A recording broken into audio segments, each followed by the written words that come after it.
Hello, everybody. Welcome back. All you non-swinging weenies and weenies out there across the world, we appreciate you being here. Hi, I am Race for Vets for people who don't know me, and we have Jane Doe and we have Dan. Say hi, guys. Hi, guys. Hi, guys. And by the way, Dan is he's black, so I'm black. yes, he is. Today we're going to be shouting some things out here. People, I just can't believe how people think that tyranny in government, liars, thieves, murderers, and people believe these people in fake illusional government. They're not there for you. They're there against you. I wish I had their job, the power that they just love, the perks that they get, and they make others suffer while they just sit back in comfort and luxury and still say, tighten your belt, America. We all have to do it. They always use that we for democracy and freedom, which is no such thing, and there never will be. The system was made to fail, and there's no doubt about it.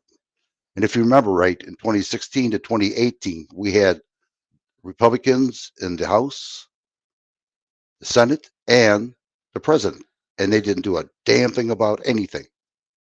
Nothing. Now they're back into the Senate, which they have the power of the purse suspending, and they're still spending like crazy. It's ridiculous. It's all lies. And we're going to suffer for it. But yet you people, USA, USA. Well, you can stick that USA up your you know what. And believe me, I used to be a military man. You're being screwed over big time by your leaders. But you got to tighten your belt. Believe me. I have some videos here that I want. Oh, the Up It. Hi, how you doing there, guy? Amazing. I get to sleep. Some freedom talkers. Anyway, I have a video here I want you guys to see. And I want you really to pay attention to it. First of all, I'm going to give you a new video, and I'm going to show an old video that got me started in the government activists. New Guru showed me this video, and it really woke me up, the last video I'm going to show here. So bear with me. Here we go. Shut this thing off here, and we'll start. Audio check, everybody.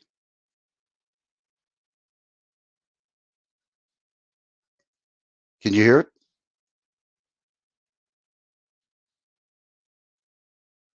Hello? Oh, great. Nobody's here now. All right. Let's say it's working. So let's see. If it isn't working, then we'll go from there. Hey, Moose. Dan, is this thing working? I can't hear you. The audio, is it working? Yeah, it's working. Okay, here we go then. Hey, Prairie. Just in time for indoctrination video. I give up. I give up. All right, here we go. For fuck's sakes.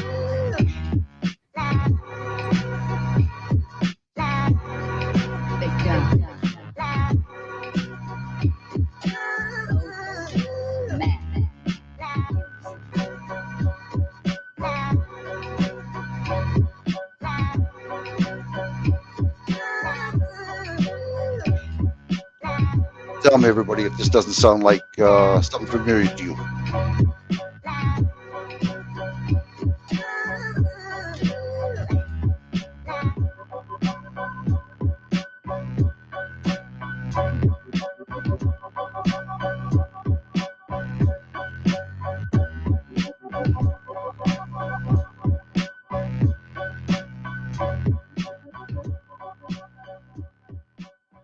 Mr. Jones owned a cotton plantation and many slaves. One day he was talking to the owner of the plantation next to his, and Mr. Jones was lamenting the fact that times were tough. He was having to work his slaves harder than ever and was having trouble with some of them being disobedient or trying to run away. The other plantation owner said he knew someone who could help. Day one. One day, Mr. Jones called his slaves together so a man named Mr. Smith could talk to them. Before beginning, Mr. Smith whispered to Mr. Jones, "Whatever I say, do not contradict me or interfere, and I promise you your slave troubles will end." "My name is Mr. Smith," he said to the slaves, "and this may be the happiest day of your lives. From today forward, you will no longer be slaves, but free men." Mr. Jones was so shocked he started to step forward, but Mr. Smith gestured for him to remain silent. He did, only because the other plantation owner had spoken so highly of Mr. Smith's skills. "You are no longer the property of Mr. Jones," Mr. Smith continued. "You are free. No more would you be forced to labor for the benefit of Mr. Jones. Now you can work for yourselves." Now the slaves were all murmuring and looking at each other. Many were smiling, many were looking puzzled.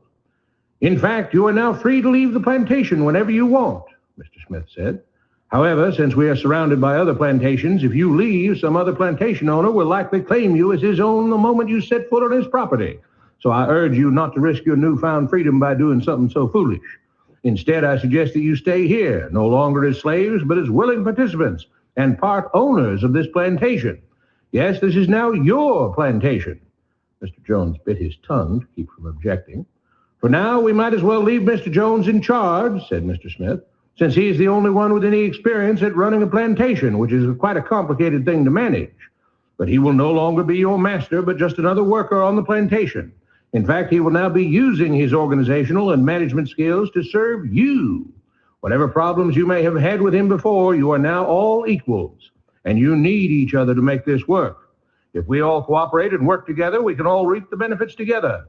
In honor of this happy occasion, I present you this new symbol of togetherness and cooperation, this flag, which shall be the emblem of the new free Jones plantation." He held up the new flag, but most of those listening were still too amazed to respond. "And this shall be our motto," Mr. Smith announced. "We work together as free men for our mutual benefit, pledging our allegiance to the Jones plantation, which stands for prosperity, liberty, and justice for all. To celebrate, everyone has the rest of the day off. Enjoy your freedom, do as you please, and be back here tomorrow morning, bright and early, so that we may begin work on this great and noble new endeavor as equal free men." Finally convinced that Mr. Smith was serious, the former slaves applauded and cheered. Day 2. "We all want this plantation to do well," Mr. Smith said at the beginning of the next meeting, "so we can all share in the benefits. We all know that it takes a lot of effort to make a cotton plantation work. Just because you're all free doesn't mean you can stop working. In fact, since you're now working for yourselves, I expect you to work even harder than ever before, but now with pride and joy, knowing that you're working for yourselves. Of course, there still have to be rules.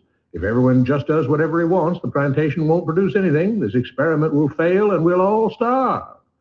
You should be thankful that Mr. Jones has agreed to stay on to lend his knowledge and skills to this endeavor, and I trust you will all do your own part to make this work. Several of you have been chosen to act as project supervisors to manage different aspects of the operation, to make sure everyone is doing his assigned job, to make sure that the rules are followed, and so on. The rest of you may head out to the fields to start your first day of work as free men." Day 3. The next morning, Mr. Smith had a grim expression on his face as the daily meeting began. "I have an unpleasant duty to do today," he said. "Yesterday, Charles was caught keeping some of the cotton he picked, presumably to sell for his own personal profit. That is against the rules. That is stealing. For that, Charles must be punished." 2 men tied Charles to the whipping post. "I take no joy in this," Mr. Smith continued, "but you must understand, if we do not maintain order, if we do not have rules that we all abide by, then the plantation will fail, and we will all suffer." The whip cracked against Charles' back. "But if we all pitch in for the common good, then we can all prosper. Being free doesn't mean you should be selfish and greedy. We must each do our assigned duties and obey the rules, and then we can all benefit, and each of you will receive your appropriate share of the profits." A young man named Samuel stepped forward. "But if you and Mr. Jones decide the rules and whip us if we disobey, how is that any different from what we had before?" "How can you say that?" Mr. Smith asked. "I'm shocked. You were a slave before, and now you're free. Things still need to be managed and organized by those best qualified to do so. Do you know how to run a plantation, Samuel?" "Well, no," he answered. "But if we're free, why do we get no say in what the rules are and how things work?" "I'm surprised at your ingratitude," Mr. Smith answered. "None of you know how a plantation is run, so you're in no position to be making decisions about how things are done here. You don't seem to appreciate all the things that Mr. Jones provides for you, from protecting you from all the outside threats that you know nothing about, those who would come here, capture and enslave you, if not for Mr. Jones' protection, to making sure that you all have food and housing, tools to work with, that you're cared for when sick and injured, and so on. There wouldn't be a plantation at all, no cotton to pick, no land to plant and harvest, if not for him. You should be grateful that he's made possible the level of comfort you now have. Your lives would be far worse if not for him. Nevertheless, as free and equal participants in this endeavor, from now on at each meeting, any worker may have 2 minutes to ask questions or voice suggestions or complaints. With that, the workers all seemed satisfied and headed out again to the fields to pick the cotton. Day 4. I have a big announcement, Mr. Smith said as the daily meeting began. Mr. Jones' cousin is here, and not just to visit and see how our project is coming along. It has been decided that from now on, you will be deciding who will manage the plantation. Of course, this job can't be done by just anyone, but every 3 months we will have a special meeting at which all the workers will vote on whether we think Mr. Jones should run the plantation or whether we think his cousin, Mr. Johnson, should run the plantation. That means that ultimately you are in charge because you will be deciding which man you want running things on your behalf. If you don't like the way things are being managed, you now have the power to change it. Amazed and pleased, the workers headed out again to the fields to pick the cotton. Days passed, months passed, a year passed, and the plantation continued to operate as before. Sometimes Mr. Jones was in charge, sometimes Mr. Johnson was in charge, but the day-to-day routine stayed exactly the same. The workers worked hard, long hours every day and still had little to show for it. Every day the meeting would begin with them all reciting the Jones Plantation motto, "We work together as free men for our mutual benefit, pledging our allegiance to the Jones Plantation, which stands for prosperity, liberty, and justice for all." One day Mr. Smith announced, "Samuel is asked to say a few words this morning, and whatever the rest of us may think of his ideas and opinions, we are all free here, and that means we are all allowed to speak our minds. So, Samuel, you have 2 minutes. Begin." Samuel stepped forward, looking scared. "I was excited when all this started," he began, glancing nervously at Mr. Smith and Mr. Jones. "But don't you all see what's happened here? Nothing has changed. We're all still slaves." There were grumbles of disagreement from the crowd. "They tell us what to do and whip us if we don't. They still make all the rules and punish us if we disobey. They let us make suggestions and complain about things, but they never really change anything. They let us choose between Mr. Jones and Mr. Johnson, but what's the difference? The situation stays the same. We do all of the work and they take as much as they want and decide how much they'll let us keep. They live in luxury, made rich by the cotton we pick. We do all the work and have to build our own huts, grow our own food, and take care of ourselves. They leave us just enough that we don't revolt or run away. This is not freedom. We're all still slaves. They've only changed the words they use, but nothing else has changed. They say we're all free and equal, but we're not. They command and we obey. That's not freedom. That's not equality. They say we're free to leave, but all that means is that we're free to be someone else's slave. Why should we work or obey the rules? We didn't agree to this. They made the system. They forced it on us. They control and rob us and call it freedom. They've deceived you into thinking that being able to choose which slave master you'll work for is the same as being free. It's not. Open your eyes. If you keep what you produce, they call it stealing. When they take what you produce, they call it sharing and fair distribution. Can't you see that this is all? Your time is up, Samuel, Mr. Smith announced calmly. At his gesture, 2 supervisors grabbed Samuel by the arms and led him to the whipping post. "I'm sorry, Samuel, but you've broken the rules.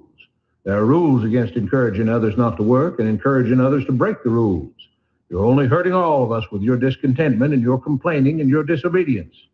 The whip fell and Samuel let out a grunt.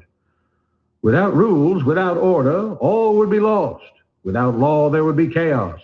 We can't just behave as wild animals, each doing whatever he pleases. We must all follow the plan and all do our duty for the betterment of everyone. And those who do not must be punished." The whip fell again and blood flowed freely from Samuel's back. "Samuel, it is you who are stealing from the others. When you don't do your assigned work, you are making more work for others. When you disobey the rules, it is you who are endangering the future of everyone else here. You are the thief. You are the criminal. You are the one trying to destroy the arrangement that keeps us all safe and prosperous."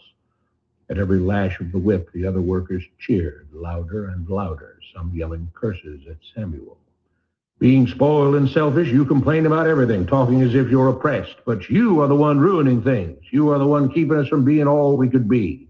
It is your greed and your rebelliousness that is hurting all of us.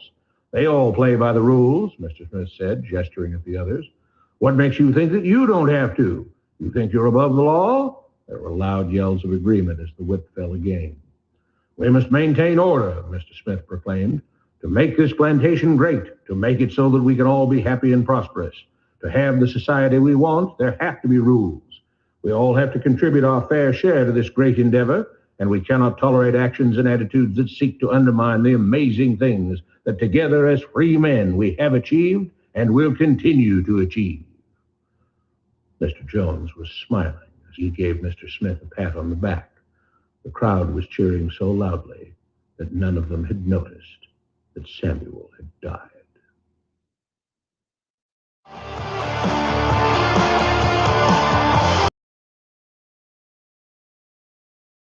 Okay. A little speak break here. We have a guest here we haven't seen in a while. What's his name? KU? Is that right?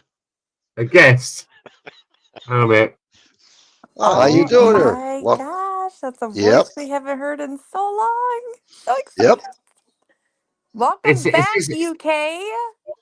is this my long lost family? Do I feel like the prodigal son right now?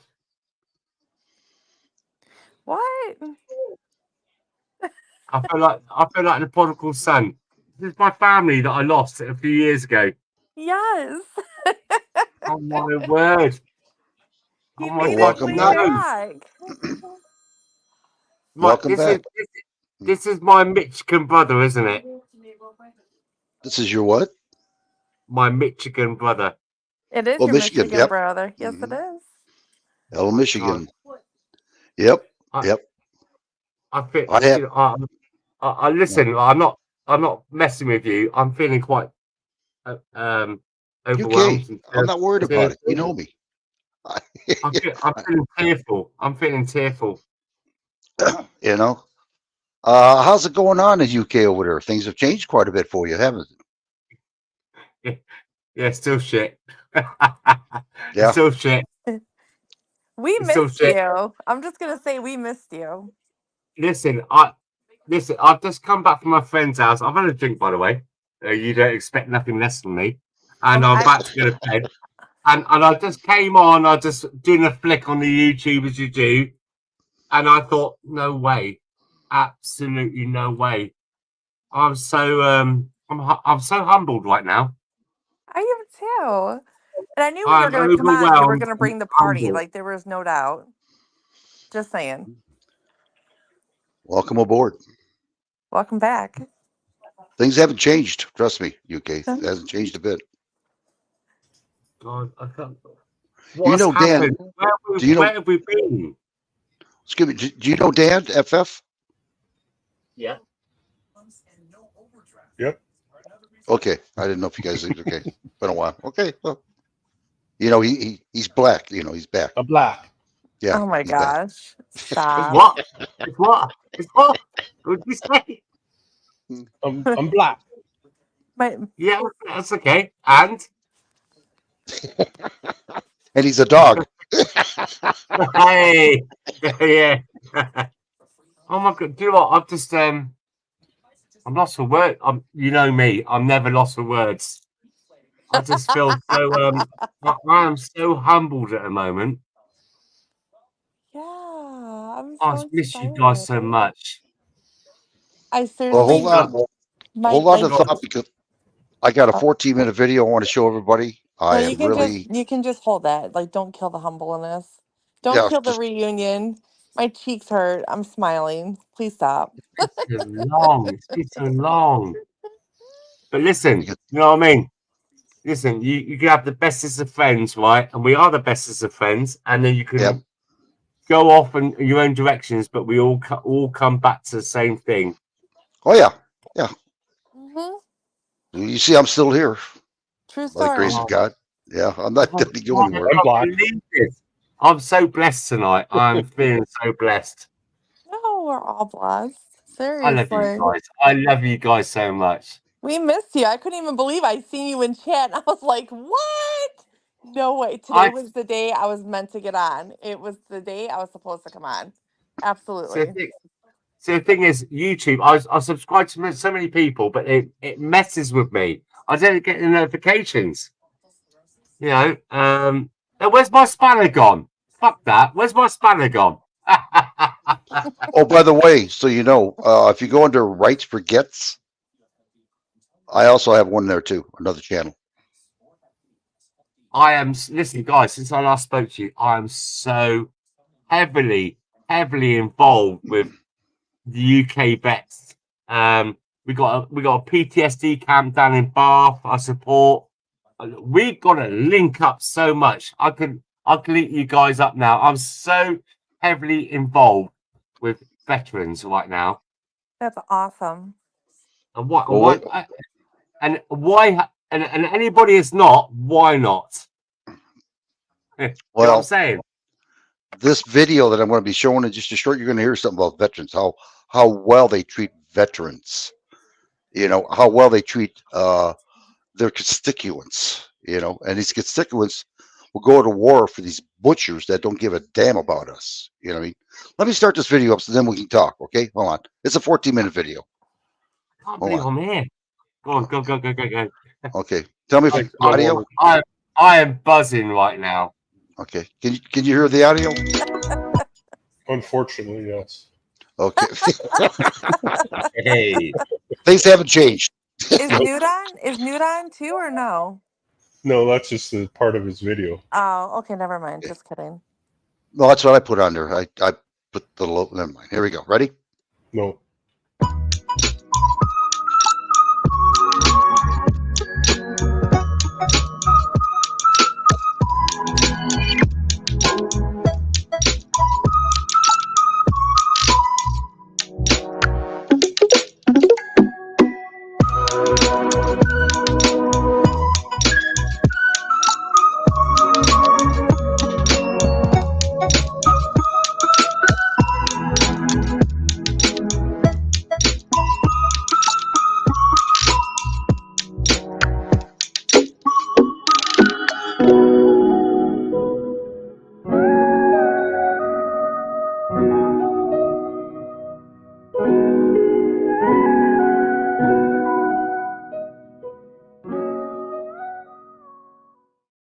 Biden's latest taxpayer-funded infrastructure boondoggle has just been revealed. 3 years ago, the president started bragging about spending billions to wire every inch of America with better internet. Making high-speed internet affordable and available everywhere in America. It's going to make high-speed internet a reality in every part of the country. High-speed internet all across America. We're on the way to delivering affordable high-speed internet to every American. Affordable high-speed internet all across America, installed by IBEW workers. $43 billion later, and not a single person has gotten better internet. Not one home, not one business. It hasn't been installed anywhere. And now they're saying it won't happen until 2030, when Trump will be serving his third term. Dictator for life, remember? So what happened? The program's being hamstrung by regulations about climate change, DEI, and justice-impacted hires. I'm not sure rural Idaho has enough Trans-Pacific Islander ex-cons with electrical engineering degrees ready to rewire their digital infrastructure. And while the government continues to drag its feet after writing a fat check with our tax dollars, they're also shutting down the private sector that's trying to do the same thing at a fraction of the price. The Biden team continues denying Elon Musk's proposal to connect Americans with his Starlink satellites. So now Musk is connecting remote tribes in the Amazon to the internet, and Biden can't even get a new router to a family in Nebraska. Host of Mornings with Maria Borderomo joins me now. Maria, it's a big promise. Biden's promised to cure cancer. He's promised to lower the world's temperature. That's right. No internet $43 billion later. What happened? Jesse, this is just the latest DEI disaster.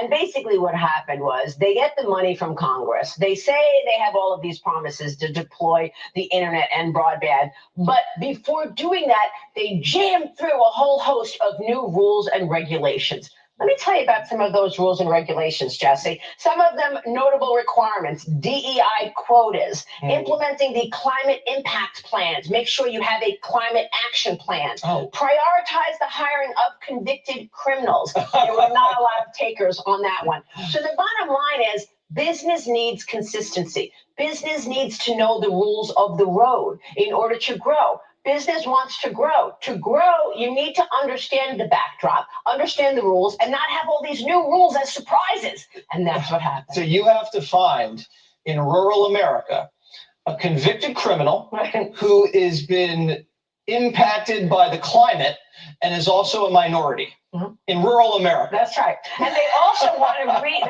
want to re-regulate the rates. They say, look, you're saying that it costs this, but we think it costs less. So that's another issue for business. They're saying, we're not getting the revenue that we thought because you're questioning our rates. They have all of these businesses resubmitting plans until they get new approval. So it's never why going to are happen. businesses going to go through all of this? And they did the same thing with the charging stations. It was $7 billion. They got $8 billion. When you hear about the cheap fake task force, that Biden's going to be working with the media to suppress videos of him looking old. Yeah. Does that scare you? It does scare me, and I think that this is right in step with the Democrat strategy. Create a whole nother conversation so we'll start talking about cheap fakes. Right. Let's talk about fake stuff, and let's talk about cheap fakes and how the AI situation is changing our world. It has nothing to do with that. Joe Biden has been wandering off stage left umpteen times. Georgia Maloney had to pull him back. Obama. I think Obama putting his hand on Joe Biden was a message. Obama's telling everyone, I'm in charge. I'm going to take him off stage right now. I thought that was just spoke volume. He big-timed him. He didn't have to do that. He did not have to hold it the whole time. For the president of the United States to bask in the applause and leave on his own recognizance. Right. He doesn't need to grab him and pull him away and then put his arm around him. Exactly. Because a lot of people believe Obama has been calling the shots the whole time. Well, who is, Jesse? Come on. Is it the guy who's wandering around? Is it the guy who forgot, I have it on my Orcus's name the other day? Yeah. That was not a deep fake. And that wasn't a deep fake. No, it was not. All right, Maria, you have a big Fox Nation special. Underwriting the enemy. What's that? You're going to love this special. This is about all of the companies that are traded on the New York Stock Exchange and the NASDAQ that are tied to the Chinese Communist Party. Oh, great. So what are we doing? We've got all of these Chinese companies that are tied to the CCP trading on our exchanges. In effect, American investors are funding the expansion of our number one enemy. Okay. This is what's happening. So why won't this administration pull the capital markets lever and actually hold these companies to account? Do you know back in 2013, the administration, when Joe Biden was vice president, they signed a memorandum of understanding that allowed thousands of Chinese companies to trade on our exchanges and not follow the same accounting standards that every other public company follows. They don't follow the same rules. Since then, there has been a promise to follow those rules. I haven't seen it implemented yet, but all these companies are traded on exchanges. Investors are investing in them, and that is funding the expansion of our number one adversary, and they don't even follow the rules. So you really don't know if that company that you're investing in is actually subsidized by the CCP. I wonder if all that Chinese money that went into the Biden family's coffers had anything to do with his treatment with the Chinese. We're questioning it. Just a question. It's just a question. All right, Maria, thank you so Thank much. you. We'll check it out on Fox Nation. Great. Illegal aliens and the cartel gold rush. Straight ahead.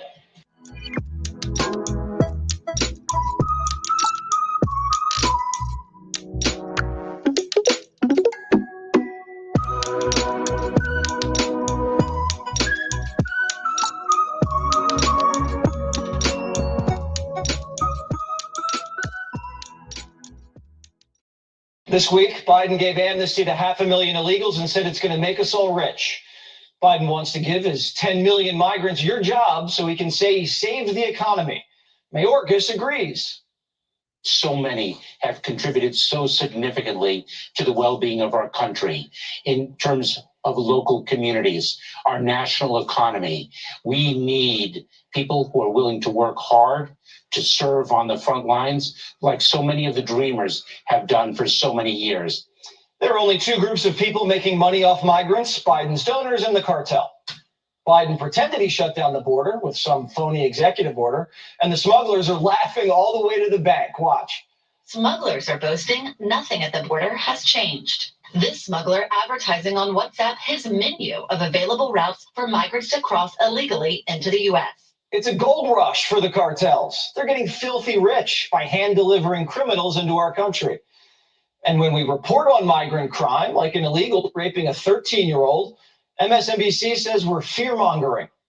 Here's the three cable networks reporting of this. Was our banner said, soon Biden announces legal protections for undocumented spouses of U.S. citizens. CNN's banner said, Biden announces new protections for some undocumented spouses. Here was Fox's banner. Migrant arrested for raping 13-year-old in New York City.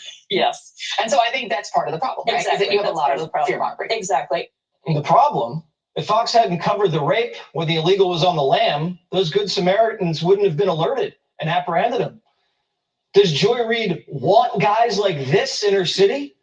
He approached the young couple, two 13-year-old kids, tied them up, put a gag in their mouth, raped the young woman, and asked them to stay there for 20 minutes while he, I guess, left.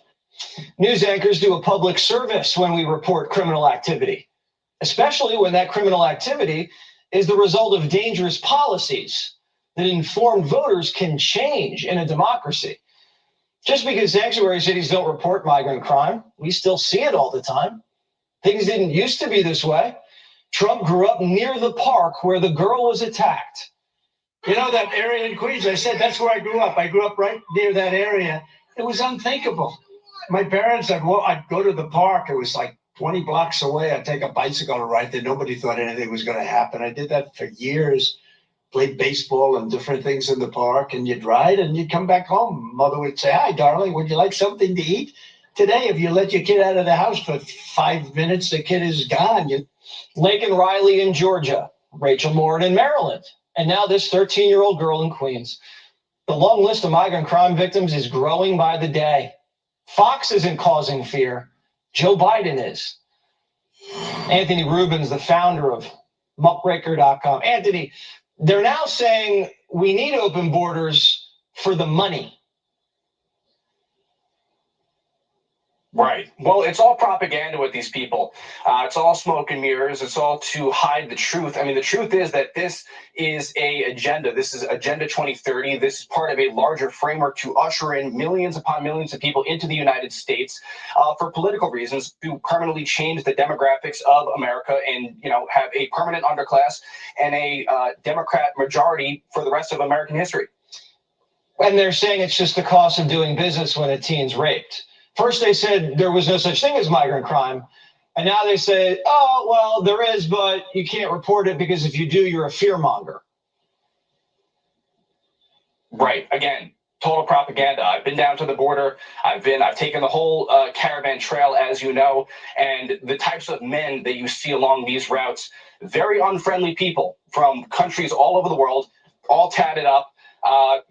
Clearly some people that are not tatted up and have nefarious intent hiding their face. I can only imagine who's in this country. It's truly terrifying. It is terrifying. Also, we have, I believe, 85,000 migrant kids Biden lost. No idea where they went. Totally gone. I know you're working on an investigation of this issue. Here's a little clip. Watch. Okay, so right now we are looking for some of the 85,000 unaccompanied alien children that have gone missing under the Biden administration. This is one of thousands of addresses that we have been provided by a government insider. Allegedly, 2 children were delivered to a sponsor that lives at this address. But as you can see, nobody lives here. And honestly, it doesn't look like anybody's lived here in quite a long time. That's scary. What the hell is going on there? Right. So we were given a list of about 8,500 names of children who were delivered all across the country as part of the unaccompanied alien children program under the Biden administration. And we have the names and the addresses where these children were delivered to. And so we went out in New York and we started knocking on some doors. That particular house, as you can see, has been long abandoned. Nobody's there. Nobody knows where the kids who were delivered there are now. And there were plenty of other places that we visited, the projects in Brooklyn, in Wyandanch, in Queens. these places where, I mean, you couldn't even imagine children being sent there, where we knocked on the door and they told us horror stories. Some of these children told us stories about how their friends have gone missing. Their friends were crying to them when they were being held in these compounds before they were sent to their spots, or crying, saying, I don't know where I'm going to be delivered. I don't know where I'm going. And then some children told us that there are children in these facilities who say, listen, I just want to go home, send me back to Honduras or El Salvador. And the Biden administration, under current policy, says, absolutely not. You're with us now, and you're being sent to a sponsor, even if that sponsor is unknown. It's the scariest thing ever. I can't even imagine what that's like for those children. This is a human trafficking operation. How complicit is our government in this? If it wasn't for the policies of the Biden administration, many of these children could be sent back home. A lot of this would be non-existent. But I mean, of course, the fact that we have a wide open border is the cause of all this. So if you want to nip this at the bud, you have to close down the border. But so long as it remains open, you know, they'll continue to talk about Trump putting children in cages. But right now, what's going on is a massive, perhaps the biggest child trafficking operation in the history of the world. It's that massive. In the history of the world. Think about that. That is just crazy. Anthony, great work at Muckraker. We'll stay on it. Thanks for coming on. Inside LA's luxury homeless high-rise. LA homeless are about to live like kings and queens. The city celebrated the grand opening of a luxury high-rise building that will serve as a homeless shelter. Each unit, just a mere 600 grand. The entire building, just 165 million. The best part, it was all funded by LA taxpayers. Fox News correspondent Christina Coleman with more. Christina. Hi, Jesse. Yeah, today was the grand opening of a high-rise building in downtown LA that will offer subsidized housing to some of the people living homeless on Skid Row. The 19-story, 278-unit permanent support housing project is the largest of its kind here in Los Angeles.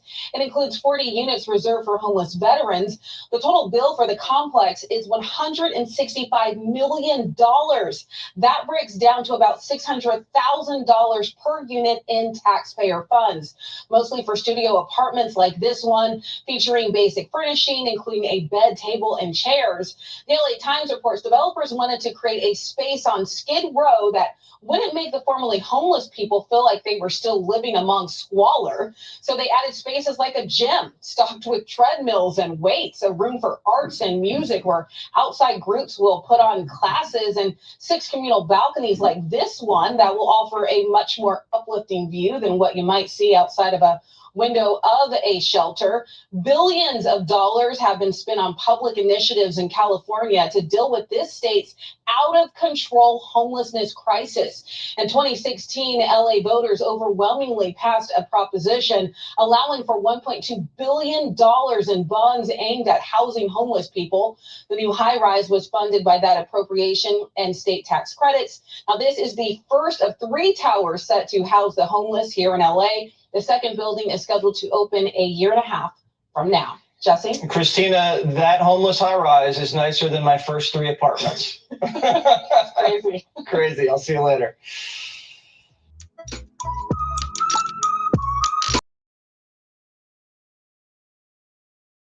I don't care. Wait. Get on. Let me There it is. As far as I'm concerned, whoever is for government, they can just do what they got to do. They exterminate it. I don't care. By the I way, hate the government. I do too. I do. Well, guess what? We might be going to war. Third World Make War. me so angry. Again? Well, yeah, it's coming. Yeah. Still? They're talking about drafting men and women now.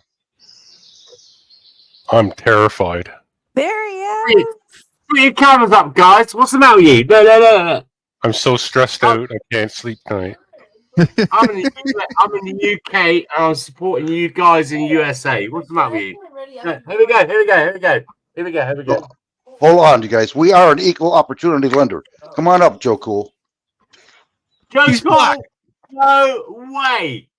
Yeah, Is Joe Cool's Cool here. here for real? Yeah. Oh my gosh, this is gonna be like the best stream tonight. I'm so excited to have everybody. I'm beyond myself. Let me give him a link. Oh, wait, here we go. Check it out. Love it. I don't want to say nothing, but he's Irish. Don't tell anybody. Love it, UK.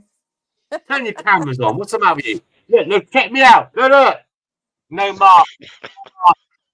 You notice your pro Fuck cameras. video.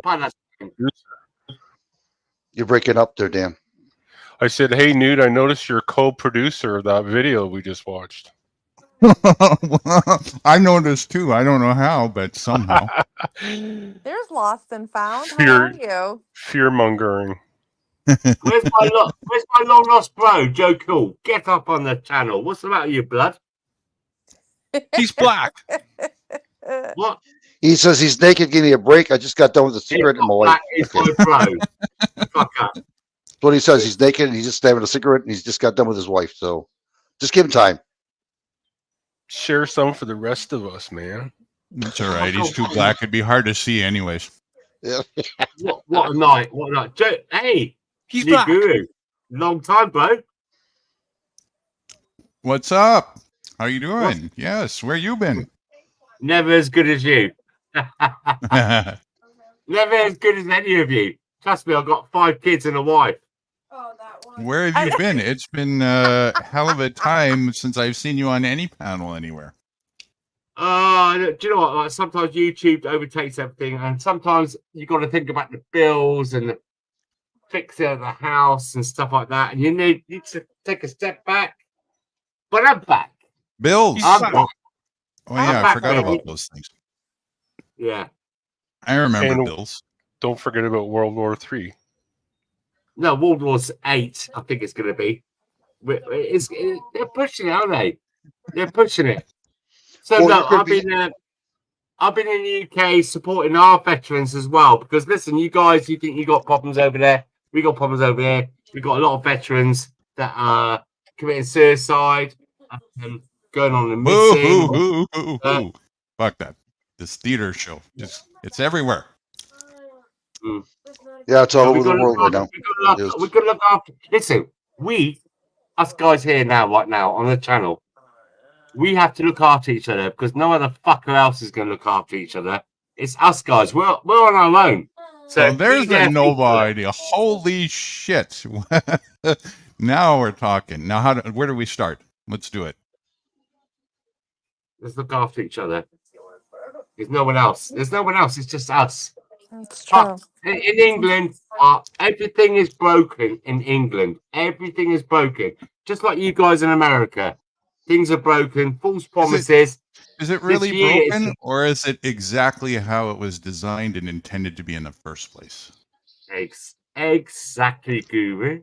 Exactly. I love you, guy. I want to give you a big hug because you are enlightened. The trouble is, right? Sometimes it's hard work being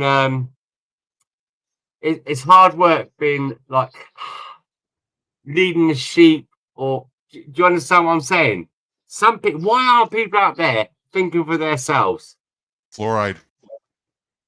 Fucking hard work sometimes, isn't it? It gets me down sometimes. People are really that stupid out there that they can't think for themselves. Don't go to the mainstream media. Look around. You got Twitter, X. What's the other one I got here? Hang on a minute. There's so many different media streams out there. You can educate yourself. God, get a life. Stand up. Don't die kneeling. Die standing. It's so much stuff out there. I don't see what the problem is. It's a golden opportunity for everybody to have if they just choose it. It's really that simple. What he's talking about, getting out of the way of government, let them do what they want to do, kill each other, let them kill the constituents. Meanwhile, you just get out of the woods and just make your own life. To hell with them. Disregard the rules. There's no rules. Jane, I love the avatar, by the way. Sorry, go on. Thank you. Thank you. Brilliant. Nobody compliments me, It's just my daughter. Okay, I see how this is working. Is there a man's voice on panel somewhere? Who's that? Hope electricity shuts off on you. That teacher. It's all right. I told the electric company to hire the same agency where you live.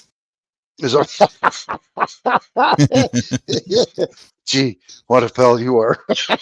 Well, since it all comes from China anyways, might as well make it a new world order. Yeah. It's I'm going veterans now. I'm going veterans. I like the camo. I like the camo. Thank you. Yeah. Believe it or not, though, UK they fuck the veterans bad, and they don't give a shit. It's all part of the game. Hey, USA bullshit. That USA right up their ass. Hey, I gotta say though, mercenaries don't really deserve much sympathy. You know what I'm saying? I've got to give it to you Americans, right? Like I said before, back in the day, when I travelled around all of North France, yeah, and I saw the graveyards for the Germans and for the English and for the Americans. Fuck me. I got to give you Americans credit for where credit is due. You look after your veterans. You look after your dead. I took my children around. No, listen, don't you laugh. What are you laughing for? I took my children around northern France. I couldn't agree more. I went into the monasteries and the graveyards for the Americans. Fuck me, guys. You are so precise and so good to the dead that have died. In England, I mean, you always, like the Americans, right? They congratulate them and they thank them for their services. In England, our own Prime Minister fucked off from the D-Day celebrate Normandy because he had an interview. So fuck the troops. You have no idea, guys, how lucky you do look after your own over there. And that's why I'm so passionate about the American veterans and the English veterans, because we're cousins at the end of the day. Fuck the Independence Day. Well, it's pretty bad, UK, when you have to have an organization to take care of the veterans where the Veterans Administration won't even help the veterans. All they do is give them a little bit of money and say, shove off, I mean, you got Wounded Warriors, you got Tunnel 2 Towers that are actually buying homes, getting them comfortable. The wives who lost their loved ones, they're giving them homes. VA won't do that. VA don't give a shit. They give you a lousy, stupid flag. Huh? Could it be they're getting what they deserve? Over here, What do you mean? If you're coming from war-torn France, France is apparently war-torn. You come over there on a dinghy, you get a 4 5-star luxury hotel, lots of clothes, lots of money. And if you rape somebody, you can't go back to your country because it might violate your rights. That's the truth of it. You don't like it, but it's true. It's true. It's true. But the thing is, at the moment, it's happening over here too. No. Listen, this year is the most important year of all years because you've got all of Europe now. You've got France, Marie Le Pen. You've got Germany, AfD. You've got Sweden, all the other countries, and UK. They're rising up against it. Enough is enough. You've taken a piss out of us. Time to look after our own. This is stressing me out, man. True thing. It's a true thing. What's the channel is for, Dan? I don't feel comfortable. This is an uncomfortable space. Oh my God. I don't believe my this. feelings. Listen, I'll say on here, right? We all have Christian beliefs, and we have like Samaritan values. We all? Who's we all? I think we do. The problem is, if you saw me in a gutter, starving and hungry and naked, you'd feed me, clothe me, and look after me, wouldn't you? No. So I do the same for you. You wouldn't. Tell me, you're a liar. Stop lying. I hate Trudeau. The best thing to do is just get off the plantation. Who doesn't like? Who likes Trudeau? I hate him. I think he's awesome. He's an awesome actor. They're all awesome actors. They're so great at their acting. You got so many millions of people buying into the bullshit. Listen. Don't be horrible to Trudeau. He's with me. Holy fuck. This is comical. That's his blackface. But it's not racist. Hypocritical prick. Is a as a mercenary a moral position? I'm going to get to Jane asked a good question. What did I mean when I said fuck the troops? Do they get what they deserve? Is a mercenary a moral position? Yes or no? A mercenary is someone who's paid to kill. A veteran is somebody who protects his country and his Negative. women and his children. Negative. If you believe that, you bought the brainwashing. He has What? bought A mercenary is hired to kill. Exactly. Oh that's what a veteran does. I can't believe it. Denton. Hired Long time, bro. Greetings, sir. Be a terrorist. What's up, Dennison? Oh my god, I feel like I just found my family. I'm a Protestant son. Come back to my family. Gentlemen. Where? Dennison, do you know UK? UK, you know Dennison? Yeah, you do, mate. You do. It's been a while. And I always agreed with you back in the day. So what's your channel name? God bless you. What it says that? God bless yeah, the UK. Okay. yeah, I know. Claire, you got your knickers on. You haven't. Well, I don't know, guys. Sorry about this. It's not no Pornhub. Get back indoors, girl. I've got to turn my camera off. I know. God bless the UK indeed. Holy smokes. Congratulations. Really? Thank you. Claire, you can see your butter. Oh, this is going to be a fun stream. So far. Jane, help me out here. Here. I get butchered too. I'll put my camera on. I'm not scared. I've got a mask on. I'm not going free Palestine. Oh, James, sorry about that. I'm sorry, guys. Did you see much? I didn't see anything. I wasn't paying attention. Right. By the way, my OnlyFans channel is. Keep going. Hold on, let's reverse the video. Let's play it back. No. My eyes are still burning from the first time. You played a video? You missed it. Oh my gosh. That's great to have you guys back here again. Nothing's changed. I needed to be dumbed down. It's a mad night. It's a mad night. Yeah, anyway. Oh, you wait till the next video if I can do it. I'm trying to figure out how to do it without getting in trouble. So I won't use your real name. Rights for Vets.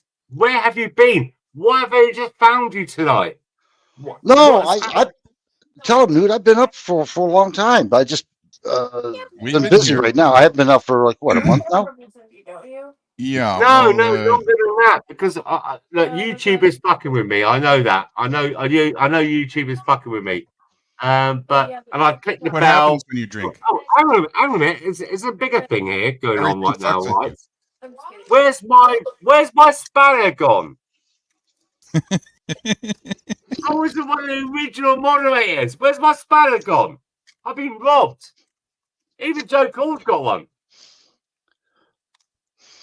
It's by subscription now.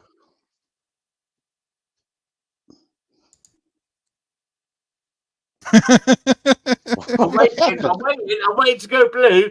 If you don't, I'll just get my nipple out. Well, you got to pay the fee. I just did. I got my nipple out. Oh my gosh. I don't have my singles. What are you doing? Sort your old man out, will you? For God's sake. Hold on, guys. I want to restart the show so he can hear it. He can see my my alert.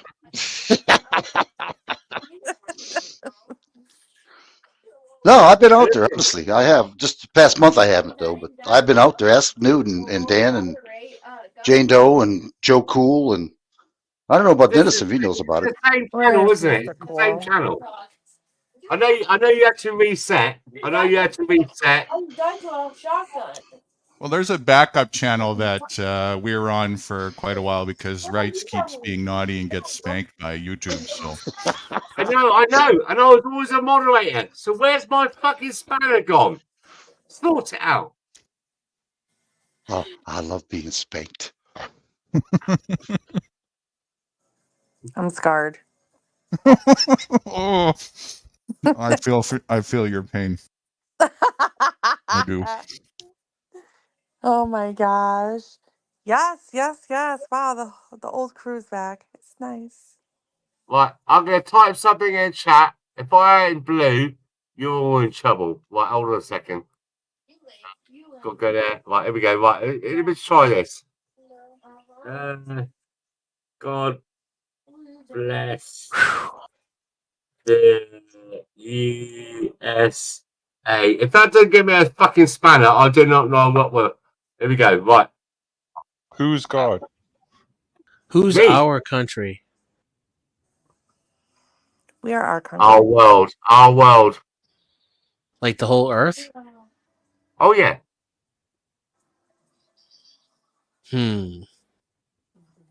Uh-oh. Thoughts. No, I'm still a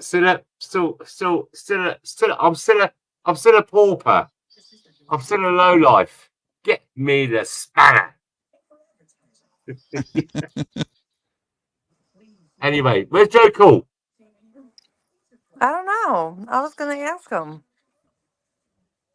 He's one of my old favourites as well. He's a good bloke. He's a good geezer. He's a proper bloke. He's probably like me. He went back, rewound the stream to where your wife came on.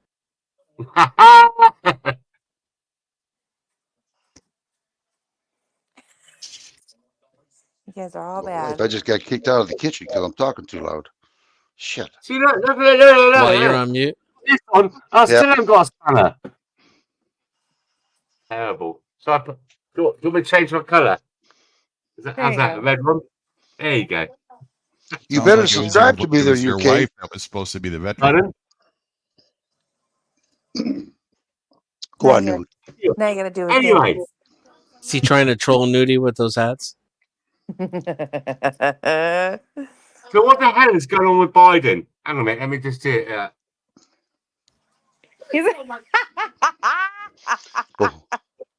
Biden shit his pants. Close your fist. Close your fist. Close your fist really hard while you're doing that. There you go. That's it. You got it. Nailed it. I'm waiting for somebody to come and grab my hand and take me over. Oh, why am I making fun of somebody's senile decline? What is wrong with me? Oh my god. Well, 330 million. That poor guy. You chose him, apparently. Satire is naughty, but it's hard to resist sometimes. It's fun. His wife, though. Think about her. For some reason, I have no remorse for the man. Sorry. What a real trash bag his wife is, though. Think about it. Well, yeah, she's dragging him through the mud. She wheels him out there just so she could be first lady. She didn't even have any power. What's it down there? It's Joe Biden. Look, watch. I don't know. I think that puppeteer is far too active. You need a puppeteer who's on some kind of opiate. Yeah, I did a couple of cans of Red Bull prior to that. Just on the couch, using one hand, not even both hands. And he's also smoking from that one hand. So he's holding the cigarette between two fingers. He really only has like a pinky, a thumb, and an index finger, or ring finger rather, to operate all of Joe Biden. And I quote, and he sits in his basement in his pajamas while he controls Washington. That's all I'm going to say. Hold on. He likes to sniff air at the same time. Hold on, just join my party real While serving his third term. Right.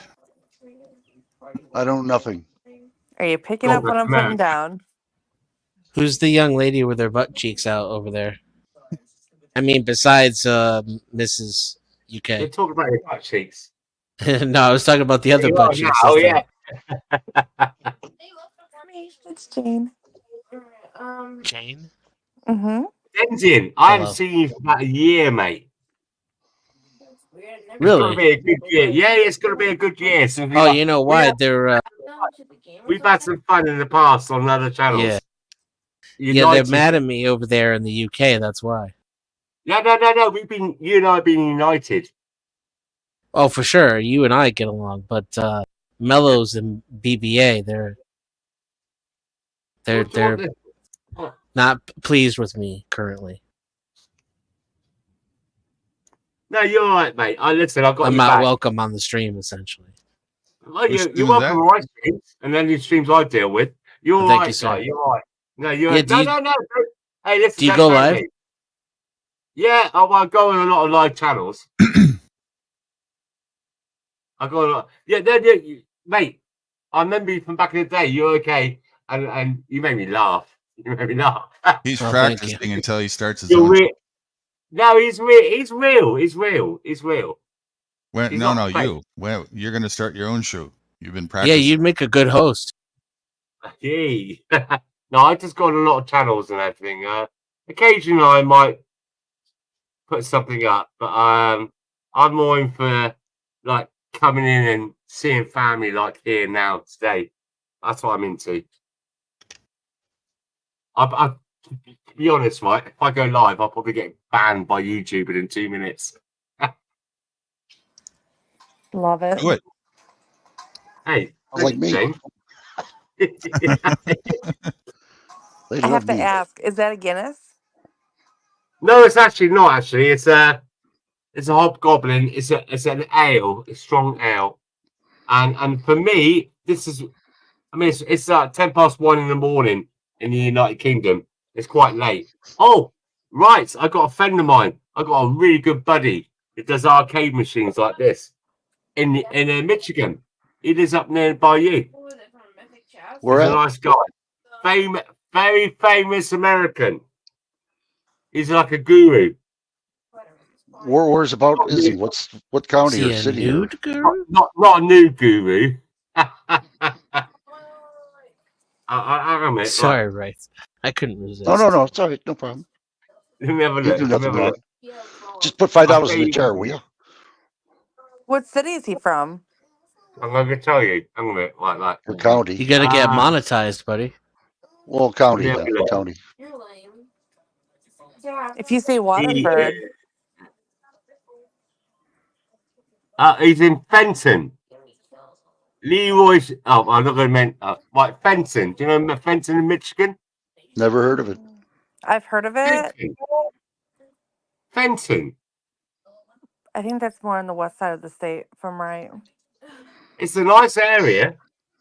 There's no riots or BLM going on there. It's got to be in the west side. I bet you. I'm about to check it Yeah, out. I think it's the west side. Because I spoke Yeah. to him about you. I didn't mention you directly. I said I got another friend in Michigan, and the place seems a bit of a shithole. There's a lot of violence and drugs and stuff. And he goes, nah. And he showed. I looked. It's Fenton, Fenton. This area he lives in is respectable. Yeah, it's got to be the west Yeah. side. If it's west side, it's more country out that way. It's very nice, West actually. Yeah. Jane, it's- it's been a long time. How you doing? How's the family? Family's good. Everyone's good. It's been a minute, yeah. Hanging in there. It's been about a year, isn't it? At least. I just noticed the name of the stream, right? What are we shouting out? I feel Sorry, like it's guys. been longer. Shouting out how I people hate are the just. government. This is How rude of me. Yeah, I thank you. totally interject that from my train of thought right in the middle of their conversation. My apologies. Please finish. You're fine. This is bullshit. Listen, guys, I've got to say something. Back in 3, I need a pee.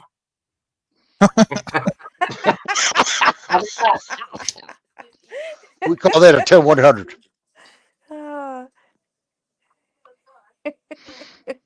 All right, we'll take a commercial to shout it out. What are we shouting out, right?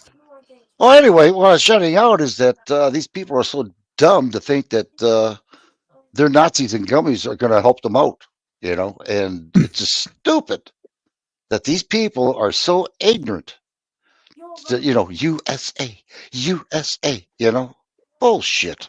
Right. Yeah, they're screwing the people and they're just loving it more, you know. Have you ever thought that yourself? Yeah, oh yeah, many times. Many times when I was younger. I could kick myself in the ass for it because I wasn't in the military. You know, but Do you that's what think woke it's me a up a little bit. consequence of being young? Oh yeah, it sure is. It's bad. Bad. Because you get indoctrinated, you know, when you're in school. Be a good little bee. You know, work hard. You'll get something at the end. Listen to your authority. Listen to your pigs. You know, they don't break the laws. No, they don't. Not them. Technically, they don't, because the laws are only for you. Yeah, exactly. Exactly what it is. Not for them. If you're dumb enough to believe in it. Yeah. Well, I've been going back and reading the founding documents with a different, with my current bias. Oh, hold on for a minute. Hold on, please. Yes, from the beloved founders that had Dude, hundreds of can you slaves. get that person just popped up? I'm in the bedroom. I don't want to. My wife just shoot my ass. I got off. him. Okay, All thank you. right, I'm gonna still stay muted. I'm eating. Oh, forget about him, dude. Kick him out, will you? Kick him out, dude. Quick, kick him out. We're gonna be in I'm trouble. eating too. If I kick him out, I gotta kick me out. That's not fair. Damn. Is that character? Is that character, Joe Cool? I'm sorry. Joe!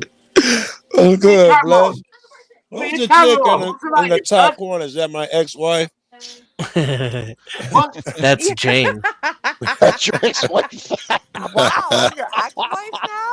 I didn't even know I was your wife. What's up? Is there something you want to tell your dad about? you know, Dad. You know. Someone coming to dinner? Bless, stick around, yo. Let me finish this sandwich. Stick around. Someone's coming to dinner, right? Is that what you're trying to tell me? Yes.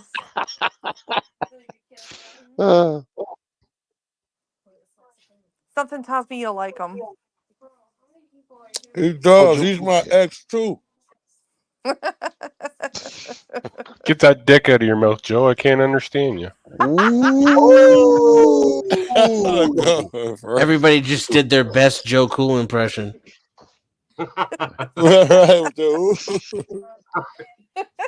So, get your cameras on. What's the matter with you? Are you all shy? Who? Is everyone shy?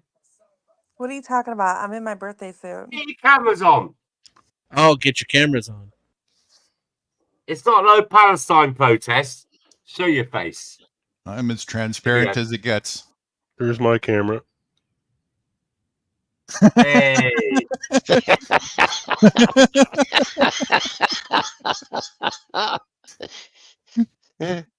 Oh, Denizen finally doxed himself after all this time. I knew he was. I knew he was moody and wore black all the time. I knew it. I'm black. Facts. Facts. True. So, as I was saying, Joe, get your camera on. he's stuffing his face. Hey! There he is. Joe, don't be shy. Or bye. Oh wow, I got cops out. How you But doing, not fella? here. The sirens. It's good to see you. Hopefully that was my last bite. Good to see you, man. Always. Joe, I was spoken to you for a good year as well, man. There you go. Where have you been? Just fixing and fucking making money and bollocks and just the usual Fucking shit, and making money, huh? This guy's a pimp. Come to the right place. Jeez. You're all broke and get no sex. You come to the right place. Wow. Yeah, my homies. Yeah, my homies. What are you playing? What are you playing over there? Hey. Poker? I'll poke her if she let me. I'll poke her if you let me. Yeah. It's a good family atmosphere tonight because you got Jane there. She look at her. She sounds like the original American apple pie mum. You got Joe Cool. Joe Cool, you just make me laugh, mate. When you laugh, you're infectious. And you got Rights, Daisy, I mean, I've known him for a while as well. We've got some good people. I mean, I'm not so much, no, I mean, well, obviously, new guru goes without saying, but Dan, FS, I'm I not said it so better myself. familiar with you, fella, Right? but you seem okay. You seem okay. There's a guy, he's live right now named Freedom Inc. And you guys tricked me. I saw him and I was like, you know what? It's a little small room and it's only a couple of us being there. You need to go over that, man. There's some people that's like-minded and shit. I saw him years ago before I heard any of this stuff. And I told him to screenshot and I spelled it out for him, rights for gets. So, of course, you guys are on Rights for Vets today. And I told him to come to Rights for Gets. I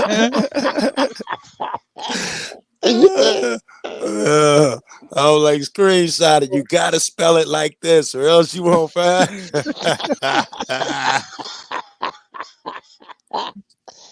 Well, we'll see him on the next strike. We'll catch him next time, right? That's going to be a great conversation for him. He's going to have a blast. Yeah, he's fucking incredible. You guys are kind of talented in the conversation. We're not doing a lot. The dude's name is Freedom Inc. I think he's live now. He probably just riding in the car or something. But can you find something from him, you guys? If not, if he's just being boring right now, actually, yeah, he probably busy now. But can you maybe find Freedom, Inc. channel and see if he say something inspirational? I just want you to see the type of cat he is. He reminds me of you. Everybody remember Sound Minds? He's like Guru if Guru was more violent. He's probably a Guru Dennison Nix or something. He believes in the freedom and shit, but he might, think you have to trample a few motherfuckers to get it. He's not on that. At least I don't think he's on the, don't worry about it. Everything is as it is. It'll be fine. He sees the shit you see, but I think he wants to kill motherfuckers. Boy, he was saying that shit Dennison used to say, just, let them all die off. I forgot. You and Dennison used to say something like that, in the beginning. I don't know. They'll all die off if you leave them alone, and they'll all kill each other off. And then, the smart people. He's of that philosophy. Okay, I don't even know what you're talking about. You know what I'm talking about? When me, you, and Guru first started talking together, you guys used to. Do you have a duty to save humanity? I'll be doing that shit. And you guys, especially you, Dennis, was really brutal. Like, let the dumb fend for themselves. The ignorant shall die. I mean, you guys had hard stances. They'll be weeded out by nature. I think he's of that opinion. That would be me too. Yes, a cross between you and Dennison, except violent.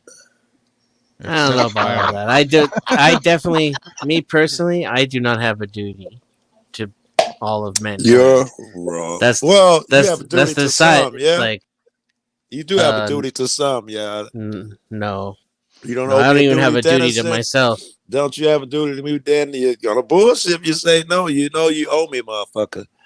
Not just me. I mean, on the strength, you got to have a duty to me. You got to help Joe. If I can sharpen him, so and so make him better, you got to do that shit. You know it. Okay, define duty then. All right, we'd have to do that. Number 2.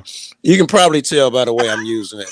Yeah, well, that's the thing though, is that's why I didn't make you define it at first, because I made an assumption about the context. And I definitely don't have a duty, but the way you're describing how I'm wrong, now I'm curious. Yeah, but you see where I'm going. That's the only duty I'm talking about. You don't really owe me money or anything, but I define it. I want to hear, because I'm not 100%. Because to me, I don't have a duty either. To me, it's just if I do. I can't let Dennison suffer. I can't. I have a duty every morning. So. I passed up the opportunity for that one, but you did it better, so I'm glad I did. You did it twice too.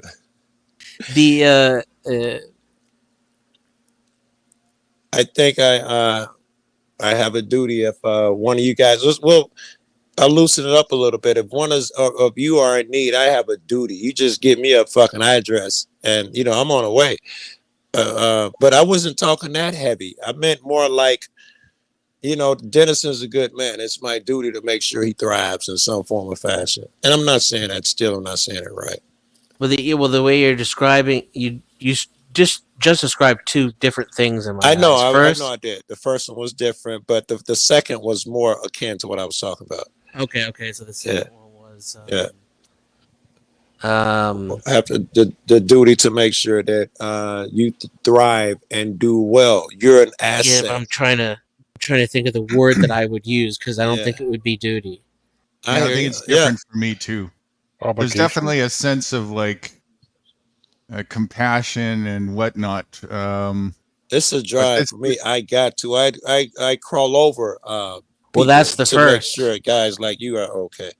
In this, it now sounds you're going like in the back to sense the you're first putting it as like moral obligation, and that's where it's like, moral obligation. Yeah, so I have duty to is a really moral think about that. obligation, which is why Nudie and I are like, wait a minute. But what you're describing, the first thing the word came to me before you even described it. It's imperative. The first thing is imperative, and that's an entirely separate conversation from duty, from my perspective. Okay, The imperative. second thing is a third thing, but I can't quite put a word on it either. Maybe you can elaborate. I'm having trouble, and I'm smoking was the end of that sentence. That never helps. I just ate, I gotta smoke and shit. And I'm got not that even getting itis? close to it. Which one? Fucking weed itis, old folk itis. Which itis? Yeah, see, I'm smoking sativa, so I'm running at like 140 plus IQ right now. I got 3 indicas. I just got here. Let me read them off. I got something called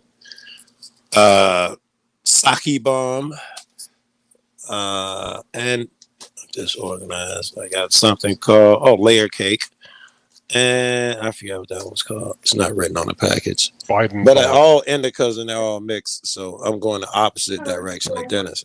Does the one taste like cake? Is it like flavored? No, but you can get anything lemon, sour lemon. You will get a little. You'll get a different taste in your mouth. It won't be like nothing you're thinking about. However, I don't suggest you do this. But vapes and shit and that shit, they have tasting damn near skittily. If you want some of those, they taste really good. So, but I don't fuck with those. But none of these taste like what they're named. No. Some of them though, really like some of the lemon shit. Different THC levels? All of them are different. Yes, in a different price range. It's so different. The shit Dennison is talking about will have me bouncing off the walls, and like I had 87 cups of coffee, and the shit I smoke would probably have Dennison unable to function. And I do high shit too. I try to shoot for somewhere around 30. Anything over 27, 28%. 30 used to be medical when I first started like 4 years ago. He used to be like, what? You need a medical card. Now you go in there and get 28, 29, 30 easy.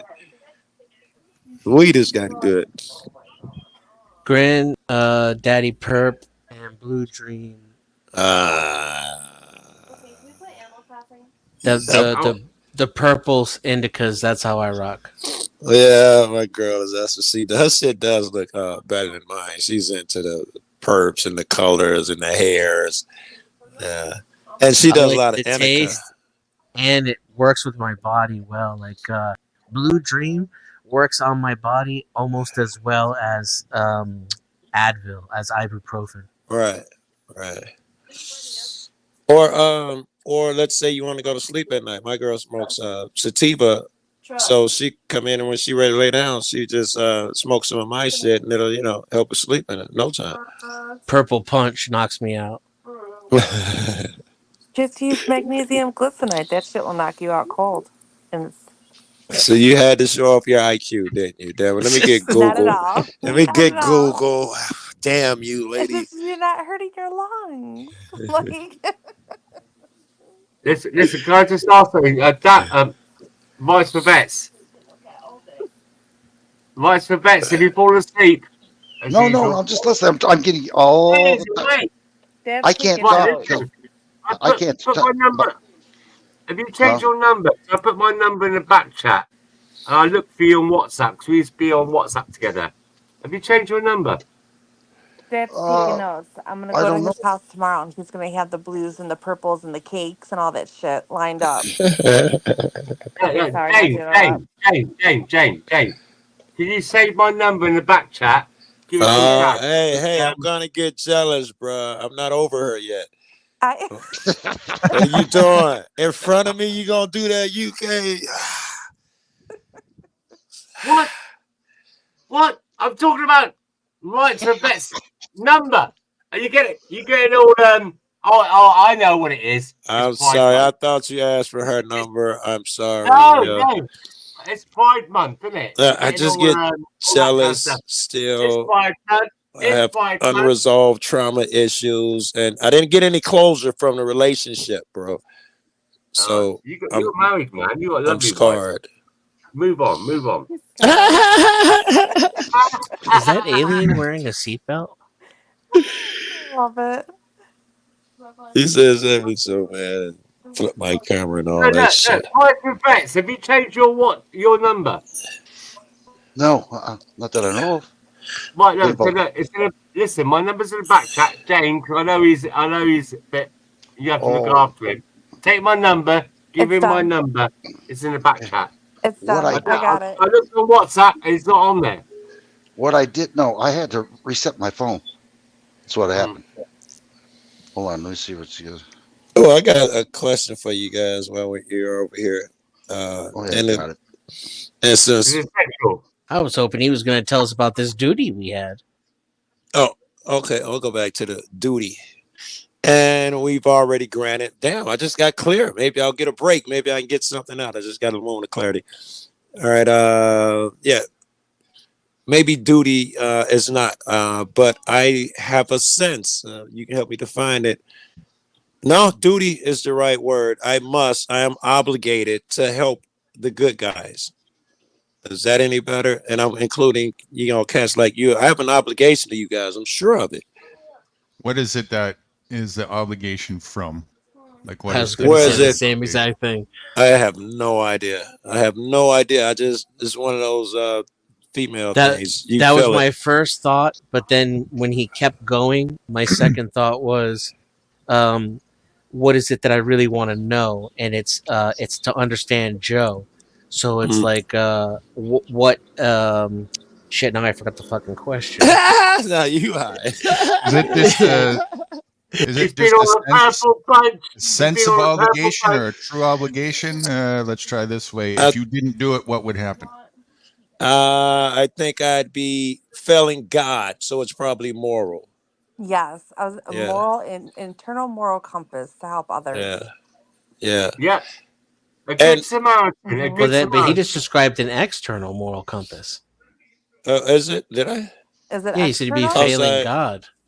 Yeah, but I'm not sure that maybe it is, but I'm not sure that that's not my moral compass as well. My moral compass is to help motherfuckers and all of that shit. And I know that some people, it's the duty is ever. I owe duty to everybody apparently, but to some motherfuckers, my duty is stronger. I don't mean it. Yeah. I don't know. Yeah. I'm a little suspicious now though because of the way you phrased it. Is there punishment involved if you don't do the thing you're supposed to do? Would there be a punishment involved? I don't believe there is. I don't believe there is. Okay, well, a true obligation would have to come with some form of consequence at least, right? Well, not necessarily consequence. It could come with an advantage if you're successful, but you just remain stagnant unless you consider that a consequence. Well, hold on just real quick. Consequence doesn't need to be negative or positive either way. Just an outcome. Just in some sort. Yeah. This has already gone past my bat. So all right, go ahead. If you guys get too much on a roll. No, back up. Go ahead. Would you agree with what Bless said about karma? Is that a possibility? He just said karma as a potential punishment. Do you believe in that? Oh, I do believe in karma. Does karma play a role? No, I don't think karma. So karma doesn't play a role. Okay, so in this particular incident, I don't think karma would play a role. If I don't help someone, I don't think karma will play a role. No. and so guys, it's 1:30 in the it was morning. too. Sorry. It's a school night. I've got to shoot. I've got to say goodnight. Okay, man. bless. What It's a good to pussy. see you, man. Okay, I Sleep got on your your number there, head. UK. Take What care. kind of Got your number, UK. Okay, Pardon? what I kind got of your number. UKish are Oh. you? Sleep on Well, your my dead. number's Come in the on. background. Save it. Let's keep in touch. Take care, guys. And You listen, too. karma is a real thing, and being a good Samaritan is a good thing as well. Look All after each right, other. my man, my man. Listen, guys, you gotta look after each other because no other fuckers are gonna look after each other. We're on our own. All right. There's some sense in that. That's true. Peace Definitely. and love. Peace and love to everyone out there. Right. Good to see you, I'm man. gone. 3, Good to 2, see you, 1. man. See ya. I'm gone. Bye. Good night. See ya. But so you did mention that it was advantageous for you, and that's what motivates you, right? I think so. Yes, and not just me. I was sitting here thinking it as he was talking. I'm wondering where does that motivation come from too? And I had went off on a little tangent in my head, but I was thinking the world would collapse without niggas, good guys or something. Maybe, maybe it's that. Maybe I'm so desperate in this world that I gotta help the people who help it. I think I used to feel that way, and then I ultimately decided I was being arrogant. I don't think we're holding the world together. Yes, that would be arrogant the way I phrase it. Yeah. So like both things that you're talking about though, number one and number two, I think we both share. I would never call it a duty. So for the number one, it's how I am. It's my nature. It's my nature to be kind. Yeah. And it they cannot beat it out of me. I resent it at many times. So if I could turn it on and off when I wanted to, I would. I cannot. My So- duty rises, and I'm using that word again, with some people, though. Some people outright think I have less duty. I have duty to all, but when I was thinking that, I was thinking, I guess, oh man, I'll just dig myself deeper. But to the, some motherfuckers are kind of worthless and all of that. When you have someone who fucking adds something, I think I feel a more duty to, I don't know whether it's beauty or whatever it is, not just you cats per se. When you have someone to add something, maybe to whatever I want the world to be in my head, maybe, but I feel a more of a duty to some people who are more innocent. And I don't mean like in a child form. I mean like some dude who wants to LARP in the woods. If somebody wants to bully him or make fun of him, suddenly my duty rises to protect that dude because I need people to feel, free. And I think it's courageous to do shit. I'm not expressing myself, whatever. So here's this is going to tie it all together for me, and I think I'll understand. I'll go for the lowest, the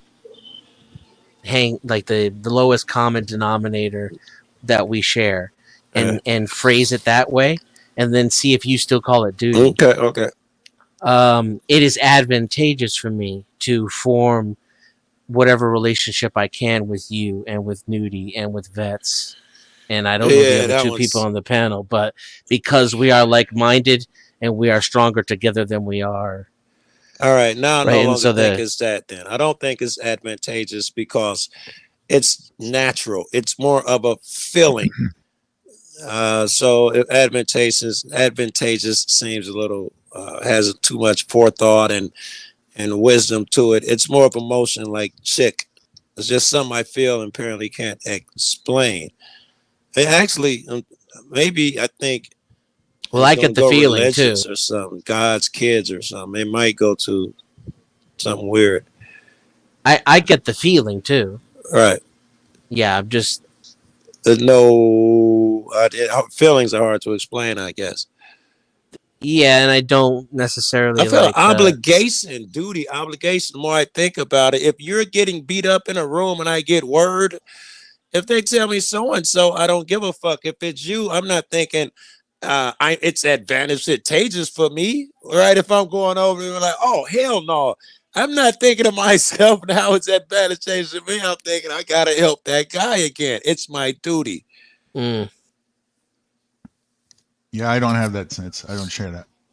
I've had that feeling before, but I've learned over time that it's not a good impulse to act upon. Yeah, And I wouldn't. agree. I agree. I hop into rooms and I'm very quiet, or I watch and I learn.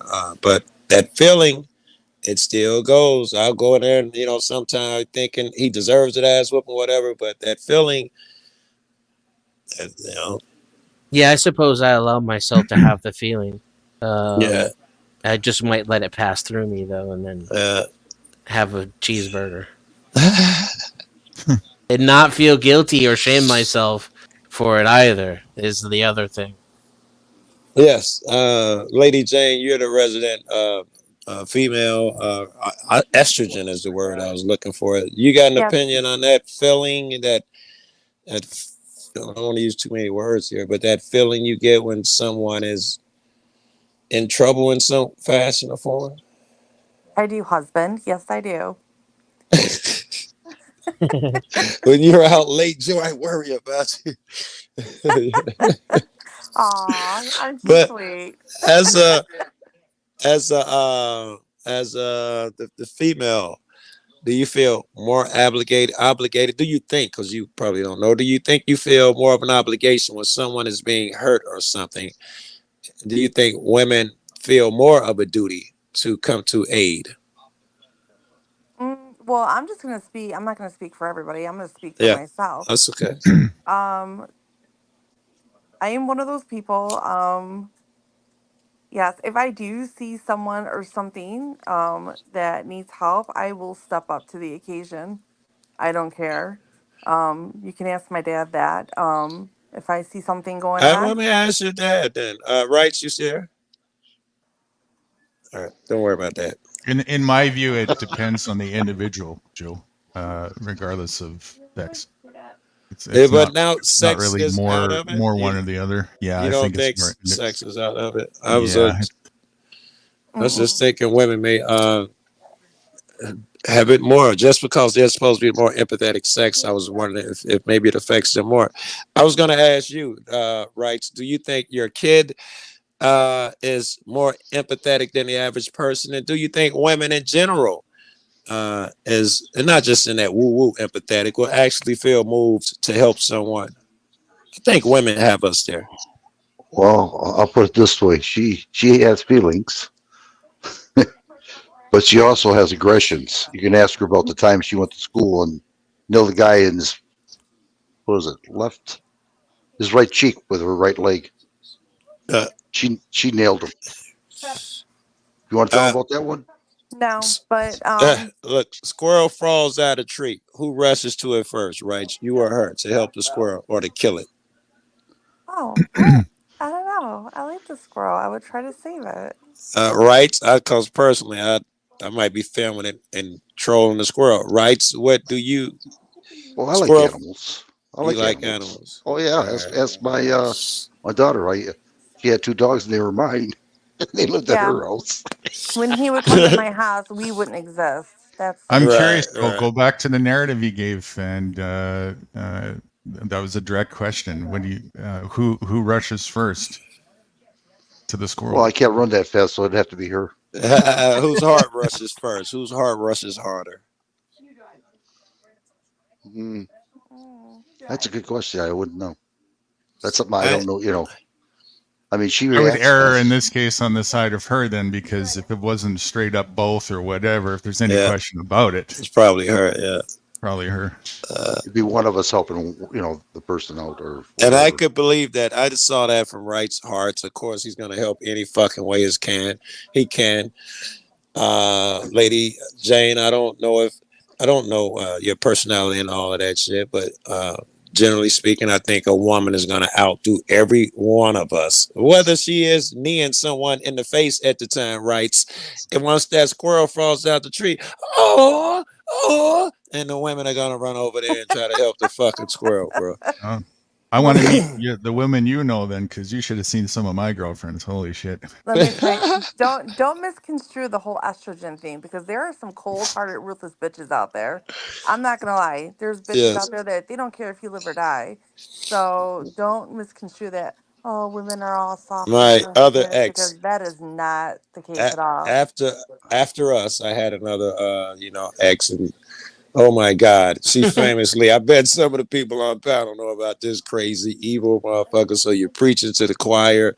This chick been making videos and fucking making my life miserable for years, bro. Calling the crib, giving motherfuckers my info to dox me on their channels, paying people to dox me. There's this evil hooker, bro. Yeah. Try to dox my mom and my kids and all of that shit. I want to be the squirrel falling off the tree and ruin my nuts so the girls can come over and help me out. You would be the squirrel that drops the acorn that hits the police car and gets someone killed. I seen that video. Yeah, I seen that. Wow, what a prick. Yeah. Yeah. Oh, you should have seen the incident with the elevator I pulled on some people. That was hilarious. Oh yeah. Oh, He got a group full of people looking at a bird that wasn't even there. That a bird that wasn't there. The door's open. He's like, oh, look at the bird. Look at the bird. And like the cops turn and they're looking out the door. And my dad was playing like he was trying to reach for someone's ice cream as a joke, and they all started laughing. Like, we cannot believe we all looked at this so-called We bird. fell for that imaginary bird. But then we got to the proper floor, and then there was security waiting for him at the door. Oh wow, that it was. Oh, okay. It wasn't really for him, but yeah,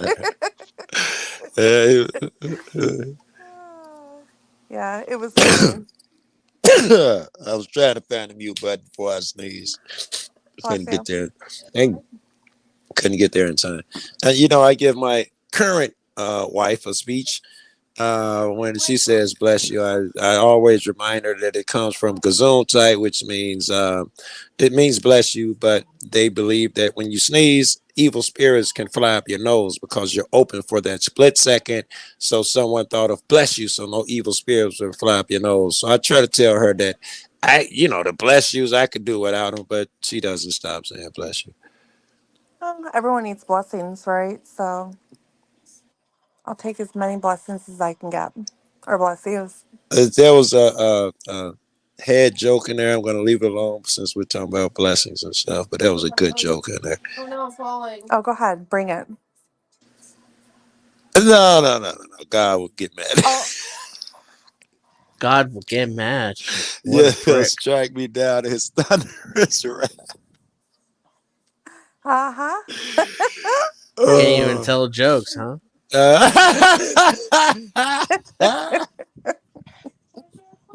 This fucking guy. You say, I'll back it up. You say, I say, yeah, so blah, blah, blah. You was like, yeah, it's okay. Everybody needs blessings. I was going to say, well, I prefer a head. But since you were talking about blessings, I didn't want to follow it up with a head joke. But fucking Dennison brought it out of me. Dennison, apparently those guys have a really good sense of humor over there. They had me cracking up when I'm over there. They got incredible sense of humor. They're like 10 times smarter with funny, smart humor than we were, and that's could be me. No, the people over there. Some people when I passed out for 26 hours or something and thought I saw angels and stuff. They had a sense of humor. Actually, I think they were saints. Wait, you passed out for 26 hours and you thought you seen angels? I thought they were saints, actually. Yeah, a bunch of dumb stuff happened, and I was afraid to close my eyes and go to sleep because I kept seeing visions when I closed my eyes. So I stayed up as long as I could and kept my eyes open as long as I could. And then at some point, I gave out. And I woke up 26 hours later in the hospital. I had 3 visitors, 1 female and 2 males, and they told me a bunch of stuff, taught me a bunch of stuff, and told me they'd be back and blah, blah, blah. Wow. Yeah, that's the short version. I assume these guys had heard it 10 times already. Interesting. Yes, it is. Rare. Look at Has that happened more than once? Yes, they told me how to get them back, what to do. And I used to do it a lot, and they would come back and they talk to me and teach me lessons and stuff. And I did it with friends because I'm an egghead. And then I did it so much because I did it with anybody in the room at first, and shit would go crazy. And then I started being particular about it. And we had some good progress doing that, where other people could hear the conversation. It would scare them to death, because I'm telling you, these are like holy people and energies, and it would scare them to death to come near, and everybody would cry if they'd listen to the conversation. It was really weird stuff. And the bad guys would get, in my opinion, and they said it too, possessed by evil spirits. And I know that's ancient Christian talk, but that was the way that's the language, that how they talked to express what happened to them. I'm thinking of two cats in particular, and both of them, when it was over, said, I was possessed by something evil. And I knew it. I got so good at it, I could call. I would tell people, if you had a wrong thought, man, then the wrong guy is going to rush in while we're doing this, and be careful what you think. And I think that you will be the most prone. I've done that a couple times. The cats, and I would judge them as the least, the lower hearts, people with the least heart. Those are the ones that seem to get the spirits could jump in easily. People with strong hearts, they're damn near immune.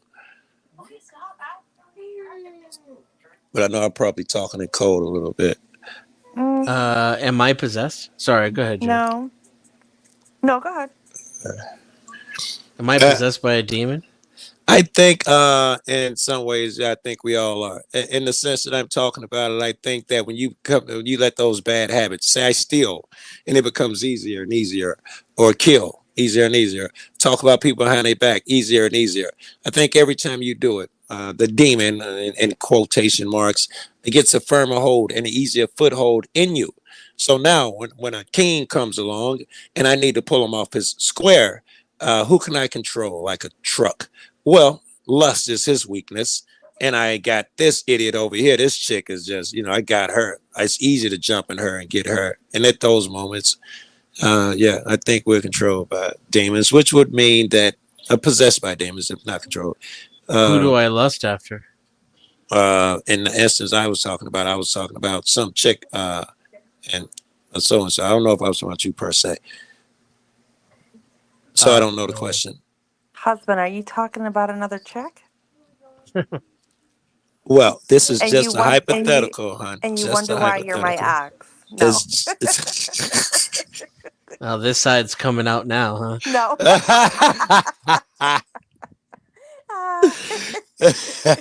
I told you it was bad, Dennison. She's horrible. She's so mean. Yeah, I used to run to Dennison when we had problems. I'd be calling Dennison at night. She got me sleeping on the couch, Dennison. I can't stand her. Too funny. But I meant that it does look like some intelligence can hop in assholes every time when I do this shit. Then, and I think it translates to everything that you do positive on this planet. They have a shitty distraction. I don't give a fuck if I might not hear from this chick for I don't know how long. The moment I start editing or something, that's when this chick will call. Ooh, did you know so and so or whatever? They try to distract you every time. The second you try to straighten up, your friend who's never shared a bag of dope in his life suddenly wants to share dope with you and all of that shit. All these things, I think they are being controlled by the demons. Now, they'd had to agree to this shit. They could kick them out at any time. But yeah, I think that's how it operates. All the way down to small things. And certainly when I did that, if I didn't tell you about it happened so often where they have people could knock on your door and ring your bell and shit to try to interrupt you. It's endless. So to do this experiment one time, we didn't have to, but we chose to go to Starved Rock, which is, I don't know how many hours away from here.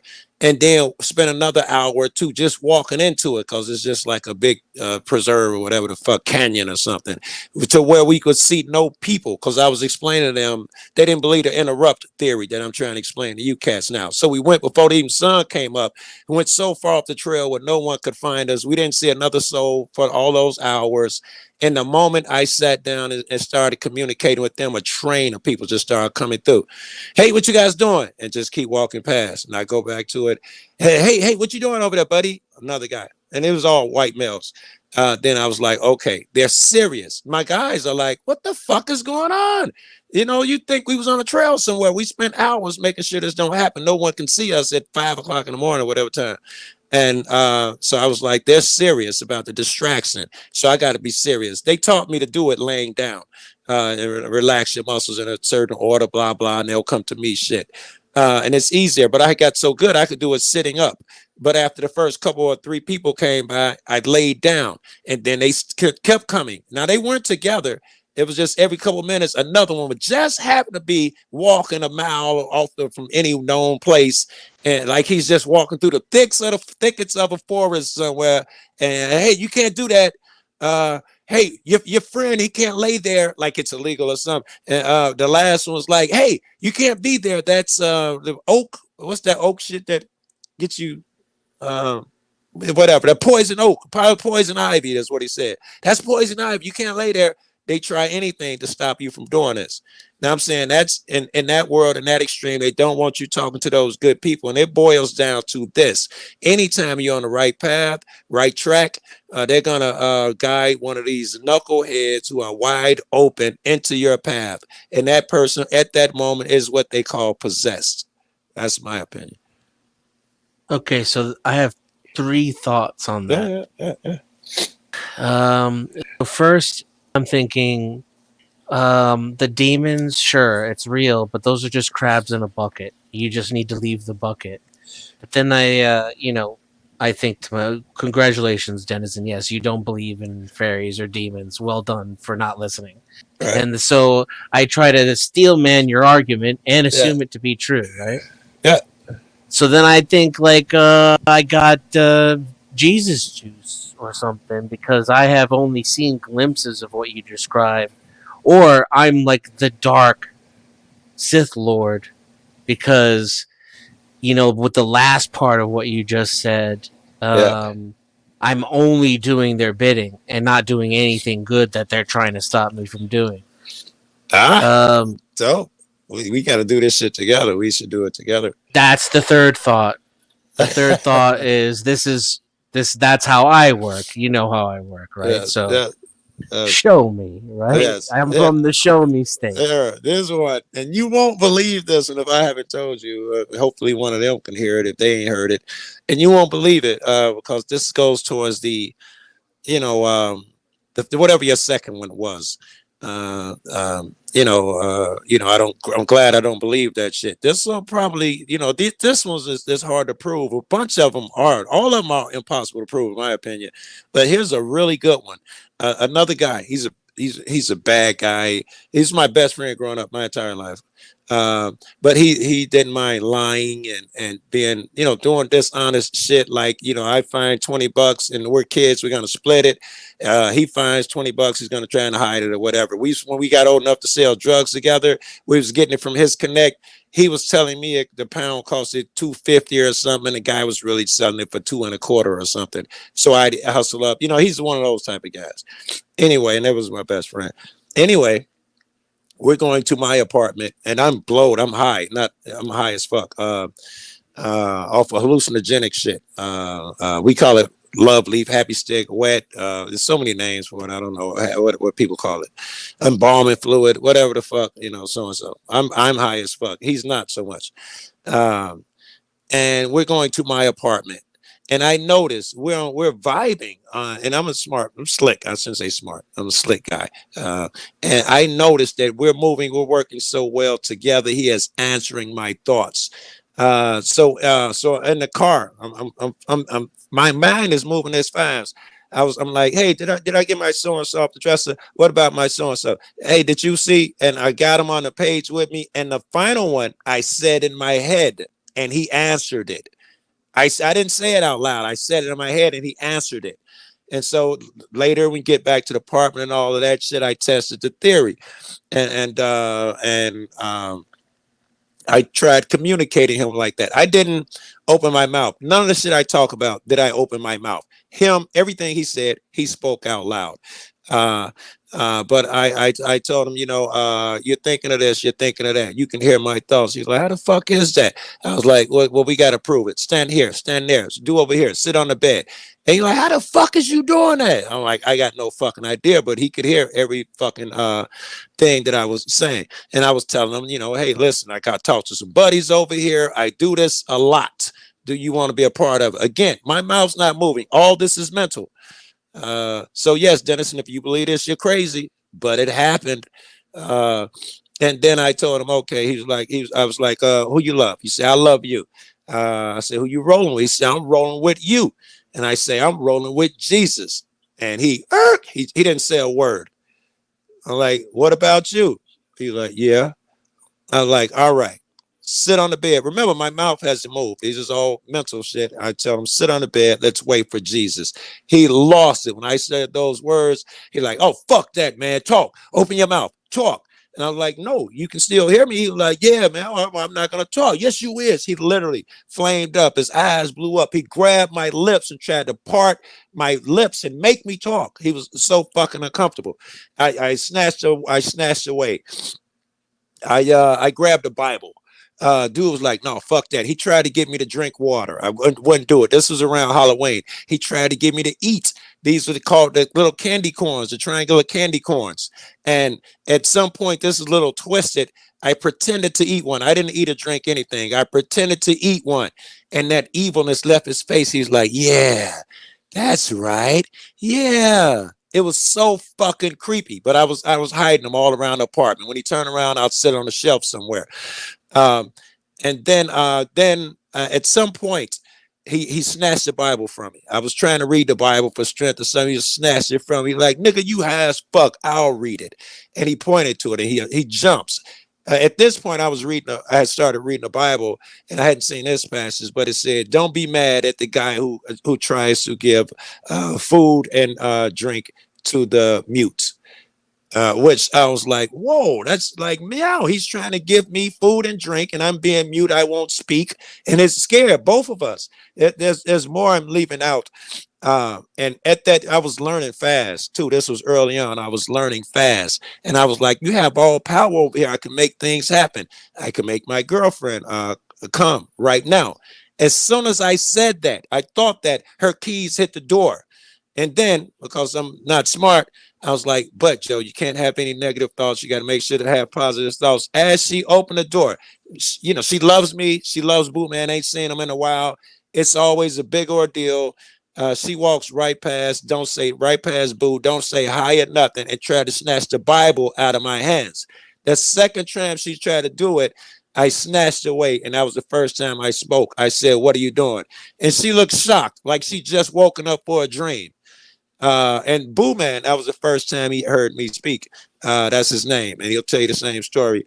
I told him because all this time he's supposed to be picking up his wife. Her name's Riri, and he was going to stay there though until I ate, drank, or spoke or something.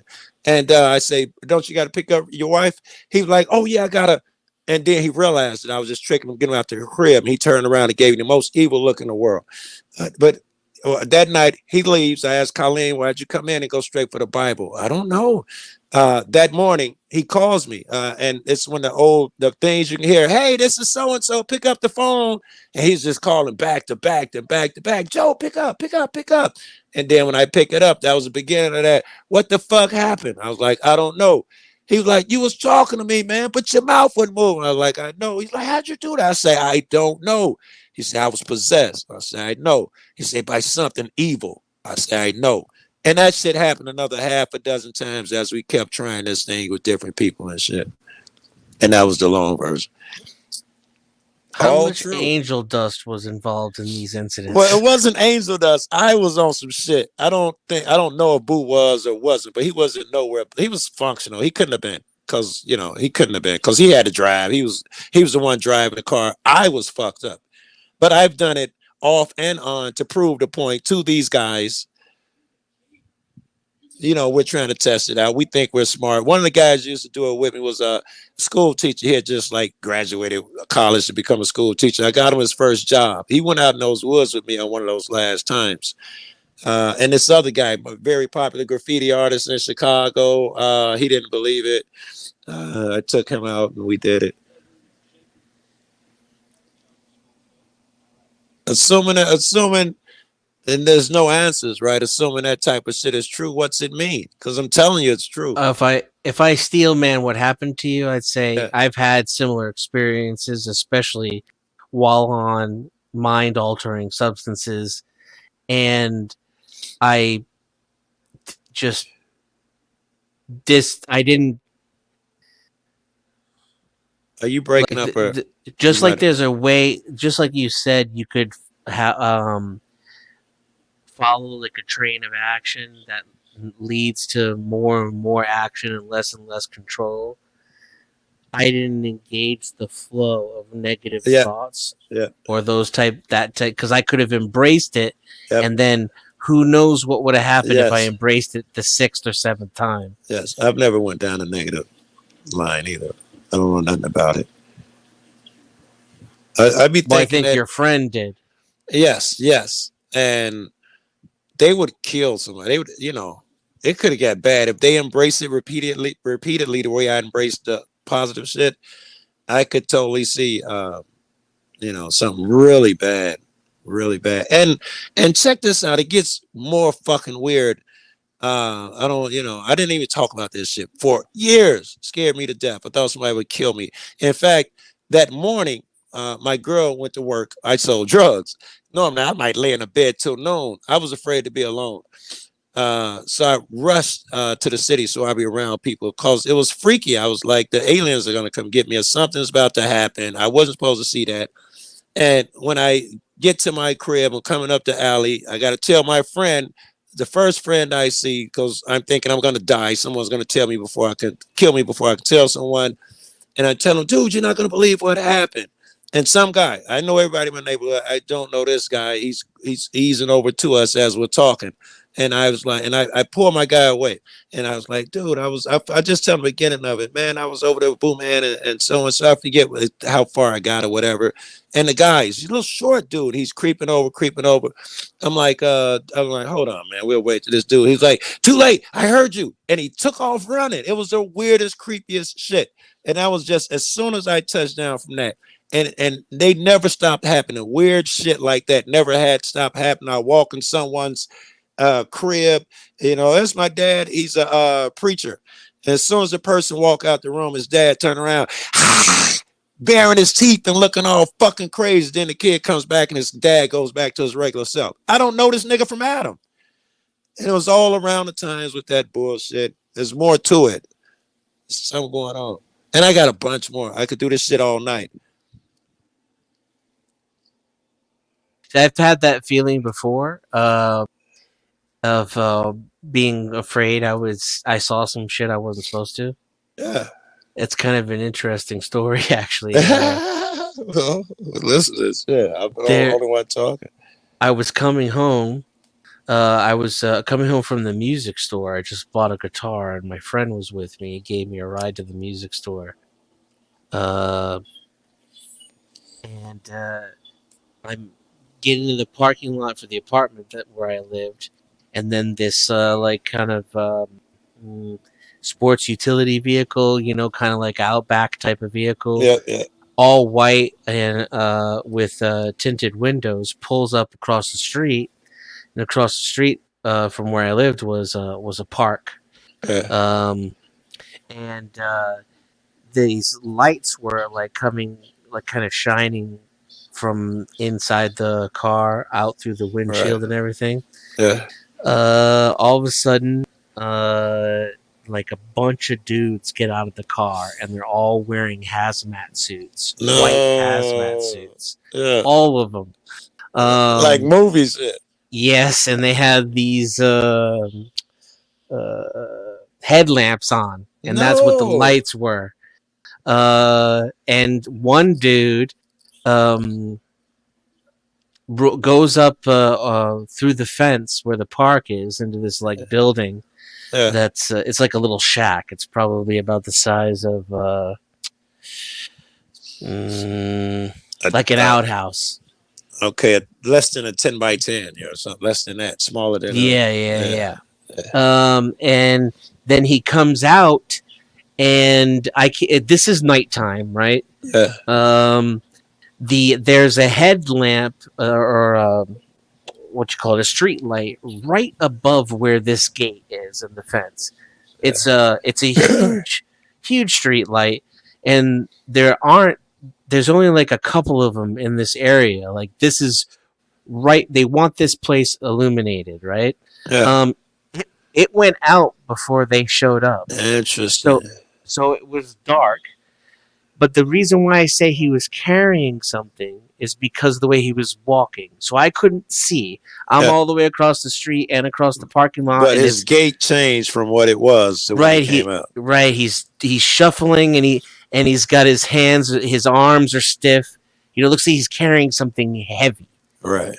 They all get into the car and take off. And I wait for them to leave. Because I'm terrified, and I go over and cross the street, and there's a master lock. There's part of a master lock on the ground. It's been cut. You know, looks like by wire cutters, like the big ones. Bolt cutters, yeah. Yeah, bolt cutters, yeah. The gate on the fence is unlocked. And the sign on the building, which I had never noticed before, said something like air quality control facility or something like this. After I saw that shit, I didn't know what it meant. In retrospect now, maybe they just get paid to collect the data and they didn't have the key and they just cut it open. I don't know why they were all wearing hazmat suits, but at the time I swore I just witnessed some X-Files shit and they just like did some weird, whatever. Right. I was waiting. You know what would have been great is as they drove off, that light popped back on. That would have just been like, I'd have been all CIA conspiracy theory, bro. You know what was weird? The only thing that was weird was I took the lock and I hid it in my closet. Yeah. And I never found it when I moved. You had that interested. You were curious too. You saw something. I mean, I don't know that you did, but you felt something is what I should have said. You felt something. Yeah. I shared that feeling that you had, I think. Yeah. And so there was I computerized a message of it too, and I told I gave a written account to the first friend that wasn't there, that I came across. I think it was the next day at work. Just because I was that worried. I had no idea what I'd seen. Holy fuck, bro. I think you went out. Say something. Yep. All right. I think you went out. Oh, yeah. You back.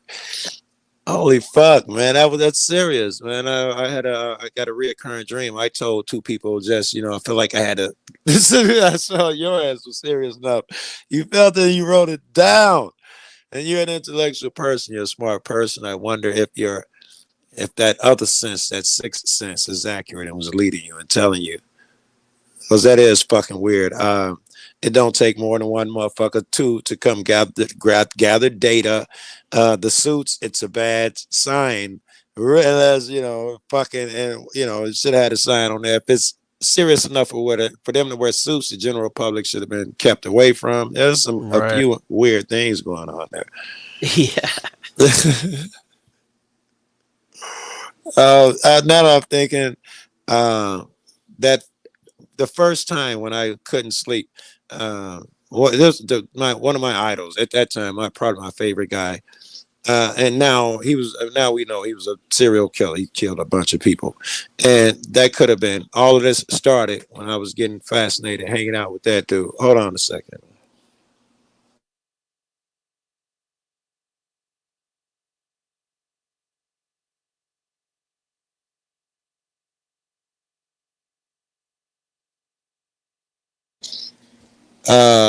Yeah, and that what happened got me away from that dude. My life would have gone a different way because we were really tight and blah blah, and my values were probably a little looser that first time that happened. And then I started after behind that stuff. I called on Jesus, and he had came and helped me. And I started getting into Bible, and I read anything, not just the Bible. And at this time, I don't know how much later, years later, I'm sure, there's another guy, another serial killer murderer. When I say this, it's not like white people serial killer guy in the woods burying bodies. It's a guy that just keep killing motherfuckers in the neighborhood over and over, different motherfuckers. And this guy had a bunch of bodies piled up. He's evil as fuck, but this is the life I'm living. Every time I'm in a car, somebody's murdered somebody in these cars. And we were going to do business together. I sold weed and he sold smack, and he wanted to get in the weed business. So we're about to get together and shit. And I was reading this book called Divine Revelations of Hell. And I was telling him about it. He would pick me up from my girl. This is the story I heard. Yes, yes, from my girlfriend's crib. He'd pick me up, and he had dope, and he smoked weed. So he'd give me some weed. He'd give me a blow. That's what I did, and I give him weed. And that's how we start our morning. He'd bring me back to the neighborhood. I hustled all day. And I'd been telling him about that book because it struck me with that feeling that we're talking about. Oh my God, it's incredible! You got to read it. And sure enough, when he picks me up and we're riding, I put the book on the floor of the car. I pick it up and I put it in his lap, and he starts screaming like I put hot coals in his lap. And what was interesting, he couldn't push it away though. He was screaming for me to move it away. He didn't bring it upon himself to push it. And I lifted him up, and he was, what the fuck was that? What the fuck was that? And I'm like, nothing. It's that book I was telling you about. I put it back on. He started screaming, get away, what are you doing to me? And I lifted up, and he lost his fucking mind. But that, to me, that one's so hard to explain. I think I'm a bright guy without bringing it to these demons and unseen so-and-sos, and he was an evil fuck. He's the worst. He is the worst. And the other guy, horrible. And I think that was, God teaching me something. I got Jesus juice then. Yeah. I got like a bubble of Jesus and God fire around me. Because I'm telling you, these people can't get close. Because I've seen some of the things you describe, but they're all in my past, and like every day on my I get farther and farther away from Praise I God. can't I don't even I don't even see people like that anymore. I think I'm the happiest now. I don't give a fuck if I'm broke, car trouble, worst shit ever. Somebody asked me how I'm doing. I am genuinely the happiest fuck in the world. And I think on my day to day, I'm with a much better people. Who what? He said, for fuck's sakes. It's funny because that's his name. I didn't even hear nobody. I'm not even looking at the phone. We're monopolizing shit. Anybody else still on here? Anybody else still alive? Dan's here. Prairie is in the chat. Hi, Prairie. How's it going? JD is in the chat. I don't know if that's Jane. I was wondering what happened to Nudie too, but Nude probably lost his electricity again. And that's why I thought he'd be right back. But does it usually? His power went down earlier, so that's probably what happened again. And probably fixed it. I guess we can keep talking. And Dan don't ever talk. I would love to be out there and see how to fix Nudie's electricity, man, because I picture myself, doing that shit with my, what do you call it? Maybe if he prayed harder. Prayed harder? Yeah, so how do we test this hypothesis, Joe? Cool. All right, Let's put your money where your mouth is. I don't know. I think I am going to have to do some hallucinogenics, which I ain't did. And I've tried them. They've been ineffective. I'm going to have to do some strong shit, I think. To guarantee it, because I could do it meditating, but that shit's super hard, and they don't come see me all the time, but they do, and I ain't got to go into all that. But they come to you. It sounds a lot like when people meditate and they're trying to meet this place because they tell me to just be quiet and shut the fuck up, and first you gotta relax your muscles. And that shit took me weeks just to learn how to do it because you got to do it one at a time, blah, blah, blah. It's kind of weird. And then you got to be quiet. You can't think and all that. And they come to you. You don't go to them. So it sounds a lot like what people do meditating. And normally that's what I do. I ain't done it in years since I've been caught watching. I haven't done it since I've been caught watching. So at least 5 or 6 years.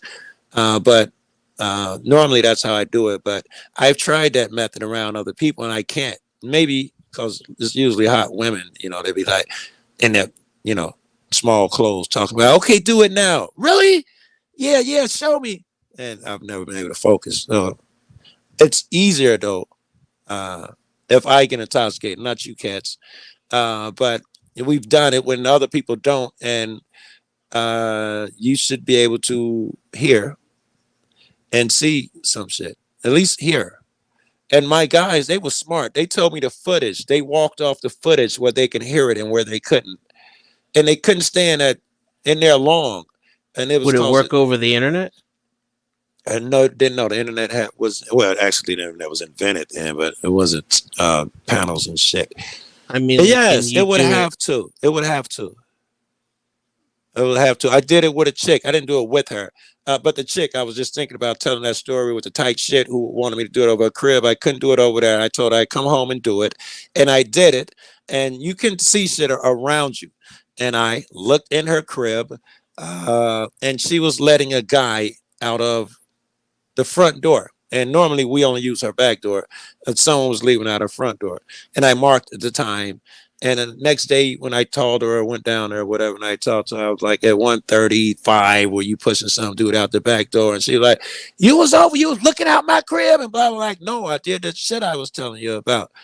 It was like, well, how did you know? Blah, blah, blah. Like, it was a dude, a black dude, like short hair, going down the front stairs. You don't even use your front stairs.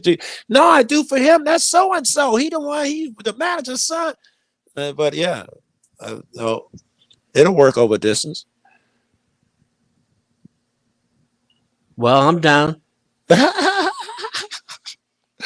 problem is, I haven't been able to. I've tried to do it through. I need a different hallucinogenic or some stronger mushrooms or something, because I've been taking DMT and all of this shit with motherfuckers, and I ain't been able to get, I didn't feel nothing, like smoking a cigarette, and and everybody else, flopping around and shit. And you didn't meet the mushroom people when you did DMT? Acid, mushrooms, and the DMT, I think it's called. Nothing.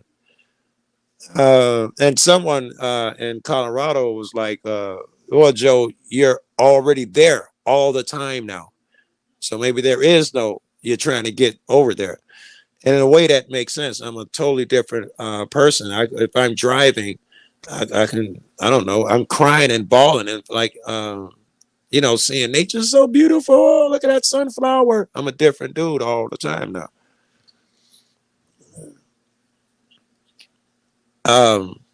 Where are you? Are you fucking in America somewhere, Dan? Yeah. Right now, yeah. There's no way we could do this shit in person. I mean, I'm down. I'd come to you. Yeah, there's a way that it'll take longer. Yeah, that's groovy. You'd have to get I hate to be talking this shit over the internet. But I don't have no confidence in this. I want to hear what way this is. Oh, Joe, I've been meaning to ask you for something. Sorry, Nudie. Yeah. But I just keep forgetting to ask this. What does it take? What will it take to get you to install Discord on your phone and use it? I don't think it's feasible, bro. Better men than you have tried. In fact, I had it on there when RossCon, I installed it so I could go over there and talk to her. And the fucking messages are relentless, and everybody calling you, check your Discord, is just fucking mind numbing. I can't take that shit, bro. Okay, let me try a different question. How can I contact you off of YouTube live streams? You got my number. You said off of that shit. You got my number, motherfucker. I don't have a cell phone anymore. Oh, okay. All right. Well, nigga, for you, I guess if it suddenly becomes an option again. I hate Discord. Is there something better? I can give him a suggestion because I'm in the same boat. I don't have a cell, but I use Text Now. I don't know if you're familiar with that, Dennison, but you can use that Yeah. on your PC. It keeps asking me for my cell phone number. Oh, for fuck's sakes. Are they doing that now? For fuck's sake. Like I can do it right now and maybe even share the screen. Maybe they changed it. It's been a while since I set up my number, but I've got a Did couple you say numbers. Telegram, right?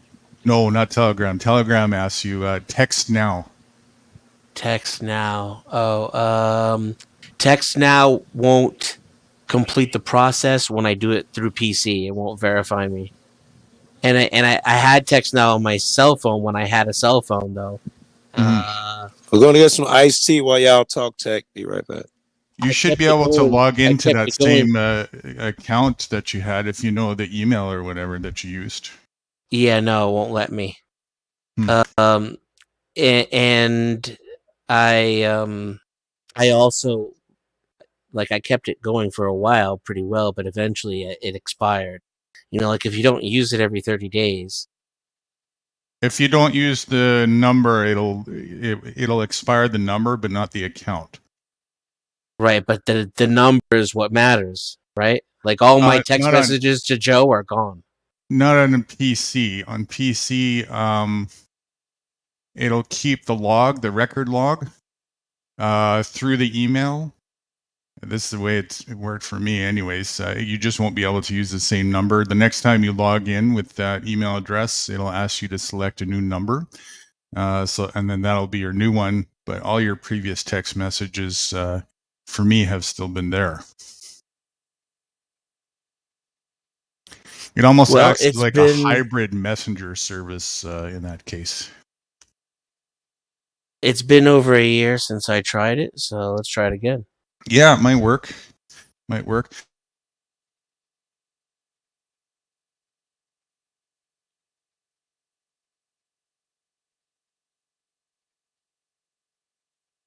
Web messaging, right?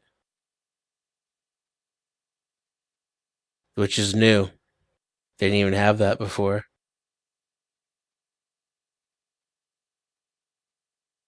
Am I muted? Wow, nothing like black people tea. Am I I can hear my you. audible? Yeah, I hear you. I don't hear nobody else. I've been drinking tea with them white folks, and then my buddy whose house I was over yesterday, Illinois Tyrant News. Darren's the tea, and sweet tea they call it. So, but my mom just made her first batch of sun tea, sweet tea. Oh my God, it's nice to be back in the black neighborhood. Diabetes Central. This shit's so good.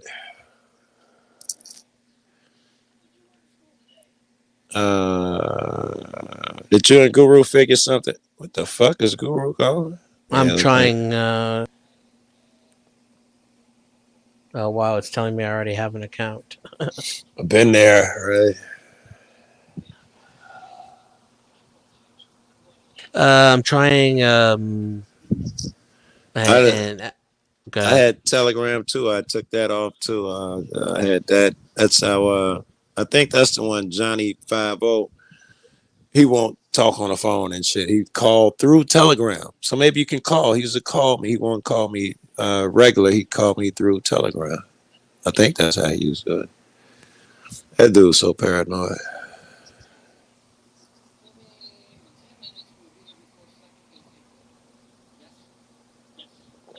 Yeah, it's not letting me sign up.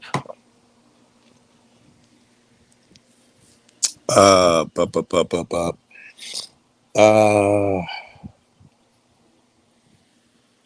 it. I have to create a fucking app to talk to you. It's gotta be. Who was our tech guy? Who was the tech guy in this damn house? This Me. fucked up room. Oh, you were the tech guy here. Okay. I'm gonna try a different browser. I meant in Guru and Wright's show, they have to have a tech on hand. I was asking who's their tech guy. Are you kidding me? I'm broke. I can't afford that. Y'all don't have an on-site tech guy? Nude's gonna be the most out of that crew. technological out of the two of them, I think. Hey, I had a good thing for Guru writes something y'all do. I was telling the Guru, damn it, I'd have to look at our text. I was telling him it was a word that he used to know me more often. Hold on, I'm looking at our text. I got a sponsor, but I'm not going to get paid for it. I got to do it next live. Oh, cool. Who's your sponsor? Called Entrust. Entrust or interest? Entrust. It's only good for Okay. Michigan. They are Okay. a brokerage for giving you low insurance, house and car Yeah. insurance. Yeah. Pretty good person. Really was. So I'm going to use this card. I Good. got to put it out there in StreamYard next time I come on. And Right. they were really Right. good. They were really good. They saved me a lot of money. Holy hell. Good. Good. Very good. I don't know how good the insurance is, but they saved me a Oh, lot of money. the deprogrammers. That's what I was gonna say. You guys need to put at the beginning of every show, after you say your little spiel or somewhere in there, remind motherfuckers over and over again if that's what you do, guys do. I was trying to think of to describe the room over here, and yeah, that's y'all need to put that out there. You need deprogramming. This is where you go, and that's what y'all do over here. You know what? That's not a bad idea. What do you think, dude? I like Yeah, it. I think Guru just fell off or something. He fell off again? Yeah, let me see. I'm looking. Yeah, it's just us. I don't see Guru. Jeez. Oh. I was trying to say, man, I've done some shit like that out there in Colorado. If you're a windstorm, you got to go out there and attach something that's coming off the roof in the wind. I don't know. Or one of the pipes, because it's all private property, and I guess the line runs from a private road somewhere or something. But we had to fix some lines and shit. And it ain't nothing like doing your own shit yourself and shit, man. I had to get out of the house and kill a rattlesnake to fix something one time. Wow. Yeah, it makes me wonder when Guru Electricity go out here, you just push a button and you keep calling motherfucker over and over again, and and yell at them, and someone comes with a truck. I'm imagining it, at least I'm hoping it. Maybe Guru, I gotta check the voltage, maybe a tree knocked down a wire. It's something different than just, call Edison. That's what we do here. Call Edison. Oh, they say they already getting calls. They on top of it, and you just wait it out till somebody else do it.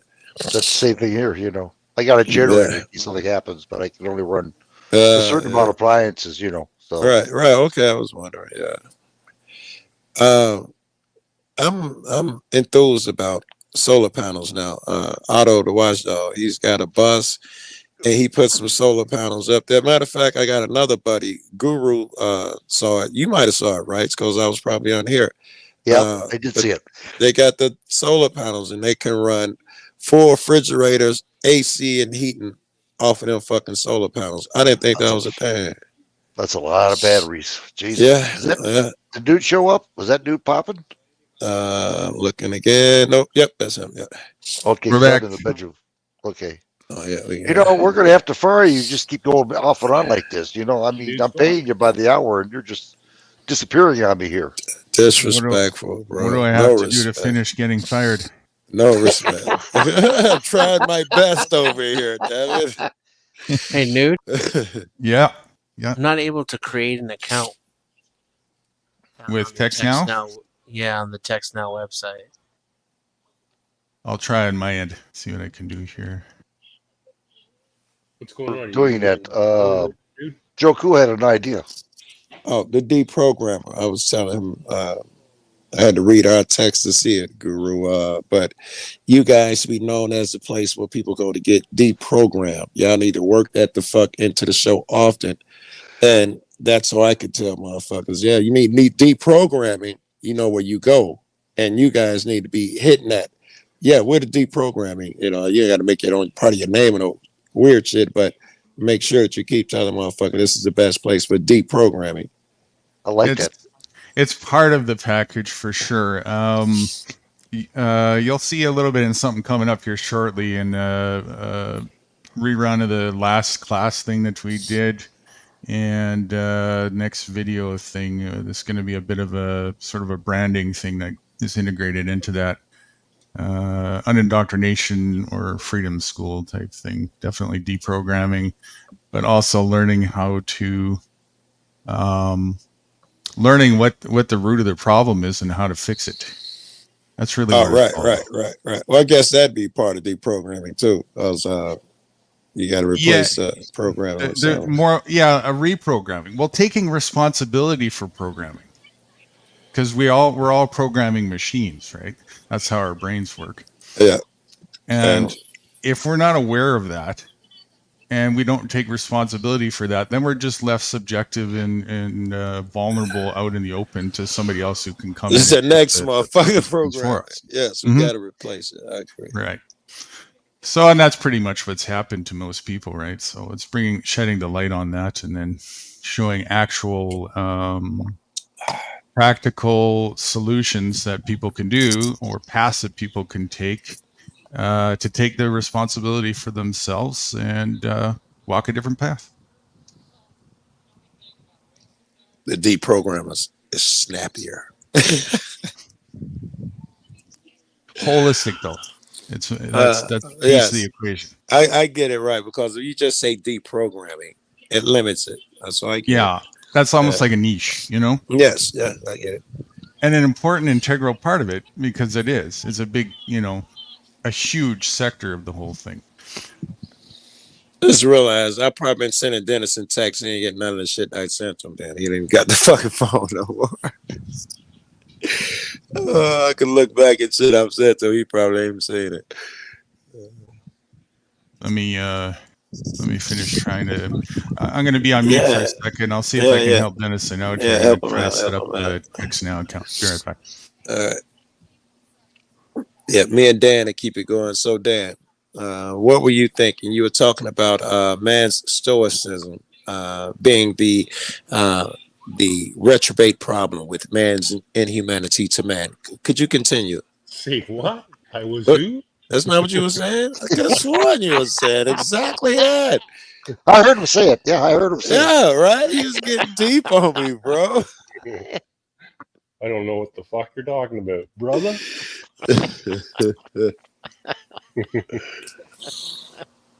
Oh, fuck. All right, I guess I am going to smoke some more. Yeah, so I'm muting too. I'm dying to see what you and Dan do with everybody gone. We talk about the weather. I'm just trying to keep quiet so I don't get my ass kicked over here. That's why I always go on at nighttime, like about 11:30 or 12 when my wife goes to sleep. My laptop's in the kitchen. She's in the front room, which is only like about 6 feet away. I try to keep quiet so my dog can sleep. I'm going to go to your house. You want to come over, Rights? Come on over. I know you would do it too. I know you would. Do what? Invite me over. That's nice. Come on down. Yeah. You're only a 2-hour drive or less away. Yeah, but the freedom is such a good thing. I just got to have a passport to get over there.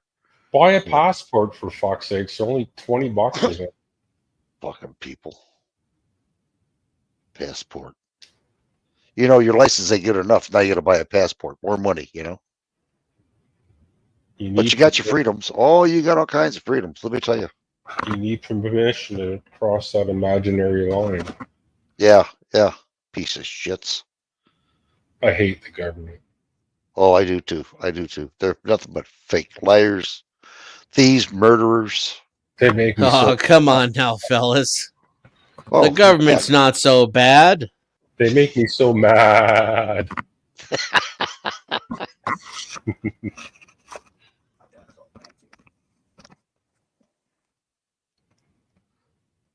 They'll kill anybody just to stay in power. They would. They have. That was dope, right?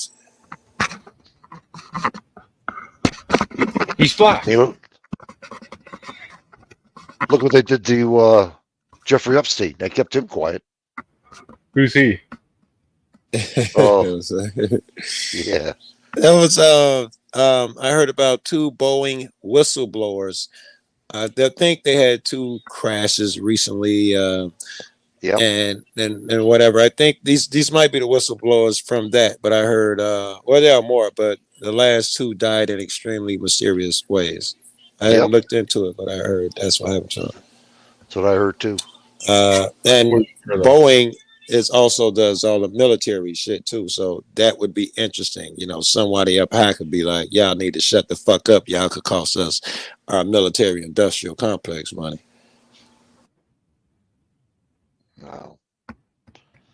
Yeah, they'll do anything. They'll do anything. Lie, anything. I'm done with them. Doesn't sound like you're done with them, right? Oh man, I want to get out of here so much it's unreal. I can't do it right now. I'm just livid about this shit. Just because I show other people what's going on and it, telling them, get off the grid and everything else doesn't mean I care for the government. Trust me. I'm just trying to wake up other people if they want to get woken up. Deprogram them, New did it for me. Like I said, I want to do it for them. Sounds like you still believe in them and what they're doing. If I believed in them, believe me, I'd be voting this year, and I'm not voting. I'm not voting at all. I don't want nothing to do with it. After the last incident, my jaws dropped. We're going to take a break. Hey, Biden won. 4 hours later. Yeah, okay. That's enough for me. Dennis and I'm having an issue trying to create a new account too, so I'll see what I can do. I'll look further and see if it's possible. Maybe they did change it permanently now. For fuck's sake. Looks like it's asking for one way to download it as an app. I didn't have to do that. I don't use it as an app. It's just log in directly on the browser. And then you go to the Microsoft button, and there's nothing even to download for PC. So I don't know. I'll investigate further later, see if I can figure it out. Just blame it on Windows 10. That's what I was thinking. Windows 10. What does that have to do with anything? You just gave up your cell phone, Bang? Well, he doesn't have a cell phone. He's like me. He never had one at all. Wow. Smart guy. I got a smartphone for work because I had to, and I have some of the old cell phones. Like I don't dispose of them, so I have them all in a metal case. And I also used burners for a while. And burners? Yeah. What's that? A burner phone is like you just buy the phone with cash and then 5 minutes. Oh, a disposable, reloadable thing. Right. Yeah. So even that has there's some service issues with it, so I might not get that number back. But the number that I was... You got to get a smart phone so we can FaceTime again. The number that I was using with Joe was a Google Voice. So all that's... They don't do Google Voice I no could, more? Is I that think I gone can too? Google Voice? Well, my number's gone. So, it expired. The free number is gone. Oh, so you get what I'm saying? Yeah, I do. It's not possible to get like that used to be up here, and then they discontinued it in Canada.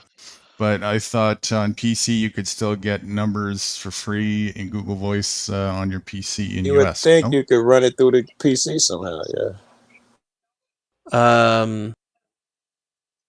Yeah, I could get another number that'll expire again. That ain't no good. So Google Voice numbers expire too? Yeah, if you don't use them, like, and I'm usually pretty good at doing that, but sometimes it just. That's going to be the same with text now, anyways.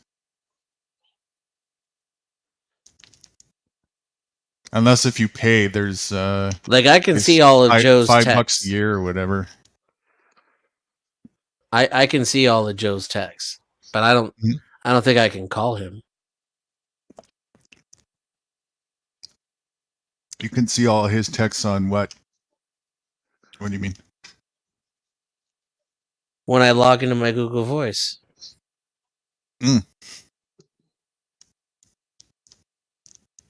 Try texting. To send messages, get a Google Voice number.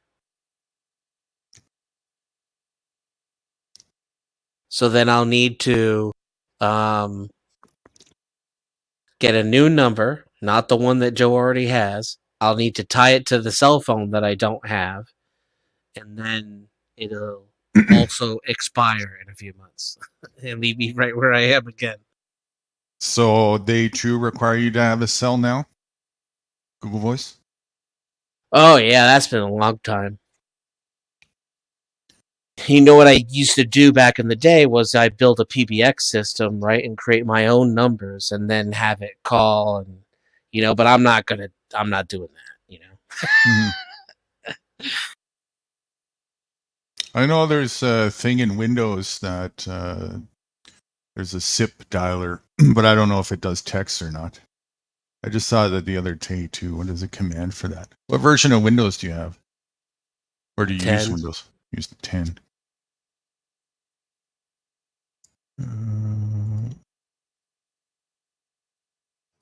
Why don't you just use GChat?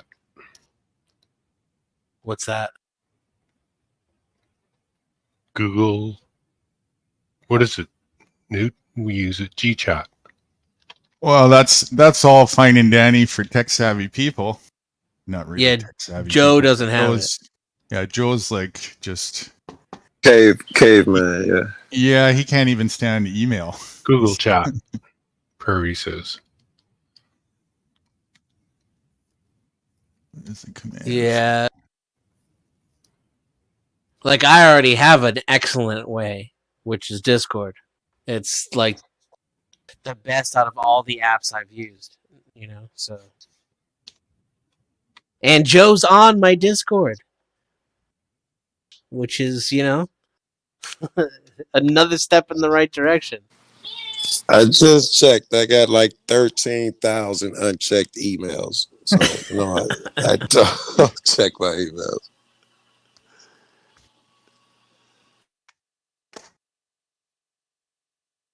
But God, you had to talk me through it sometime, Dan. I'll put it back on. All I did was, I don't know, I unloaded the app or something because I never used and it was irritating. But I assume I gotta still have an account or something if I load it back. I don't really know how that works. And yeah, and I can configure it so that it doesn't notify you if that's what you want. Yeah. And I don't think I want to. Yeah, I don't want no notifications from everybody's shit. Just none of that shit. And what?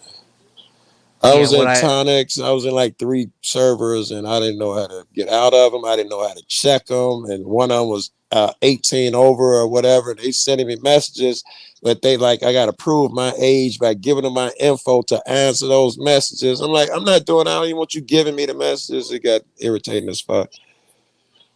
Yeah. So what I would do is have you leave all the annoying servers, have you mute all the other servers, and then turn notifications on for private messages. That way, it's like if someone's sending you a text directly, it actually does pop up. Wow, that sounds dope. All right, I had to switch phones because I had to do all that on this phone. You can also layer that as well, right? So, like, if someone shares a server with you, they can send you a message. You could turn that off. That way, the only people who can even send you a notification is someone who you gave your Discord number to, so to speak, which is going to be a combination of letters and numbers, and not just that's what got me thinking that might be cool. I'm gonna Someone do. just I'm pop gonna up. upload Discord on my other phone, and I'm gonna do that now. Let me make sure they're still on here. I got it right. It was Thank you. It was your daughter. Oh, forget about it then. Just knock her off. You finished cooking my dinner already, man? I'll Well, remember she that. pays better than Thank you. I'm gonna Nude. kick you out unless you pay me more. Damn. Wow. I'm keeping quiet. Mm-hmm. Discord. I like this Patriot stuff. Trying to find Discord. What I go to Apple Store? So you're gonna learn how to work Discord. Well, we're gonna see. First, If I'm putting it on my other phone. It certainly would be much easier, and you can mute notifications of people. You can, It's very, very, very scalable and configurable. The Discord notifications. There's so many different ways you can do it. I don't even want to tell you. I want you to tell me how you want your experience, and I can. You know what I mean? Yeah.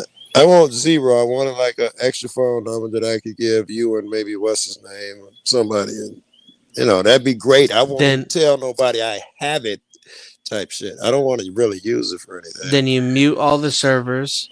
You check the settings. Oh man, they already talking about that register login shit. I don't remember no fucking passwords. I haven't tried on my other phone or something.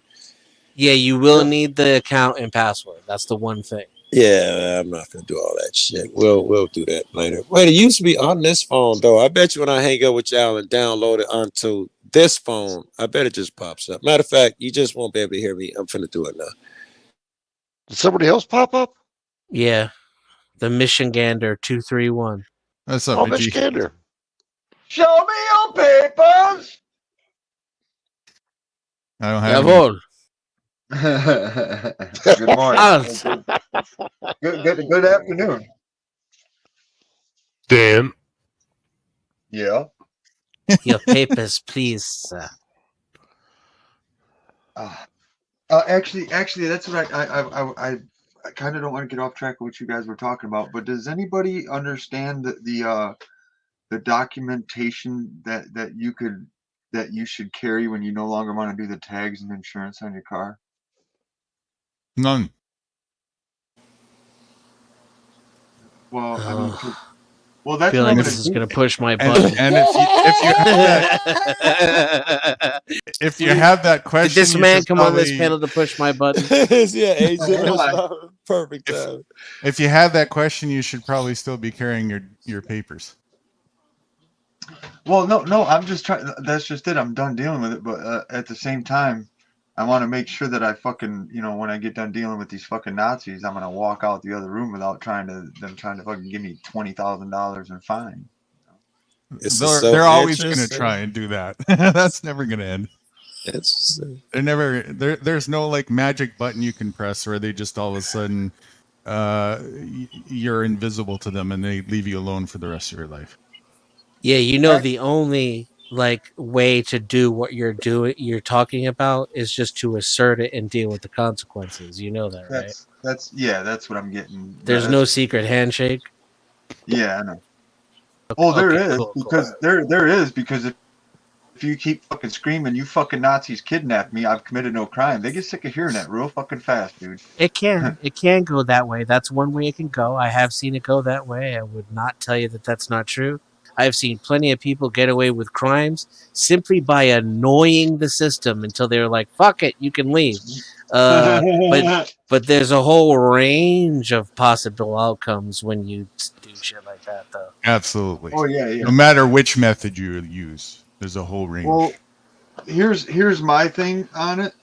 I'm going to get the free travel in my county. The sheriffs aren't going to fuck with me in my county. But the minute they'll go like this, the sheriffs will go, okay, he wants free travel. We'll give it to him in this county, but we can't help him in the next. And that's what they'll do. That's what, and so my thing that sounds like a bonus. Yeah, well, I'd like to. You got a start cool traveling. ass sheriff and take advantage of that shit. God damn. Well, I already am, but that's just it. I refuse. They know I refuse. Mr. Kander, are you talking about some paperwork that you write and pass through, and then now, even though you drive with no license and plate, you may get pulled over and go to court, but it somehow gets settled in court because you filled out a certain paperwork or something? Yeah, just like I'm not. I haven't really delved into it, and to me, like I've told Nude Guru, in my opinion, you're still taking another avenue, even though you're not going to the DMV and paying them tons of money. You're still going through another avenue of fucking control. Another one of their avenues. It's their system. Exactly. It's just another avenue of their fucking system. So with that being said, I mean, I built this vehicle. It's mine. I don't owe anybody any money on this vehicle. Nobody has a claim to this vehicle but me. I fucking built it with my two hands. And I travel everywhere 10 to 15 miles an hour under the speed limit at least. The truck doesn't even go over 50 fucking miles an hour. It's screaming. I mean, it's singing at 55 miles an hour. It's like, So I just want to travel. I don't want to be harassed by Nazis.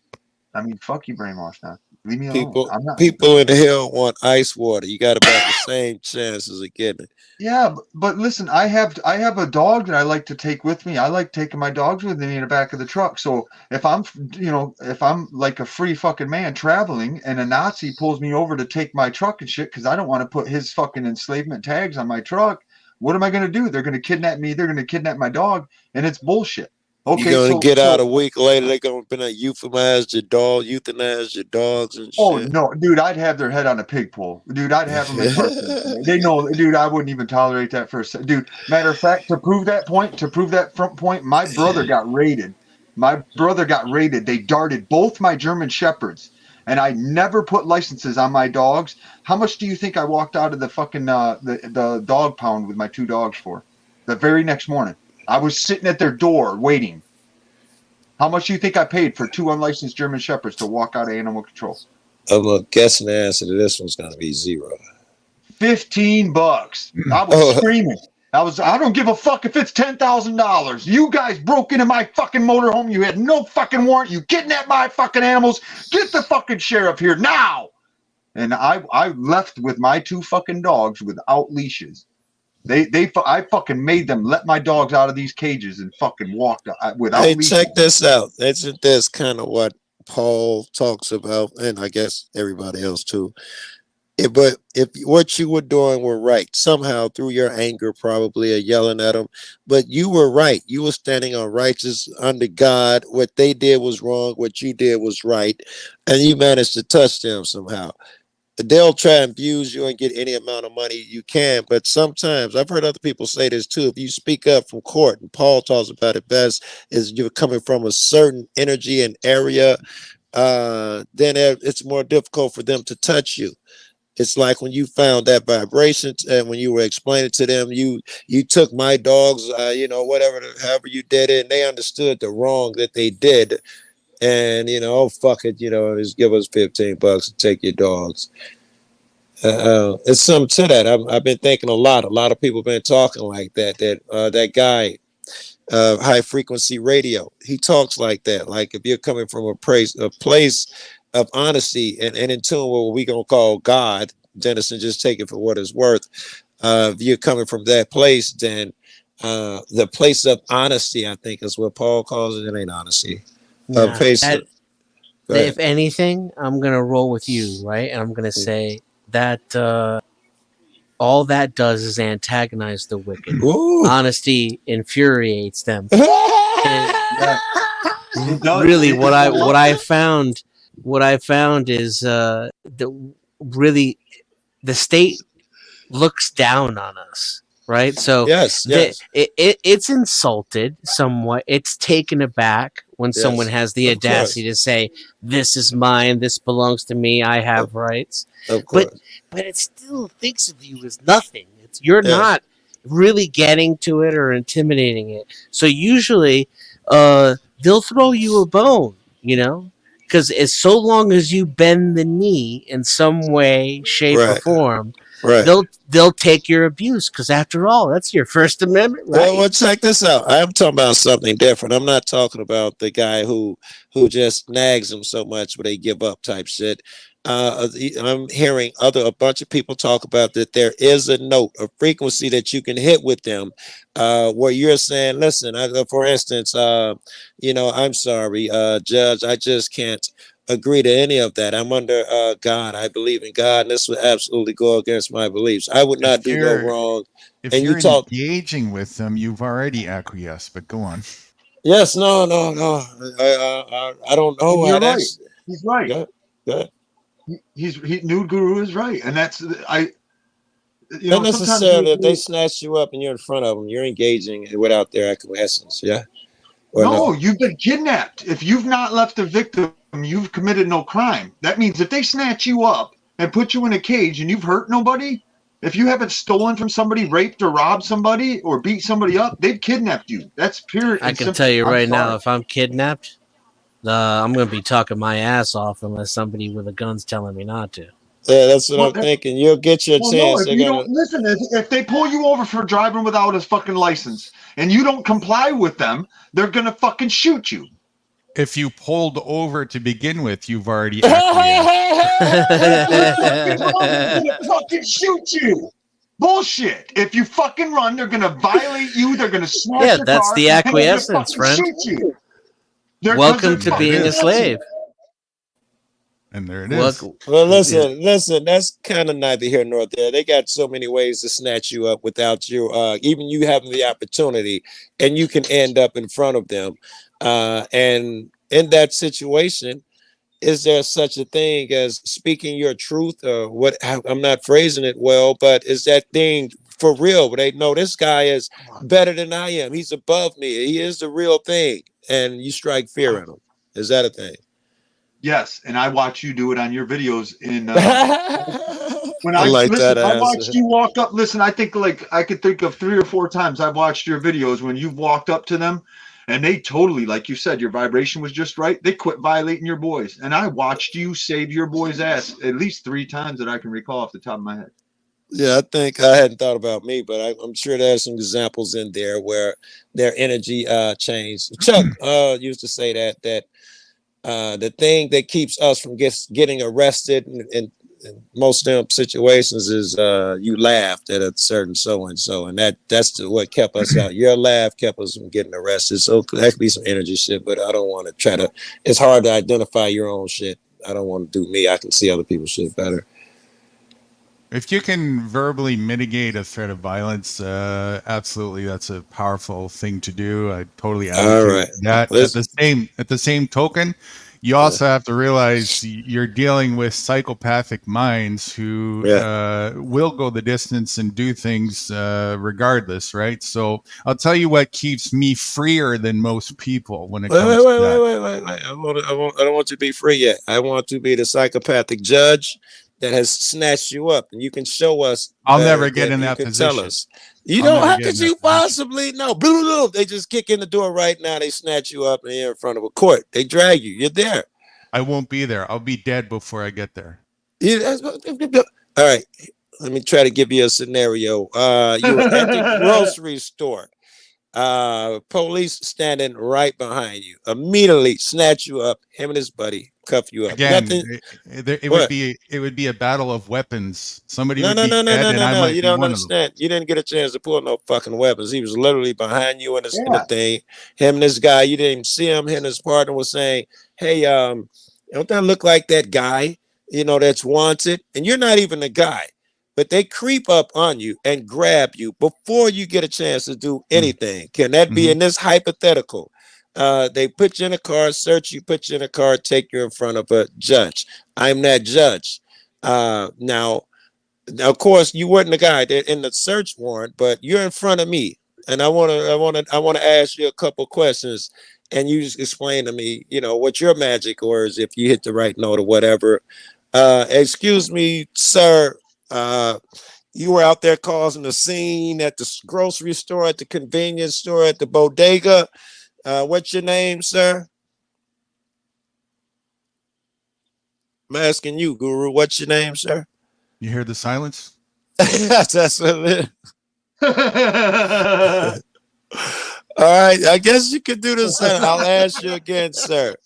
Sir, is it true that you were causing a ruckus at the convenience store, sir? Because it looks like, from what I see here, if you remain mute, we're just gonna have to lock you back up. We can try this again in a week and see if you change your mind. Sir, I don't speak pignorant. I think, Guru, that it may be better to say some words because you may catch that evil judge that's about to sit you down for a week. You don't speak again. Another week, you don't speak again, or whatever the fuck they're gonna do to you. Maybe there are words that beat you going to jail in this predicament.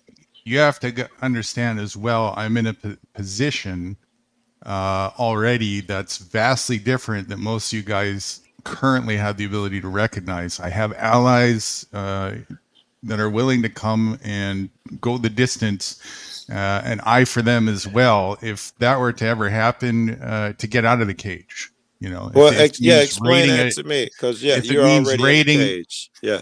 If it means raiding a courthouse or a jail, that's what it means. Whatever, with weapons, with guns, it doesn't matter. Guru, you're out of your mind if you think you're driving through Cook County or something. I don't know how it is over there. You're in America. You had to come here. You're riding through Cook County, and you popped up in front of a judge because somebody grabbed you so quick when you stopped for gas or whatever, that you have enough friends that's going to overtake one of these fucking jails in this city, any of them. Not just Cook County. Yeah. Cook County is like 30 stories tall, busiest court system in the world most of my life. You don't have that many friends that's going to come in there and get you out with weapons. It's not an option all the time. Hey, listen, bro. Back in 2019, when I sat in the pokey for just I want to answer to him. Listen, my people gave me no, Mitchie. I got to address that. Yes, I do. Bullshit, nigga. Fuck out of here. Hey, listen to me, I think you'd be surprised how few friends it takes. Not only that, you'd also be obviously surprised how little resources it takes, and it's all about having the know-how of what to do. Dude, listen to me. I was given a coded message talking on the phone through somebody speaking in the background that they were ready with a bulldozer in case if they locked shit down. Bulldozer wouldn't do nothing to Cook County Jail, right? Oh, I'm not talking about Cook County, but I'm just talking about the one that I'm in. And I know the one that I'm in, with 6 good guys, you could lock the whole block down with the sheriffs inside. Yeah, I could believe that you could get away with that shit on the shit I see on these videos. But in a modern city, certainly the shit, the fucking jail where you're at might be on the 4th floor and past hundreds of just guards and police without calling anybody else. Yeah, I get what you're saying. But yeah, I don't even know how Cook County is. It's massive. This is where it gets difficult to recognize in your positions because you're so used to living in environments where nobody is allying together, nobody's cooperating. Well, explain to me what it looks like. Don't just say it's possible. Be as descriptive as possible. What do you see? How many men are involved in the operation in your head? Depends on. Here we go. Depends on what the situation was. You'd have to be more specific than that, whatever it took. Well, so far, all it is they grabbed you. They haven't given you a chance to make a call yet and put you in front of a judge who says, if you remain mute, I'm locking your ass up for 7 days and then we'll ask you your name again. That's how far it's gotten so far. Okay. And what you're gonna have people storm Cook County? I should tell you that the probation officers on the bottom. There's an on-site hospital. This building is massive. It goes for blocks and blocks and blocks. The sheriff's office, and not just the shit you see on TV. I mean, hundreds upon hundreds of motherfucking police are in at all times. It's not leaving like a police station, a Terminator dig. It's it's crazy shit. I'm dying to know how your friends muscle your way out of something like that. And apparently you're going to muscle it they're going to break you out of Cook County? I don't know where Cook County is, but... Look at somebody for a fucking picture of Cook County Jail. Hey, Siri. I mean, show me a picture of Cook County Jail. They give you bond even for murder, dude. Oh, shit, we're going to need her.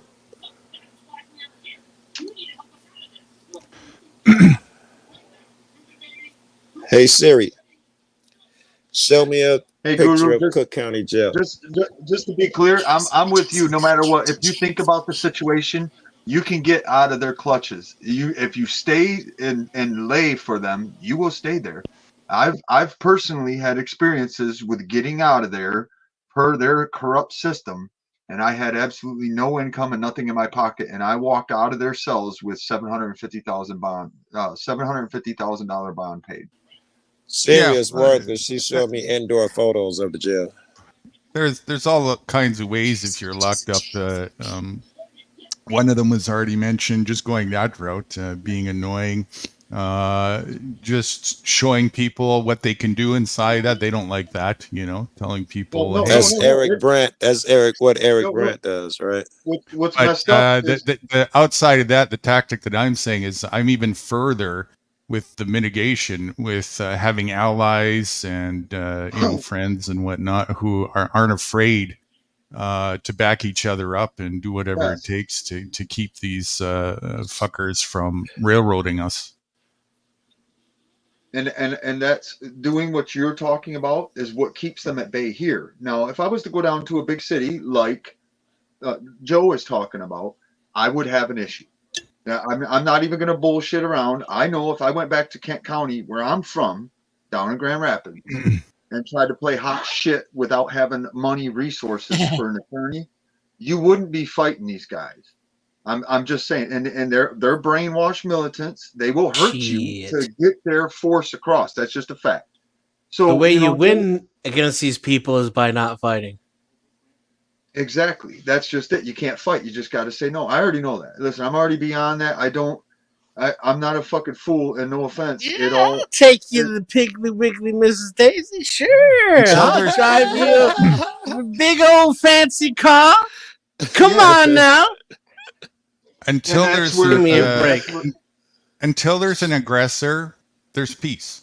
Once there's an aggressor, there's something that needs to be respond accordingly, deal with it, go on with life. That's really the principle behind it all. Now that is the simplified version, and that may take a lot in this case, because you got a lot of brainwashed, slave-minded individuals that are willing to railroad each other in the name of freedom and in the name of democracy and all this bullshit.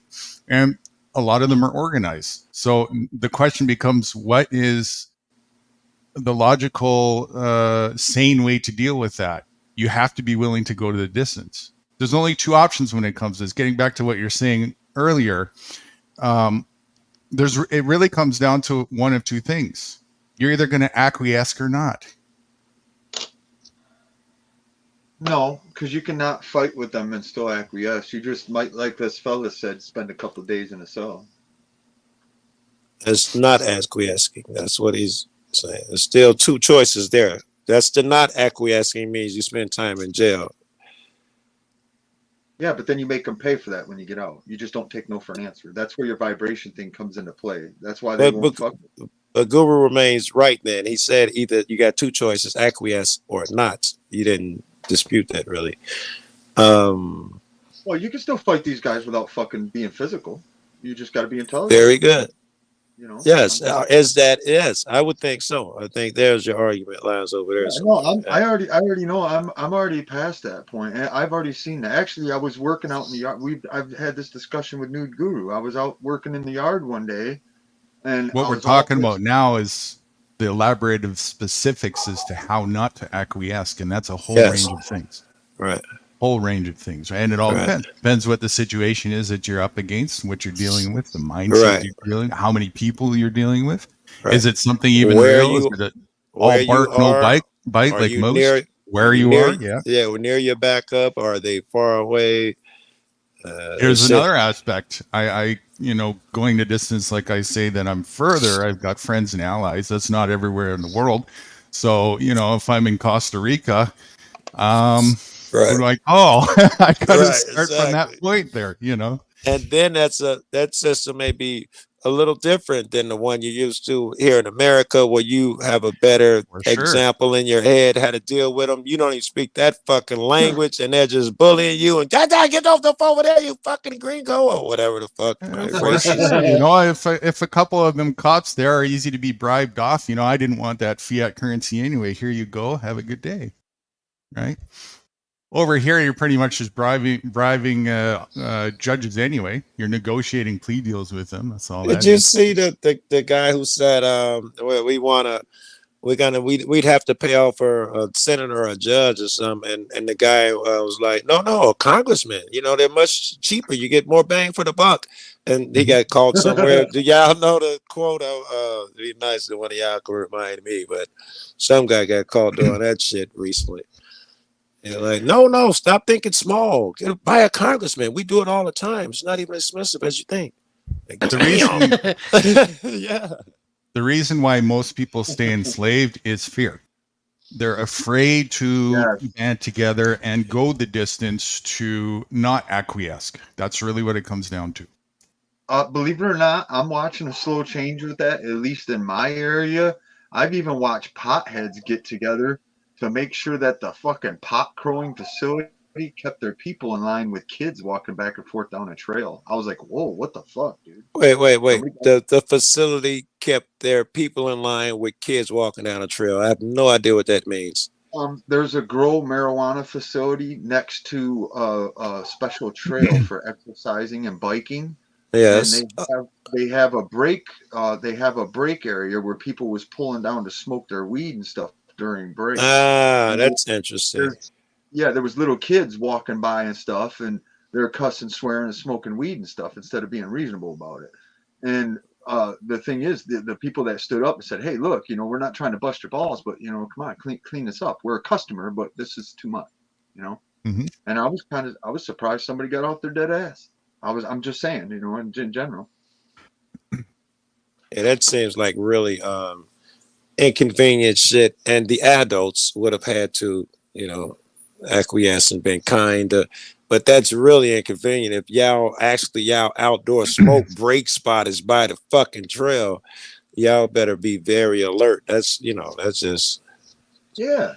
And well, they changed it. They ended up taking it and making another spot right next to their gated lot where their people go outside the gate and sit at a picnic table and shit. So now they're not down there. Yeah, That's wiser. Yeah. Yeah. 99% further to the reason why people are in fear of not acquiescing is because the indoctrination by design intentionally has been a grand success.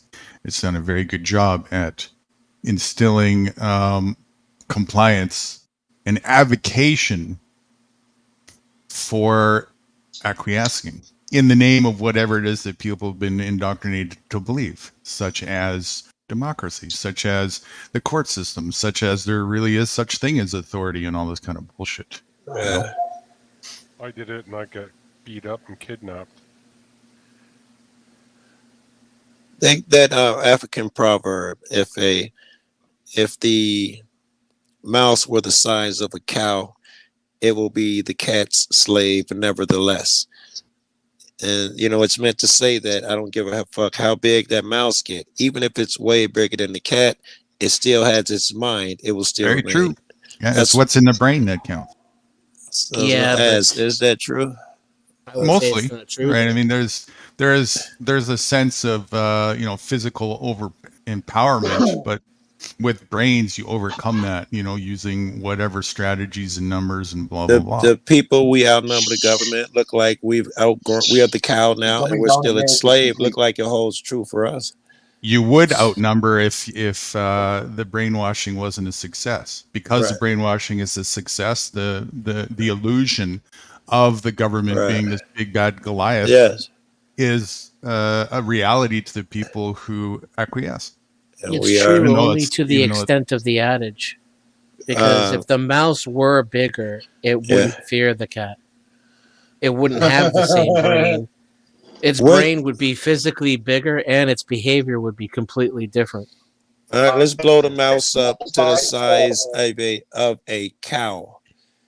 You think that at some point in that growth period, he would have outgrown his mental enslavement? I think you could compare it's an excellent analogy, because you could compare the current behavior of domesticated cats to the current behavior of the domesticated bovine. A mouse that would be the size of a cow would act very similar to a cow. It's kind of a scaredy, fearful, sheepish cattle kind of creature that's dumb. But but it doesn't really fear or worry about the domestic cat, because in its panic, like as a cow becomes startled, it by accident shows its dominance by stepping on the head of the cat, and the cat decides there's easier prey. Here's where it gets a little more interesting. Those examples that were just portrayed were different species against each other. This is the same species. See, there is no government. That's the brainwashing. What's happened here is people are conditioned to believe that there's a separate entity that's over them. People are up against each other is the reality of the situation here. And the other they're up against mostly is just some of the other same species that wears a costume and presents itself that, oh, I'm authority because I said so. And you're so stupid to believe it that you're going to acquiesce and do as I say. Well, the psychology of both is required, right? So while both are government doesn't only exist for them because we believe it. It exists for them because they believe it in an entirely different way. To them, we they look down on us. It's not. They have reason and justification to treat us the way we do, and I dare anyone to really make a convincing argument to the contrary. I agree with their reason. It's what people want. It's what people love. It's what people aggravate for. It's what people participate in. It's what people make excuses to justify for. They absolutely love and embrace their own engagement. Yeah, and if you try to take it from them, they defend it. That's right. Fuck that. To It's the like, death. you should have it. Hey, Absolutely vote Trump it. Vote They're Trump more it. I need to possessive hire of their research own from school. enslavement than I was as my toys, and I was an only child. That's why I'm saying at this point, it's not like there's maybe back in the day it was more this way, but in this day, the oppressor is the same oppressed. People are oppressing each other. That's all. That's what's going on here. It feels good too, right, for them when they're no matter what lower cog they're on. Like the lady who answers the phone at some place that has a plaque on the wall that represents a symbol of a power that doesn't even exist. She even is like thrilled to deny your call or send you to voicemail or withhold a name or whatever, just to make herself feel significant. Right. Thank you, Master, for giving me a little bit of a higher peasantry position so I Yes. can rule over a couple other little minions. How dare you question Massa? You see what I did, Massa? How dare that? Mass is so forgiving because he doesn't really want a rebellion, right? So all you got to do is just say, yes, sir. You know, like any kind of acquiescence is enough. There's enough, Say- and you're back in our good graces. Mm-hmm. So can anybody point to who Master is? Okay, let me try that one. Massa in this case would be Grr. This one's gonna be tough because Massa must be seen by definition. I think this one's already gonna be tough for me. It's easy for me. Okay.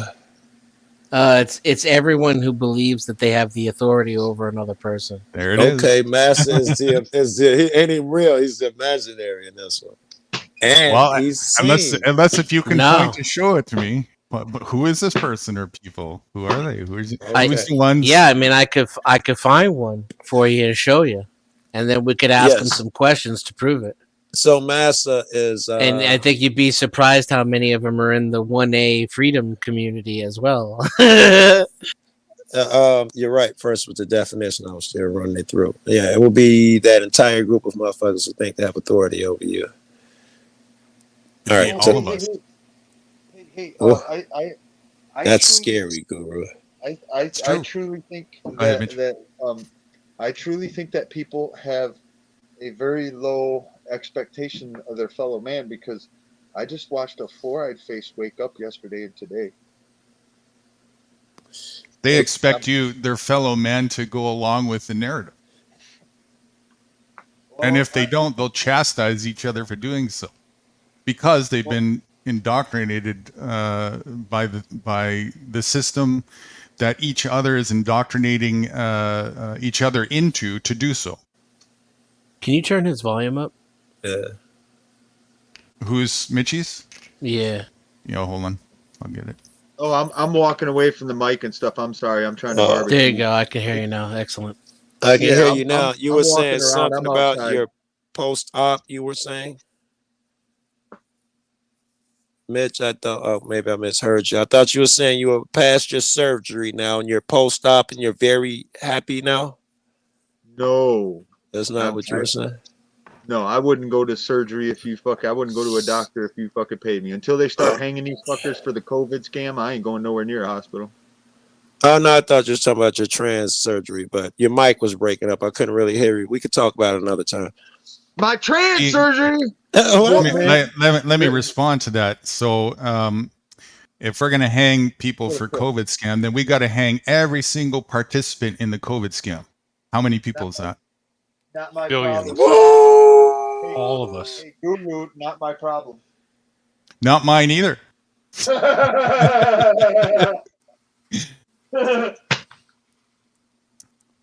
And now we can say the same thing for not just the COVID scam, but the monetary scam, the legal scam, the whole system, the political scam.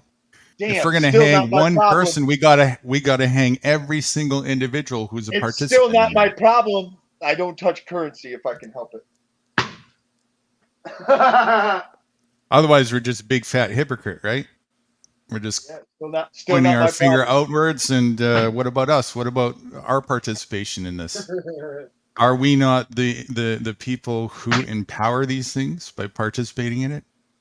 I'm trying to extrapolate that out, and so far, every example I came up with that leads to I was getting around to here too. I forgot whatever you were talking about, but it works here on the internet too. Whatever you were saying, I was on my 8th extrapolation, and all of them were true to what you were saying, which now I've forgotten. You mean the answer is yes? Right. Let's try from a different angle. Without any of our participation in that, would there be such a thing? Oh, that's what we're talking about. Yes. Oh no. Yes, exactly. And now I had brought it to here. Even here, it can go something as small as, that panel, that so-and-so room. Yeah, it's got a big crowd of 100 and some people in there more. That's us again participating. You were watching it. That's how you told me about it. Right. I can pee on this campfire though, but go ahead. I'll give you the bucket to go for it in a second. Okay, so is it or is it not then the culprits are all who participate? Hey, it hold on a appears minute, so Guru. far, yeah. How did that dude know I just pissed on my campfire? I didn't. All right, Denizen, bucket is yours. It's perfectly natural to do so. Okay. You're the anomaly. The fact that you don't participate, you're the stranger. It's well within the bounds of human nature to slave, to enslave, and to be enslaved. And man, they love it too. I think I think they like it. Agreed. Right. They certainly like the power aspect of it. You give anybody a little hint of power and they lose their fucking mind. Yeah, especially when you're coming back from 90 million years of oppression and you finally get a little breath of fresh air. Now all of a sudden you don't want to lose that tiny crumb for anything, right? Yeah, you'll kill for it. Mm-hmm. You become a tyrant for it. That's what I see politics now. It is blood in the water. They'd be poisoning each other food if they had the opportunities and shit. It is so fucking they're willing to kill for their beliefs at this point. They went past lie, cheat, steal. Question. Right. You know, they're ready to kill with foaming mouths now. Go ahead, Dennis. Are we so mutated that we're even more rare than the psychopaths? And if not, does it even matter? Because once you accept you don't have the authority over anyone else. Love this question. Aren't you relegating control to the psychopaths for eternity? Wait, how about I'm not also so sure. advocating for psychopathy and participating in once again being the culprit? You know, ignorance is no excuse in this case. I think that's where that true definition comes from. And does it mean, though, it's an interesting line, right? Because while you said earlier that it's these violent tendencies or whatnot is human nature, partly because there's other options. That being the case, though, can I say that for sure for other people? I don't know, because I don't know what it's like to have a psychopathic mind, as far as I can tell. I can't correlate to that. Right. And I don't know how a psychopathic thinks. And as far as I can tell, when I've seen psychopathic interviews or whatnot, they have absolutely zero, or at least projection. Maybe they're good at hiding it. I don't know. Right. Of any sort of moral regret, or, you know, to them, they're absolutely righteous in what they're doing. And justified. If diversity is our strength, then isn't it the mutations that matter? And if so, don't we need psychopaths? Okay. First of all, diversity is our strength. Mutations would, by definition, matter. It would be an existence of our future. And does that all mean that don't we need psychopaths in there? Means that are all mutations positive and necessary. And I'm not really to make that concession, or I haven't thought that through yet. That certain psychopath could be a bad mutation, and maybe some of those should die out and do die out. Oh, someone sounds like natural selection is a good idea. I love it. I was just following the logic. Well, I like how I finally turned Joe Cool into an IMF member. I was just following logic. I don't know that I believe any of that. I was just following the logic. No, for sure. Yeah, you followed it well, young Padawan. Now, strike him with your anger. Wait, I hadn't bought into any of that argument from a long time, from when you were still arguing your part, that said once you realize that you have no power, you know, the people who want to exert authority and stuff over people, and you realize you have no power, are you the same as a psychopath? I hadn't got past that. I'm not so sure I don't have power, maybe even authority. I ain't got past that yet. So in some ways, man, you know, again, you guys know how I feel. I gotta save me some motherfuckers, man. Some of you niggas is too stupid, and I haven't got past that. You know, I gotta at least give it a shot. I'll see from my position, if corruption is looking to implode in it on itself, walk away and let it. Well, I'm not necessarily talking about corruption, man. I was just talking about in swaying the regular guy. I wasn't talking about on no big level. But the little power that I have are in these little conversations. Aren't you a mutant? Mutant, absolutely. Yeah, I'm a rare. So don't we have to allow for mutations in order to have Joe Cool? Yes, I was agreeing with. Yes, so I would agree with that. So once we allow for the mutations, don't we have to allow for psychopaths? Allow for what? Psychopaths. No, we don't have to allow all mutations. We have to agree we're going to have some, and that's where our existence, so-and-so's. But one of those mutations might be fucking Good luck getting 8.5 billion people, corporatized minds, to agree on that. That's eugenics and death penalty. That's That's what you're talking I'm about. not talking about killing a psychopath. Again, I was just at You- straight. well, you I have- guess. There's well, only one mutation I'm sterilizing okay with. All right, I gotta There's speak only what I one- believe. Then I'm just going with as if it's a hypothetical right now. I am not really thinking of whether it's wise or not. I certainly wasn't trying to say that we should even harm a psychopath. I was just arguing that aren't they are is it necessary that mutations live? And I'm just saying that I'm not sure it's necessary that mutations live. I hadn't considered that they're really, stuff out of psychopath. I hadn't thought that far, But do we need Joe Cools? We do. And I'm okay. Yeah. Isn't Joe Cool a mutation? Yes. So don't we need mutations? Yes. Do we so need don't all we need mutations, psychopaths? though? Well, no. How do you do that? How do you only have good mutations that you want? I'm not saying it's a possibility. Well, you start cropping. You start cropping. I don't know how mutations even occur. You will have shitty mutations and bad mutations. Yes. Sure, they will occur. let's define mutations then. Yeah. Something that we don't get to predict the outcome of, that we don't know what's going to happen. Okay, so it's a random oddity that is offset from the norm. Yes. So the Joe Cool mutation that I said we need, there will be more other mutations that would counterbalance whatever it is I think we need. Oh, damn it. Psychopaths. Yes. There you go. That's what I'm saying. Now that you just proved to me that they exist, I think you were going further with saying, are they necessary? That they will always, okay, so fair. That's sloppy language on my part. That it is a prerequisite that they will always continue to exist forever and ever, so long as there are Joe Cools. A million. And I think they will outnumber the Joe Cools and all of that shit too, or another lousy mutations. So now, I wasn't expecting you to give me all that because I agree with you. So, but now because before I'm just trying to figure out what Joe Cool thinks. Now I'm going to rump some Denizen on there now. Yes, and going to be like, well, okay, well then don't you agree then? By definition, logically speaking, yes, we are destined to be enslaved by these motherfuckers forever.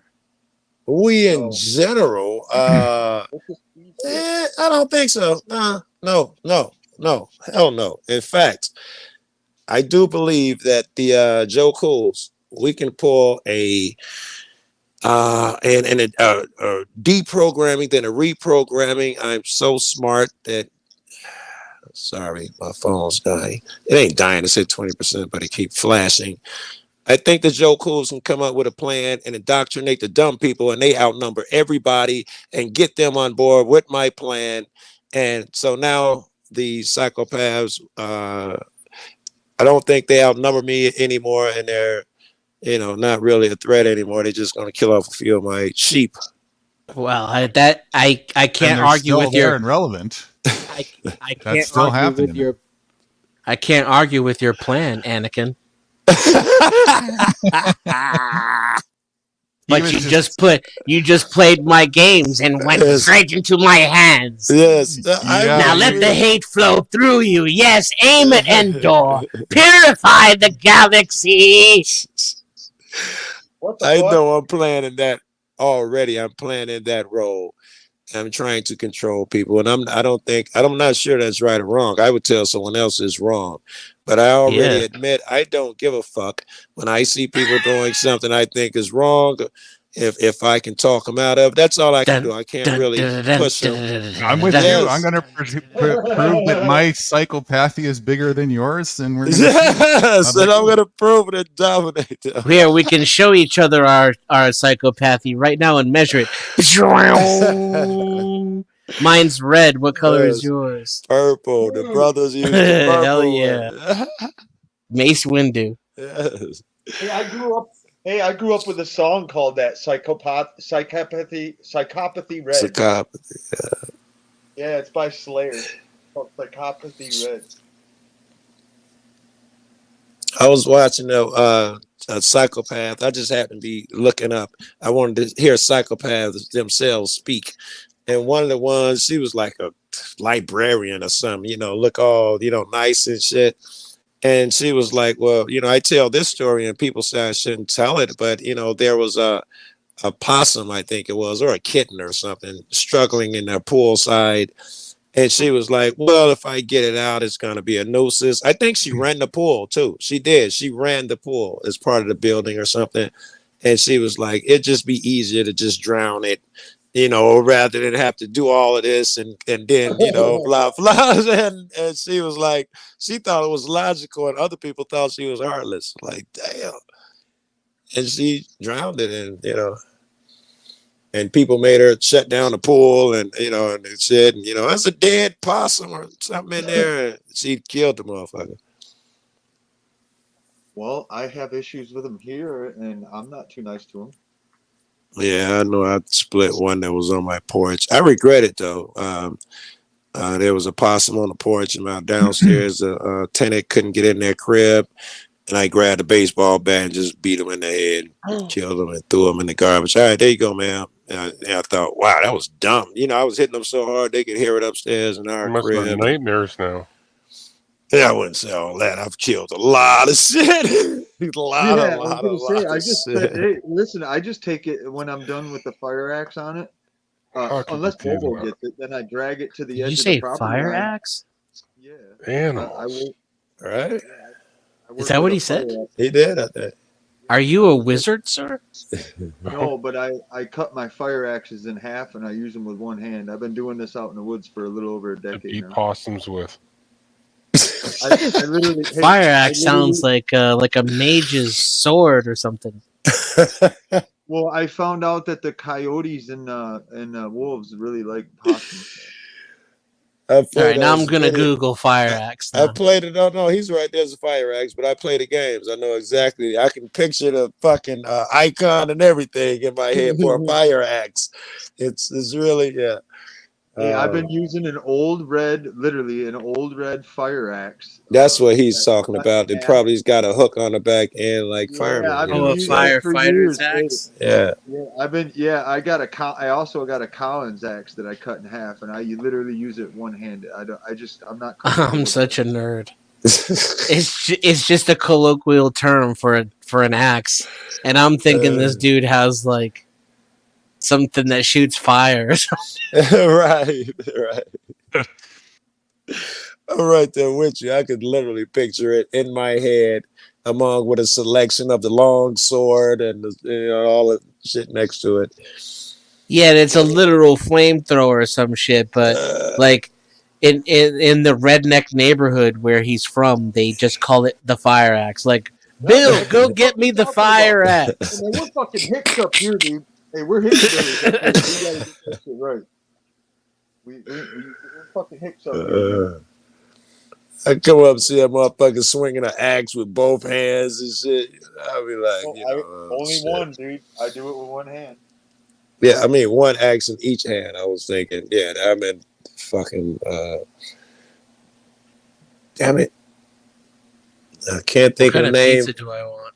What's the name of the woods? You want all the meat on there. What's the name of the woods in that movie? Because this is going to stick with me. Where they was killing the people and fucked the fat dude in the forest. What was the name of that movie? Deliverance. Deliverance. Yeah, I'd feel like I was in Deliverance if I see a guy swinging axes in both hands. Yeah, like a guinea. That's fucked up shit, dude. Is that dude dead now? What was his name? Burt Reynolds. The star, Burt Reynolds. He's dead by now, yeah. No, he's not I think dead. John Balt is the only one left out of that movie. John Balt or whatever. Burt Reynolds is still alive. No, Oh, is it? He died Hey at 80. Siri, He died at is 80. Burt Reynolds alive? Which one? Nope, he died September 6th. September 6, 2018. You know, Siri lies about a lot of shit. Eh? Siri is weird, man. She won't let me lock my girlfriend's number in my phone. She just acts so fucking weird. I can put any other number in there, or I can say she won't let me. Like you can say my friend's name, my best friend's Dennis, and so and so. You can leave little messages. If I tell her to my girlfriend's name is so and so, no, she won't put it in the phone. She won't remember it. It's me and Phoenix be dying. We be dying laughing that she will not. I can tell her to call her. She won't do it. Call anybody else though. Oh shit! I was like, call Phoenix. Calling Derek. No, that's not what I said. My buddy kept asking Siri to fuck him running, and it would just come back and say, "I can't help you right now. Try again later." Yeah. And there is something to what he says. Siri lies, even if she don't outright lie. She is programmed to lean a certain way, like Google and YouTube or whatever you use. The designer is all up in it, and Siri, if you ask they're her, all owned by the same yeah, people. yeah, ask her about the jab or something like that, and she's gonna be like, or ask about people dying from it. Oh, a big conspiracy theory is that it is harmful. You know, and she ain't gonna give you the real shit. YouTube, same way. I underestimated how thick people would remain because we lived through this already. In the 70s, the government actually got shut down, got the vaccination program shut down once it started killing people. I didn't know that. I didn't remember that. Well, they're probably going to start it again because I noticed I think yesterday or the day before, a buddy sent a link that multiple states attorney generals had filed criminal charges against Pfizer and the other company, and at the same time as these procedures were being filed, the CIA News had Dr. Fauci on TV talking about how he was such a good thing and a blessing to the situation. So it was like crazy to watch. I was just like, what the fuck? I'm pretty sure Pfizer is secured and locked. They signed their contracts under the Department of Defense, which means they can't be held liable. I'm pretty sure that these lawsuits will go nowhere. That sounds Just like make it absolutely count. insane bullshit. I don't care what shit's written in paper. That sounds fucking nuts to me, buddy. What sounds nuts I'm to not me is accepting that. thinking that I a don't accept system. that one bit. I don't care what a criminal wrote to paper. I don't care what a criminal wrote to paper to cover his pussy. What sounds nuts to Enjoy. me is thinking that a system of oppression is going to hold itself accountable, and the idea that it should. Yeah, the Just whole the biggest belief. doctrine. Especially Well, I when guess it's we'll find out. designed to cover up the bullshit, lies, and corruption from the I guess get we'll go. find out, won't we? To keep the Yeah, I dummy guess talking. we'll find out. I think that we will find a solution, man, if we keep talking about it, wake the right people up, enough of them, so that they see that, you know, that this is a system of oppression, and we act together. The ideology, listen to me carefully now, the ideology behind justice is a scam. Yeah. Not justice in the justice system, that's a scam too, but the idea behind justice as a pursuit is an absolute brainwashing scam. That there's a pursuit from who? And It's one of the epitomes of indoctrinative foundational functions. you meant that the pursue government. You meant for the government, not for you. Pursuit of justice everybody. for you is a good thing. Anybody, no, for anybody Yeah, who you even can't thinks pursue about justice. that idea. The idea that there is such a thing, and to want there to be such a thing, and to go after Yeah. such a thing. You're already asking for the system of control at that point. And even if you were doing it, it's still a scam. And you're asking for someone else to tell you how to act, how to be moral, whether or not you're sick or well, whether or not you're good or bad. It's kind of like it's the bootloader for indoctrination. Thank God for their It is. brainwashing. Hey, listen, I still can't get people to dump the Constitution in the Trump shit. So I can assure you it's going to be a fun ride. Oh man, this is gonna be awesome. Are you kidding me? Uh-huh. I'm looking forward to it for once. I'm waiting to see if the tarts of this country allow this election to go through. If I watch this election go through, I'm getting ready to run to fucking Mexico. There's basically one main reason why people don't want to typically dump their indoctrination, their indoctrinated bullshit. It typically will come down to a fear of having to take responsibility for themselves then. You have to work. Yeah. Now I don't have a scapegoat anymore. I can't blame my problems away on a government, on a, And you're absolutely right there, Guru. You're right. And I've been witnessing it through my own people. And so, if there is such a thing of justice, you reap what you sow in life. Karma, right? You get what you ask for. Yep. I think it's That's an offloading of the shadow for most of those people, though. Like, you just kind of like, I think what you just said resonates with the people on this panel. I don't know if it resonates with the masses. Well, they've offloaded all their responsibility, and like their so-called quality of life is based upon the fact that there's a collective force that's willing to do the most heinous. It's willing to do the most heinous things that they don't want to talk about having done. Right. They feel safe behind that trigger of fictional bullshit. That's there to protect them while it's fucking them up the ass. Except there is no they, it's them, it's you doing it to yourself. Yes, out of our fear and mass hallucinations, we've gotten together in our fears and said, we must do this, and started oppressing ourselves. Right.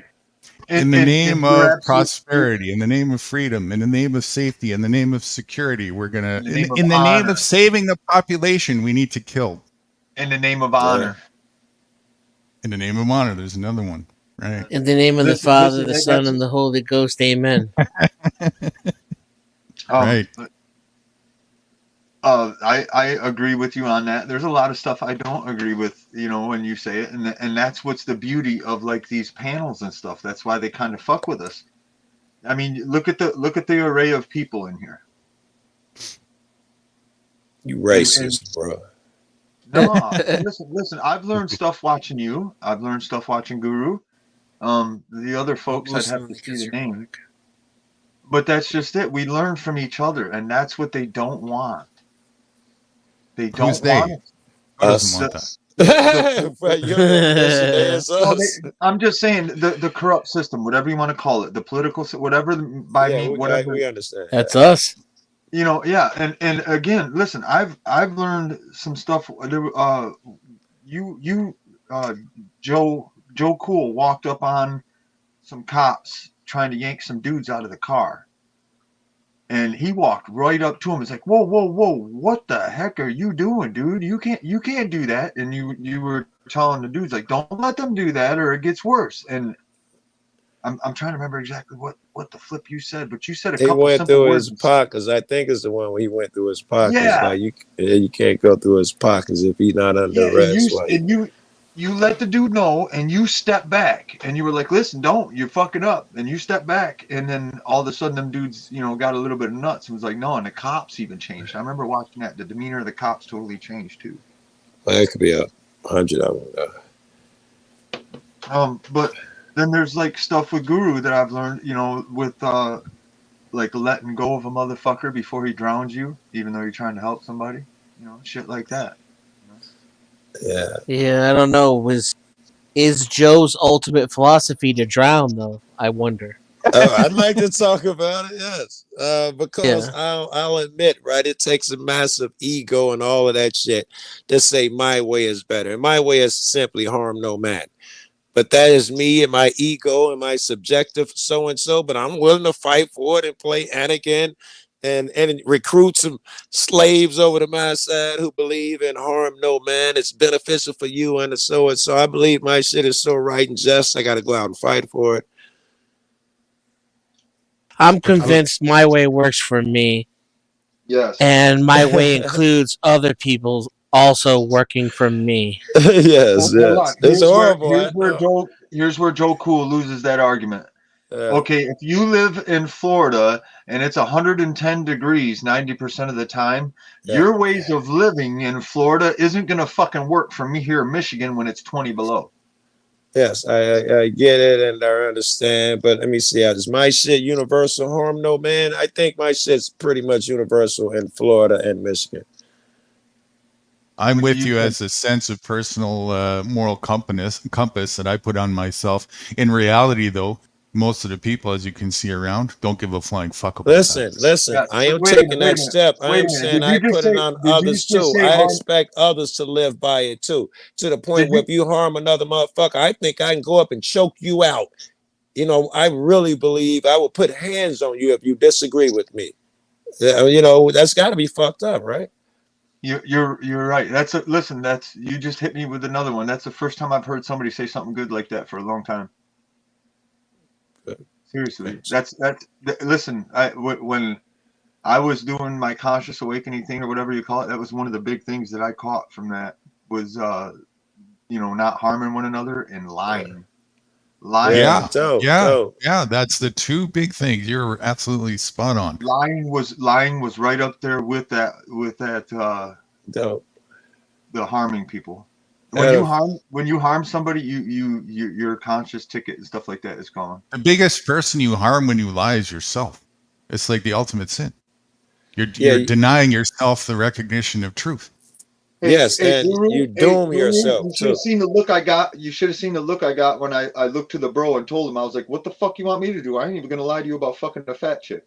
And the look on his face when I said that to him, dude. I fuck the fat chick. Fuck Me yeah. too. Big girls need loving too, man. Unfortunately, me too. They're very grateful. You said they're very grateful. Define fat. I was talking huge. Overweight. Yeah, I fucked a fat chick. Proper fat. You know what? You're right.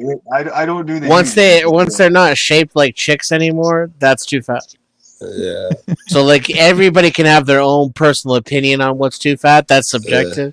But I would say a more objective way to say it is like when you become pear shaped instead of hourglass shaped, you're officially too fat. I'm not interested in eating Big Macs, let alone fucking them. You know what I'm saying? More like Grimace. In my case, it was more like Grimace. Listen, I'm at that point too. I'm at that point too. I came to that conclusion about 6 years ago, maybe longer. But fat chicks always hit the bowl. Yeah. What conclusion? Something about you came to what conclusion? Were you talking about what? That you like fat chicks? Hey, pussy's pussy, dude. No, I'm not saying. I don't agree with that. Yeah, you're on your own on that one. So. I'm sorry, dude. There's female in the chat. Listen, before I woke up, Stifler was one of my favorite fucking joke dudes. Hey, there's female in the chat. Yeah, so censor yourself and don't say what you think, okay? Her name's the chat. Listen, I'm joking. Listen, I'm a one-woman kind of guy, and I've never cheated on my girls or nothing. I'll listen to him backpedal now. Yeah, no, I'm for real. I could even being a biker, I can still count the women I've been with. I cheated on your girl. So it's just locker room talk then, huh, President Trump? Well, that's bullshit, dog. I know better than that. Oh, that's I funny. got better selection than that. But fun stuff. I had a million ways to go with the shit we was talking about, but that's how I know how high I am. I don't remember one of them, and shit, I had a million of them when y'all was just talking. I don't even remember what the fuck y'all was just talking about, but it was inspiring. Self-oppression is the worst kind. Yes, and putting authority over motherfuckers, over other people. Look what you miss out on, Joe. What I miss out on. Actually, when you oppress yourself so much. I don't know if I'm going to be able to. I don't know if I'm going to be able to put this in the right words or nothing like that. But you know how you were talking about the slaving, doing all the labor on the cars and this and that and the other thing. I started realizing that you may be right on that to a very point, at least with doing the builds and mechanic work and then selling it or giving it to other people. Now I think doing it for myself is one thing, but right now I'm transitioning everything. I'm dumping everything and I'm going to take the tools and pack them up. And in this current monetary system, you're only doing things that you would never do anyways to get access to that which you could get access to yourself if you go direct to source.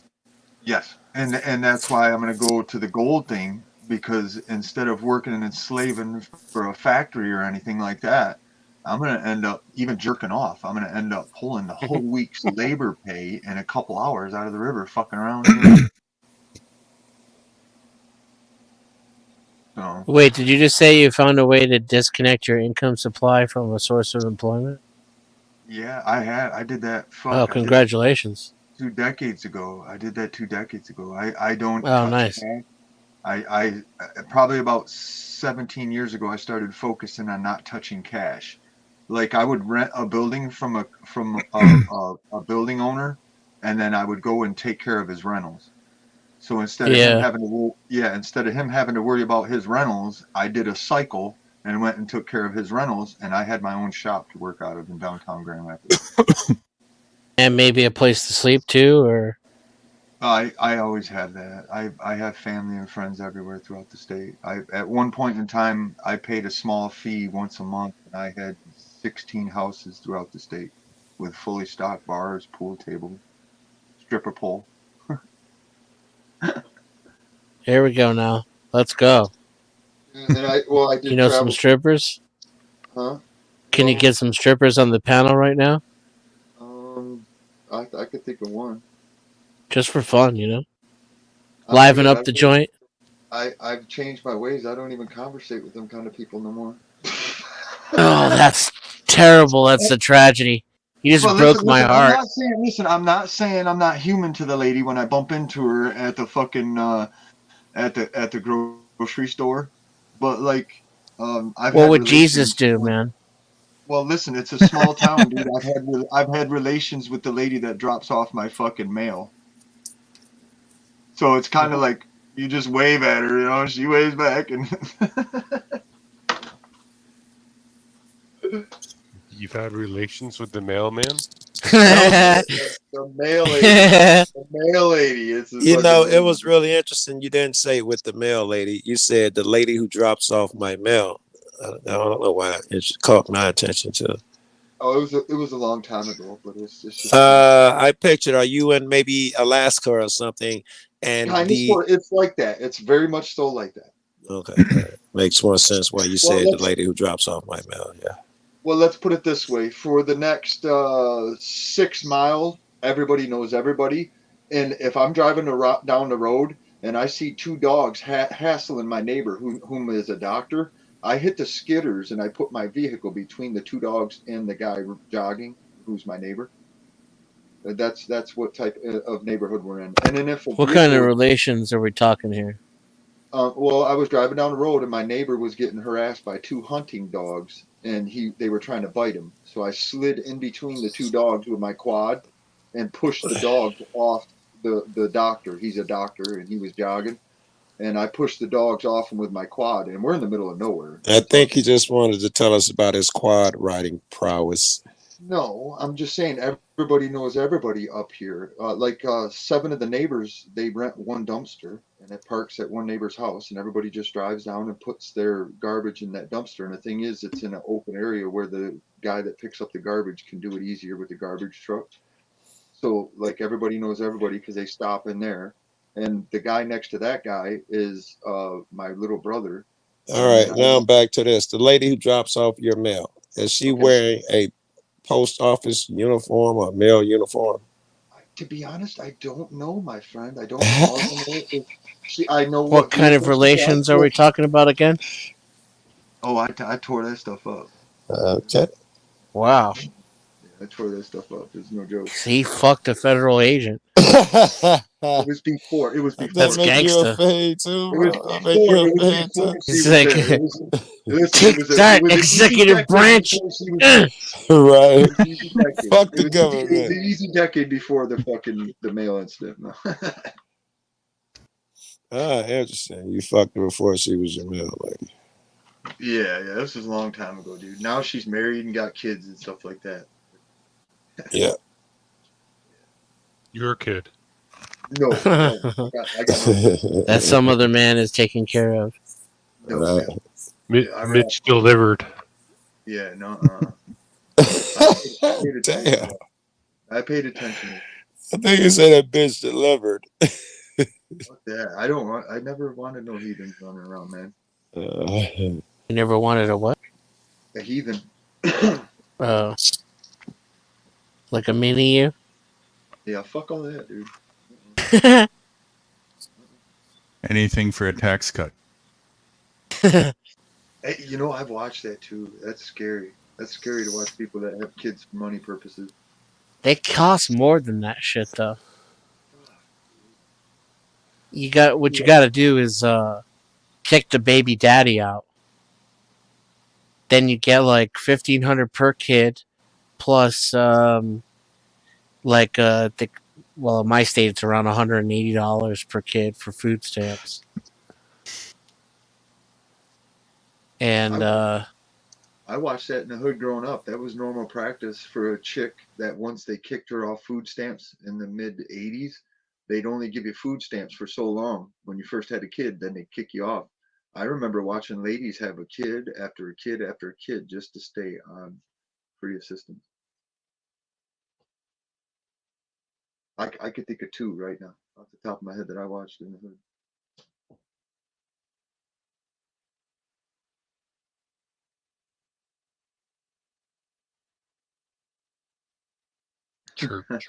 Sure. Yeah, I know. We were just talking about that actually yesterday because nobody's wanting to do the mechanics on the cars anymore because of the car mechanics is getting so ridiculous, outlandish procedure wise and cost. I refuse to do it anymore, and I'm shutting down. I'm literally closing and shutting everything down. I'm just not even doing it no more. And now everybody is having to call the other shops. Well, nobody's picking up the phone at the other shops because they're already booked and over busy. They can't take any more customers because their guys are quitting. So they can't get technicians in these shops to work on the cars. When you said outlandish, I wanted to know if that's what you meant. It's become more from a mechanic job to a technician's job. Was that what you meant by their jobs getting more? No, it's just getting ridiculous. The procedures, the costs and everything. It's so bad that what does it mean procedures? Why is being a mechanic different? I assume that the obvious is because it's become more computerized or something. For instance, not besides the computer trash they're doing, now they're starting to tell you with like 2004 vehicles that you have to pull the fucking body off the frame to do a transmission or to do a motor swap. There should be nothing. Wow. Yeah, I just did a Lincoln Aviator and put a Mustang bullet motor into this Lincoln Aviator, and you can't even physically get the transmission bolts out of the transmission without lifting the body off the vehicle. Show me. I just did it. And they want you to lift cars. They want you to lift the body off the car to do any type of major maintenance on this vehicle. And I'm just like, what the F? And I'm done. I'm absolutely done. And the thing is, hey, check this out. I only did the job because 2 shops told this kid they couldn't even find a motor. And I knew better. I was like, dude, that's a Lincoln. I could find anything for it. And within 45 minutes, I had this kid's motor. 45 days later, though, I realized I put my foot in my fucking mouth. So, but the build is done. Hey, listen, the build is done. I saved the kid about $5,000, and it's a really wicked looking automobile, and I helped the family friend. So it's all done.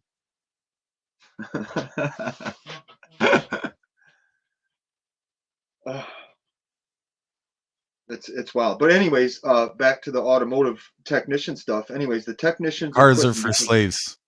Go on.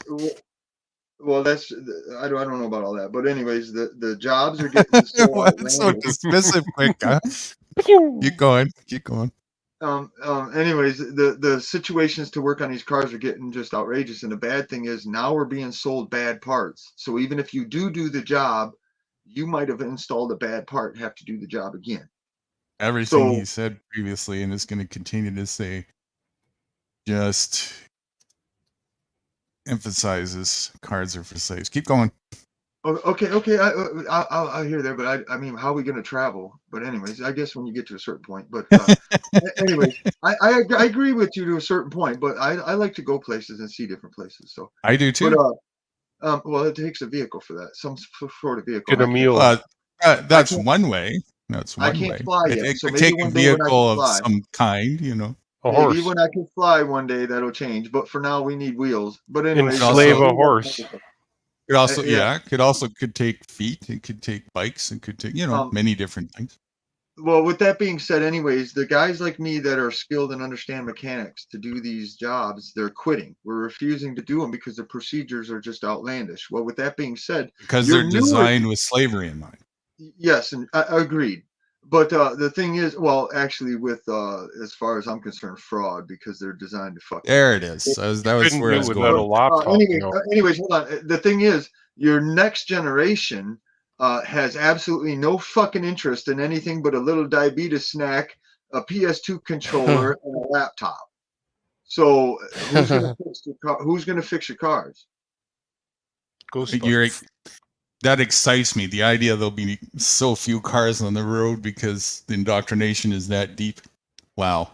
First thing that I'm going to buy after I get my farm is a bunch of cars with no computers in them for when they outlaw that shit. Outlaw what? Oh, they're going to outlaw cars without computers. Trust me. They're gonna allow cars that you can drive. That's what they're That shit's done, dude. If you guys can't see what's fixing to happen, I don't know what to tell you. The days of their slave running shit is about to pop. I don't know about where Joe Cool's at, but I do know here in Michigan, some of the big cities, there's stuff happening that's starting to change. Like they're allowing people to travel. So that's why I was kind of asking if anybody knew exactly what, paperwork that if I get pulled over, I can hand to the cop and at least, work with the brainwashed Nazi to a point to where I may not have a gun drawn on me or, be enslaved in a cage. Just hand them a note that says "I owe you." there are different. Yeah, it's called a driver's license. That's one of them. Yeah, it's exactly like that. There are different driver's license, registration, and proof of insurance. You hand those things over, you'll probably be fine. I'm not doing that no more because I'm not a slave again, and we'll have to deal with that to that point. Oh no, you're still a slave. No, you don't do that to yourself. You're gonna get yourself shot with that kind of thinking. Fuck no, I'm not scared. So murder's murder. They still pay a price for it. Well, all right, man. If you want to go out like that, fine. I'm not gonna take it from you. It's not going out like that. See, again, I also know something else. Like New Guru says, it's having good people behind you to back you, so that if something happens, your other people ain't gonna puss the fuck out, and they're gonna stand up and say, "Oh, whoa, wait." If you have enough of them, you don't acquiesce at all. Yeah. And I'll put it this way. I know my people will do that. It may not be perfect. Then you don't need a piece of paper then. Right. If you get to that point, you don't need any pieces of paper. But until you get to that point, you're probably going to need something. And there are definitely different strategies that you can use that can mitigate that aren't just straight out here's your papers that you're asking for, blah blah blah. But for there's 3 months I've been traveling without it. No, for 3 months I've been traveling without it, and I quit because of the scanning of the ID. And the thing is, I also know that I can calmly talk to the brainwashed Nazi and say, hey, look, you guys have already gone too much so far over, and I know so, and you know so, that you get to go back and punch my name into the computer, and it's going to violatingly show you anything you need to know about me because you guys are brainwashed Nazis. So let's rock and roll. Yeah, and again, that's what I'm going to say. But the cops up here know me, so they know while they're taking me to the county jail, I've already got 5 people coming to get me out, including the preacher that comes to the fucking jail. Let's rock and roll, motherfucking Nazi. Let's rock and roll. If that's the case, let's go for a ride. No, let's go. If that's the case, you don't need any papers. But that's just it. That's what will happen. And so the sheriff goes back to his car and he goes, oh, fuck, man, I don't want to deal with this guy. And bam, I'm driving off. He might come back and tell me a few fucking words and I'm going to go, yup, and then drive right the fuck up. And that's where we're at. Because and that's what you're going to have to do. If you want any type of change, that's what you're going to have to do. Correct. If you want real change for yourself, you gotta go the distance. You don't need to shoot the cop. You don't need to yell at the cop. You don't need to argue with him. You just need to say that over and over again. And don't sign nothing. To say what? I missed a bunch. What do you do? There's no place like home. There's no place like home. There's no place like home. There's no place like home. Listen, to be honest, you're kind of right. It's a crapshoot. because again, that like like Joe said, that cop's either going to go the right way or the wrong way, and it's a choice. Right. It's a choice, Right. yeah. And Yeah. I'm willing to take that chance. Fuck that. It's still cheaper. Listen, it's still cheaper to go sit in their cell for a day Nothing's and cheaper deal with than the my pig life, than to man. pay the thousands of dollars they want a month for the insurance. You've been enslaved. There's nothing cheaper than my life, man. If it's about Hey, I tell you what, cheapness, I'm but so. if it's Hey, I about tell you what, if it's I'm about the so dollar, stubborn then about that. I'm so you're stubborn about that my people pay for the shit and drop it off to me. Wait, what? that's a I'm that's a so whole other stubborn about aspect of the not enslavement, complying though. with Is none of that shit you're talking about. That people pull up here, they bring me the fuel, they bring me tags, they bring me insurance, and I rock because I refuse, and I've been doing it for years. I'm serious. I'm What do you fucking. mean friends pay for your There shit is and try to give it to you? absolutely a hole in that argument. I am No, against it. I wouldn't do it. But if someone else buys it, I'll put them on my car and shit. Now then I'll suddenly drive around like that. That's not a solid argument. I actually I was just talking with another lady about it. I didn't say it was an argument. I just said that's how I do it. And I'll end up driving around with some of the biggest company name vehicles in the state, and that's what's fucked up about it. I'll try and simplify this whole thing from my position. You're up against somebody's belief against somebody else's belief. In my case, I don't do beliefs, so somebody wants to win their beliefs and get me to believe, and I'm going my own way. And if somebody wants to force their belief on me, I'm going to respond accordingly. Agreed. All I know is I did what you talked about. I used the connections that I earned with the people that I earned. It was all people that had the backbone. I walked out of that county jail, $750,000 bond. When I walked out the fucking front door, all of a sudden I went from like 7 or 9 felonies down to a misdemeanor. And 2 days later, I'm back at that courthouse in a work truck with one of the biggest names in the state on it. The idea that we do not go to whatever distance necessary to respond to whatever kind of aggressive threat against you is the reason why aggressive threats continue to reign over you. I agree, yeah. That's the reason. But hold on. Here's where the frequency thing comes in. Because when the pigs showed up here over the incident they took me to jail for, they all had ARs and shit drawn. And I drove right up to them with a camera in my hand. I got a camera on. I'm unarmed. And I bailed out of my fucking van with 4 ARs shoved down my fucking throat on camera. Get on the ground. No, fuck you. This is my property. Fuck you. That's exactly what came out of my fucking mouth. That's good. Was it documented? Huh? Oh yeah, they took me right to jail. Like I said, and they falsified. I have the documents. No. I mean, recorded. Hold on. They falsified 9 fucking felonies, or 7 or 9 felonies. They falsified. And the thing is, once I got bonded out, literally, and I had no money, literally, I had no job, but yet I walked out the door on bond, and all of a sudden it went from 7 or 9 fucking felonies down to a misdemeanor. Get that fucking criminal ass Nazi shit. Yeah, but that's whatever. That's just their system bullshit. Exactly, but it's again, I was working on that system you're talking about having good people behind me that aren't afraid. Right, and when you go to the distance with that and you get it, you don't have to worry about working that system bullshit. That's the big message. Excuse me, guys. Wifey's texting. I'll be back. Okay, Joe. Thanks for the warning. I will say one thing on your side of that. I didn't come out of that situation unscathed. It cost me quite a bit of heartache and slavery, and they time. Stole, and time, yes, and time, and hardship, and they stole from me. They flat out fucking stole my property, which they had no claim to, none. I earned that shit. Oh, yeah. I bought that shit, and they stole my property like a fucking true criminal that they are. They are straight up criminals. There is no other way to define it. When you steal something from a guy that fucking earned it, you're a fucking thief. Fuck you. When you believe that there is such thing as ownership, just like you believe there is such thing as justice, you've enslaved yourself to epic proportions. This is an example as to. Ooh, I think we just lost him right in the middle of that too. Rage. I hope you. No, he didn't rage quick. Oh no. The idea that we can to even have the idea of ownership again sets the stage for all this bullshit.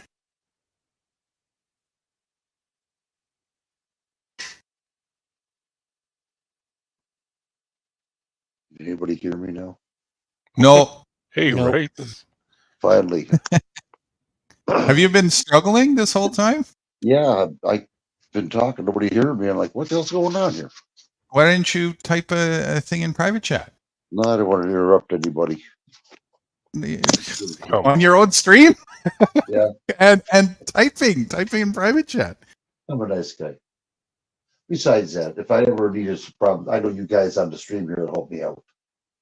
That's right. I got the eject button. Yeah, yeah. What was friends? Maybe Mitchie's battery is low or something. Yeah, I'm talking away, doing my comments. No one's saying nothing. What the hell's going on here? Maybe the cops kidnapped him.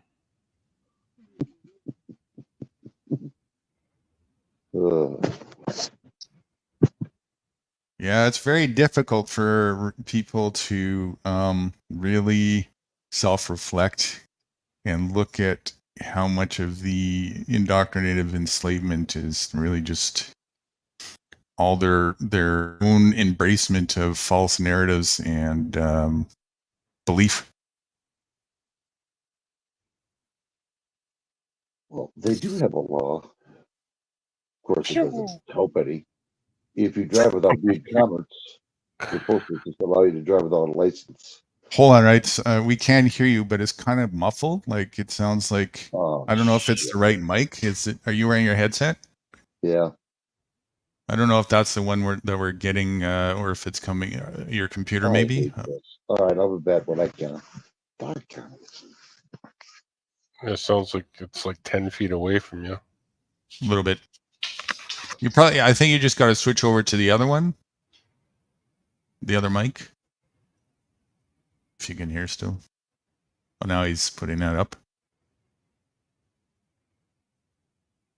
Okay, unmute yourself because you're on mute on that one. All thumbs.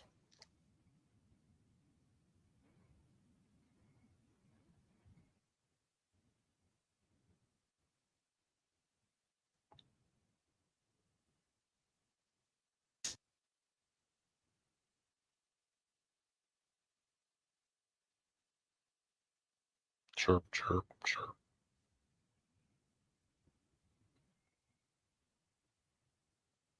I was just looking at your X there. My my ex? Your text. Rights for vets. Hold on, I'm screwed. Okay. You can't unmute? Can you hear? You can type if you can hear.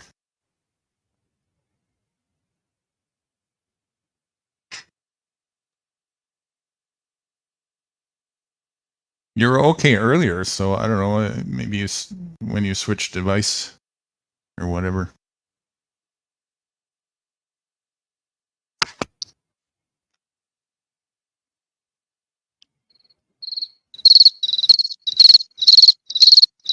Thank you, Dan. You could sing for us if you want.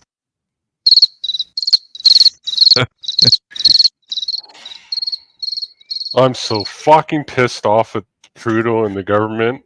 I know. Just makes me angry every day. Okay, hang on. He says, yeah, I can hear my computer and cell phone are fighting each other. I remember you had this issue before, but you realized how to fix it, and it was simple. Turn one of them off. Yeah, I think that's what it was. You had to turn one of them off. The other one activate. If you need, you can go on screen share. Hey, Nude. Yeah. Remember when we put an icon on the bottom of my PC, my laptop, for those organic places that we saved? Yes. It just disappeared. I went Windows 10. on one day, it's gone. the whole thing. How do I get it back? Did you say that was an icon, or that was like are you talking about the on the favorites bar? On the bottom bar. Bottom bar. The bottom of the top, you mean, like in the navigation? We're the very, very bottom row. Text me. Let's get together soon because we got some unfinished business. I haven't forgot about the eye stuff. Oh, I didn't want to bother you with that because I didn't think we were going to go any further with that. We are. It's just me with being an overloaded plate, especially lately. Oh, okay. Because my eyes are so fucking sore still. Just bad. Yeah, let's do that next. I'll text you tonight or tomorrow. We'll make a time. All right, great. Yeah, I can hear you. My computer and my cell phone fighting each other. He's still missing in action. Phone died. Oh, he's gone. He dropped down. Yeah, that was a bit ago. He's trying to fix him himself. What's that, Mitch? My You're phone back? died. Yeah. Phone died. Wasn't paying attention. Yeah, you know, I still don't agree with the ownership thing though. Because it doesn't matter whether you own it or not. Somebody else doesn't have a right to come just take something. There's just no such thing. Every time a dog comes up and takes the apple out of your hand or whatever, a frisbee, it shows you're just believing in something that somebody made up and told you. What the fuck? Say that again? Every time a dog comes and snatches a frisbee out of your hand, just shows you that it's a human delusional concept. Somebody indoctrinated you to even think of this thing called ownership and pursue that. And that's part of the epitome of indoctrination, to pursue that which is already which we're already entitled to by default and can't even get away with. Like, my feet are stuck to the ground. There's no getting away with that, you know. I'm here. So you don't even own yourself? There's that too, but that don't register for me, because whether it's a dog or not, or any other kind of animal, I'm not letting something come up and snatch the apple out of my hand and I'm fixing to eat. I'll bop you in the fucking something. The fact that there's an interaction there is the very reason why there is no ownership. If you truly owned something, you wouldn't need to defend it. You wouldn't need to. You'd have entitlement to it. You'd take it with you when you died. At what point who owned it before you? Right, at what point did something all of a sudden become yours just because you said so? Like, how does this happen? Born? I built it, yeah. Here, Just because you built it? So you took materials that were already there that you had nothing to do with. Before you were born. And before you were born. And you assembled something, and now all of a sudden it becomes yours. Well, fuck You yeah. just Okay, get hold up on. and you die. You said, wait, hold on. You said you wanted to build an electric bus. Mm-hmm. When you're finished with that bus, let me know so I can come take it. Sure. You see, I don't have attachments to things like that. I don't look at something as this belongs to me. I'm just using all that there is here at my disposal in nature as I see fit. For a Because very I can. minuscule point of time. Dude, it's Right, only a for drop. whatever purposes I need. And if I build and assemble something for whatever purposes, it's there and I'll use it as I see fit for as long as I see fit. But I'm not going to be in denial that I don't actually own the fucking thing. There's millions and millions of things that are out to disassemble what I just assembled in 2 seconds, right? Constantly. Just take it down to a simple level as an example. You go to the beach and make a sandcastle, just a real small one.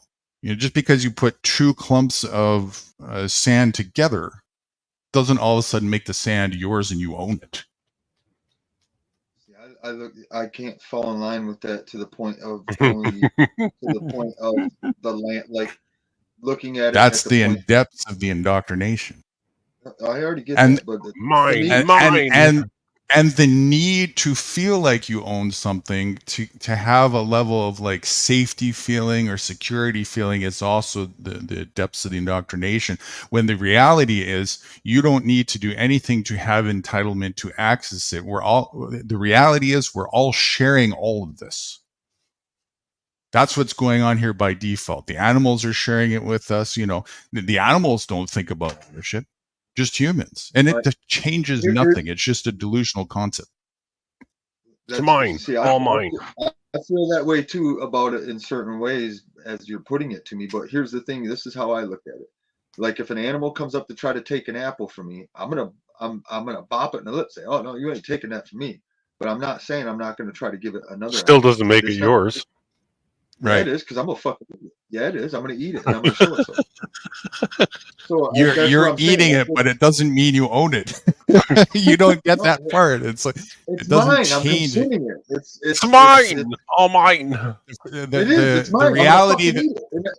the reality that there's even a dispute over it to begin with is because it's not either of yours as the sense of ownership or belonging. It's just here, and you get to fight over it if you want. And that's the problem. People are fighting over things which there's no need for. We're just sharing it. Why don't we just use a little bit of sensibility and delegate the sharing appropriately instead of with our egos and try and kill each other over the idea that this is mine because I said so and I own it.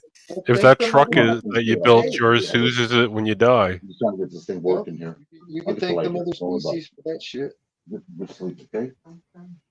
Writes is black. He's still sounding cloggy at the moment, though. Talking to his wife. Let's see if he fixed it. Here, I'm going to put him on mute. Hopefully he realizes. He's black.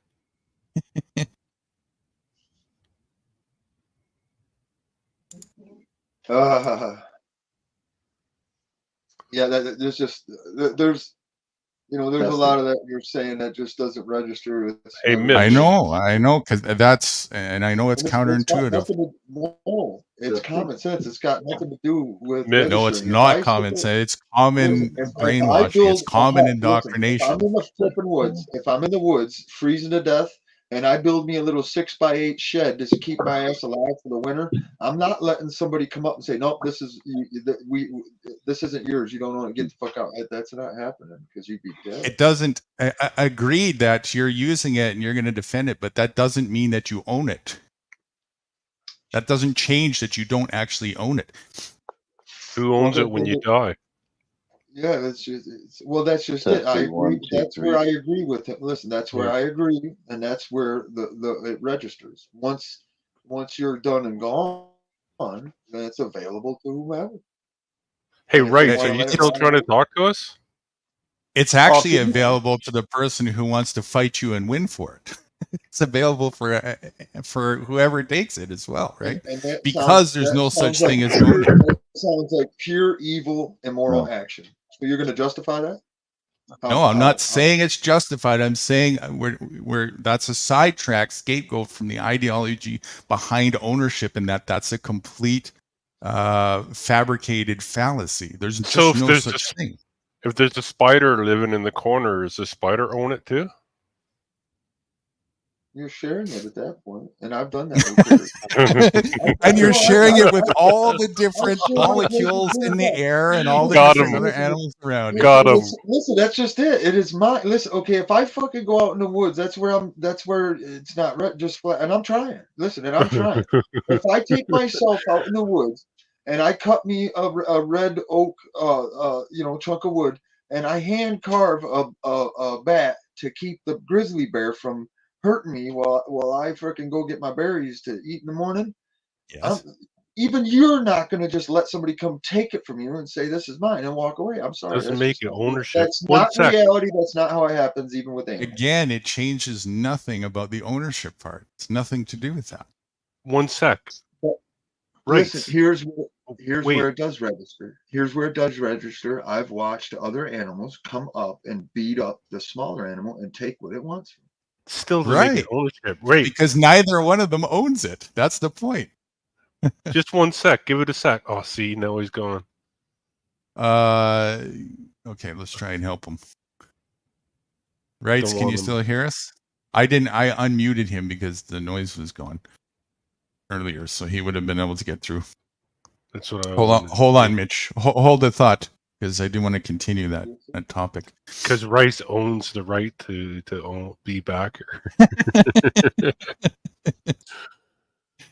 People and their fairy tales is crazy, you know how deep the indoctrination goes.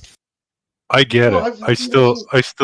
I still feel like Dan does, but I get you, dude. I know what you're talking. I know what you're definitely understand what you mean. And it's been baited as a setup to think those in those terms for people For to greed. perform. Yes, to perform out of fear, right? To perform the things that they do and neglect the reality. The other side of the equation is that we're just all here together sharing things. For a very minuscule amount of time, too, in the huge picture of it all. So it's funny when you say it's mine. Right. And we don't need to fight over anything. There's no Well, need to there's- fight over anything. I didn't say that, but the thing is, like if you're going to do berry hunting and stuff like that, and there's fucking 6 bears around, it might hurt you. And and if I make like a club stick that I know just a scent of that wood is going to keep the bears away, Yeah.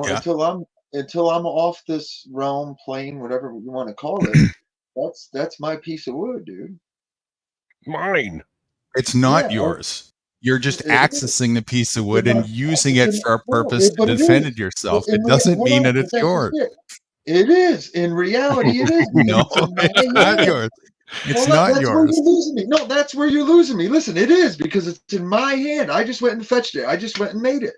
And you wouldn't even let somebody just come take it out. So of what? your hand. All of a sudden, the piece of wood is now somehow it transferred entitlement to Ownership. you, just because of what? No. What? Because you At said that so. point in time, it's my no. But that's just it. At that point in time, it's a piece of wood that I've acquired. There's maybe another word for it, but at that point It's in a time, piece of wood it's that mine. you're When I make using. it.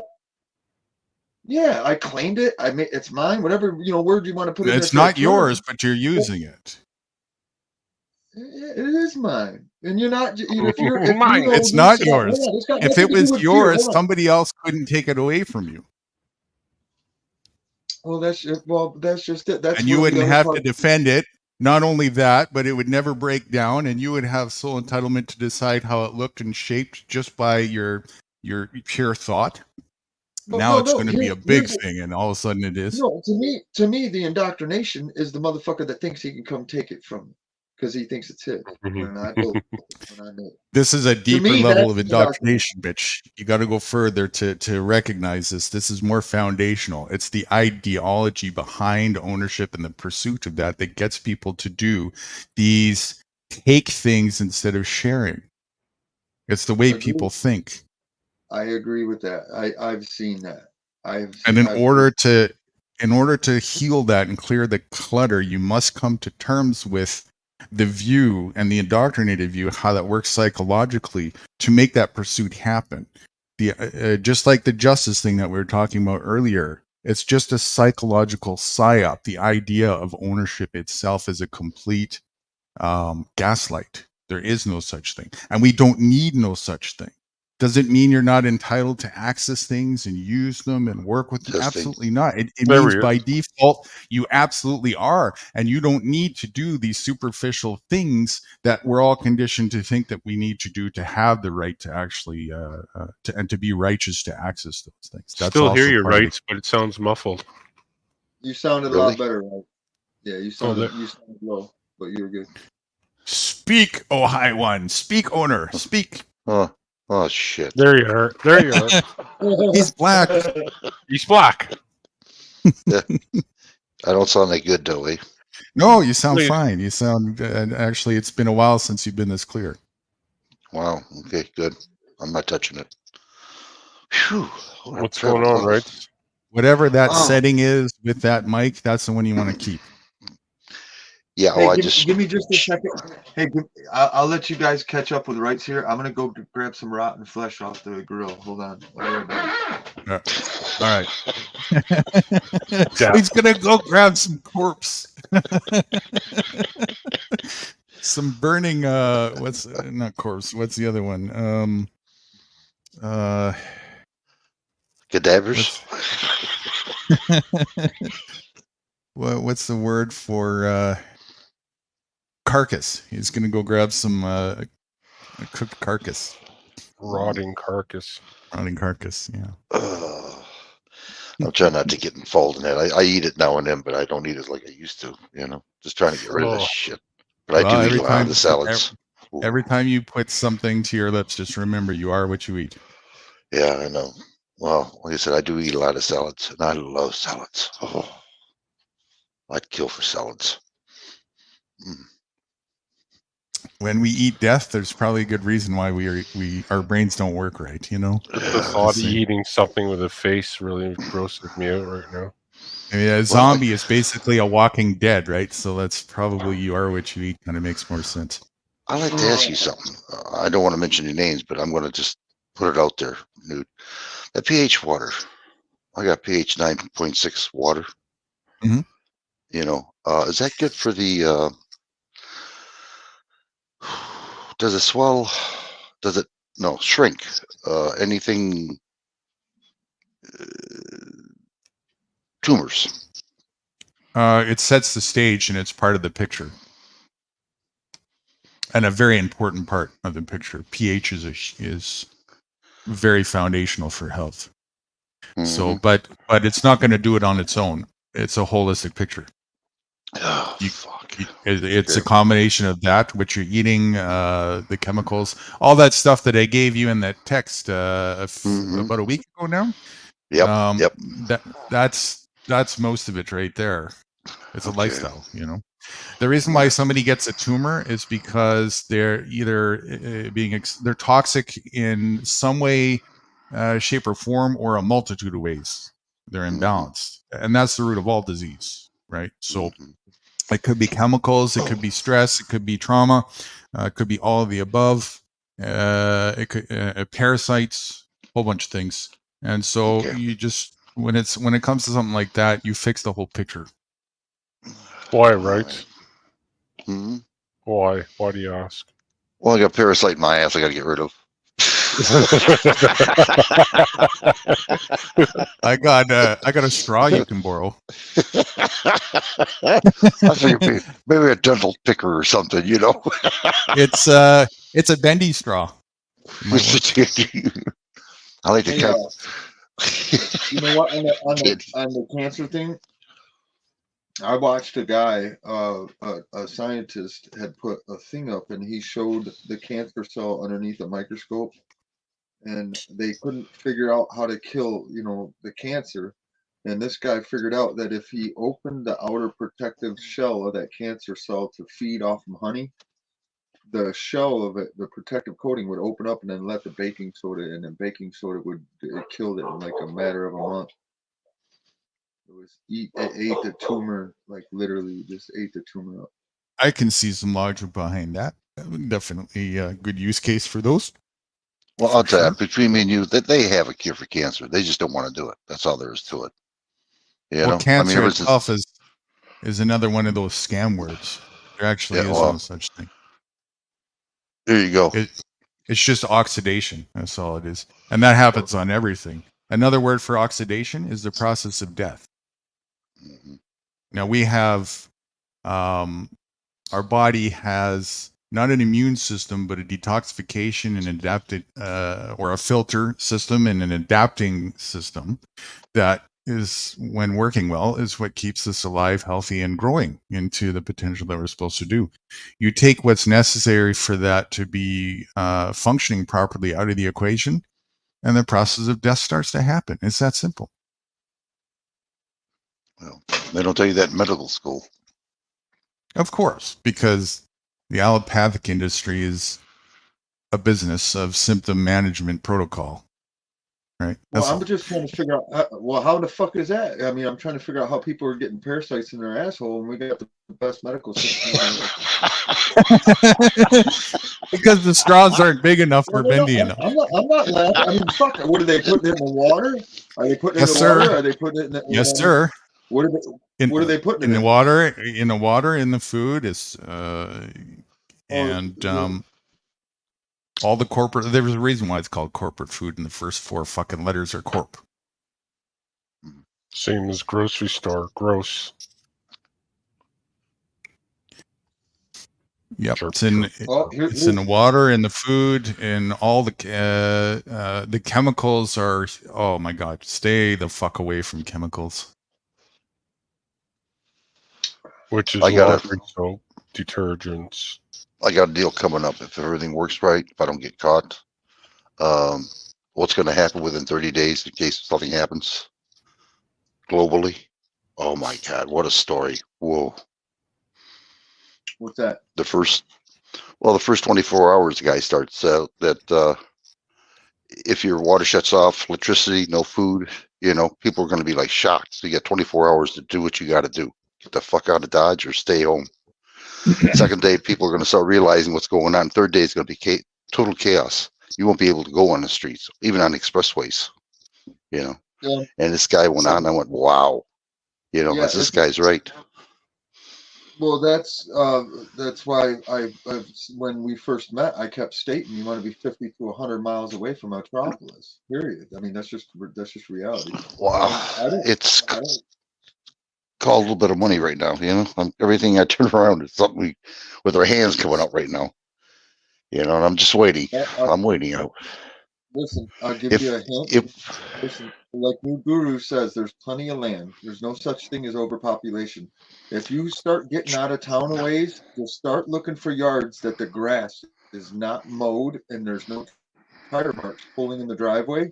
And No, leave those for me. Take Take the ones that are mowed and petrolized, please. Yeah, well, listen, the ones that are not cared for like 2 to 3 years, those folks probably ain't here because they went and got vaccinated. And I'm watching it pop up all over. I'm watching houses that are really sharp and taken care of that are now oblique and overgrown, and nobody wants them. Nobody wants them. The banks don't know who owns them or nothing. And it's just a mess. Nobody intelligent wants them. Well, nobody not intelligent wants them. Intelligent people will pick them up. Well, these scavengers right now. Go on. Actually, to be honest, though, that's where some of the points that New Guru makes about being nomadic. Some of that is how we're supposed to live, but at the same time, there's nothing wrong with roots. Because, like, if I walked up on this property, well, listen, if I walked up on this property that I'm on now, it has a greenhouse. I would hang out just because it's a greenhouse to grow veggies. Balance is key. Move and rest. Move and rest. I mean, you're doing it already anyways, every single day. It's just to what distance. Every time you move your feet from one spot to another, it's nomad. Even in your own house. It's just a matter of how far you go. Well, and I agree with you that we've been dumbed down so bad that there's food everywhere. We just got to understand what we're going to grab, and we're supposed to be able to grab it while we're walking. They used to do it. Right. And I'm not, yeah. And there's where I have the problem with that. Like I told you, I'm grateful just to wake up and see it, let alone to start educating myself a different direction to go. So with that being said, we're bred into this. How you can't blame people that are bred into it. They have to have some form of blame is not an intelligent focus. Do away with that whole idea and word. Focus on responsibility. It doesn't matter if you have an animal that's focused that is born and to focus on a little dot, and the thing is that little dot never gets them nowhere, but yet this little hole over here will let them free to go learn all this and that until that little, whatever it is pointed to that hole. So they know they're just going to keep looking at that dot. And that's fucking reality, dude. There's another part of the equation. Until they're interested in looking at something else other than the dot, it has to be there as well. That's a good point. I'm not going. And that's where it comes down to the individual and their level sense of responsibility. And if we keep focusing on the distractions, i.e. blame, then we're negating the solutions, i.e. responsibility. Blame, the idea behind it, scapegoatism, is the other part of the equation for the foundation of indoctrination. That's what people do. It's their responsibility. It's their fault. They should fix it. Anything but you. and yourself. Agreed. And the number But, one thing to point at that people have been training themselves to point at is fictions, things that don't even exist, fairy tales, like the government. There is an oppressive government. There isn't one. There's just people oppressing each other, pretending that there is. Agreed. Hey, Wrights, I just want to pick back to the thing. What's it look like for people's behavior where you're at? Because I just had a buddy here, and he said it wasn't looking so hot in Grand Rapids. And then he went right on the defense. He turned right around and went on the. He said something and slipped up and said something. I was like, oh, see, there it is. And he got real offensive. He got real offensive. But he said it was pretty. I'll put it this way: I have a shotgun next to me. Wow. He said it looked like zombies walking around and shit down there. Yeah, it's not getting too healthy over here right now. So I'm just. I'll be 1 minute on mute. I just got to rinse a dish, and I won't be able to hear what you guys are talking about. Promise. Okay, good. Good. We can talk bad about him. He'll never know. Huh? Who was this fella that said something about X amount of time frame and the water and shit was going to go down? I can give you the link. I gotta come back though. But if you wait a minute, I'll bring the link up. Okay. All right. Well, I through meditation and stuff like that, I've seen some stuff, but some of it's been changing. Like, you know what I mean? I'm as far as watching the people around, but I think it might just be the big cities, bud. I'm serious. It is. That's what he said. It is. He says it is going to be the big city and the urbans. Urbanites and the residents. Urbans and the. Oh my God! I can't think of the name of it now. The urbans and the outside the urban. That kind of kid. I got a brain fart. Son of a. I hate this. I noticed that a lot of the people. Suburbans. There you go. Suburbans. Yeah, I noticed a lot of the people in the little town that I'm in that are on medications, and especially the younger ones, are more prone to confrontation and violence. And I just sat at the park. Yeah, I just sat at the park and watched that yesterday. And the thing is, I know these people just from watching them for years. So one of the fellas I know used to have a drug problem, but he's straight. I don't know if he's on any medications, but it doesn't look like it. But the other fella I know has quite an issue with the pharmaceuticals, and the doctors give it to him, like Xanax and Adderall, shit like that. And I watched him and his old lady have a confrontation at the grocery store once. And I was like, oh, dude. And just kind of stood back and looked, and I was watching it. And it's from the medication. It's from the meds. That's why I don't take any medication.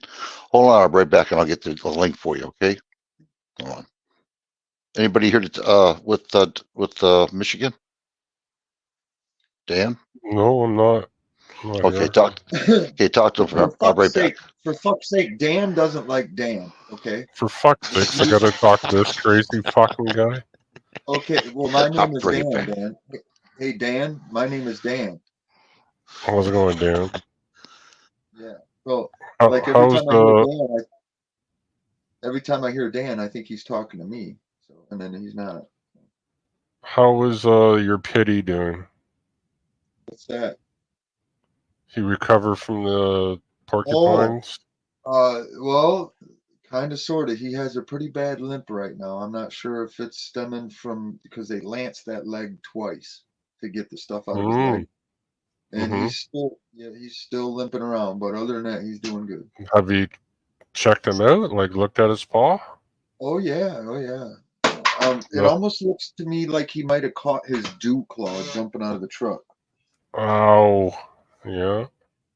Fuck, I hate the government. I'm pissed straight off about it. Hate is such a powerful word, Guru. Mitchie? What? You got to get on the satire wagon, brother. What's that?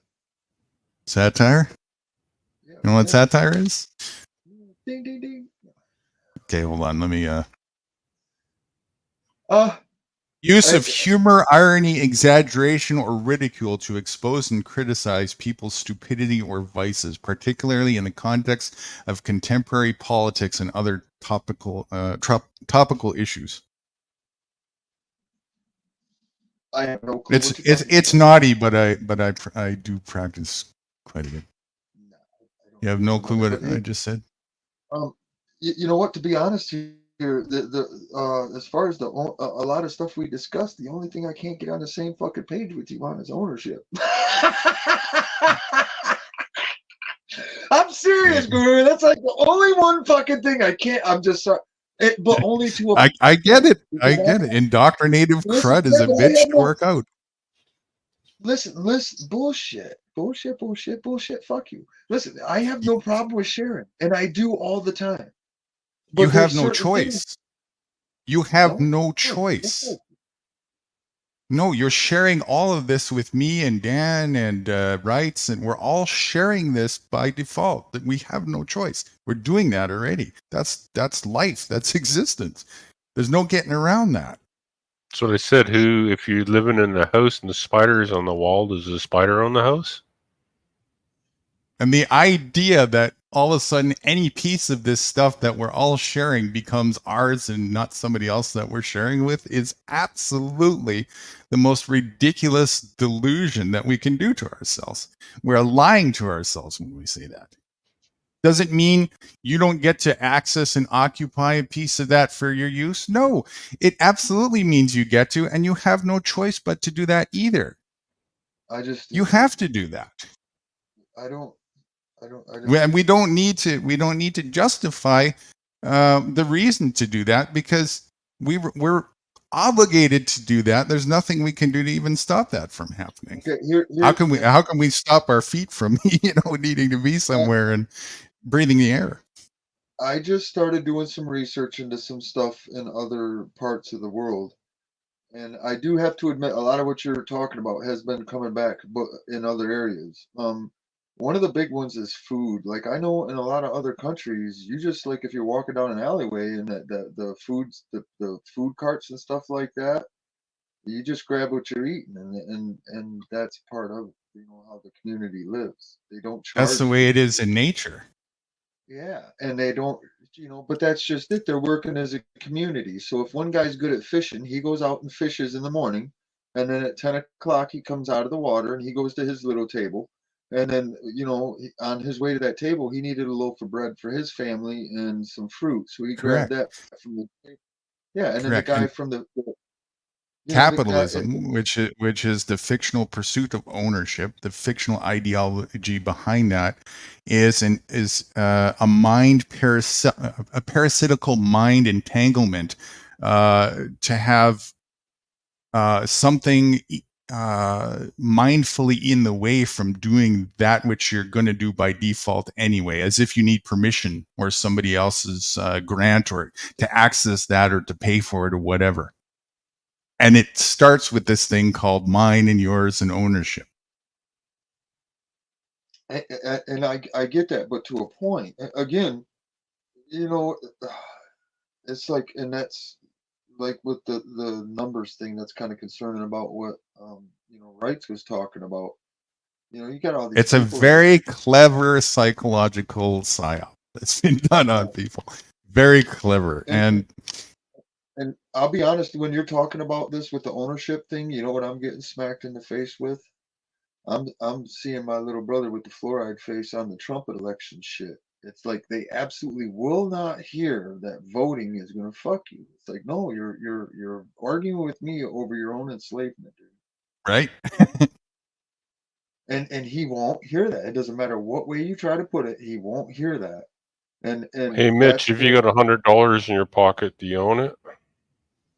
Well, yeah, it's mine. It's in my pocket. That's where I said.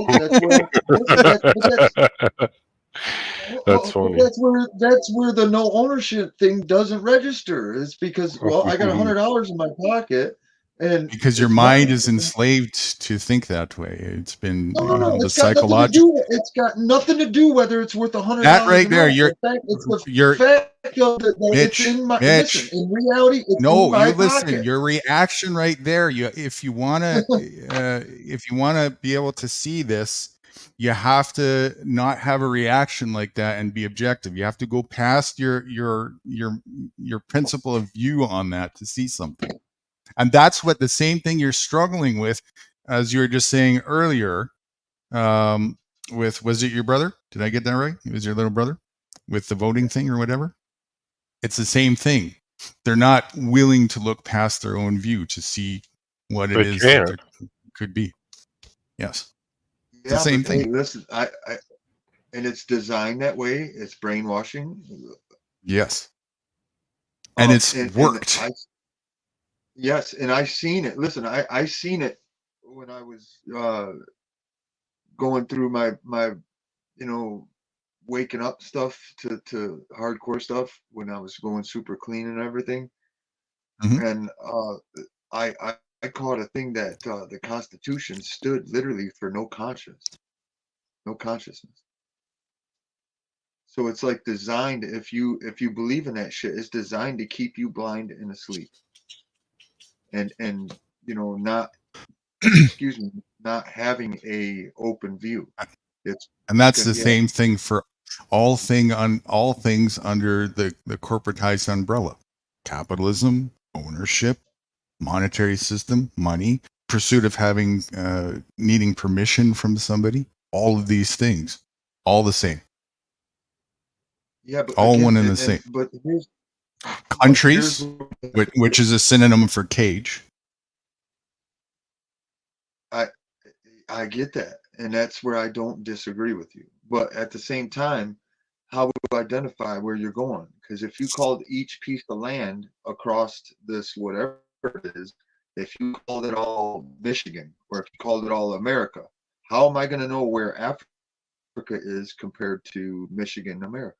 You have to call it something. Do we? I mean, and we can, if we want to, we can give it a name, but does that actually change anything? What people have done is they've attached the identity to a point where they actually believe that's what it is. Like, this soil is American soil. No, it's not. It's fucking soil. It's not even soil. It's just something you're holding in your hand. It's a substance. Well, basically what I'm saying is how am I going to identify what location you're at? Like if we're talking right now and you tell me I'm in sector 15, but I'm getting ready to head to sector 32. Well, that's still the same as calling it something. You're just putting a numerical number on. Sure. And again, for references of point, there's some logic in that, but you there's a boundary that's getting crossed here, and it's a different narrative when it comes to actually believing that this is this thing just because I said so, and I have ownership of this thing just because I said so, or there's this thing called the country just because somebody else said so and people are believing it, and you have to withdraw those indoctrinative things on your brain palette to get to the root of, well, what is there then? There's just fucking land. And then there's a bunch of people who think that there's a country, who have trained themselves to think that there's a country, and now they believe in borders. And they're not identifying with the reality that that's a fucking cage. That's an encagement. That's a plantation. If you want to get with labeling things,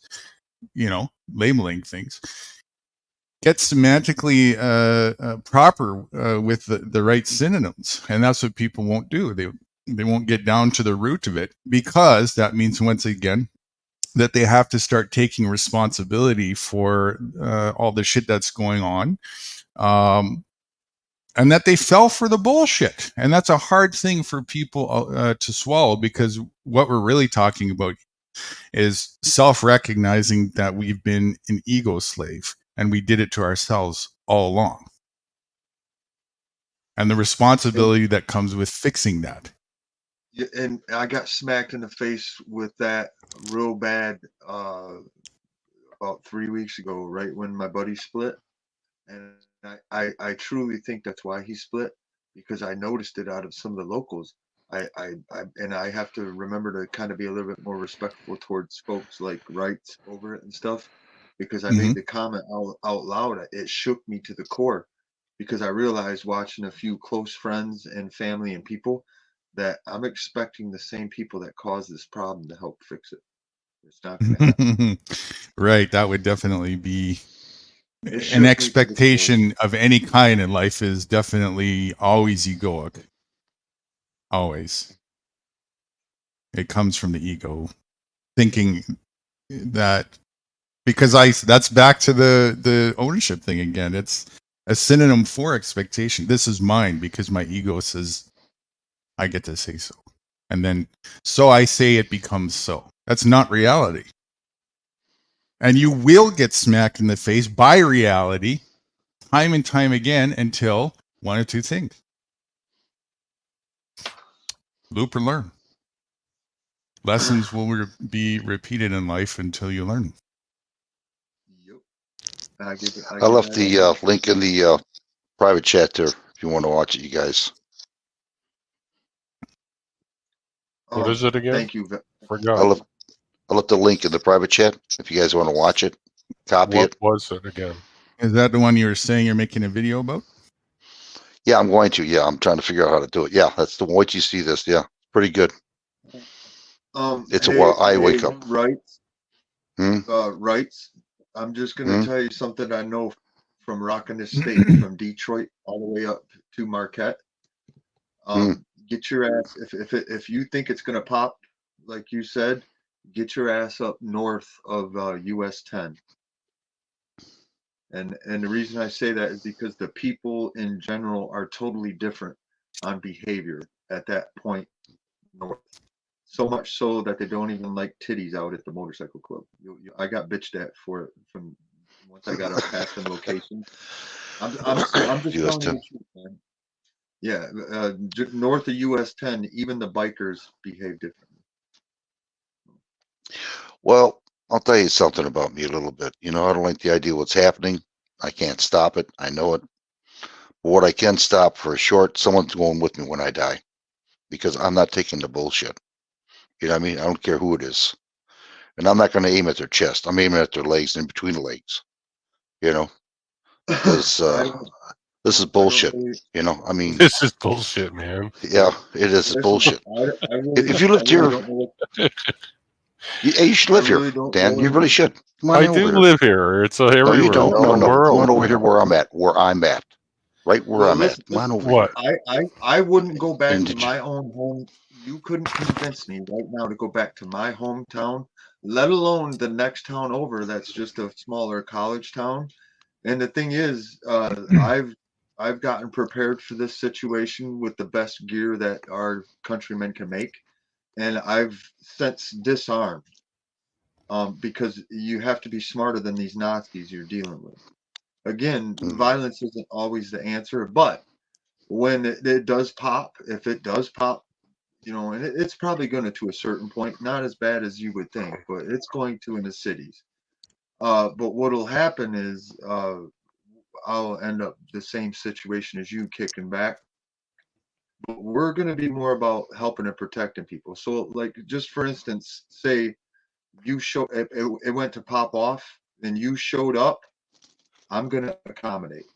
I'm going to say, just find something useful to do with yourself. No violence towards anybody in camp, and that's it. But the thing is, we're smart enough people that we're not going to allow drunken drug addicts around. So we're not going to have as big of a problem to get, stuff handled. And that's where I think a lot of people are really counting down the American people, because a lot of people don't want to hurt people. A lot of people don't want to what? Saying, Mitch, at the end, the last thing you said fizzled out there.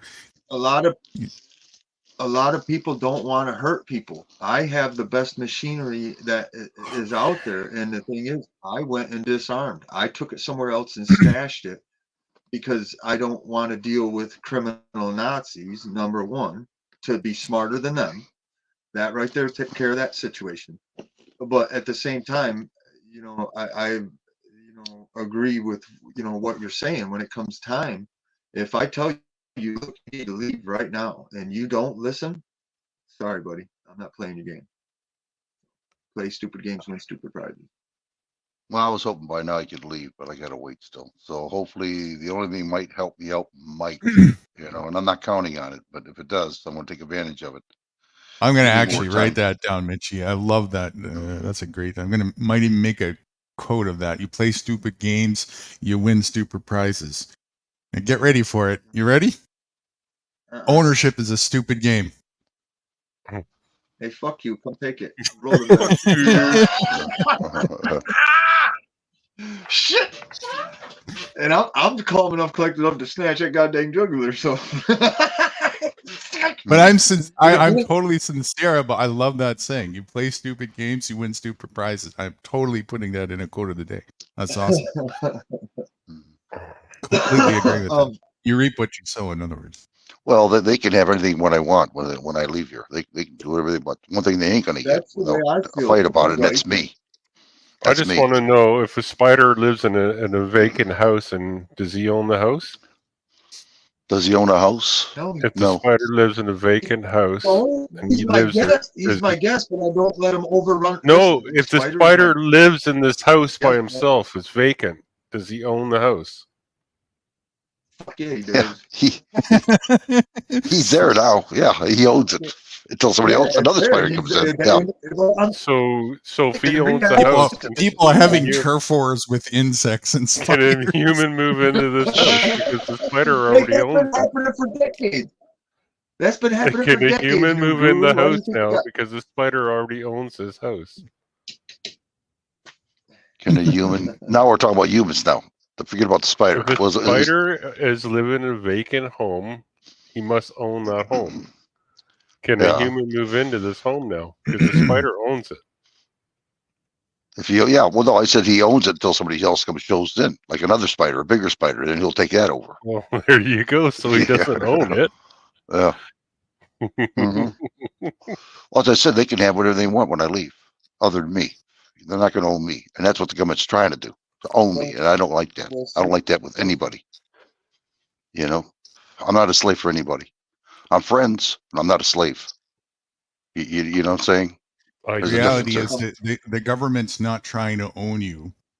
The reality is there's some of your peers that are trying to force you to comply with a fictional narrative of government. You're right. Government doesn't know me, but they're not helping us either. You know, they're just saying, yeah, go do what you fight among each You other. don't have nothing to do with them. There You know, is no that's on. there is no government. Well, I'm just That using has that to so be- other people can understand what I'm talking about. You know, when I say It's other. real simple. Instead of getting angry and worried and upset and everything about it, leave. Don't have anything to do with it whatsoever. Nothing. Can I borrow some money off you? It's over. I'll leave. I'll leave You in a don't- heartbeat. he means the mental recognition of there being such a thing, because there really isn't such a thing. It's that mental idea that there is such a thing that is the epitome of falling for the narrative. It's falling for the theater. You gotta let I go would- of your ego. Just It's say, yeah, not- I okay. was fooled, and just forget about it. It's over. Let's put it this. No. One thing you have to learn: when you walk out these doors, you watch constantly, because What you do you never know. see? Especially me. You know, right? When you see or hear, because you never know when somebody's going to come up and stab you. Right. This has been a norm before this even happened. All this shit. Right. Now You know what I that mean? has nothing to do with any governmental narrative. Again, you know, they play this pity party. Oh, believe in government. We'll make you safe. We got police officers, which is a bunch of bullshit. You know, they're just as worse than the freaking government is. You know, really. So my best advice to everybody is fuck the government, protect yourself, and fuck everything else. You know, I something think comes, so, you know, There if somebody is comes no after you, government to fuck. shoot the son of a bitch. There's just people. You know what? What a bunch of bullshit, man. There's just people Hey, you know what I'm most pretending that they're comfortable the in the government. woods? These You know what I'm people most have more power than we have right now. You know No, what I mean? they don't. Hey, That's They do. that's your They can come in. They can come in your house anytime and force you. 20, 50 people. You shoot one, you get 50. You shoot 50, you get 100. You shoot 100, you get 1,000 people on your ass. You know. So I just said, fuck it. You know, that if the doesn't first mean they person have walks in. more power than you. Well, That's I don't you know have what you to call say. it. You can do the same thing to them. People That's- don't want to stick together. People don't want to stick together. They're too scared of dying. And now you have the reality of the situation. You have some people who have decided this is how we're going to stick together. We're going to go and do this psyop on people and present ourselves as authority over them. And if they believe us, which they do, then we will be their authority. Exactly. That's what's going on, right? Right. And right. There is no government. There's just some of your peers, some of other people, some of our species has decided, right? Have recognized how they can use the power of cooperation to benefit themselves. And I wouldn't call it cooperation. I call it a sting. A con job. Go on. Yeah, absolutely. But to make that a success, they have to cooperate with each other. They're very organized, are they not?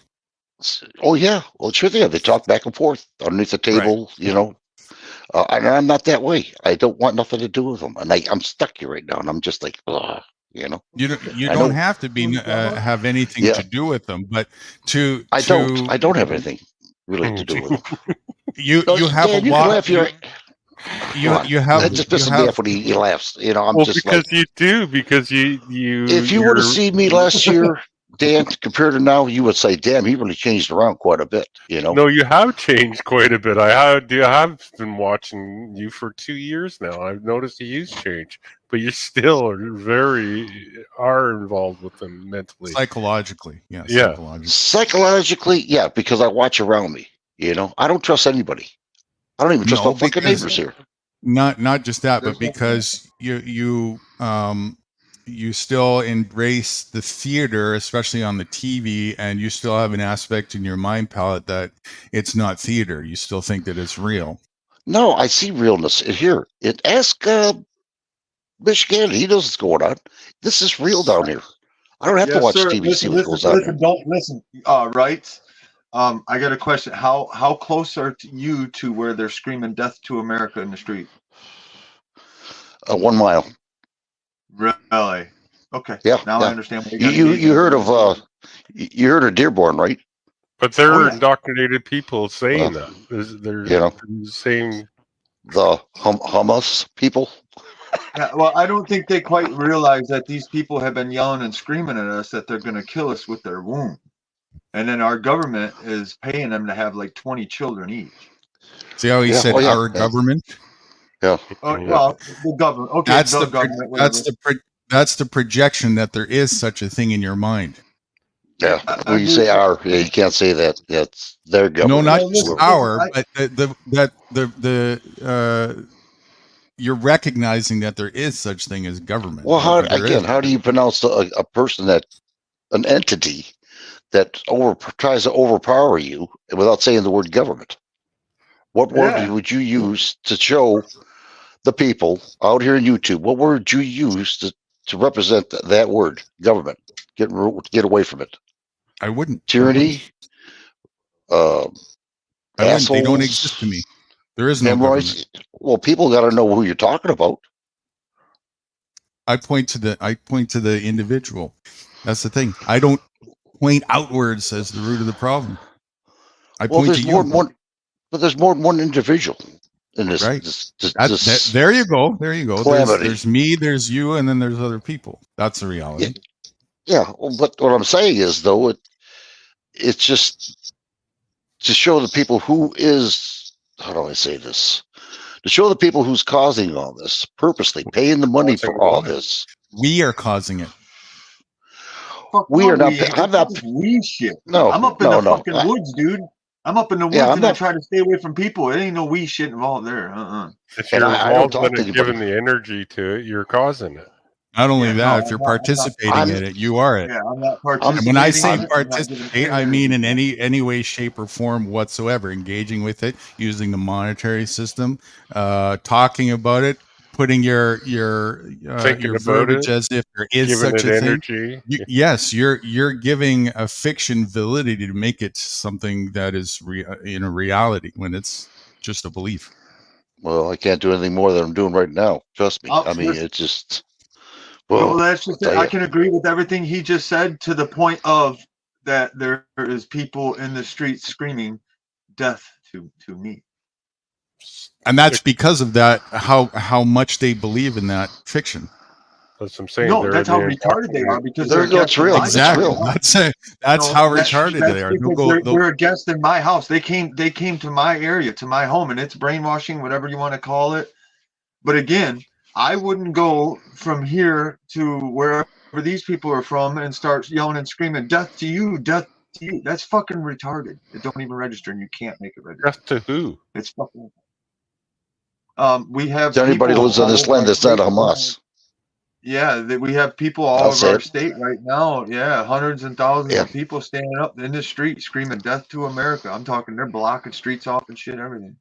Actually, it's death to anybody that's in America, is what it is. It's just millions of people who think But they're that deadly the people. theater is not theater. Yeah. Death to well, people who believe in it. Yes. That they're actually American. you know, It's well, like when you're it's like dead, pointing to it's like pointing to a building, believing that because the words WALMART that that's actually a Walmart now, just because we put the fucking letters on there, and then blaming the building for all of our problems. Oh, that fucking corporation over there. Oh, it's so evil, that fucking corporation. You're pointing to air. You're pointing to a fiction. yeah, but they don't have arms or minds. A building doesn't. These people do, and they can't harm. They Now can't you're harm talking about the reality. You're talking about you. Yeah, people. People. right. Right? That's what I'm talking about. That's right. That's And what I don't like. and the Hey, right, people that hey, are right, the don't people these that sick are really the fuckers- ones willing to oppress you are your peers, not the people acting in government. They're not my peers. I have no knowledge of them. I don't recognize them. I don't want to be They're associated the with ones they're the ones that put a costume on and call themselves a police officer and will come and shoot you in the head. That's what I'm talking No, about. these are the Those people are that your peers that are willing to actually oppress you physically. The ones that you point at in the political sector are nothing. They're All right. nothing. Those are actors. That's theater. What are you doing? That's did a pretty good- and their yes, they did do a good job. Their sole purpose is for that reason. It's to get you to be angry at them and point the finger at them instead of seeing the reality of where the true oppression lies, and also coming back to the self and our own participation in that. And we all did it in different ways. And for you, Rights, it just happened to be you were part of the mercenary squad at one point, right? Oh, it sure was. Oh, yeah, I know that. Yeah, I know it. But being that way, Somebody up here earlier was trying to say that the difference between a patriot and a mercenary is one is defense and one is offense, and that is an absolute No. scam and a gaslight. no. I'll vouch for that 100%. You know, Right?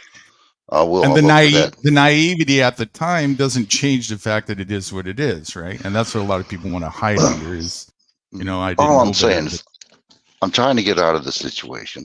I don't like to be bothered. I Hey, don't want Mitch, to talk. Not Mitch. What's his name? Missing link. Yeah. Fucking. What's going on? Why Moose. did you miss that leak? You did. Hey, Moose. It's Moose, right? No, that's forgive me, I'm Jesse. having a brain fog. Jesse, Jesse. yes, Who is it? Jesse. You just put a message in chat there. You're Betsy. still there? What's up, Jesse? Oh, Jesse. Okay. I thought you said Betsy. Okay. Yeah. How you doing, Jesse's Jesse? a good dude. I like Jesse a lot. Jesse's a good dude. I don't know if I know him or not. You do. He's been up I here. do. Has he? He's got it. He's got his own show, which he's got different guests and whatnot. You said hi on his show once. Did I really? I can't remember. He's been on this show a few times. He's been in your panel quite a few times. Yeah, I think- mostly when he was snoring though. In his Before. car, he's got a dog he drives around with. I think that dude's had some of the most diverse people on his channel I've ever seen. I like a lot of his content because Brandon, who's Brandon? Let's go, Brandon. Let's. No. I think that's what he means.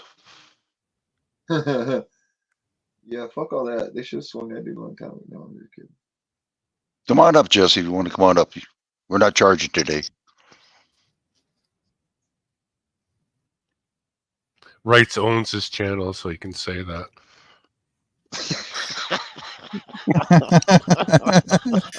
There is so much I'm holding back on right now because of the next class that we're going to do, but that would just fit. But it's hard to bite my tongue on it. I was hoping that you get. I didn't know what was going on, so I'll leave him alone until he gets a hold of me. You know, I'll start today, and it just, huh? Oh, I'm sorry. No, it just kind of surprised me. You know, when I was going to go on, I had everything all set, and the new rule says, "I got an electricity problem." You know, so I'm going on 7:30. 2 minutes later, guess what? Fruity called. I'm all set. I went, wow. Yeah, and then you told me I'm going on in 45 minutes. Well, no, I don't. No, hold on. To my defense, and you can ask Dan this. You don't need to defend yourself. It's all No, right. I told Dan we're going to play it now because when Guru comes up, you know, he won't have to sit there and wait for all these videos. I says the time he comes up, you know, and I wouldn't be prosecuted. Isn't that the truth, Dan? Just subject Reggie to the torture. That's what you were. Yeah, that's what he said. He says, "Oh shit." Hey, Vet. Just to give you a smart heads up on stuff that I've been watching and stuff like that. There's a location up here called Sunrise Lake. You should find that. So you Never heard of it. You plan your lives when I have no electricity, eh? I see how this works. I get you. Anyways, check out Sunrise Lake. The reason I say that is you're right up on state land. They have, I believe, free camp. I'll be right back. Okay. They have free campground with bathrooms and showers right there, and it leads right into one of the largest lots of state land. And you can just the only problem with that once it gets too. By that time, I'll have helped you find. Listen, by that time, I'll help you find an abandoned farmhouse or something. There's thousands of them around here. I just watched a neighbor lady next to the family homestead. Well, listen, there's people that are passing away. You have older folks that are passing away now. Whether or not it's from COVID or the shot, I don't know. All I know is there's homes that are going bare and blank, and they're all opening up all over, and there's nobody to take them over. A lot of people are not wanting to live out here in the woods. They're going into the city. Mm-hmm. So with that being said, when it pops off, there's going to be, lots of availability. I can point you to, just in the small routes that I take, there's tons of them, dude. I'm serious. And not only that, but if you talk to the locals, there's people that'll let you take over farmhouses just to help keep them up.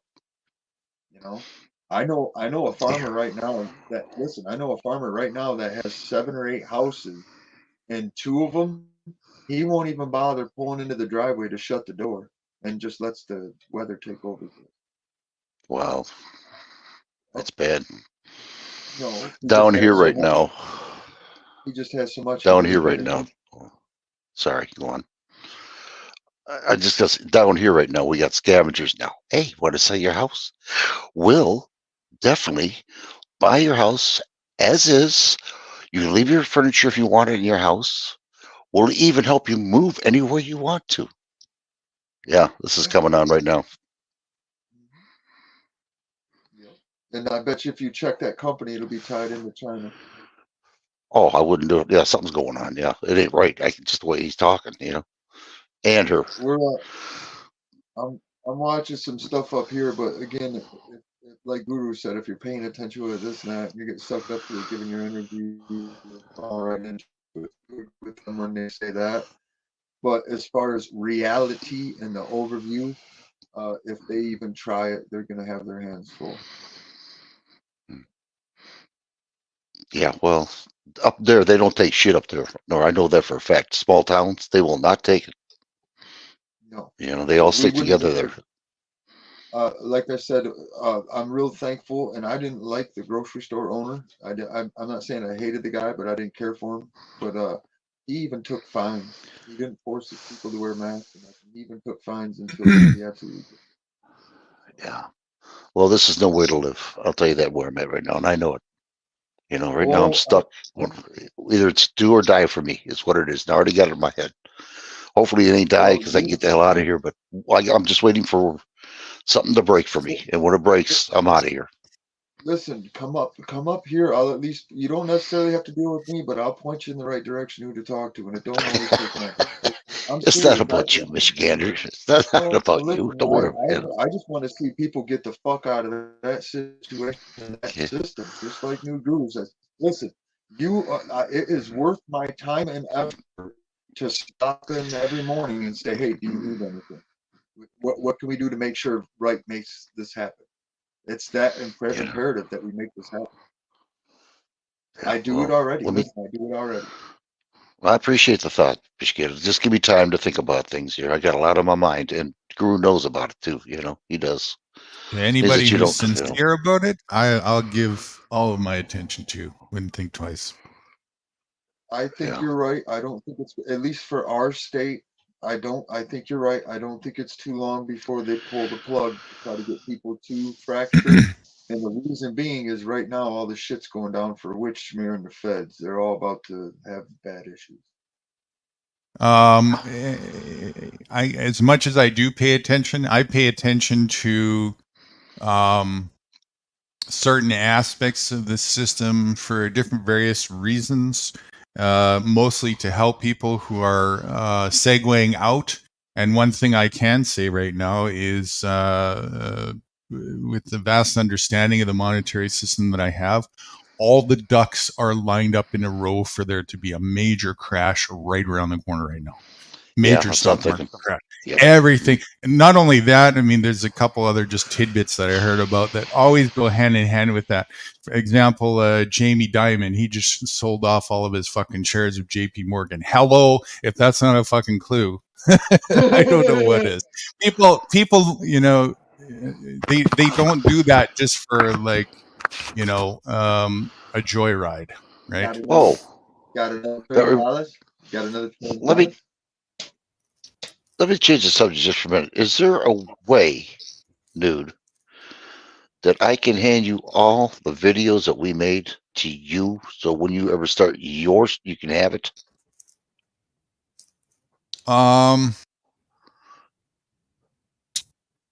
Hand them to me. Well, you know, you make a copy of it. Is there anything should happen to me? You at least you got your, and you can show it to other people. Share them all. As long as your channel is up, I have the access to that. But as we continue forward, we're starting to get into the stage now where the piggyback is starting to merge into what's going to be happening on my channel. So I don't think that'll be necessary at a certain point. Once I have this more polished, the stuff that we did on your channel will be, it'll really look so primitive, because it was, and it is, you know, it was a lot of testing and this and that, and it's still all the basis of the information is there. The whole project is there and everything. And anybody who had the mindfulness and the resolve to go and watch it, to take everything for what it's worth, would certainly get quite a tremendous amount of value from that. But once we finish with the rest of the focus here, the transition, so to speak, it'll be best to just point there at that point, because it'll be all condensed, and you'll see this. That work I did for nothing. No, not for nothing. No, not for nothing. That was a very necessary stepping pedestal requirement to help me get this done. Oh, great. Okay. All right. I can't thank everybody enough for everything that they did to participate to help me get to where I'm at with all this. Are you kidding? You guys all did probably far more than you realize, actually. Everything happens for a reason.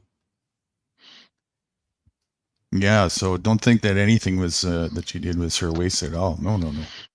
Yeah, because it'll just be more of You know, kind of like when a band just starts out and it's got their first record, and it's kind of sloppy and choppy, but the idea is there and the theme is there, and then as they progress, you know, it gets more refined and more tuned. But the very first record is still a classic. You still want to listen to it, maybe, type thing. Okay. Right? All right. Yeah, I just make sure we don't have to waste my time on this, because I really put a lot into it. You know, I did. No, nothing is a waste. Not at all. Hey, as a musician, I've personally seen and experienced what you just said. Hey, Mitch, I listened to some of your guitars playing. I actually enjoyed it. You're pretty good at it.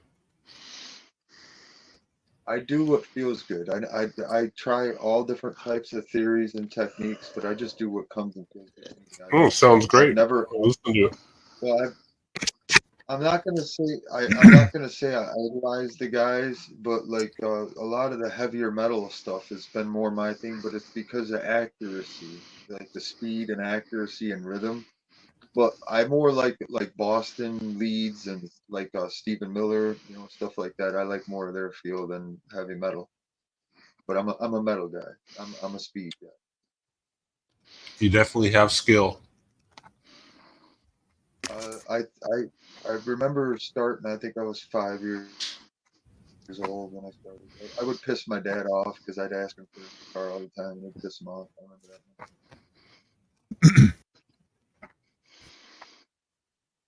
You know what's funny? I had a guitar now.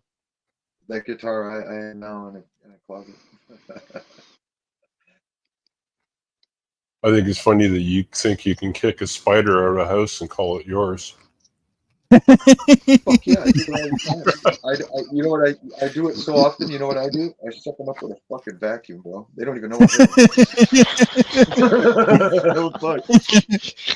I'm for real. I mean, well, and that's how you do patriotic duty, folks. That's the way to go. Mine. Well, hey, listen. I was nice at first, and I walked in with mothballs. You know, That's what a real government looks like, right? You just walk around and suck everything up that's in your way.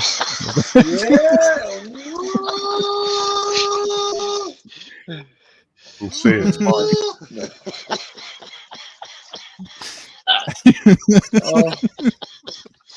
That's fucked up. What level of vampire are you today? Oh, we're Right. chicken. We're chicken today. Sucker, right? Oh, good. God.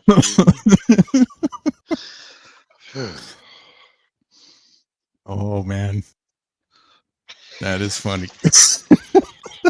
Hey, fuck you, new I got a guru. visual. I got a visual Fuck on you, that new one. guru. I bet you did. I bet you Yeah, I did.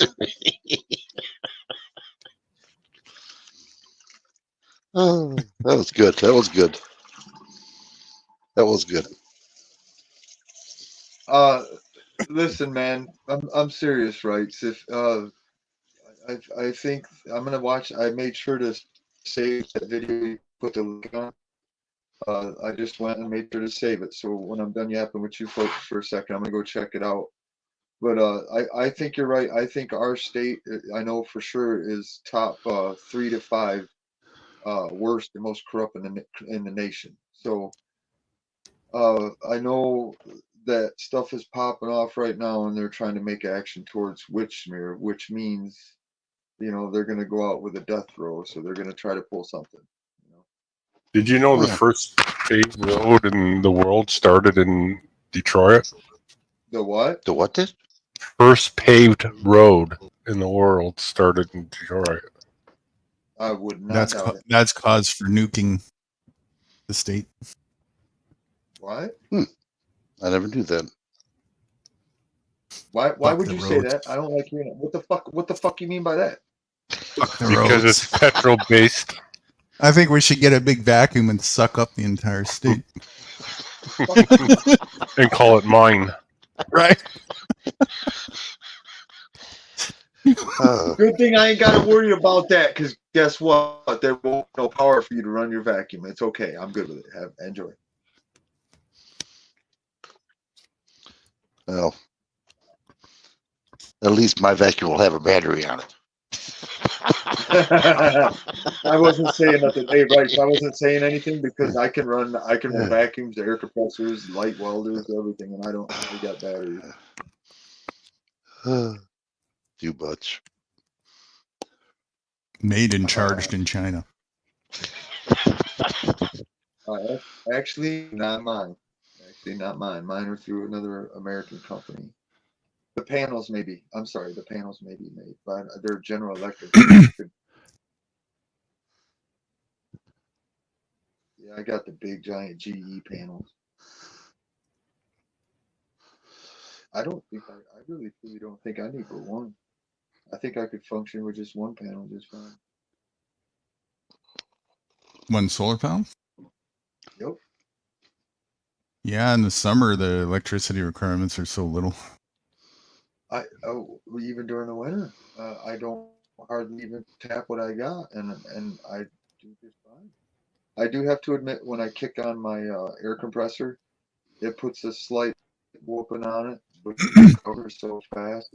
As long as I use it during the daylight, it recovers so fast that you can't tell. You got an air conditioner, Mitch? You use wood for heat, though, don't you? Yes. I don't Yeah, do I don't do AC and stuff like that. It's not good for your system. Good for you. Must be None of fucking hot there, though. Definitely isn't. Is your trailer in the shade or right out in the sun? It's 50-50. At about 5 o'clock, I catch heavy shade. But I couldn't. Must be hot as hell in there. I had my most uncomfortable night of the season last night, and I woke up just poured in sweat, and it wasn't even that hot. I was okay. Listen, that's what's weird. I was okay when I laid down. I was comfortable when I laid down, but I woke up just covered in sweat. I woke up. Do you even have a fan?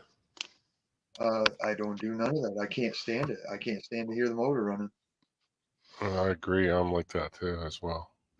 I just. Not me. I'll sleep anywhere. I guess your dogs must sleep outside when it's this hot. They're come and go. They got jobs. They prefer to do their own thing, and they're working as a team, watching the yard. Where do the spiders sleep? I don't know. Hey, listen, in the vacuum bag.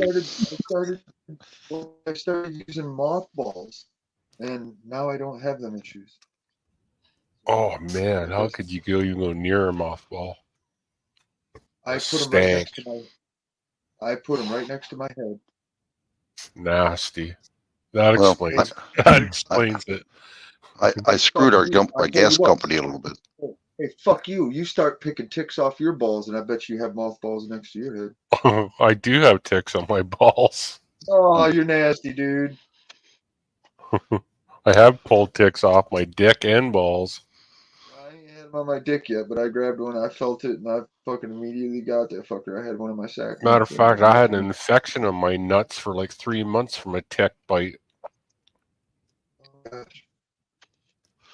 There's a little trick you can do on a furnace to save yourself some gas, and it works. What's I tried it out, and it worked, but you got to have a manometer. Are you talking about the fan part of it? Jump inside the furnace yourself and save yourself on fuel costs? No, wouldn't that be nice? No, You reach. Whoa. What is it? What's the trick? I don't know if you guys heard that, but that was loud. Heard a bang or a pop or something. Yeah, I was outside, all right. Big Yeah, bang, almost sounded like an AK. Shit's hit No, the fan. If it does, you'll know about it. Trust me. That was the vacuum bag. It was overflow. Spiders. What you do is your return line, you cover it with cardboard, a quarter of it. Allow 3/4 of the air to come in. What that does is starts the furnace. Gas comes on, it overheats. You use this called a manometer. It's a water column. Your pressure in your gas on a furnace, gas furnace is 3.5 water column. You drop it down to 275. You just saved yourself some money in gas. So that's what I did here. And it worked out perfectly. Been doing it for 5 years. You starve the intake, the fresh air return. From your house. Isn't that going to burn your furnace? No, you don't. You're not understanding what I'm saying.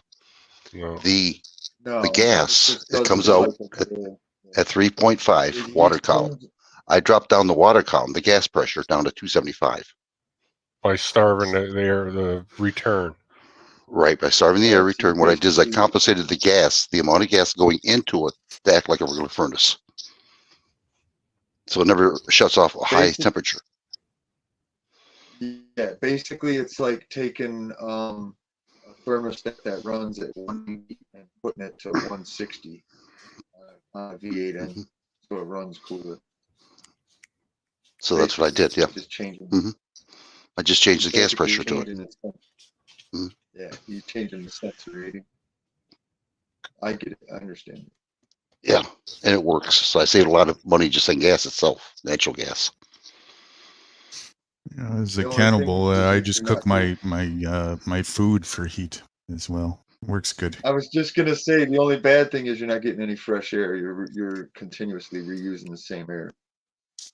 Well, no, I don't have an air. I got it.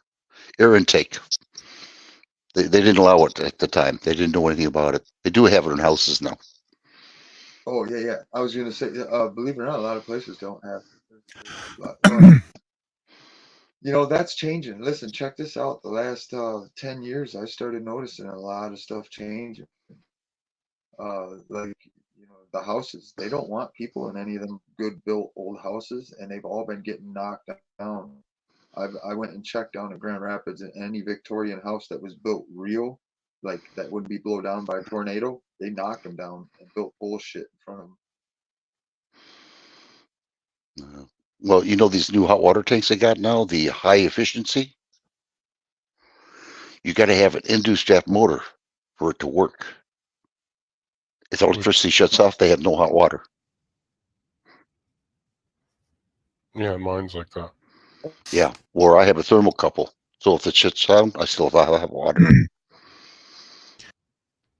Well, the problems you have to think about when you live in a systematic corporate home. That's grid tied. Yeah, it's hell, man. That's insane. Oh yeah, I know. Well, that's what I'm saying. I'm fucked if it goes down. I was meditating and stuff, and I have the whole grid of Grand Rapids memorized, and I could tell you each street one by one, and it literally reads out in the numerical stuff to trap, like the grid is the trap, and you can also tell by the street.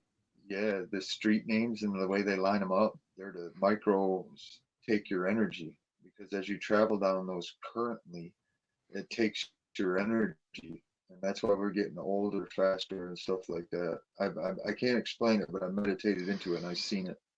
And matter of fact, to prove it, if you start going from town to town, you'll start noticing that they use all the same names for the streets, and most of the You're breaking up. You're breaking up. That's why they call the monetary fiat a currency, and that's why they call it bank a bank, because the bank is storing the energy that's being drawn off of the slave race that's producing it. Yes, sir, and that's why I try not to put the cash. Wow. I don't care if I lose money on there. Mitchie, you're robot. Okay, he is breaking up. Okay, Mitchie, you're roboting like a madman there. For fuck's sakes. Might have just been a second. Well, that's why I don't put cash. That's why I try to get cash out of my hands immediately, because I know it's cursed. If you read the shit, it tells you right on it. It's cursed. I'm serious. Capitalism is a curse. The currency's even got the pyramid right on it with the big eye. Ownership is a curse. What else? Politics is a curse. What else? Corporatism is a curse. What else? Anything to do with anything. Religion is a curse. The Bible's a curse. Hey, you know what? I think you might be right with that new guru, and I try to hold respect towards the people who gave me birth and brought me into this world. But I caught something out of a couple preachers that kind of shook me to the core. What if they're requesting to be harvested by something? Because I mean, they're praying to be taken. The Bible is a recipe for a new world order. Let's get that straight.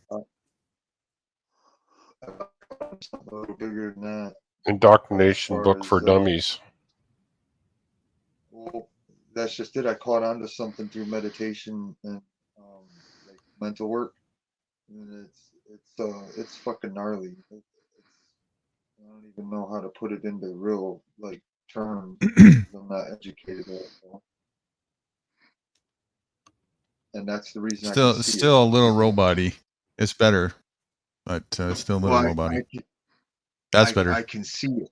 I can see it. I can't put it into words because I'm not educated that well, but that's the reason why I can see it, because I'm not indoctrinated by it. That's the only way to see something is from the outside is when it's not affecting you. If it's affecting you, it's worked. The effect itself is the inability, incognizance, if you understand what that word is the primary objective of indoctrination. Well, if that's the case, then I'm chucking all indoctrination out the window. Smart move. What I'm looking at. Wise move. Well, chucking all indoctrination then- out the window. Wise move. Well, That's the hey, only and the sane is- thing to do with insanity is throw it out. Okay, well, I am, and here's the messed up thing. I'm trained and certified to help people with mental, what they would call mental illnesses. And the messed up thing is the evidence that I get from chucking all their indoctrination out the window and looking at everything at face value. We're not dealing with just one species. You're dealing So with I'm kinda epic spun. proportions beyond our mental capacity to even comprehend. That's the reality. Yeah, and that's just it. Well, what happens when you get yourself up there to comprehend, and then you start work? You know, that's where. And you find out no matter how far you go, it's always only the beginning. Dude. Fuck you, new group. And that's a beautiful reality to come to terms with. And embracing that fuck you. reality, that's where freedom I- starts. Well, now I'm all extra addicted to trying to do this meditation stuff all the time, man. What the fuck? That makes you a lazy dude, man. I don't want to be in bed laying down all the time trying to meditate. I want to do stuff. I like doing Balance. Meditative in pure focus. Meditative in pure focus, but then the key is to make your entire waking function consistently in a state of meditative focus. Meditation, just change the word meditation to focus. Yeah, but that's just it's something more than that for me. I don't know how to explain it, but I'm like, yeah. What you're doing when you're sitting down and you're letting go is you're putting your focus and intention more solely in a specific direction. Now you can take that focus and you can carry that with you throughout the day. Well, that's just it. I'm starting to do it during physical labor, and I'm worried about hurting myself because like it's hardcore. Why are you worried about hurting yourself? Because I'm operating heavy machinery and stuff. It's just easy to get hurt. I get it. So, well, you don't want to be in daydream mode. You want to be in the opposite. That's the opposite of meditation. You want to be in very much in the present, as far in the present as you can get in that spectrum of focus. And for that, humility and humility, calmness, and especially at first going slow is important. Well, no, I can't quite put it into words, but it's like taking in math. It's like visual math. It's like watching, the behavior out of the people here, the behavior out of the people here, the behavior out of the people here equals to the people about to snap down by right, and you can see it. It doesn't matter what's written on paper. You can see. That's all I can explain it. And I'm getting like visions while I'm working. and it's not any kind of like crazy visions. It's just like I'm thinking, but I'm putting two and two together. Maybe it's the Yeah, mothballs. maybe it's the mothball. No, that's just awareness, and epiphanies happen during awareness. That just means that your mind is working as it's designed, as it's intended. Well, then why the fuck are you motherfuckers calling me crazy?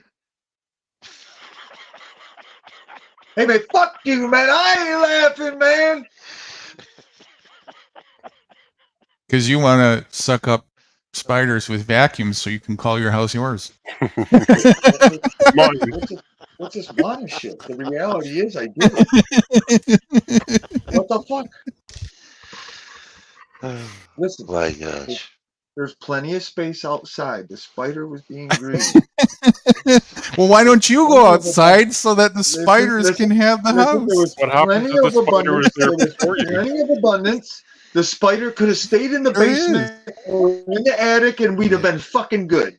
Okay, you could have. Okay, you could have went and slept in the tree. I mean, come on, right? There's so much room everywhere. The spider was there first. Exactly, the spider was already in the tree. So to be morally correct, I didn't want to fuck with the spider. I went into my fucking house. Mine. Can't even let the fucking moss have a little piece of the action. He's got to sleep with the mothballs around. Jesus Christ. What's the matter? Check it out. Check it out. You're right though. I think we're supposed to have our feet out the touching earthen floors at all times. Yes, sir. I felt really good the last 2 days outside with my feet. And if a tick is sucking on your bag sack, is the bag sack the tick? Hey, Does the tick own your bag? Does the tick own your bag? Listen, I don't know about you. Listen, I don't know about you, but personally, me myself, I drop my fucking my voice at least 2 to 3 times a day. I will turn around in front of a group of people and check my shit if I feel a twitch down there. I don't feel a fuck. Let me put something Now, in if there's perspective. if there's children around, I go find a blind spot, but I still check my shit. Let me put something into perspective. Every battery has a positive and a negative source. Yes, positive and negative terminal. And we're not saying that it's in the literal sense of good or bad duality. We're just saying a battery has 2 polar ends, right?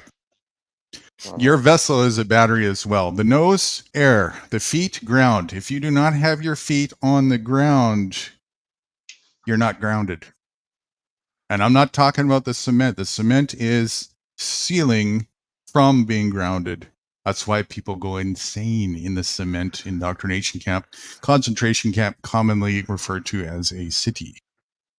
As a what? I walk around barefoot all summer. That's the way to go. Barefoot in the ground, in the sand. You have to have that. Your vessel is same thing. We are vessels of electrical vibratory pulsations. That's how we exist. Same thing. So if we do not, it's a grounded sheet, grounded blanket. if either end of the poles are clogged or not working or getting the just plug your nose and mouth for a long time. What happens? Same thing with your feet. You got to have that grounding too. You can go crazy and die and get sick. Take off your chemical socks and walk in the grass. Oh, hey, I know. Oh. And your heart doesn't pump oxygen like they tell you, like they want you to believe. Your heart is a vessel for the electricity being run through your veins, through your vessel. I think it's funny they say you die if you don't drink water in 3 days. Yeah, it's crazy. We were taught that in school. And yeah, milk. me too. Yeah. You know what's wild? Through nature, through source, just from living my life. I know that your heart and heart sac records everything. Your thoughts. I know so because it looks just like a floppy disk. Hey, Dan, you're fading away like you're not talking to your phone. Oh, I'm sorry. He sounds like a spider getting sucked into a vacuum. Vortex. Raid. No. Big spiders in his trailer sucking him up. So I heard the heart is something about memories. And then you slipped away. It's from my hunting experiences, the material and stuff around the outer side of the heart looks just like the first floppy disk materials on the inside. It looks identical. It looks like, to me, it looks identical material. I think your heart records everything from your life, even your thoughts. The etherical realm in there for sure, but the physical aspect of the heart is more that of like a motor, an engine. The physical part that's pumping electricity.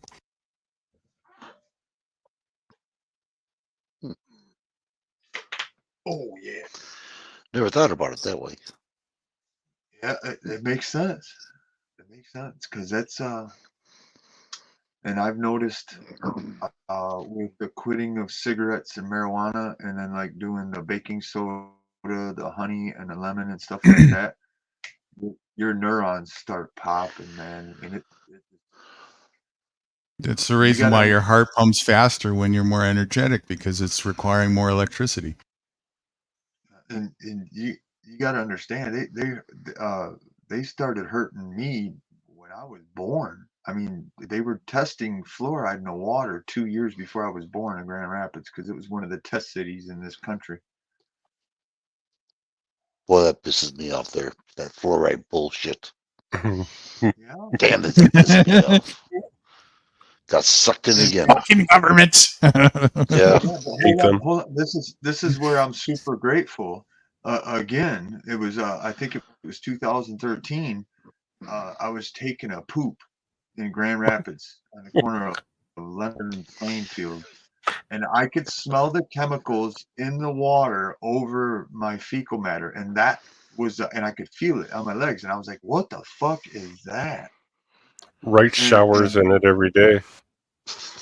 Yeah, I started doing research. I started doing research into shit in the water, and that's when it led me to fluoride, and then the fluoride led me to the, and that's when I found out what they truly were using fluoride for. Wait a minute here. Whole lot of Michigan. What do you mean? Right. What about you? I said it. Yeah, I know. Well, what about you? Don't you I'm shower on a in well. the- I don't have fluoride. I haven't lived in fluoride my whole life, pretty much. I haven't had. You're on a well? Yeah. Wow. My hands haven't touched any city or town water in almost 2 decades. Even when you're in the hotel? Yep. How about when you're rinsing your dishes? Not from there. Not from the tap. I don't think I've been to the big city in 2019, right before COVID hit. It was the last time I was. You ain't missing nothing. I just all I did was went down by the airport in Grand Rapids and took a guy to a doctor's appointment, and then I immediately left.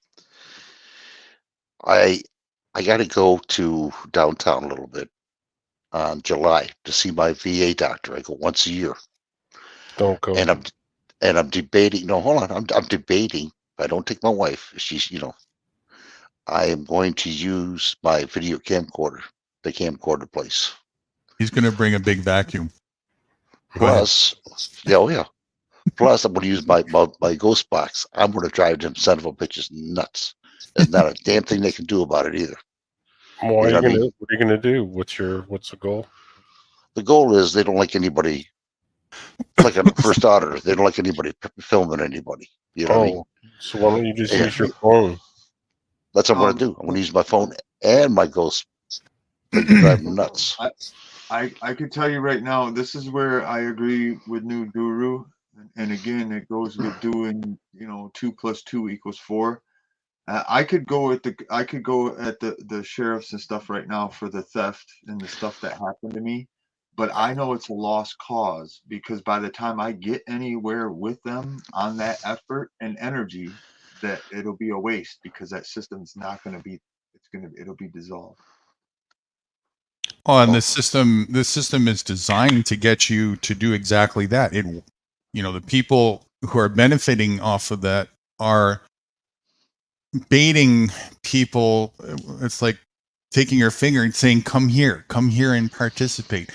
Any level of participation you get into it is the root of the problem.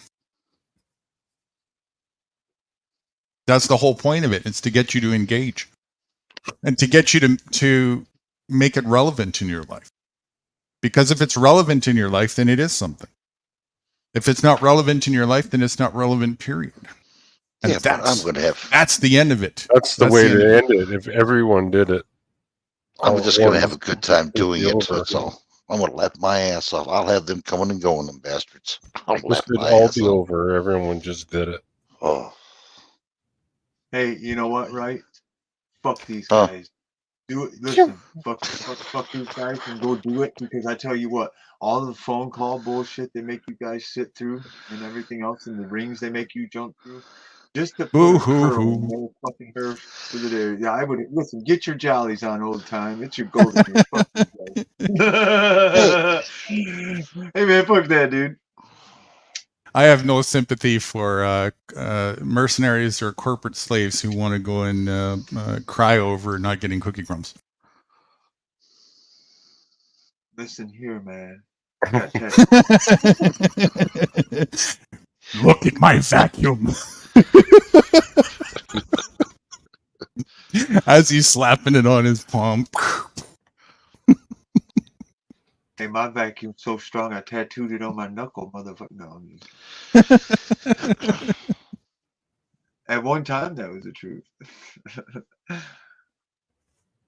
And I ain't even being facetious. I had zero sympathy for corporate slaves or mercenaries who are crying over cookie crumbs that they're not getting. Zero. I am so glad I never did nothing dumb for them guys.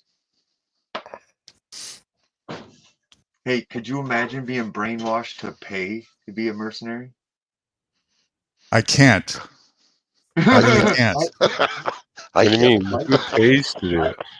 No, What do you I've mean? seen I can't even imagine getting paid to be one. Never mind paying to be a mercenary. Hey, listen, hey, I listened to one of the presidents of the club I was in say that, and it shook me. I listened to him from a distance. I was on a roof working, and I listened to the dude say that. He's like, "Yep, you can come here and you can pay us this much, and we'll tell you what to do, and we'll be your We'll boss." give you your mercenary privilege card. Yeah, I was like, when I heard him say that, dude, it shook me. Hey, man, I was serious. I was working on the second floor after, and when I heard him say that, I kind of looked over, and I'm like half hung over, and I'm slave laboring, and I paid him to do it.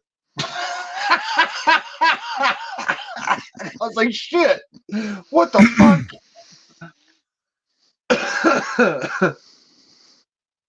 Are you guys able to handle the real crux of the truth? Can you really handle it? Are you sure you really want the truth? The full truth and nothing but the truth? It's a harsh reality. Handle the truth. Are you able to handle that you're all criminals? That You you as well, performed dude. criminal actions and you've all been complicit in participating amongst And you yourselves, to each other, to yourselves, criminal actions? Can you handle Listen, that? it's mine. I'll tug on it if I want. My vacuum is for self-defense only. my vacuum sucks. I wish. Well, Hey, I'm the dude. government, and you have to believe that my vacuum blows. Now hold it in your hands. Vacuums do blow. Yeah, I was just gonna say that's what they do. Shit. They have to blow to suck. Now, which end do you want to be on? I don't want anything to do with the vacuum. Hey man, you know what? When I watched my little sister do that, she grabbed the shop vac out of the garage and hooked it up to her tent, her bed. I was just like in awe. I was like, "Are you serious?" And it was a vacuum that I I used it a bunch of times. I just thought it was an airport, an exit port for the air. And she You could just blow up stuck the hose in the. Yeah, she stuck the hose in the other end and put a little air thing on the mattress. end and stuff. Mm. Yeah, blew the air up, mattress up in 2 seconds. I was like, what the fuck? And I just kind of was like, okay then. And I was like, that was some new shit, I was like, hey, that's cool. I'll remember that.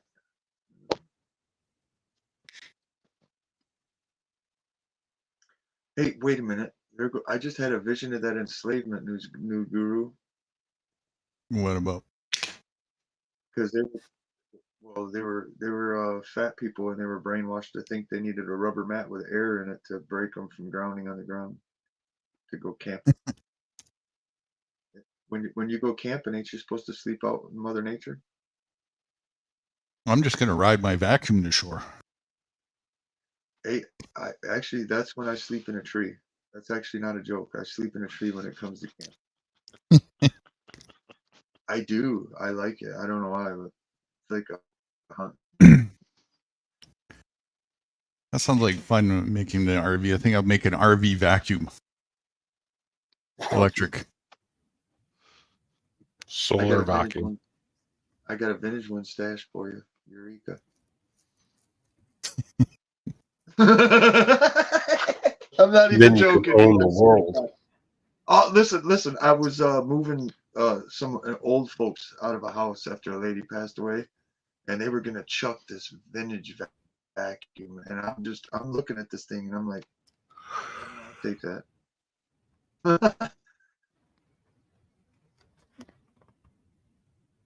Vacuums are nasty.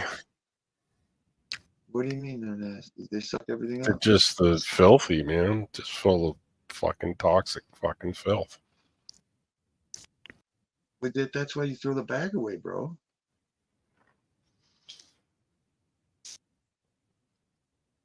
I mean, I'm only sucking up dirt and spiders. I don't use chemicals other than pine tar. Mothballs. Mothballs are all right. What's wrong with mothballs, man? Listen, It's hard to spread their legs. They don't taste as good as mint. You know what I did? Hey, check this out. You know what I did to really get deep in the root of the problems that the spiders and stuffs like that wouldn't come fuck with me? I took the speakers out of my wall and then stuffed a couple behind the speaker. Then I pulled the electrical outlet out of the wall and I stuffed a couple behind the electrical outlet. And then I took the other electrical out. What are you talking about, man? It keeps everything out, dude. You got How do you freeze that shit? Hey, I didn't catch what he said. What did you do? He's puts mothballs behind his outlets and his speakers and all over his trailer. I don't know how he could breathe, man. But I don't use it. Listen, I don't use the electric. I use the 12-volt part, but I don't use the 110 electrical in here. I don't use it. I have power inverters. If you think that those poisons are safe for you, then continue. If they keep bugs away, they're killing you as well. At least I ain't got ticks on my balls.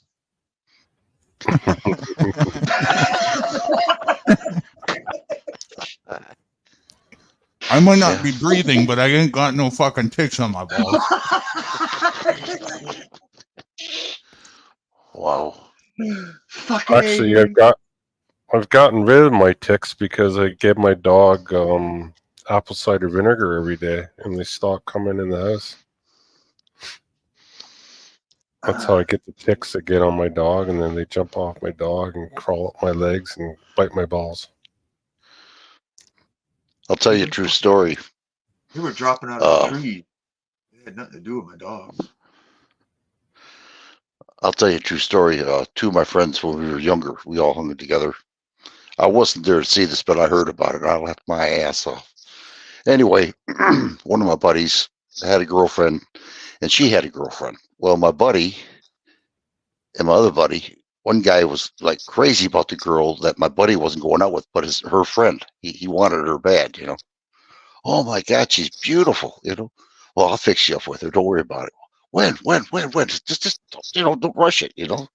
I'll introduce you to her and everything else. You can talk to her, blah, blah, blah. So finally he introduces to her and he's like, oh, wow, man, I can't wait, So they get together and they do their little thing, at nighttime. And he came out with crabs. A lot of guys thought she was beautiful. He was pissed. I told him, shave your balls, half of it, and just like the other side when they come over, stab with the fork. That ain't funny. Ain't funny, you fat fucker. Ain't funny. Oh, you had to get blue ointment and everything else for it. I guess he was really bitten up. Oh shit, yeah. Should have kept mothballs in his mouth. When I learned, where I learned about crabs from, dude? I was fucking, I was in Camp Cassidy Lake boot camp. I was in boot camp and watched the dude get him and flip the fuck out. We were on the kitchen detail and this dude just fucking started wigging, man. What the fuck? Come out the bathroom fucking freaking out, dude. The guards almost busted him up and shit. Who's phoning you this late at night, right? What? Did he disappear? He's answering his phone? Probably. Yeah, looks like it. He dropped down. He got a phone call, he said. I heard his phone ringing too. Maybe it was pest control. Hey, I got my vacuum right here. How much?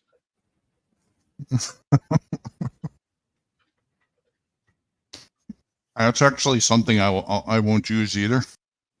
It was a vacuum. Yep, won't use it. Nasty, I know. It's gross, man. Terrible. A broom works perfectly well, but then again, I refuse to do carpet anywhere. The best thing to use really is ostrich feathers,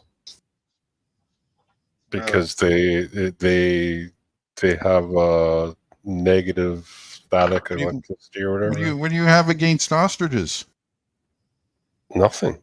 But I'm just saying that's the best natural way to get dust off your floor is ostrich feathers. Yeah. Because the static electricity, they pick up the everything dust. Right. Gotcha. Naturally. That's interesting. So you're going to go and collect a bunch of ostrich feathers and sew them together, put them on the end of a stick. Yeah. And sweep your floor with them. Good idea.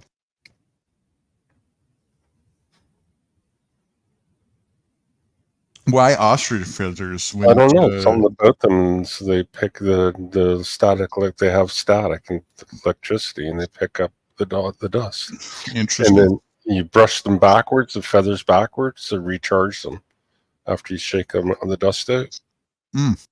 You rub your hands and put, the against the grain with the feather. Yeah, I get you. And same thing, charging static electricity with your feet and stuff. I understand. And it picks the dust up. Yeah.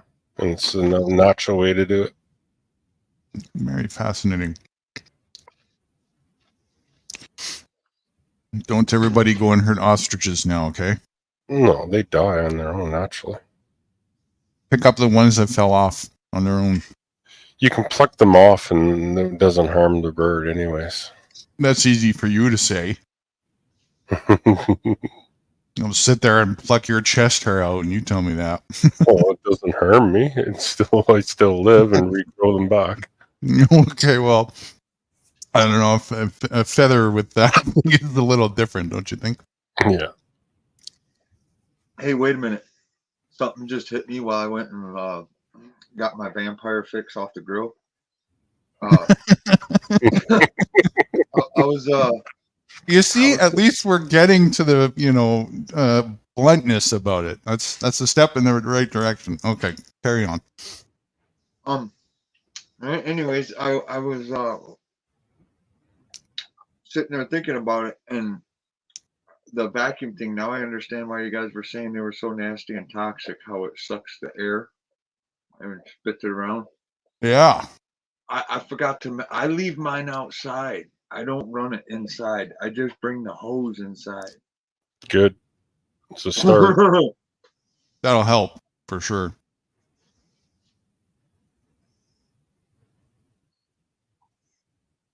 That's definitely a better idea. Have like a central vac at least where this exhaust is outdoors. Yeah, for sure.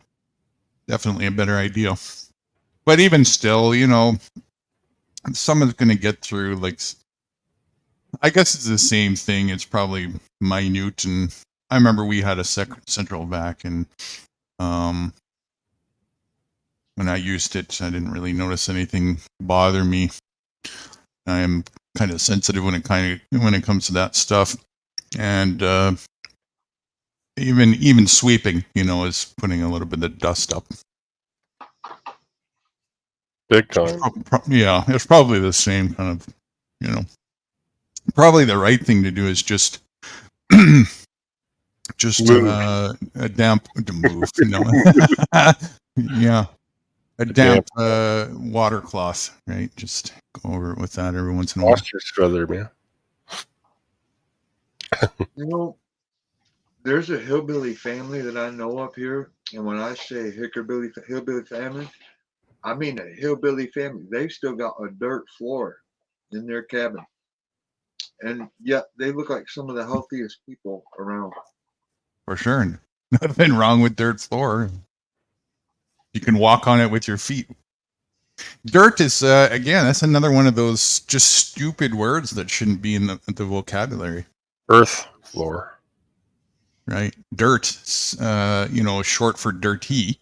It's one of those subliminal things again. I'll tell you what's dirty. Vacuums and engaging in fucking petrol all day long. Hey, fuck you. I don't like it.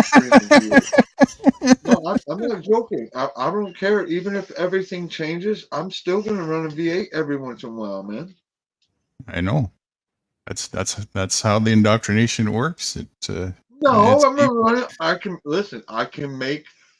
can make my own alcohol out of fucking corn.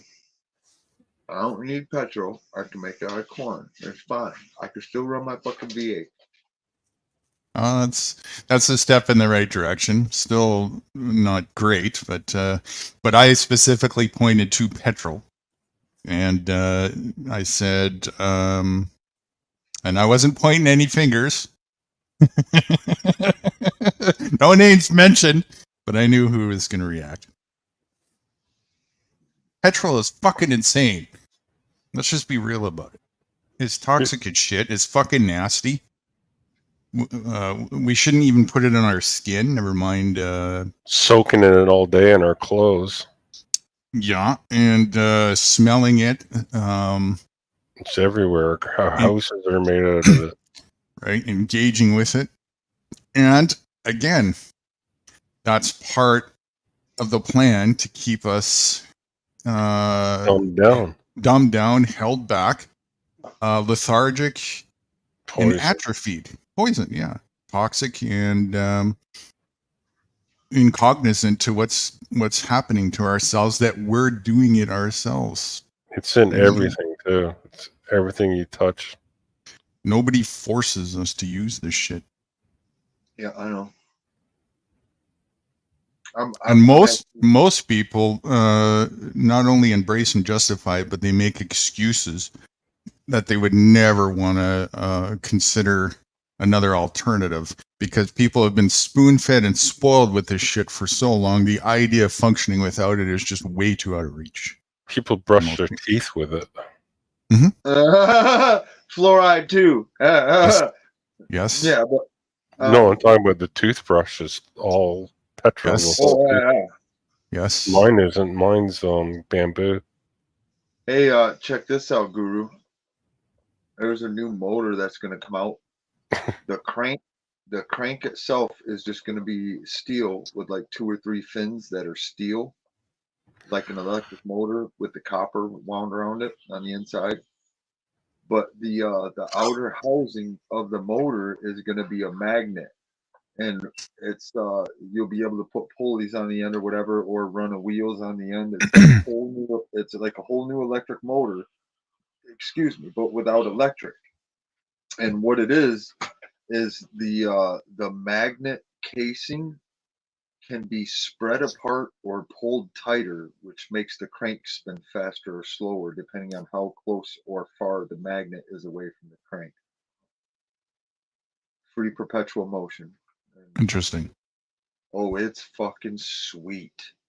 I'll try to find it and send you a link on. I'd like to live in a place where I don't need a vehicle whatsoever. Well, that's and that's again. If you grew your own food right there, you probably are already there. But I think you might be onto something, but I think we're supposed to travel. I do think we are supposed to do certain type of travel stuff. Travel by foot. That's why you're supposed to travel barefoot. I thought. I disagree because I like all different kinds of machinery, and I'm open to. That's part of your ownership. No. Yeah. I like fast stuff. I like slow stuff. I like work stuff. I'm sorry. They wouldn't listen. We wouldn't have that kind of intellect if we weren't intended to do that type of stuff. Oh, you have the careful with that one. I can throw that in the water in 2 seconds. You have the intellect to jump off the bridge if you want to. It doesn't mean it's a good idea. I disagree because Have the intellect to have listen. around your You're going head to all learn night. to hold and do stuff just from watching nature, and I know that just from sitting and watching nature. I missed the first part. What was the first part again? You're gonna what? Can you repeat what you said, Mitch? You're going to learn to do and build stuff just according to watching nature, like how a bird flies might give you the idea to try to fly by making something the shape of the bird or a plane. You know what I mean? Or like a boat. So when you go to make a boat to float, across the river, you might make it in the shape of a stingray or in the shape of a bass. For sure. I'm just Definitely using things of nature as tools, I think, is a healthy thing. There's nothing wrong with that. Like a dugout canoe. It's if we use it as tools to an unhealthy level where we just don't do anything and the tool does everything for us and we don't know how to function without it. That's when it's like you just did yourself in, right? That's the implementation of a disease mind and the fast track to a death state, which is exactly what's happened. If you look at it to people, they're lethargic and sitting their way to death, with dopamine rush devices in their hands all day. Well, I must be on a different conscious level or something since birth or something, because I recall stuff even with the damage and stuff like that from certain stuff. I recall stuff, and especially the first time I met you. And I remember what you said. Remind me. I forget. I was sitting there vegging out, looking out my window. I'm so tired. You came into the chat and you typed into my chat, and he's like, the fluoride death stare. And that was when I met you. You had said something about the fluoride death stare because I was sitting here vegged out, just zoning out the window.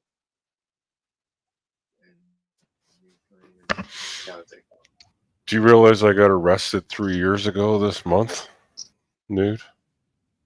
Wow. No, I didn't. Fuck, man. Time flies, eh? Wait a second, Mitch. It sure does. The first time you met me, I thought, wasn't it either in Crafties or Dirt Farmers, wasn't it? I think I bumped across you the first time in Dirt Farmers, but I'm just saying when we talked, when we actually. Oh, okay. Yeah, Yeah, I was streaming and I was sitting here vegging out, looking out the window, and that was the first time you came to my channel. Anyways, Right, and it was something about the fluoride stare. yeah, he was like, the fluoride death stare. And it's like, yeah, you were sitting there looking off, and I was actually looking at a deer, but and you're like, the fluoride death stare. And I remember our conversation went a long ways.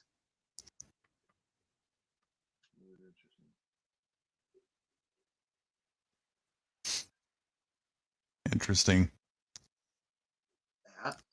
And I sort of remember.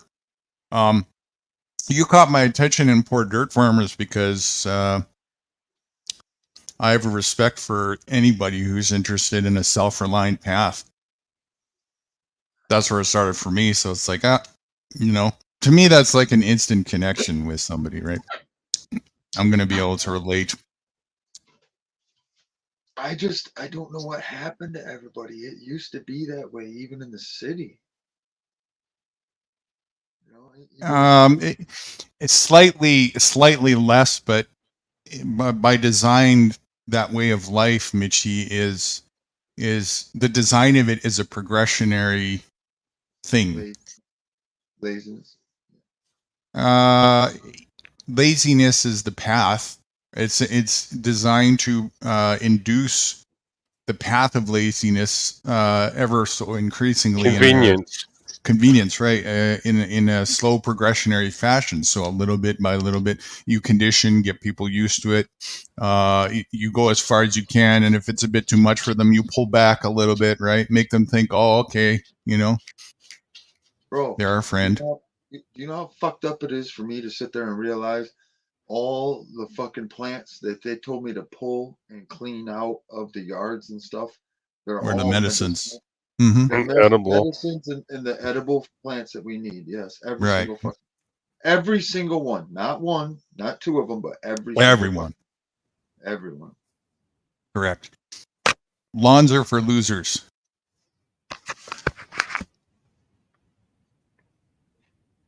I don't know about all that because even I like playing, walking, and working on a nice clean lawn. So. Lawns are for losers. Well, check it out. I do have to admit that I do not prefer to put time into it. I'm just saying, I prefer. It's just part of my commitment to the land that I have. Does it even feel healthy to do that? Actually, no. Of course, intuitively, it's anything that's not healthy, and we have intuitive wisdom to know better. It's just a matter of whether we listen to that or not, or make excuses. That being said, it doesn't mean there isn't room for like this spot over here where you put a bit of, rock or gravel down or whatever that's used as a playground or a building purpose or path or whatever. There's nothing wrong with that. But that section off or whatever. When I said lawns are for losers, you know what I'm talking about. I'm talking about the corporate slave who cuts their cookie cutter grass as they're mandated to do by their fucking HOA and blah, blah, blah, and sprays chemicals on their lawns and thinks that the grass is like so pretty and this and that. And grass is probably the only thing we shouldn't eat, and everything else that would, and maybe even we should eat it. I don't know. I never tried grass. Yeah, it's probably okay. My dog eats it every day, all day, every time he goes out. But 98% of what grows on its own, if you just not cut the grass, is your food. And you wouldn't need a fucking grocery store. That's not even not even counting if you grow, if you make take the effort to plant seeds and whatnot. I'm just talking about the regular stuff that just grows wild and stuff. So much of that is edible. Dandelions. Mm-hmm. You know what's funny? I was walking around just snatching the dandelions and everything of the season, and I could taste and feel that stuff working. I was just grabbing it. And because you know what's you're eating nutrients. yeah, and you know what's messed up? I got nothing but rude comments out of everybody around that watch me do it. I eat dandelion every day. Sick people giving you rude comments for doing something good for you. Boo hoo. You know, let them have their toxic ways. My dog eats dandelion every day. We both do.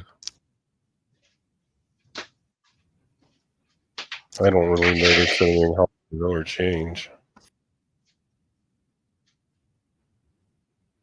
Remember this. If crazy people aren't calling you crazy, it's time to look in the mirror and ask some questions. I'm not fucking crazy. It makes perfectly good fucking sense to me, okay? Okay?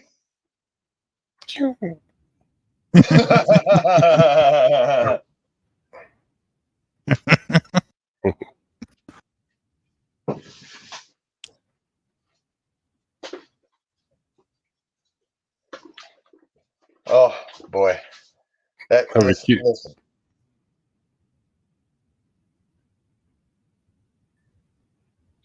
Well, we're listening.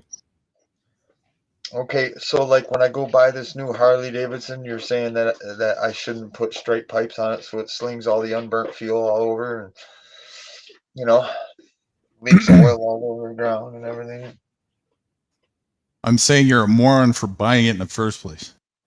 Hey man, I really like jacking around at 120 miles an hour, so I don't know what you're talking about. Most people who are moronic love their moronic. Go figure. That's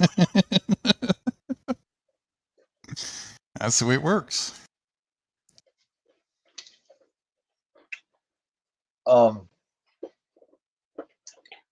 Let's take it down to a simple level. Is it sane to be engaged with something that is toxic for us?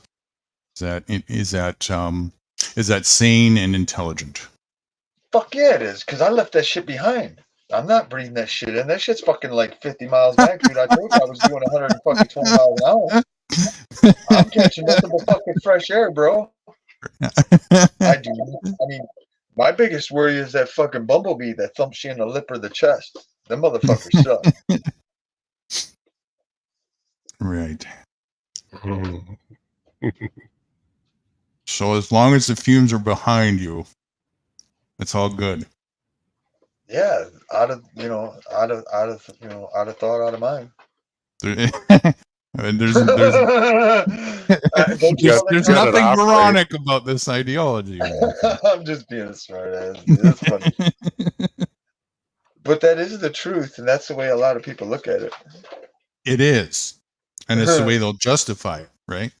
Not just that, but they'll go to other distances, right? It's like, well, it's a natural resource and blah, blah, blah. And, and they'll think about all the political rhetoric behind it that people are caught up and engaged in, the distractionary focus, which has nothing to do with the real question in the matter is is it healthy and toxic for us? Is it sane to be using this?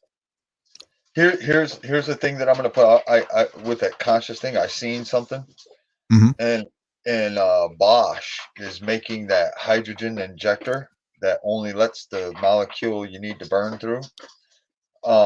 That's happening. That's happening. And per what you just stated, I have listened when I've tried to tell people about those injectors.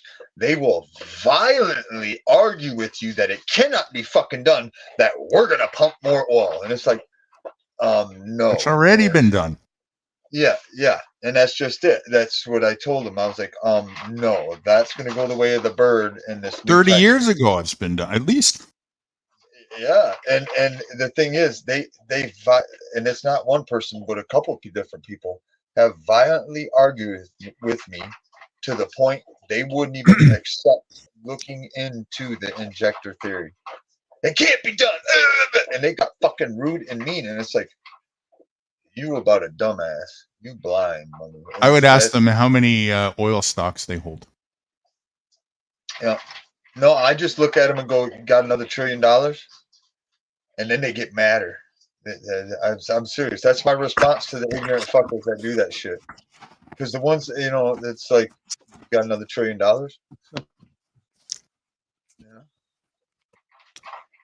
Yeah.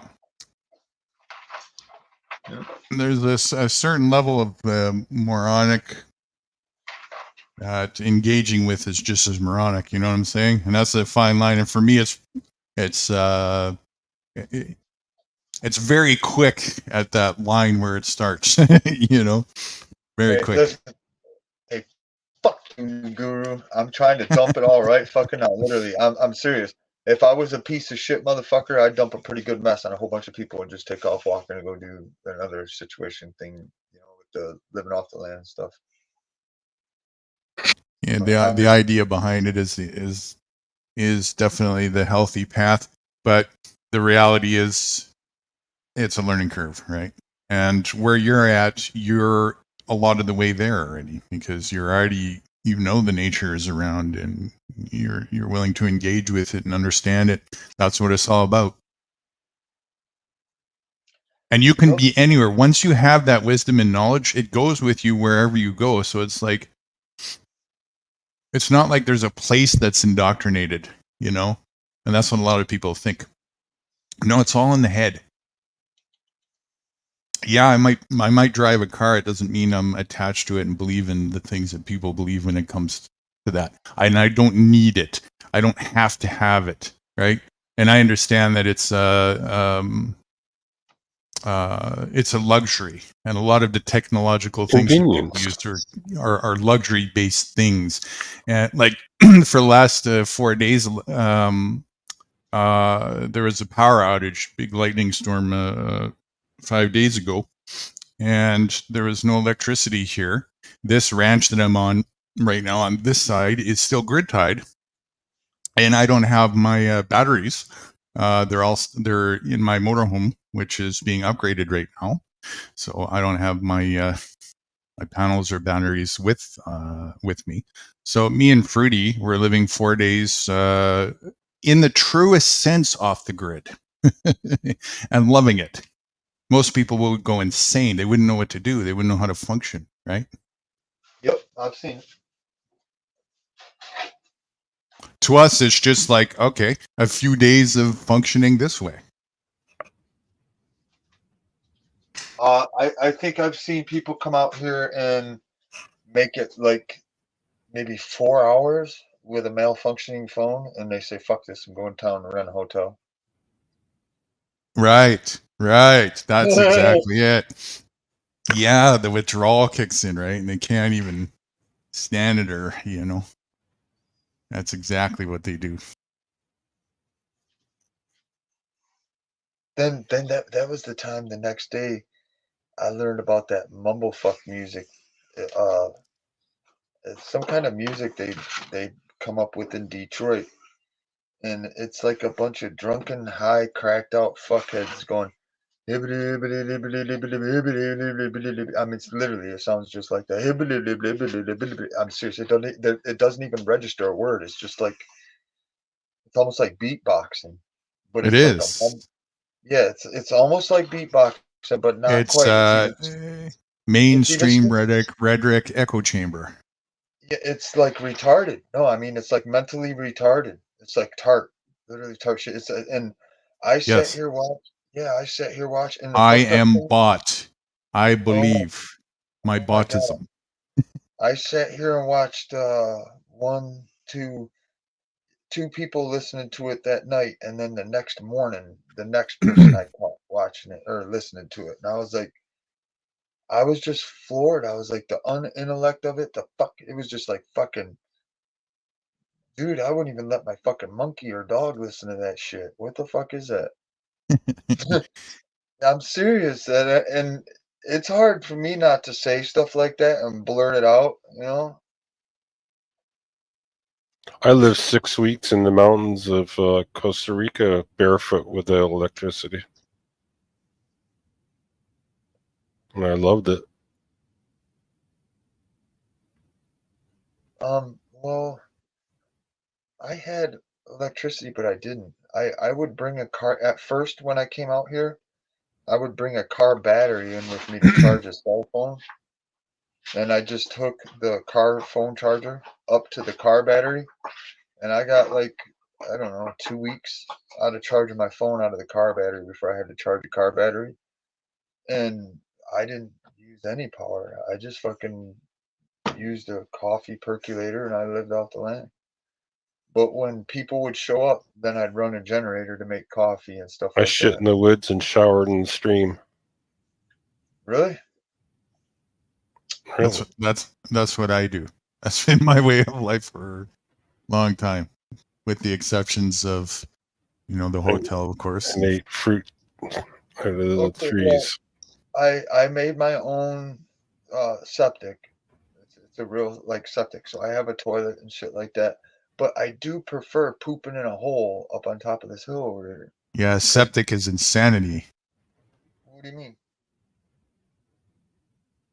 That's the idea. The ideology behind having to do that is Nasty. and nasty, and what that actually does. The only two real logical things to do when it comes to human discretion is, like the rest of nature does, straight back to nature, or use it as a resource in the form of compost. Oh, I'm firmly with that, but again, I just use a fucking hole, dude. You've been potty trained. No, I use a hole. I do. That's what I'm saying. I poop over a hole, but the thing is that certain times of the day, it kind of really sucks when the skeeters get your balls. Then you're walking around for the first half a day, grabbing your nut, trying to pull that little spot where the skeeter got you. You know what I mean? So don't hit. Mosquitoes are real bad now. For this reason, and they're, sometimes I'm a little bit. Experiencing them pains. Sometimes I'm a little bit. I have no problems with pissing in a bottle. Don't give a shit about that. If it's like 4 a.m, a little crisp outside, go in a bottle and fucking empty it out when I go outside first thing in my walk or whatever. So there's that. And for number 2, I would never resort to the conventional methods. Just composting toilets are a dime a dozen these days. At least get that. Even better if you put that integrate close to, if you're going to make some compost with your composting pile and whatnot. There's so many options when it comes to that. But septic or sewage and anything of that nature, that's insanity. Absolute insanity. Well, the septic is mainly only gets used for women and children and stuff that have to have a toilet because they're potty trained and all. Make a composting toilet. I actually, I'm kind of on that, and I just don't have a closed-in area to keep out of view. So it's only that's done easy. Well, yeah, it is. I just haven't done it, but it's you have a toilet inside, right now. Yeah. You can even interchange that out for a composting toilet. It costs you about $1,000. He doesn't have $1,000. Yeah, I don't touch cash. Now, listen, if the property owner showed up and wanted to go there, fuck yeah, I'd install it in a heartbeat. But I'm not putting effort into buying that because I'll poop in a fucking hole. That's my answer to your $1,000 composting toilet. I take a post hole and dig a hole about 6 fucking foot deep, and then I put my toilet thing over it. I got one of them portable handicap toilets, and I just set it over. You don't get it though. This is a very big, valuable resource if you want to go on the growing your own food. Not if he's a meat eater. Fuck that. That's what the swamp is for. Listen. Mother Nature already did it for me. I just go down to the swamp and grab a bucket of that sloppy dirt, black muck stuff, and I bring it and throw it and let it dry and churn it and just keep doing that a few times, and you got the best dirt you're gonna get, dude. When you say you go in a hole, do you mean like an outhouse, or what do you mean? No, he's already told you he digs a fucking 6-foot post hole with a postal digger. And then I put one of those portable potty chairs over top of it, and then I just remove the bucket thing from underneath the portable potty chair and just right down the hole. There's nobody around out here. I love it. The only problem that's kind of like an outhouse, but without a house, sort of like the inside of an outhouse. Yeah, Whoa, that's a wild looking freaking bee. That thing's the size of my thumb. Get your What vacuum is out. that? So he goes. Whoa. You go on a bucket that's over a hole that you dug. Is that right? Like a porta. No, I just go right in the hole. And there's a you I just use the handicap portable toilets. handicap portable toilets. I can't say I do know. I don't know. It's for like an old person that can't make it to the bathroom or something like that. You just set this this breakdown. It's like a It's portable. an aluminum chair with a bucket in it. A commode? I don't know what they call it. It's just a think little aluminum.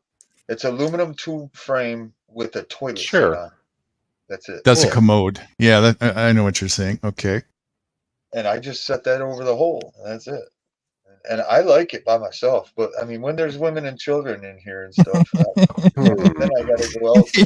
You made oh, that's funny. That's brilliant. Good idea. I like the idea. Well, when you're on top of the hill, listen, when you're on top of the hill, you can turn 360 degrees and see everything. I mean, it's not like anybody can walk up on you while you're pooping. You know I what wouldn't I mean? care if they could. Well, I used to be that way with sex when they'd come walking in the clubhouse and I was nailing the old lady on the pool table, but she got pretty fucking mad at me and I didn't get none for a long time. I was like, that ain't happening. If you come up and see me taking a shit in the woods and you continue to watch, you deserve what you see. I feel that way too. I really do. That's just shitty. And mind your own fucking business. If you don't, I'm not gonna. What kind of pervert wants to watch that anyway? Hey, Guru, I don't know if you fucking noticed, but we got some anal people in this world now. You better believe we do. Might be the effect of them fluoride and shit, you know. Hey, listen, I keep telling them a butthole's a butthole. It's wrong, but ain't nobody hearing shit I got to say.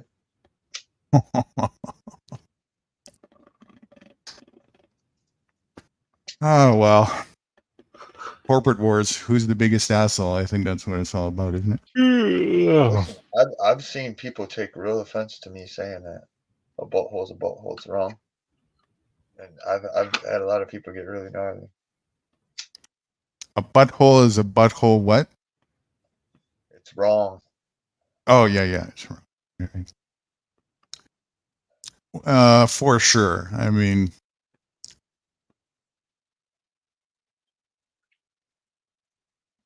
yeah, you gotta be some kind of special to not see that. For sure, there's a mental disorder going on. To each their own. If you want to stick it in the tree. Oh my god. Well, I don't know. I'll probably defend the tree. You know, trees of life too. But oh shit. Hey, who are you? Who the fuck is this guy? I wonder where he went. Oh, he came back because we started talking about anal sex. Are you saying you're excited? Oh, fuck you, New Guru. That's fucked up, dude. Hey, you said it first. Who the hell phoned you, Rights?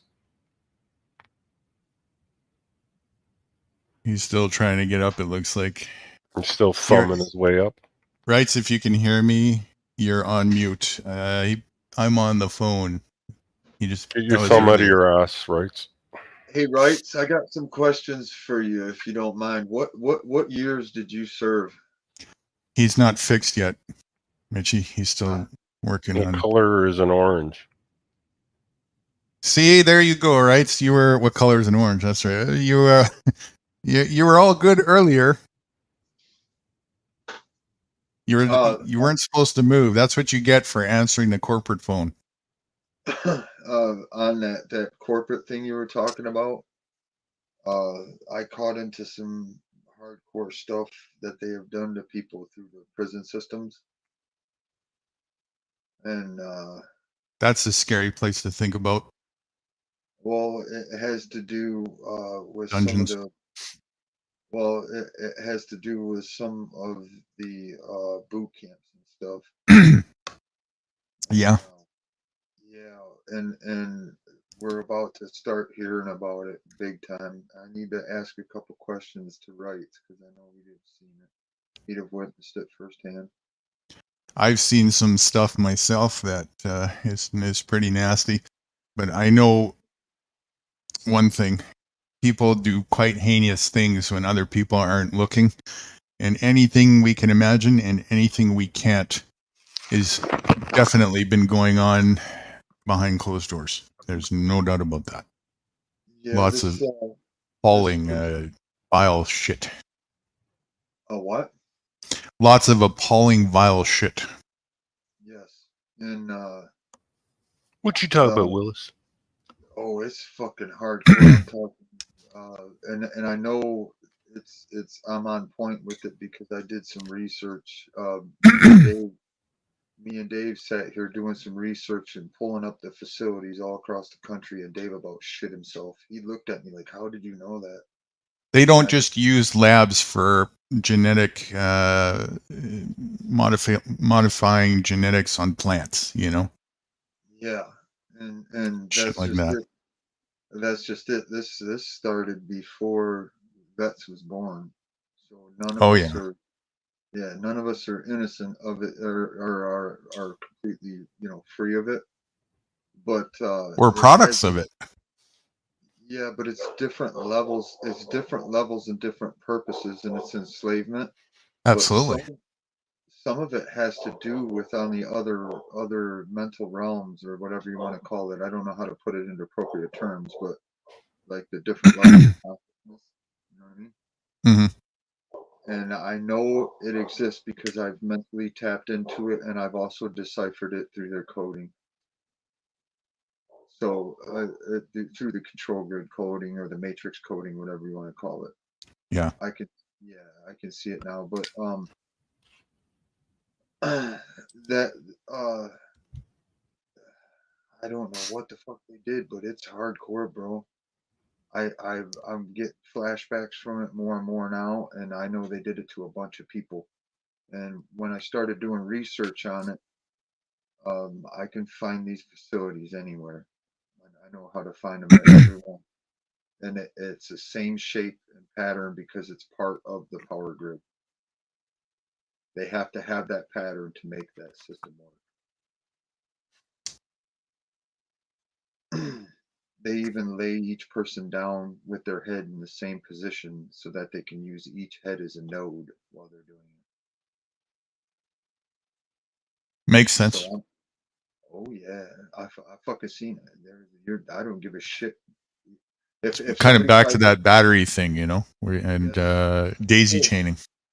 yes, sir. And the thing is, anybody that tries to push me away from what I'm saying, it's almost instantly a warning sign to me. Instantly. That's a warning right there. When you start cutting me off or trying to discredit me, instantly it's a warning sign right there. Yeah, it's either going to be one of two things. They're part of it, or they're so ingrained in it that they're part of it incognizantly. Yep. It's hardcore. And when I say it's hardcore, it's fucking. But at the same time as I'm saying this, I'm gathering that we really didn't have a choice as a species. We didn't have a choice. So I'm kind of trying to do that forgiveness thing because, justice is what? You know what I mean? Fairy tale. Yeah. For stuff like that, like even the species thing, and whether or not we had a choice, there's aspects of, so in some aspects of it there is no choice, and other aspects the choice begins at some point. So then there is there, but sometimes we're in a predicament where, like when you're first born, you're just all instinctual and you're at the mercy. You're in your most enslaved form, right? You're totally like, can't even walk yet. So you're at the mercy of wherever you're at. And if wherever you're at, retarded parents. right, is a toxic environment, you're going to be affected by that. And do you have a choice about that yet? Not really. You can't even, what are you going to do, crawl away? So there is that aspect of things, right? And then if it takes its toll, it's a disease, right? And it's infectious. If it takes its a grip hold early enough, yeah, you're gonna have a difficult time. Your chances of working that out to become less. It's hard, right? And they're vaccinating us right as babies, right out of the womb. As soon as we Right. start breathing, they're shooting us up with drugs. Right. You know what we're talking about, and I was it kind of flew over the head a bit ago when I was saying they don't just use labs to genetically engineer plants.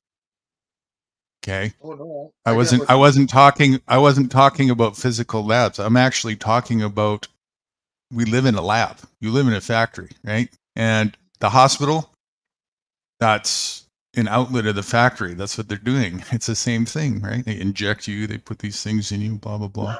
Make sure the genetic alteration and The whole whatever. world's a petri dish. Correct. The macro control of it all can make you insane in itself. Well, it is insanity. Yes, That's what we're it talking is. about. It's like, wow, dude. Yeah, but that's just it. We're That coming to bridge- terms with that. Is that people? We're literally talking about how do you come to terms with how do you bring insanity into awareness of itself? Because insanity really is unawareness when you look at it, right? You're not aware. No, that's not insanity. That's just ignorance or blindness. I don't. Isn't that not awareness? No, because if somebody doesn't know or understand something, you can't call that insanity. That's like calling a baby. Really? Well, yeah. If a Really? baby comes out listen, when a baby comes out the womb, are you gonna call it insane because it doesn't know anything but to piss and shit on itself? How sane is a baby? I'm just saying. It's How sane is a baby? Let's take a look at it. It's not yet because it hasn't learned anything. It's a blank slate. Correct. It doesn't have awareness. Far from the blank slate. Yeah. That's what it is. I It's meditated. not a blank slate. I meditated. Isn't this whole existent thing? If you look at your process from birth, the only thing that's really happened is coming to a greater level of awareness. Well, agreed. Yes, I could see that. But I caught on to something too that that basically we're just cloning when we have babies and stuff. We're just cloning our gene. These are all just the physical aspects of the things that are happening in the physical realm of the vessels, but that's secondary to this mental part of the equation here. The thing that we're inside of. We're inside of the vessel, and the awareness happens inside of the vessel. And what happens with that awareness is part and parcel with really how insane one is, or sane and rational. Then it gets even more crazy with this ego and imagination thing. You can get really carried away in the insanity. Boy, can you ever. I have this quote for this. People are very good. People are very good at believing and pretending. So good they believe their own pretend. You're back, right? You're good. You can hear me. Okay, fine. He's black. Thank you. What's going on, brother? Hey, hey, vet. Right? Hmm? Yeah. What years did you serve in the service? 1971 to 1973. The good old days. Okay, I was looking for 72. What did you know or witness with the super soldier programs? Nothing. Super Really? soldiers, nothing at all. No, they kept it quiet. You are one. Okay, what year did Thank you. What year did Bush come into office? Oh my God, dude, that's a. I forget if I don't know. I don't know. In the 71 80s? or no. Which one? Was in it was Lyndon B. Johnson. No, read my lips. It actually it would have started just before the Kennedy assassination. Well, that was in 1962, 61, or around there. Yeah. Did he make any announcements about time manipulation or anything during that big No. speech? I'm just asking because I don't. That's No. not something I recall from studying. The No. biggest thing I recall from the speeches on studying was the fact that he said within 15 years we'd have full control of the weather. You know, well, like I was telling my son-in-law, he was talking about the weather today, and I said we had the same kind of weather in 1950s, late 50s, and early 60s. Same kind of weather. There's no difference. The only big difference is that they're trying to make a scare out of it. Oh, There's the a heat wave difference, is man. coming. You know. They didn't have the natural disasters like they do now. Well, they had them. We just didn't have the technology to tell us. That's all. You know, like TV. I mean, I don't think they had at 12 o'clock it should. hurricanes and tornadoes they have now. Yeah, nah, it's the same thing as usual. And don't forget, you get the chemical. You know, the chemtrails. Hey, right. I figured out how they do it and how they power that system and everything for that super soldier program. And Oh, really? they're using convicts, but only convicts of a certain level. In other words, you can't even get in the program without first classifying on certain levels. And That makes the thing sense. is, no, I watched it. And the thing is, I did research into it and I checked all across the country and then I checked into other countries. And sure enough, at every location, I found the same shaped building. And the thing is, when I started hitting consciousness after 2020, roughly 2020, is when I started getting flashbacks and stuff of it. And the fucked up thing is they went down and started tearing down all these facilities all around the world, even the one that I was trained at. And the thing is, I was trained on a whole bunch of stuff with marching patterns and cadences. And the fucked up thing is now I realize that was training on how to position and move a platoon.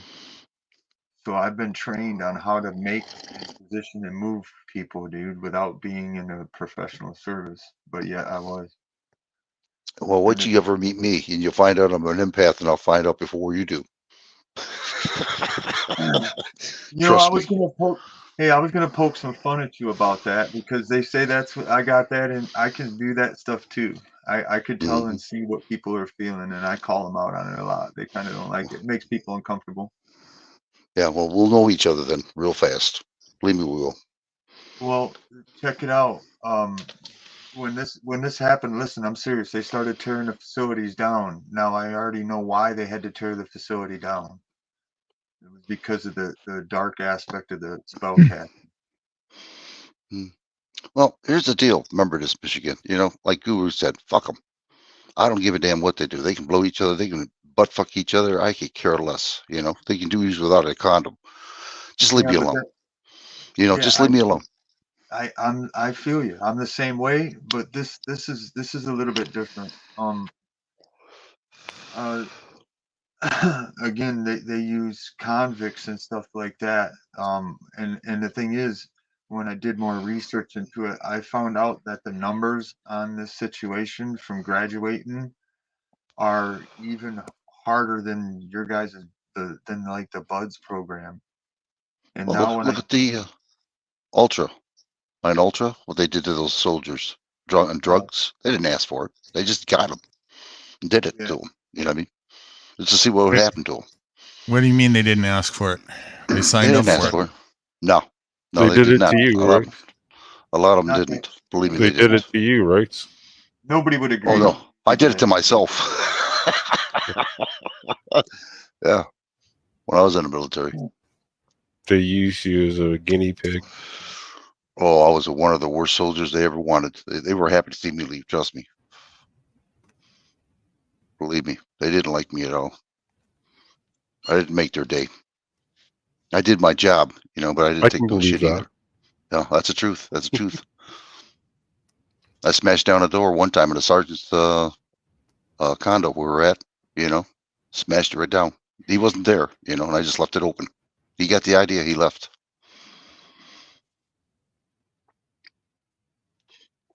Because everybody thought he was snitching on everybody. That's why he was in there, what we were doing. They sure don't like somebody that'll stand their ground when it comes to that. Do they? Nobody. No. Nobody And no likes one's- it when you. And no one snitched on me either. Want your information? Not one soldier would snitch on me. So the guy left. The sergeant did. Yeah, they didn't like me at all. I was a sneaky son of a bitch, is what it was. He was a clever merc. Mm-hmm. Well, any of the guys that would have fucking stepped out of line anyways would have just got a soap fucking pillow. Hell, we stole the whole fucking lobster at the officers' mess. They tried to figure that out. We got cahoots with the cook. We paid him money and he gave us some boxes of lobster. When it came for lobster for the officers' club, it was gone. They searched every fucking crevice they could think of. The only thing they didn't think about was the drain system. We threw it all down there. The carcass, Yep, I was That gonna was say one of my. I would have made sure that the only way they would have found that lobster was to check fecal matter. Nope. They wouldn't do that. Shitty. Half the platoon would be spelled like lobster. That'd have been me. I would have had it. Listen, I'd have had it pre-set up to where if it came out of the freezer, it directly went into the cook and then in my belly. Yeah. Well, cook didn't know either. So yeah, it worked out fine. It did. Yep. That's how you do it too. Yep. So I wasn't the best model. In fact, I had a lot of people when I went on my subway train over in Frankfurt. Or I'm sorry, to Stuttgart to Frankfurt. They all, they were good people, good guys. Had a lot of people.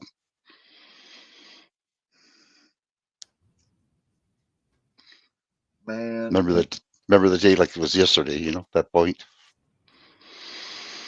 Well, those were the days. But I never go back in there again. Never. These son of a bitches, these guys would bring their wives over, and these son of a bitches, they knew that they had no room in the camp area. So they had to live outside the camp area in Germany, to rent a place. They knew they were Americans, so they jacked up the price. They could barely make it. Instead of having the wives work at the commissary or at the kitchen, prep food, they had the German people do it. You didn't really think mercenary was going to be a healthy career, did you? I didn't know, dude. I had no knowledge of it until I got in. And I tell you what, my eyes opened up. You wouldn't believe, Like I said, my first day in basic, this is the truth. The guy kicked me right in my ass. And I turned around. Boy, I was mad and a hornet until I seen that the hat looking at me. He called me every name in the book. And when he went down and ripped his pants, shit hit the fan with me, boy, for 8 weeks. What motivated you to sign up in the first place? It's all about sales. I'll let him answer, but he fell for the sales pitch. Go ahead, Wright. I didn't hear what he said, though. What motivated you to sign up in the first place? Well, I was going to get drafted anyway. They had a lotto at the time. They picked numbers. And I was 49 on the lottery. And I says, oh, what the fuck? Of anything else, I don't win, but I win this. So I thought about it. He says, I'm just going to get it over with, get it done. I'm not going to wait for them just to call me, congratulations. I'll just join the son of a bitch, I'll just do my chances. And I did. I joined. At the time, though, when we were waiting for the bus to go to Detroit to get examined, I met a friend in high school. This guy was heavyset. And he looked at me. He says, well, have a good time in the military. I says, you too. He says, they ain't gonna grab me. I'm too fat. And he was right. He went on a scale. The guy says, reject. Get on out of here. I said, so, and he's waving at me. Told you. I said, son of a, yeah, yeah, he knew it. Yeah. Smart guy. Moral of the story is, if you want to stay out of the army, you eat a few more Eat McDonald's. Yeah. Oh, he was Drink three Coke. times the size. Yeah, he was huge. He was huge. And I met him. He was a mover. He was moving at one of the apartments I lived at. And I met him. I said, hey, how the hell you doing? He says, how did you enjoy the service? I said, oh, fuck you. Yeah. That's the first thing he asked. How'd you enjoy the service? So, yeah. It was an experience I'll never want to go back again, To say the least. Yeah. It's demented, sick. They don't care about life. And it's not about freedom. Not at all. Opposite. Yeah, So, like, yeah, I sure. remember a lot. So, like, I remember these fuckers making me pull the back half of a pickup truck full of sand. Like, I'm not a fucking mule, man. That was some hard shit, dude. Well, I'll tell you something. My dad told me never volunteer for anything in the service. So we're all in formation. Now, remember, this guy ripped his pants because of me. He wanted to show that he could touch his toes. And the only reason I laughed because the guy behind him started laughing. I laughed, and he got pissed off at me. So anyway, remember, now this guy's got a hard on for me. He's got 8 weeks of me. Okay. So we're in formation. He says, who's got a driver's license? I ain't saying a fucking word. Nothing. I mean, there's like over 100 of us. So he picks me and 3 other guys. They don't even ask me if I have a driver's license. He says, come on over here. He says, we're going to have you something to drive. Fucking wheelbarrow. I had to walk around picking up cigarette butts. That was my driving, the wheelbarrow. It's just some of the shit, before the reveille hit, early in the morning, he would go over there and grab my bunk and throw me on the floor. That's not like what they did to us. The thing is the weight. I'm thinking about it because I was 18, and I'm thinking about the weight. There was a Ford rear end. So you figure the Ford rear end is 250 pounds. Then the 2 wheels on it, that's about 350. And then the frame and the box of the pickup truck, that's another 350 pounds. So this trailer, you figure, was minimum 650 pounds. And then you fill it with sand and have to manually pull it. That's fucking gnarly, dude. Now that I'm older and think about that, that's gnarly shit. Yeah, that's gnarly shit to do to a kid, dude. Well, sure it is. That's not right. They know it. You used to have to carry those damn shells, those 105 shells, put them in a shell case, get the powder in there and, slam your fist right into that hole and they close the breech. You got to close your fist because if you get your fingers stuck in there, it'll cut your freaking fingers off in that breech when it closes. Unreal. 22 bullets shoots that damn thing. Blank. Pull the string, kaboom, Oh, yeah. I had some good times there. Real good times. Humans abusing humans. Yeah, that's what it was, yeah. For a paycheck. Oh, yeah. Oh, yeah. $300 a month. Wow, I was really living high. Actually, this situation, I'm actually having flashbacks right now. This situation is awful. And we just dealt with the stuff that they trained me for back then. We just dealt with whatever happened during COVID. And, I'm actually having flashbacks. I'm having flashbacks of a screaming competition where they made us scream for pizza. It was the only time we ever got anything good in that shithole. And they made us compete for it.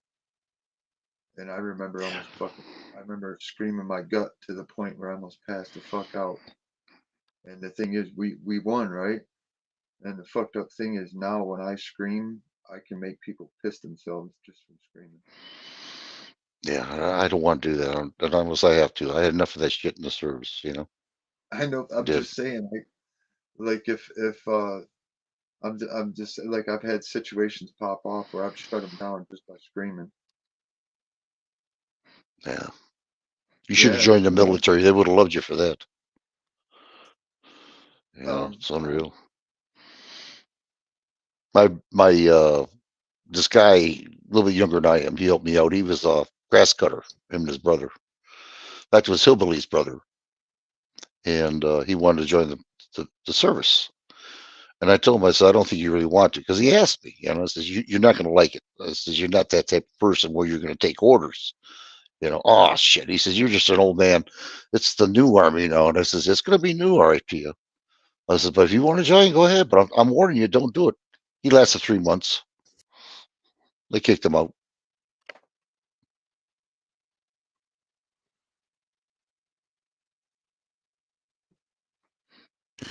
If people want to sign up to go on a battlefield and slaughter each other, they absolutely should.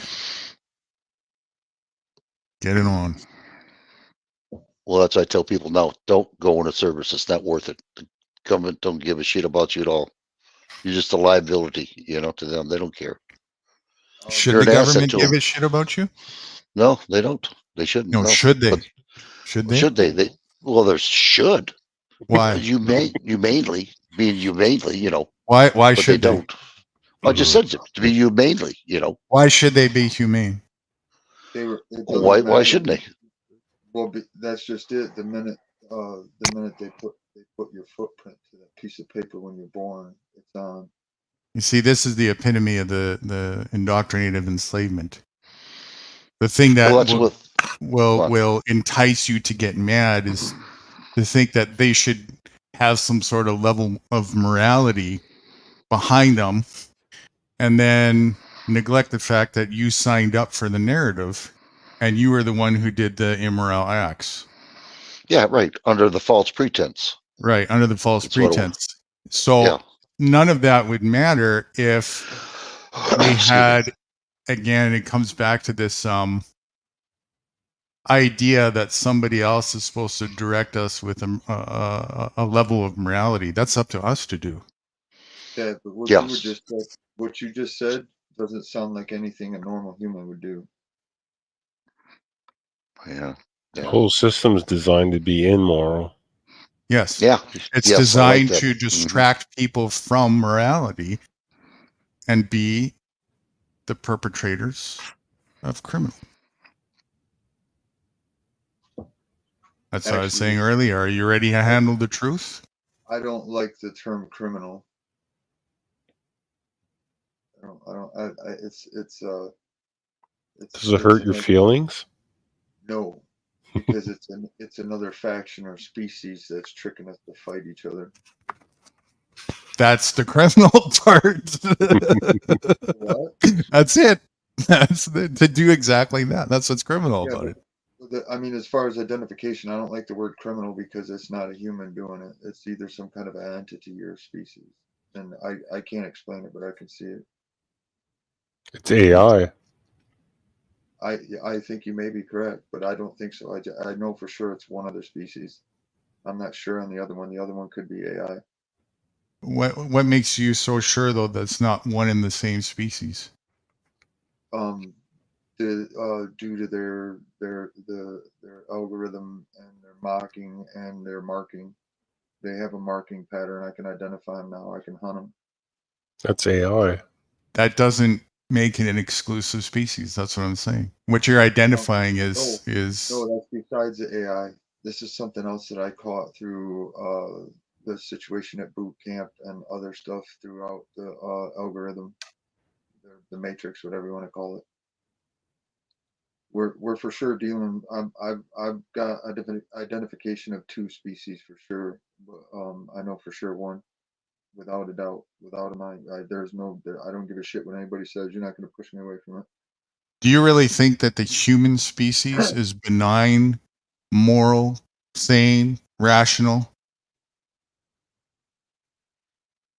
unhindered version? I'm not quite catching what you. No. I'm not quite catching what you're saying. The human species on its own. What about it? The natural version of it.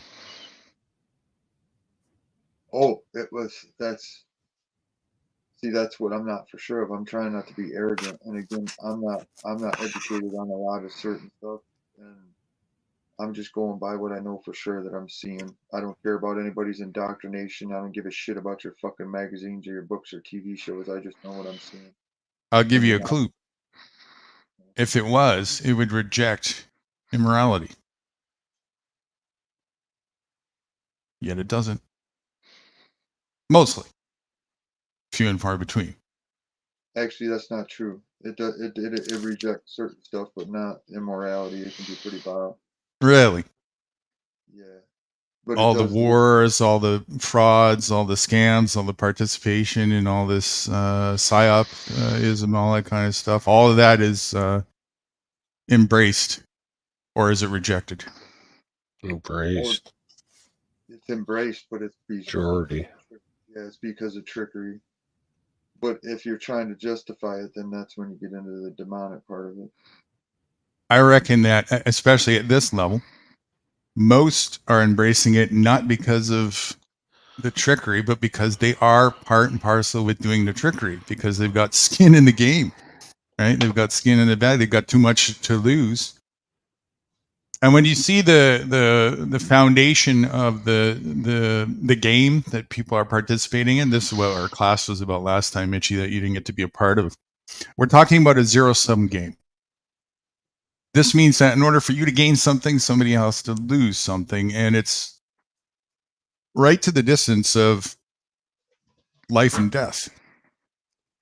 And yet it's not, and yet it's not by no means the only way to function, but most of the people in this refuse to confess and acknowledge the reality behind that and seek to function in a healthy way. And instead they make excuses to justify it and blame and scapegoat it as a way. You telling me that that's not without neglecting immorality? But it doesn't matter. How doesn't it? Look at the result. Well, I mean, according to you, there is no morality. I mean, you can't even own nothing. Somebody can come take the guitar that I just handmade, and it's okay because I don't. With morality, I don't need to. There's more than enough. I don't need to go in. You know, you get to have what you need, and so do I. There's enough. Exactly. In the system, again, the zero-sum system, there's the illusion of scarcity. So now I have to hoard. Now I have to fight you for something. He who has the bigger vacuum wins. Right. And he who has the fastest draw has the most freedom. I guess that, and to be honest, without getting in a dictionary competition, the morality was never brought up, discussed in ownership. I didn't get the tail end. The morality was never brought up and discussed, and you fizzled out there. When it comes to property or owning something. Like, that's why. It's just sort of taken for granted, right? It's well, that's why. Well, listen, that's why it never registered with me when you were saying stuff. It's like, well, I get it. If I hand make a guitar, once I leave this place, it's no longer mine. Okay, I get that. But on the morality of things, and we just never said that word, but on the morality of things, that's my guitar. I handmade that. So unless I give it to somebody, that's mine until I leave this place, unless I see fit to do something else with it. Right. So when I glue two pebbles together, it's mine until I give it to somebody. Yeah, or else something else happens. I mean, you could get hit by a bus tomorrow. You know what? You can have your ideology behind it's yours. You know why? Because there's a gajillion pebbles that I can go and play with in the sandbox. You see, that's the difference. I don't care about the two little pebbles because there's so many pebbles that there's so much abundance, right? But and when you put it all together, it'll make perfect sense. In the corporate mindset, you have this, there's only 7 pebbles and there's fucking 12 of us. Gunfight. Go.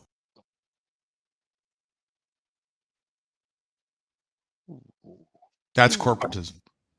My vacuum's bigger than your vacuum.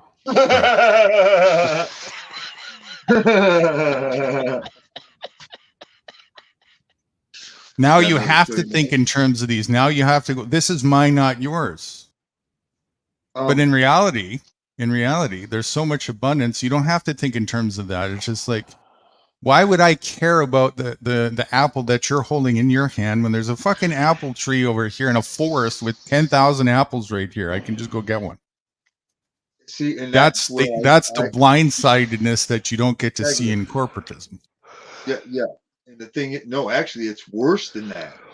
The thing is, I understand it, and I 100% agree with you when it comes to that. And the thing is, they have everybody else tricked to fight and argue and charge themselves for a food that grows on a tree. For the creator will give it to you. And for possession of the cookie crumbs of scarcity that people have been, quote unquote, deemed allowed to get access to. That's all the dollar is, right? And if you look at the root and definition where it comes from, it comes down to the word permission slip.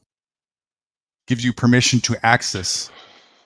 That's all it is. So when you go to the grocery store, right, you're giving a permission slip for this and this and this off of the shelf. Okay, can I ask you something in all honesty and reality? You know, we get listened to, you know, these fucked up Nazis violate us and listen to us. Now, en masse, these Nazis are seeing their own behavior and then hearing our response to it.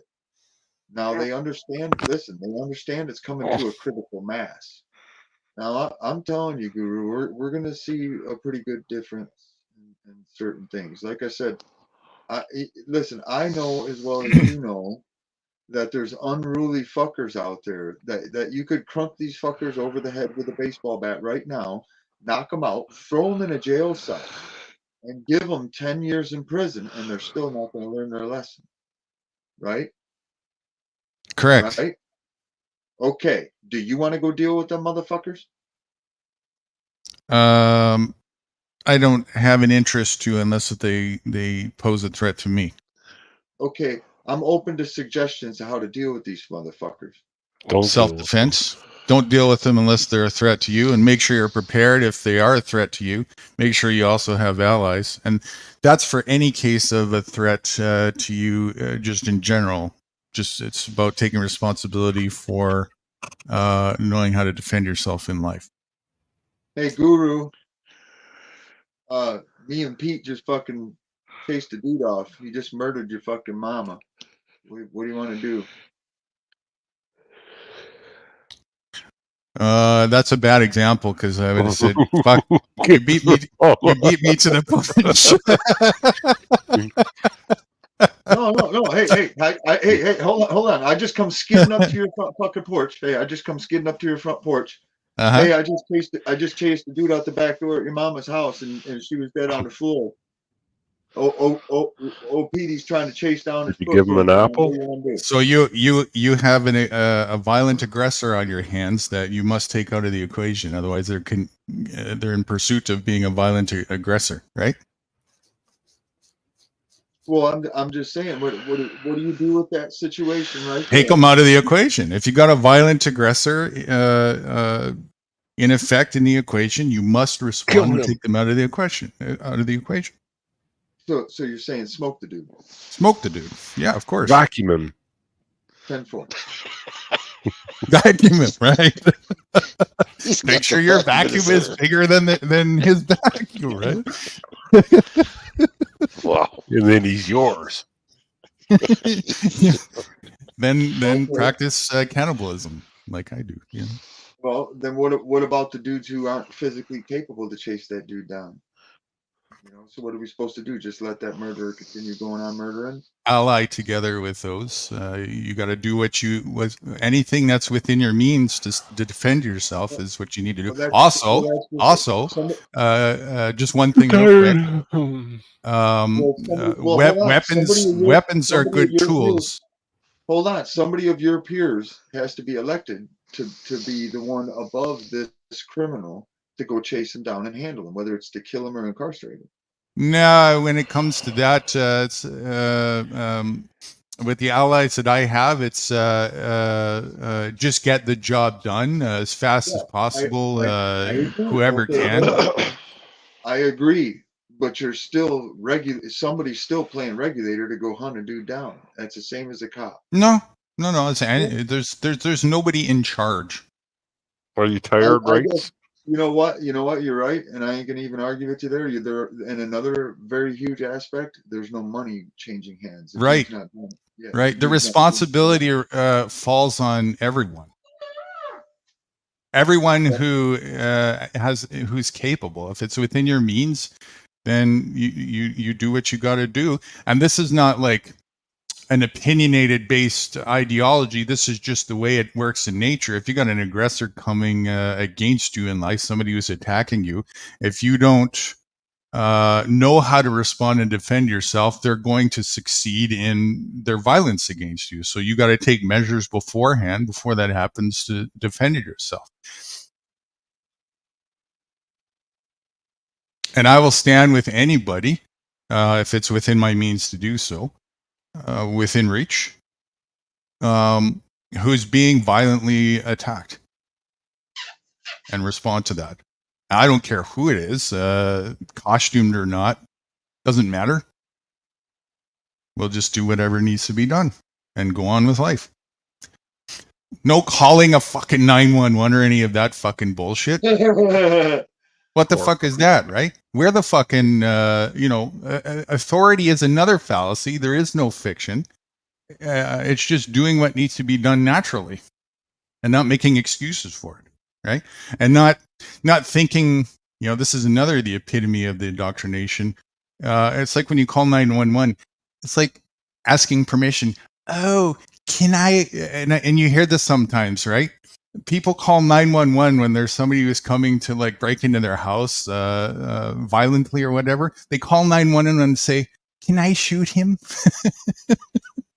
You gotta ask permission to defend yourself? Are you kidding me? That's fucking mind slavery. Hey, I had a dude call and threaten me once over a girl, like 20 years ago. And I told him, I was like, yeah, you know where I'm at? That'd be a bad idea. And I hung up the phone. This dude, no bullshit. And this dude had a criminal record that was a mile long. And I didn't have a record. And dude called the cops and said that I had guns. And they called me, dude.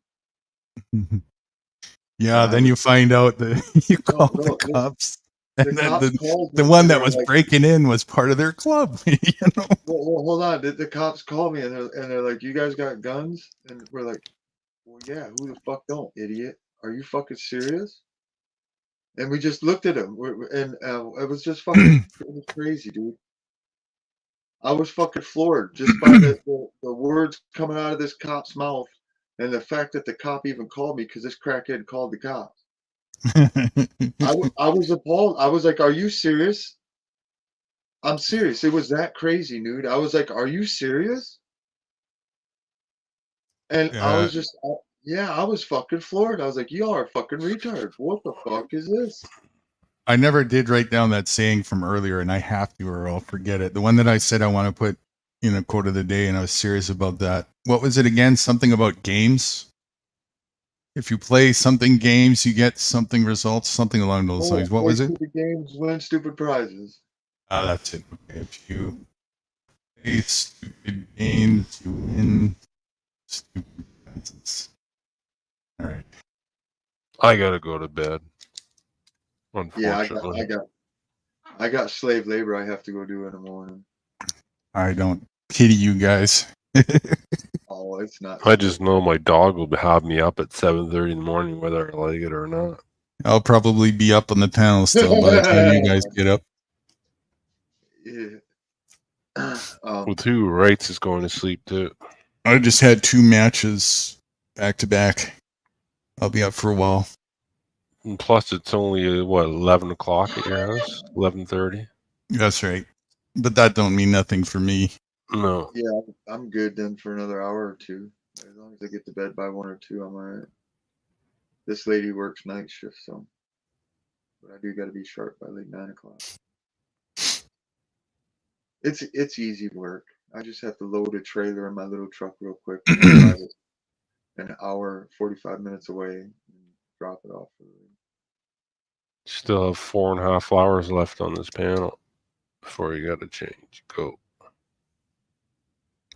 If you look closely, you know, the only reason why people want to come and interfere with your business of living on a plot of land in a shelter that you're in, whether you built it or whatnot, is even irrelevant. The only reason why somebody might want to interfere with that in this day and age is because they've been monkey trained to believe that they got something to gain from doing so. Just doing their job, man. Just doing their job, just gaining a few pieces of fucking paper or whatever. It's the epitome of enslavement. People are oppressing each other. When we get outside that, it's just, hey, there's all this fucking land and all this resources. Let's come visit each other, knock on the door. And if it says, leave me alone right now, I might be needing to rest or heal or whatever. Don't bother them. It's pretty simple, right? And other than that, relax and enjoy. Enjoy the freedom of the abundance of the nature. Learn how to work with it, grow, and so on and so forth. And this is the path forward, regardless of any resistance that we may or may not get in doing so. It takes a lot of courage to move forward on this path, and it takes even more courage to be willing to do whatever it takes in the event there is any resistance from walking the self-reliant path. That's the truth of the matter, and however far one not just is willing, but actually takes measures to go to do so, is how much freedom they have and how much they actually benefit from the abundance of nature that brings to us. The grounding effect and the calming effect I'm getting from working this dirt alone by fetching the topsoil and sitting here sifting it and everything like that. Isn't it like therapeutic? Yeah, but the thing is, as I'm sitting here, and the thing is, I pushed to make sure not to waste work that was done by my buddy before he split. And I also know that I want these veggies because I don't, number one, want to be stuck in that system. And number two, I want healthy food I know is healthy. Right. So I'm doing that extra work, and I've done 8 or 9 30-gallon totes. I think that's pretty good. Yeah. It's great. And for me, it's a way of life. You know, I've been doing it for, I don't know how long now. I should actually look back into that. But Okay, hold on. If you do the math, that's 2 days labor. And I did other stuff too. Listen, I did a whole bunch of other work too. I went and fixed a broke down AFC car with a flat tire that they couldn't get a response from the company for. So I went and fixed it. Yeah. I went and fixed it. And then, but that's just it. 2 days labor, and the end production of food coming out of that is going to be like what? Probably 3 weeks to 2 weeks for 2 days of a little bit of labor for a few hours for 2 days. yeah, that's wage slavery, right? It's what? That's wage slavery.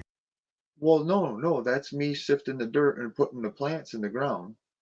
But the effort that's put into that, I put two days effort into that work for the dirt, and I'm gonna get like 2 or 3 weeks worth of food out of it.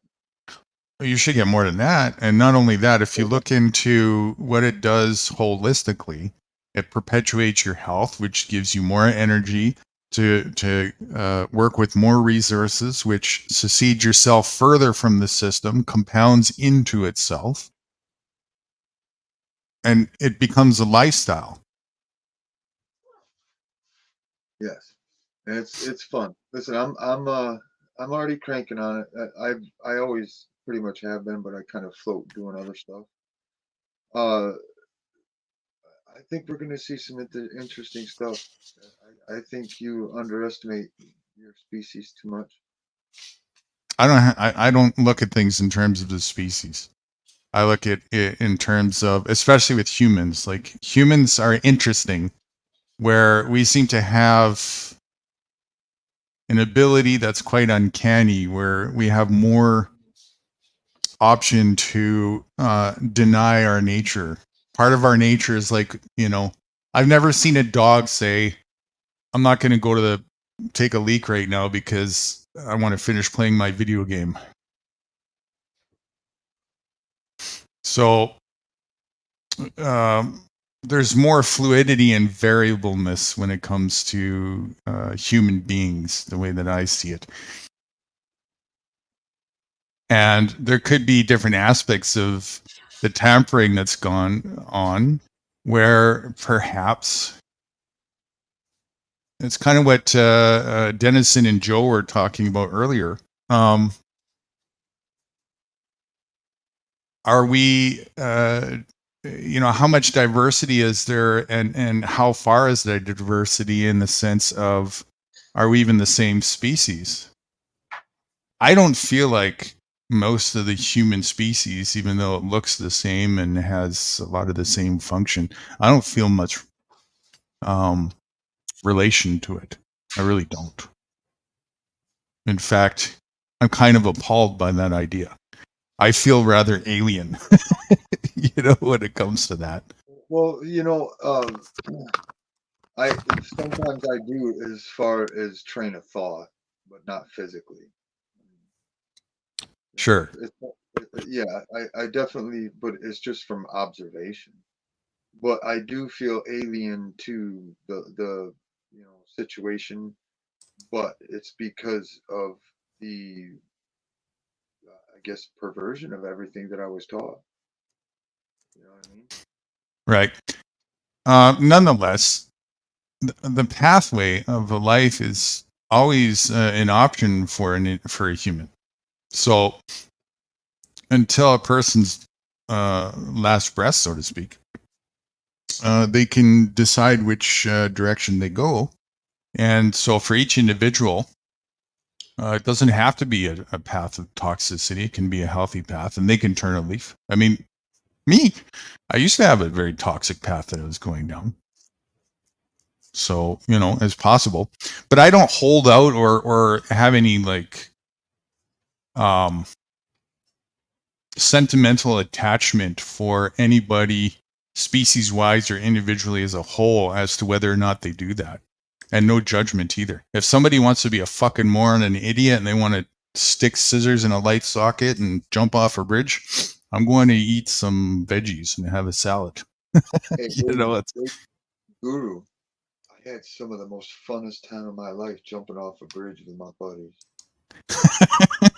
I'm not fucking joking. Listen, I'm not joking. I used to jump off the train track bridge between Fulton and Wealthy and Grand Rapids into the Grand River as a kid. If you had balls, you climbed on the top rafter. That's 3 stories, bro. 4 stories. You know, it sounds like you're proud of this. Fuck yeah, dude. I was like 10 years old, dude. Jumping into the Grand River. Pride is the epitome of cognitive dissonance. That's fucking balls right there, bro. Well, it takes balls to be stupid. It was only fucking water. Oh, you jumped in water off of Yeah, it? Oh, I thought it was on the ground. Oh, okay. Well, that sounds like fun. Yeah, it's the Grand River. How many stories you said? At least 4. That's pretty high. It might be 5 or 6. You'd have to Wow. go check. The bridge is still there. It's between Fulton Street and Wealthy Street in downtown Grand Rapids on the Grand River. That's pretty high. That's borderline on the danger zone there. I remember one time the water slapped my nuts and I couldn't swallow. Yeah, that's what I mean. You know, just if you slip and misjudge, and you know, belly flops are bad enough close up. You know, jumping from a close distance. No, we always jump feet first. We were because of it being the river. We were always taught you never jump in the river head first, even diving. Oh my lordy, couldn't even imagine. Well, just we grew up on the river, and a lot of people got hurt doing that. So I was just always taught you never jump head first into the river, ever, never.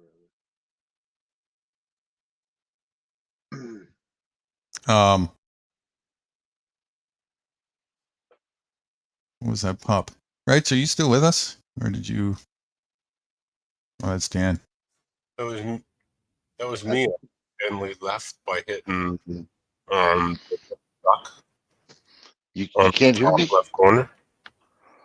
Yeah, I can hear me? you, right? Yeah, I can hear both of you. What happened to my avatar? You got vacuumed.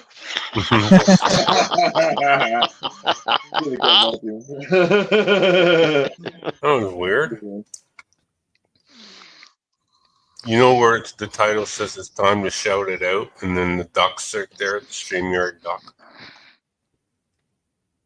Right. I never did get an answer to that, by the way. What is it was the shout out about? Right? Oh, hell, I forgot now. It was a part of the video that I showed, yeah. Just that the shout out, basically what it means is don't listen to your freaking tyrants, you know. They're full of shit. They're all lies, you know. They promise you the moon, they ain't gonna give you shit. Well, why should they? They own the plantation, not you. I showed them the plantation one first, then I showed them the actual video, what was going on. Hey, you know, there's an album cover that I want you to look up real quick, New Guru. It's called Ministry Filth Pig. Look at the cover of this album and tell me what you think of that picture. Ministry, what is it? Filth Pig. Oh, yeah. Oh, the band. So you got a patriot holding a flag with some blood on him. Yeah, that's about right. Look, not look blood? what's on his head. Look what's on his head. It's not blood. What? I'm not seeing anything on Mitch's avatar. What's he talking about? Here, I'll put my screen share on and zoom it up. Give me a second here. I see it. It's just blank. It's just, you don't have to zoom it up. I see Mitch's avatar. It's just white with a little. No. That's not what he's talking about. If it's white, it's only on your end because I see my avatar on my end. Yeah, it's right on my end too. It's a phone glitch. I can't see They're nothing. blocking it. No, they're blocking it. I have a special military badge on, and they're blocking it. They've been doing that to me for a minute. Who is AI? No, that happens to everybody, Mitch. When it happens to you when you're on phone now and again on StreamYard, it'll make it look like you went down and came back up real quick, and then every time after that, the avatar goes to the round circle thing. Been happening for a few years at least. Okay, here's the there it is. There's the picture he's talking about. Nasty. That looks like a tin full of hot bleeding. Let me zoom up a little bit. It's a liver. It's a liver. Oh, it's a liver. I think What? it's a liver or a heart on top of his head. Yeah, and the fucking lyrics are even more trippy. And if I'm right, they were fucking like time travelers or some shit. Hey, pull up Beastie Boys. Pull up Beastie Boys with the airplane. Whatever album it is, they have an airplane and it's got a tail number on it. It's a Beastie Boys. I gotta go to bed. Fuck. No, stay with us. He don't want to see this shit. I seen that fucking. I seen No, it it's just live. my eyes burning. This panel's not for pussies. Well, I'm a pussy. You are a beauty. I'm a pussy.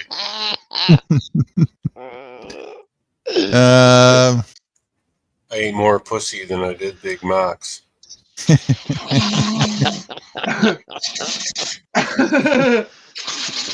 I may be a pussy, but I'm a pussy with the biggest vacuum. Dude, what the fuck? Mitch's avatar came back. His patriotic avatar. No, I was fucking on experiment. Hold on. This is the one they keep hiding on me. Check this shit out. Which album? That What looks does like it a look like? basketball. Beastie Boys. The one with the Yeah, airplane. I've got a. What is that, Mitch? It looks like a basketball. It's a special bag. It's a bag. Yeah, 2 lightning bolts with a missile. There's a missile in the center. It's from a nuclear sub.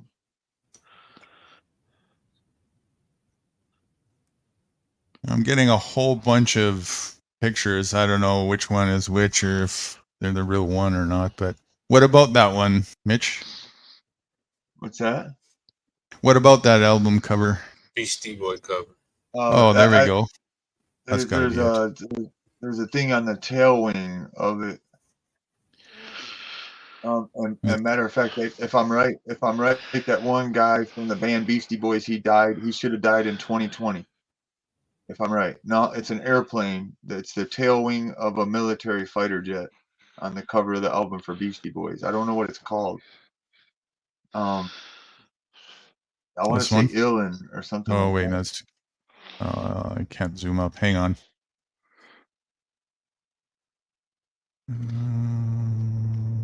Put a vacuum on the picture. Stretch it out. Yeah, I can't even see it. Hold on. Yeah, if I'm right, one of the guys for Beastie Boys should have died in 2020. I don't know his name or anything, but if I'm right, one of the guys died in 2020. I want to say That his one? name was Sid. Yeah. What What are the numbers?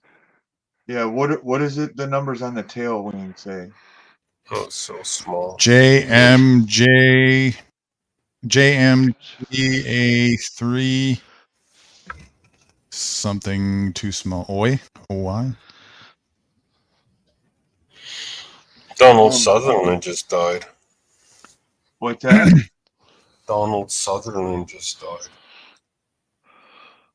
The old man? The actor in it, Donald Sutherland. Wow, I didn't know that either.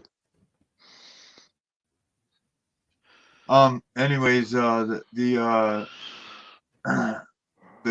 one cat from Beastie Boys, if I'm right, the one that had a heart attack, I bet it's 2020. I know he just died not too long ago, but I caught something on that tail wing when I was reading it the other day. And it ties into that super soldier program. And I caught into the same thing with that guy from Upchurch. They call him Upchurch. He's some kind of a rapper out of Tennessee or something like that. He's like a rapper, country singer, younger one. They call him Upchurch. Brian Upchurch or something like that. I'm too old for that. I don't know who he is.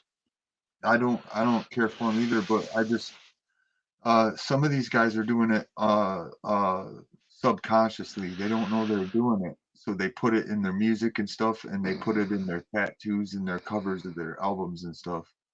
I caught it out of other bands too, from even back in the 70s.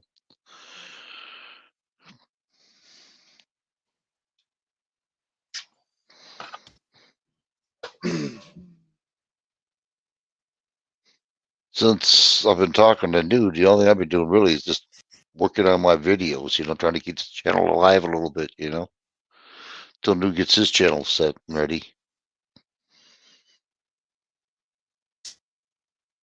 I try to slip in and give you a good comment here and there. I try not to be too. No, I appreciate it. Yeah, you do, and I appreciate that. Thank you. I try to be simple but funny. You are. I try to do it too, but none of mine are showing up for you. Your last 3 videos, right? I put a comment on. I bet you didn't see any one of them again. I bet. No, I didn't see. And I checked every one of them. Didn't you say you were in Canada, dude? Sure. Okay. Well, if you're in Canada, that's why they're blocking you. They're saying, "Fuck you! You got to listen to the Nazis. You're not allowed to speak, motherfucker. Shut up, peck ass slave." I neglect to confirm nor deny where the source of my internet service comes and filters through. Nobody fucking gives a fuck. Okay. That's the way it needs to stay. That's my greatest ally and weapon. That nobody gives a fuck. When you give me the Gmail, he says, I missed your whatever it is on that thing. It's not working, and I'm looking right at it. I said, yeah. I sent it to Newt. I showed him what it was, what it was saying. It was weird. That's probably just reminding you that I put videos in the photos and you haven't seen them in photos yet. Or Yeah, sorry, I put photos and photos. No, I have, because I put some of your photos that you sent me, same ones. Yeah. That you keep Every on, time I add StreamYard. more, I Yeah. add more, if you don't go to photos and see them, it's going to give you an email to let you know you haven't seen some of the new ones that I've added. Oh, you added them. Oh, okay. Because I started going. I said, "Well, hell, these are the same ones." Okay, No, they're not. gotcha. I've added more. So like that's an album, right? I connected you and I into an album together in photos. And so because you can't get them on your phone lately, I've been doing that. I've just been putting them directly in the album, and then so that you can have them all in one place and take them off whenever you want to do the video thing. Okay, I'll have to look at it, the new ones, and I didn't know that. I thought they were all the same. No, all the ones that are still there are all the ones that you haven't put in a video yet. I even checked them when you put a video to see if you got that, which ones you got and which ones you didn't. So any of the ones that are there in that photos album are all available if you want to make a video out of at any time. Yeah, I'll make another one. Yeah, I didn't know that. I would have made another one. Oh man, the way I'm learning is the hard way. Wow. Yeah, so when you make a video, I watch it and then I tick them off. I say, okay, that one's there. I tick them off and then I just delete them all at once, and whatever's left, and I just leave them. Okay, I got you now. All right, I'll just do the other one. All right, thank you. And I'll continue to do that. Did I hear you right earlier? Did you go through the resetting your phone now? Did you do that? No, what you haven't happened done it. was you know about the hospital. What happened? Yeah. The internet. Okay, I found out they did the same thing to our phone. My daughter was having the same problems. My son-in-law, a friend of ours, and I'm thinking, well, wait a minute. They tapped into our or hacked into our whatever they call it, damn thing, cell phone. So I waited. Haven't had a bit of problem since. So you've been able to get pictures now? Yeah, I'm getting your well, I don't know about your pictures on this, but send me a picture. Let's see. Okay, hold on. I might have to come back, but I'll be right back. But remember, sometimes. Well, why don't we test it later then? Because remember, sometimes Okay. it worked and sometimes it didn't. Yep, that's right. Yep. So let's test it later. Because I'll be getting all kinds of stuff from my daughter now and everything else. She's sending pictures to me. It's working now. Interesting. So yeah. Hey, Guru. Yeah. So I was hot dogging it back from helping my dad the other day, and I was scooting in that pickup truck, boy, and I jumped that fucker, and I got off, dude, on a back dirt road. And I was screaming like 60 miles an hour and jumped that fucker. That was some fun stuff. That's living. Listen, that's living. People call that shit crazy, dude, and I just don't get it. I call that living. I don't call it stupid. I don't call it crazy.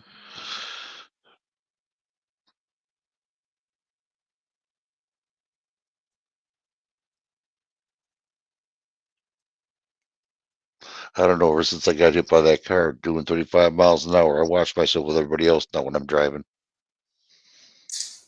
That hurt. Talk to you boys later. Okay, see you later, Dan. Oh, Good night. see you, pussy. What a dick. What a I'm a dick. pussy. What Have a a dick. good one, Dan. Go sleep with your vacuum and suck it off. I'm gonna go cuddle Reggie and the ticks. You have yourself a good one, Dan. I'll catch you Good tomorrow. night. Thanks for showing up, Thanks. Billy. Thanks for having me here. See you later. Yeah, Hey, man. anytime, Dan. You know that. Take it easy, Dan. We'll Bye, see you Dan. at 5 a.m. most likely if we're still out Okay. here. Yeah. If not, definitely.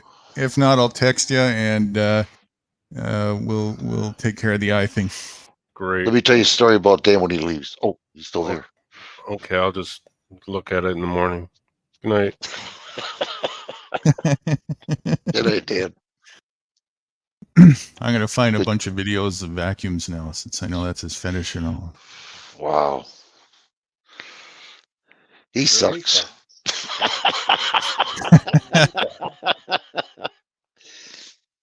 I thought he blew. But, yeah, well, that's right. That's right. He did say he blows. That's right. Yeah. That's right. Totally. Wow. Unreal. Anyway, What'd you say, What? Mitch? You're in the background there. I didn't say nothing. Oh, some mumbling maybe. No, I wouldn't do that.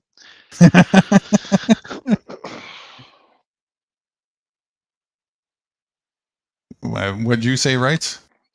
Or Oh, nothing. I was just mumbling. Yeah. What? Fucking guys, Doing don't it. you ever finish anything you start around here?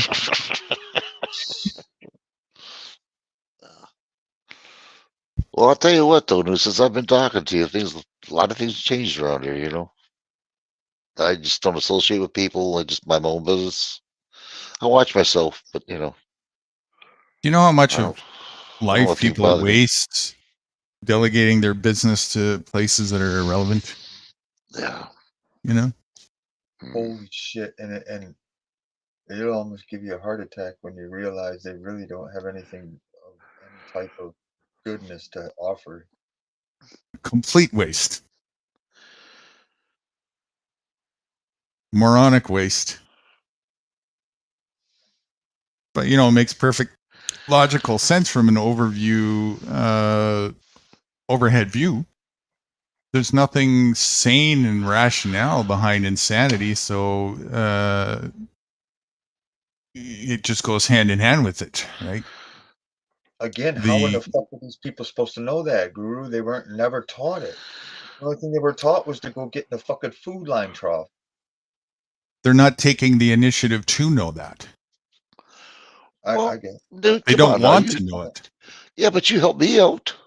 Yeah, but you wanted to know. That's why you opened your mind and were seeking and asked questions. I threw the seeds, and then Actually, you that's showed not interest true. in them.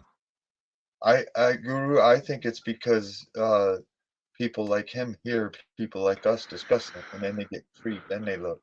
'Cause that's how I figured it out. I mean, Right.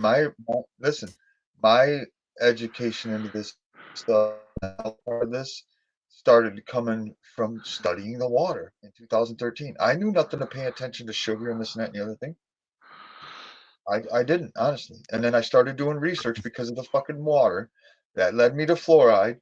Then the next step for me was I learned about sugar, and I was fucking floored. And then when I looked at the illegal, or the criminal Congress action against sugar towards humans, it was like crazy. It was like, what the fuck is this? This is retarded. It don't even make sense. It's like, what the fuck? And it's been downhill ever since. What it comes down to is this, though, right? And this is where everybody is individually on their own path in life. Awareness and responsibility is something of self-doing. So who you got to ask the question objectively: whose fundamental responsibility is it to discern what they're putting in their mouths, discern what they're rubbing on their skin, discern the environment that they're engaging with? Well, that's just it. They're not. Most of these people are never even going to get the chance to fucking do that because No. There's always the chance. It comes down to whether or not an individual is neglecting being honest. Not now. I would have agreed with you 15, 20 years ago, but not now. Because the reason being, and why I say that is because anybody born, past that time, is being born into a system that's automatically wiping their brain and poisoning their brain from awakening to that. That's the same system as before. You and I were born into the same system. No, now it's even Yes, it worse. is. Negative, because I can explain it even since we were born compared to when my father was born. Like when my father was born, they didn't have homogenized milk. They only had fucking milk. And now throughout my years of growing up, they've got 16 different types of milk. They got skim milk, they got homogenized milk, you can't even get real milk anymore, unless you're through a farm, You're missing the bigger picture with that, though. Well, that's just it. I'm just saying the level of manipulation they put into each generation is out full. And the thing is, and it starts because a lot of places 75 years ago to 80 years ago didn't even have public water. They had a well. Okay. Let's forget about the generation that was born today and the one before. Most of the people that are alive right now in our generation, most of the people that were born in our generation are still alive right now. Most of those people, yes or no, are incognizant and uninterested in taking responsibility for themselves. Well, as far as that, taking responsibility for themselves, I can't agree with that. I mean, there's a lot of them that aren't, but there's two different taking responsibilities for themselves, as far as I'm concerned. Number one is taking responsibility for themselves in the system, or breaking free and taking responsibility that way. Which way do you mean? Yeah, it's. Well, I know guys that blindly go to work every single fucking day and go home and pay their The fucking system. bills. The system is the opposite of taking responsibility for yourself. So there is no. Yeah. Okay. Well, I'm just trying to figure that. I get it now. Okay, gotcha. Yeah. To I'm not be talking honest- about getting a job. To be honest, the guys that do like I do that I can think of, yeah, I one. How many people in our generation are aware and interested in becoming aware and taking a responsibility for taking a path of responsibility of self-reliance? That is responsibility, right? Self-reliance is self-responsibility. How many people in our generation that's still alive today, which is a big portion of humanity right now? Just to go with what you were saying earlier, because what I'm seeing is the effects of that was still the same, right? Most of the people from my generation and the generation above mine, Reitz's, and probably much further. And yes, there's a perpetualness to it. There's no doubt about that. At the same token as the perpetualness, there's also more awareness potential that comes to light, because now you can see more clearly, holy shit, everybody around me is being poisoned and sick. Holy shit, the elections are truly a fraud. Holy shit, the things become more obvious if your eyes are open to see. So that kind of balances the other part of the equation as well when it comes to that. But yeah, I get that. Just our generation, back to the thing that you're saying about, because again, I like to focus on responsibility. I'm not interested in focusing on excuses for people or whatever. I'm just not interested, and I don't care. I'm interested in focusing on the opportunities of life and being proactive, and working with anybody with no judgment who is also interested in the same thing, regardless of where they come from and what their background is and anything. You know. I can't wait to get into this gold, so I don't have to thump my ass off. I'll pay some others for it. And if that's possible for me to have a mindset like that, surely it's possible for anybody else to have a mindset like that. I get it. 1 second. I'll be right back. I'm gonna relieve myself. Mm-hmm. What do you say? So that's why, because I see that it's an option, right? And yes, there are some people who are not aware of the option. So that's why telling the truth that, hey, there's another option in life is a very healthy thing to do. If it wasn't for that, I may not have been aware of a lot of the options that I ended up taking in life. It was really helpful that people pointed some things out to me along the journey. So I see the wisdom in that. That's one of the reasons that motivates me to do the things that I do. That being said, when that's pointed out, if somebody wants to continue to suck on a vacuum for the rest of their life, why should I have an interest in caring about that or not? I really don't. And that's for a lot of people, get really torn. They get heart torn and caught up. It's almost like they have an attachment, a personal sense of attachment. Hey, you're part of me, and as a species, you're going off the deep end here, and that hurts me. Don't let it. Don't make other people's stupidity affect you to your demise, right? They get to choose that if they want to. They get to have that. And it's not in our place as well to try and force somebody to do something, even if it's healthy for them, against their will. If that was the case, then everybody who lights a smoke, you should tie their hands together. Well, they're going to try to do that eventually. It's coming. I'm not talking about that. I'm talking about us as individuals taking responsibility for ourselves and other people. Yeah, I understand. Right? So the logic behind that principle of what people tend to think, we should push, sanity on other people. That's insanity. The ideology behind pushing sanity on people is part of insanity. And that's very difficult for people to work out, because you feel compassionate, right? You don't like to see other people get hurt and this and that. And, I get that. It's not fun to watch people abuse themselves.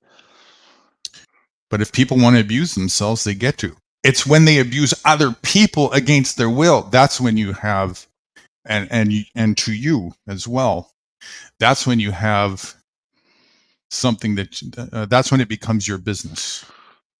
Mm-hmm. I got you there. That makes sense. That does make a lot of sense. I don't know. I'm just waiting for a certain time, and I can do what I got to do. Believe me, I'm just waiting. Hopefully, I'll have enough time. We'll see. Well, I'm prepared one way or another. You know what I mean? I got it in my mindset, so Mm-hmm. I really do. Every step towards a healthy path is a healthier day. I know. I'm just kind of like bummed out the way I am right now. That's all. It could have been a lot better for me, but it didn't turn out that way. Because I believed. You know what, my friend? That's where you've got to. You know what you're gonna do. I know it's hard, man, and I don't know how. All I can do is try and encourage you to get past that, because what's going to happen is, if you live another 10 years, you're going to look back in these years and go, fuck, I wasted my time being negative on stuff that was in the past. And it affected you in how you're going to be in 5 or 10 years from now, Well, I'll tell you what, if I live here for 10 years, you're going to be kicking me out of your StreamYard. Not that old bastard again. Hey, you know what, man? You guys are like, seriously, anybody who's on a self-reliant path and with integrity and morality, to me, is my family. Oh, thanks, Nude. That means a lot. That's my personal sense of you, right? And my biological family, there's none of them in there that's like that. None of them. and I'm okay with that. You know, it's that's not a bad thing.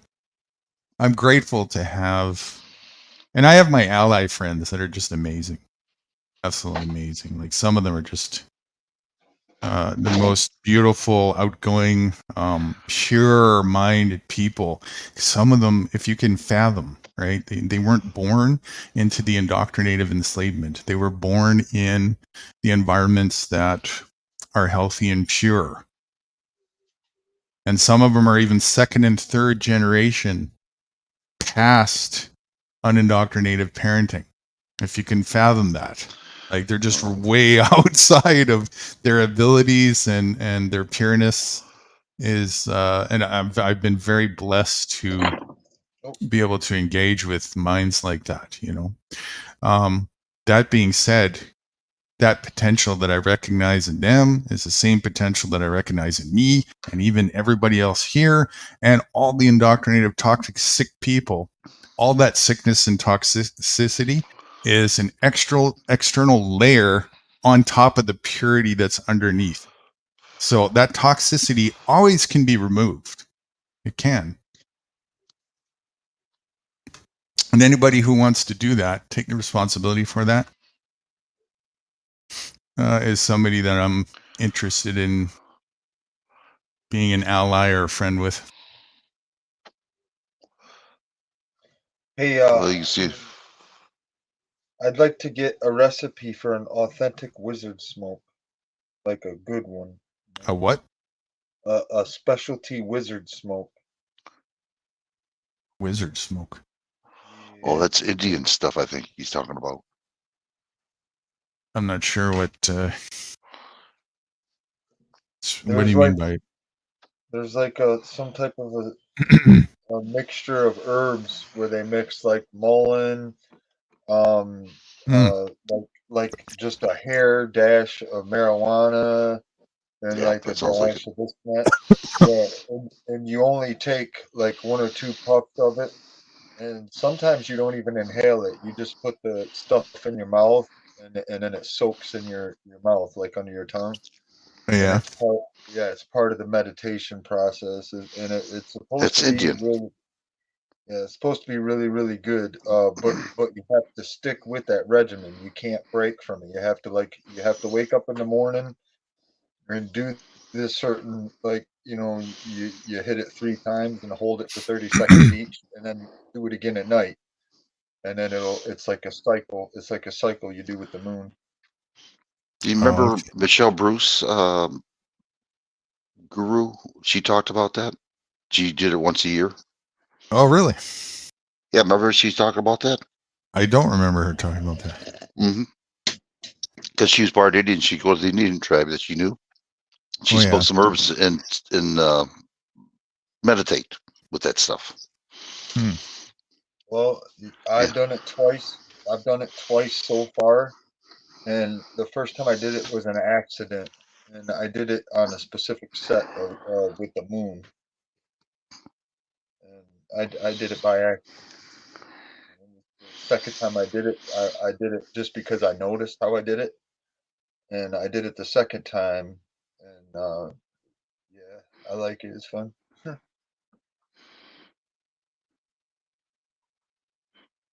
Interesting. Which reminds me, we got September's coming up too. I got to get Michelle Bruce ready to get together again. Go on. The amount of awareness, and thought clarity, and everything like that. I'm kind of floored that I even started smoking cigarettes again, because I did it actually as a celebration, because I picked Dave up, and I don't know why, but we made our first pit stop at the gas station, and I wanted an American cigarette.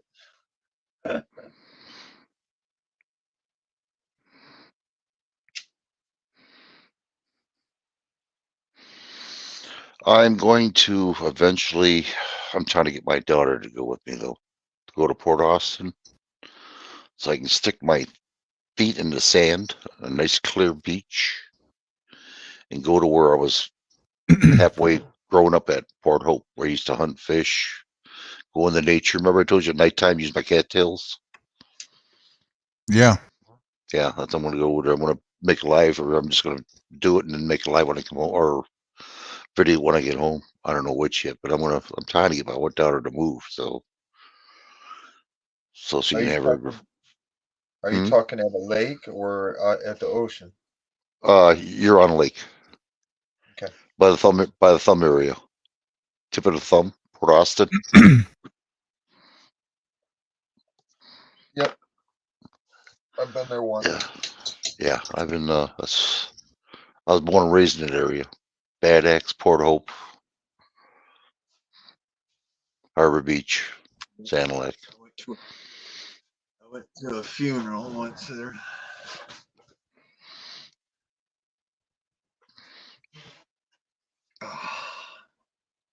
You know what I learned at that funeral? When I went to that Port Huron funeral, I learned that the feds use funerals to take all the picture of the motorcycle club guys. It's like mandatory to show up to funerals. So like the feds are like, yeah, seriously. It's a good business. Yeah. A lot of money to be made. Oh, that place has gotten big. Yeah, his name. It was interesting. That place has really gotten big over there. Port Huron. Wow. Compared to when I was a kid, it built up. Woo. I found out something interesting recently, and this is one of those Band-Aid system things. But apparently in America, if you bury one of your family members in your backyard, it nullifies for generations down not to have to pay property tax anymore. Yeah, Trump just did that shit. He's trying to show people what to do. Yeah, Trump buried his ex-wife on his property. Sounds like a great reason to be single again. Pull it up on your computer. I swear to God. His property is now tax exempt because he buried his ex-wife on it. There's many other ways of achieving that, quote unquote, legally, right? But that's interesting. That's a new one that came across my palate. Well, for some odd reason, I'm remembering wealthier folks always buried their family members on the property. Right? Yeah. They couldn't afford funerals and shit.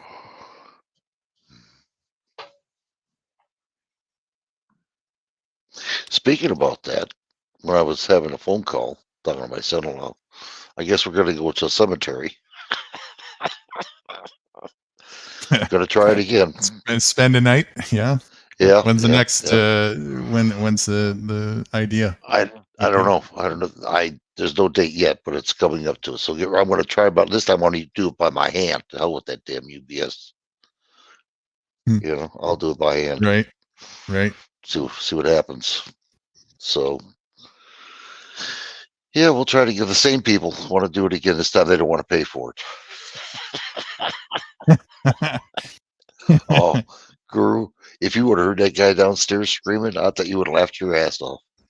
That's the one time where the ego tends to not get in the way of people learning their lesson is when it hurts them in the wallet, right?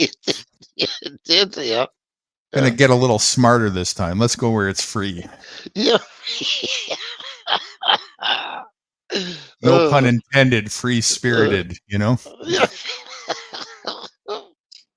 Yeah. Oh my God, was he pissed? Oh.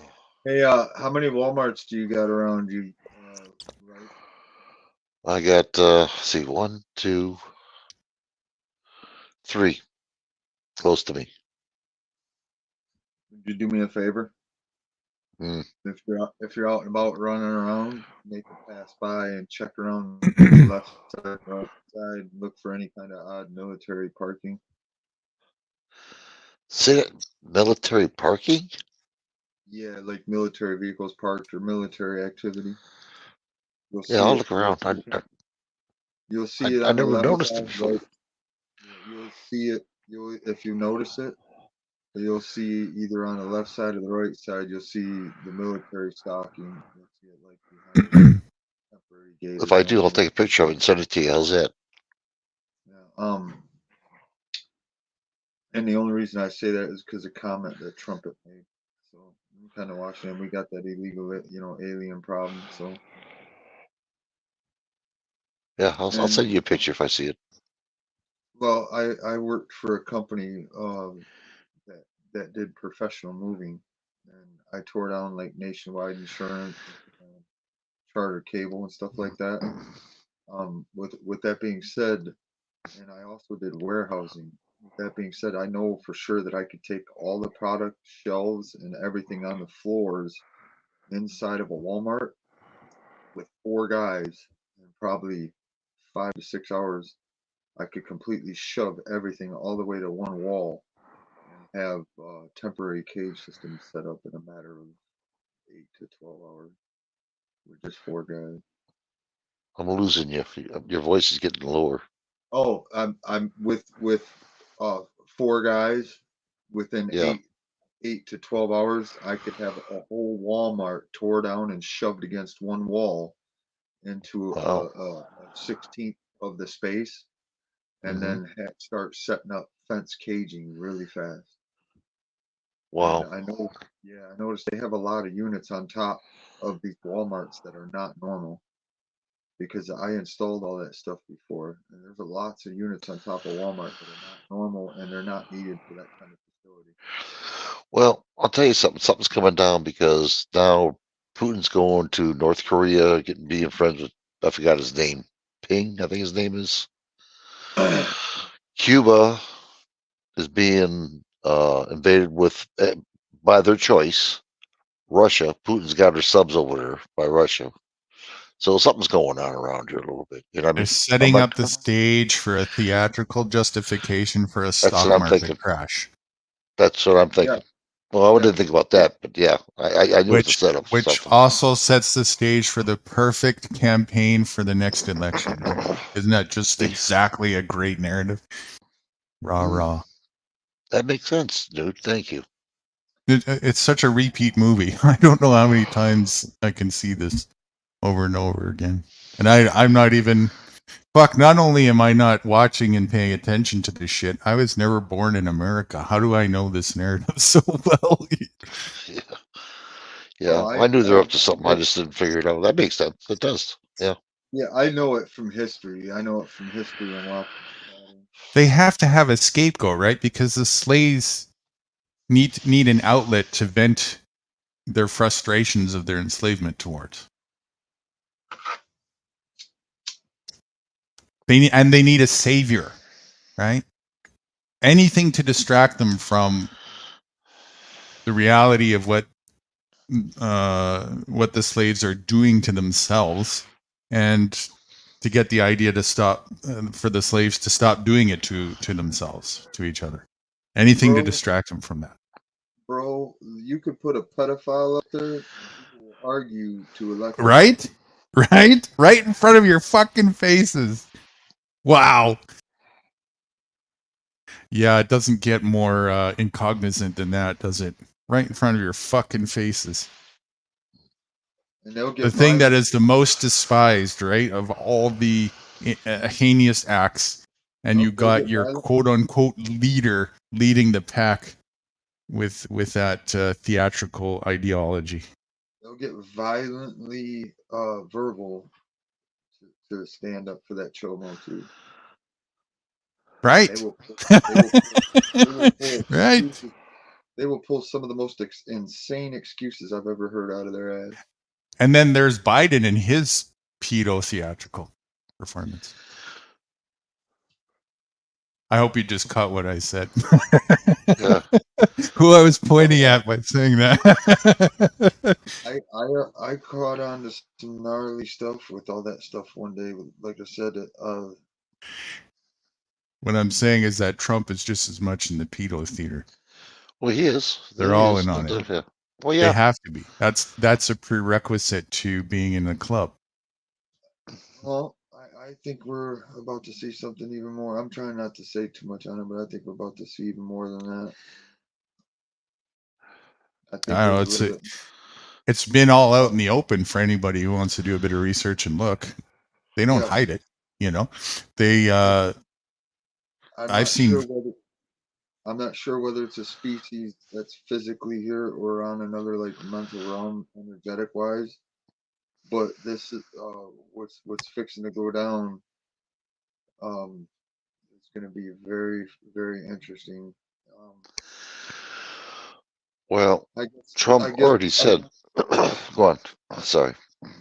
I think it's more on watch it right now. It's to kind of keep an eye on what people do with the violence, because you got people that just don't fucking get it, dude. They do not care. They don't care about their own life, let alone somebody else's.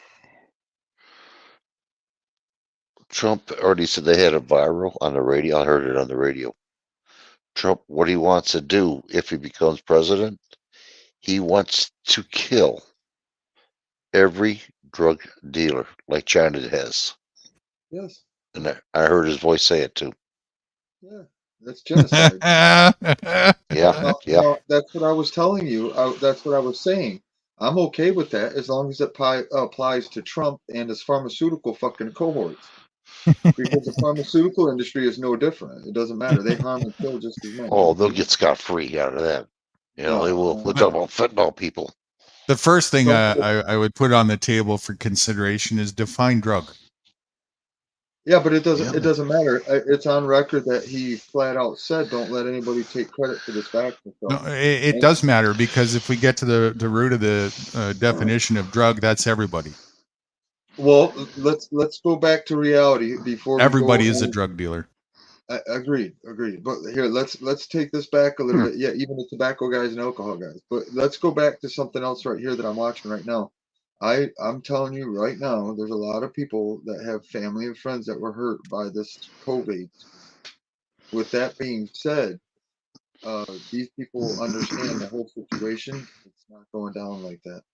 And I also know just by watching patterns, again, even if it is the brainwashing false narrative, there's going to be really rough action starting to take place for the COVID shit. Now, I'm not going to say I agree with it or disagree with it, but it's going to happen. Whatever, damage is still done. Yeah. Hey, I didn't say I was participating, my friend. I've already come to the conclusion on it that, again, like with family, you can't control what other people do, and you just kind of got to do what you do. You know, move. That's that justice narrative, though. Again, that I was just saying a minute ago. People need an outlet to vent their frustrations of things on. I agree with that, but I don't listen. Okay, I don't participate in that system, and the thing is, they violated me. I had to, I'm not going to go through the whole spiel, but I don't agree with it, and I think somebody should answer for it. I mean, fuck, I can't even travel down the road without them throwing me in a cage for having a piece of sticker expired on a plate. Yeah, those people who are going to impose resistance to you doing so, that's your enemy. Those are the people you need to deal with. Yeah, but at that point, right now with the political scene and stuff like that, I'm not going to go that route because it's fucking, we can handle it on a more intelligible route using their own weaponry. That's the way to handle it. That's the solution. Yeah, and that's just it. And see, that's where, like, a lot of but the rest of the people will be on the other track of the narrative you're saying a minute ago and touting that avenue as we need to hang somebody. That's going to solve our problems. Oh, well, these people are going to go anyways. It doesn't matter whether we do that or not. They're not going to be there. It's just to make them feel a little bit better and then continue the narrative. Mm-hmm. Mm-hmm. That's what needs to be understood. Is everything about the thing, top to bottom, all a narrative scam. All of it. It's a bait scam, right? To bait the audience. It's theater into engaging and distracting. Now, distracting from what? That's the key. What exactly is so important to distract people from? It's only one thing. Number one, that it's all a scam. Number two is to stop participating in the scam. That's it. That's what it comes down to. Well, anything to keep people engaged and participating in the scam. I can see that. But I do know, as far as what Wrights was saying about shit popping off in 20 some days. I kind of seen that through actions that were taken in our courts here against Witchsmere, because they're hitting on this lady, this criminal, their demon. They're hitting from multiple angles with criminal suits, and that's happened. It's also happening against the big companies. And as an overview, when I had a guy that sent a message with the link showing me that stuff. At the same exact time as all these charges are being filed nationwide, all of a sudden I'm walking through the foster care home, and on the TV they got Fauci, that Fauci guy or Fauci guy or whatever, the vaccine dude.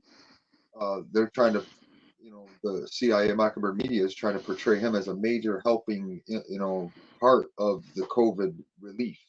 Like he was a godsend, like he was an angel. Like if it wasn't for him, millions more would have died. I'm serious. It was crazy to watch. I was just like, whoa, yeah. It kind of hit me in the core, like, yeah, I'm gonna stay in the fucking woods. This shit's gonna get retarded. What do you mean gonna get?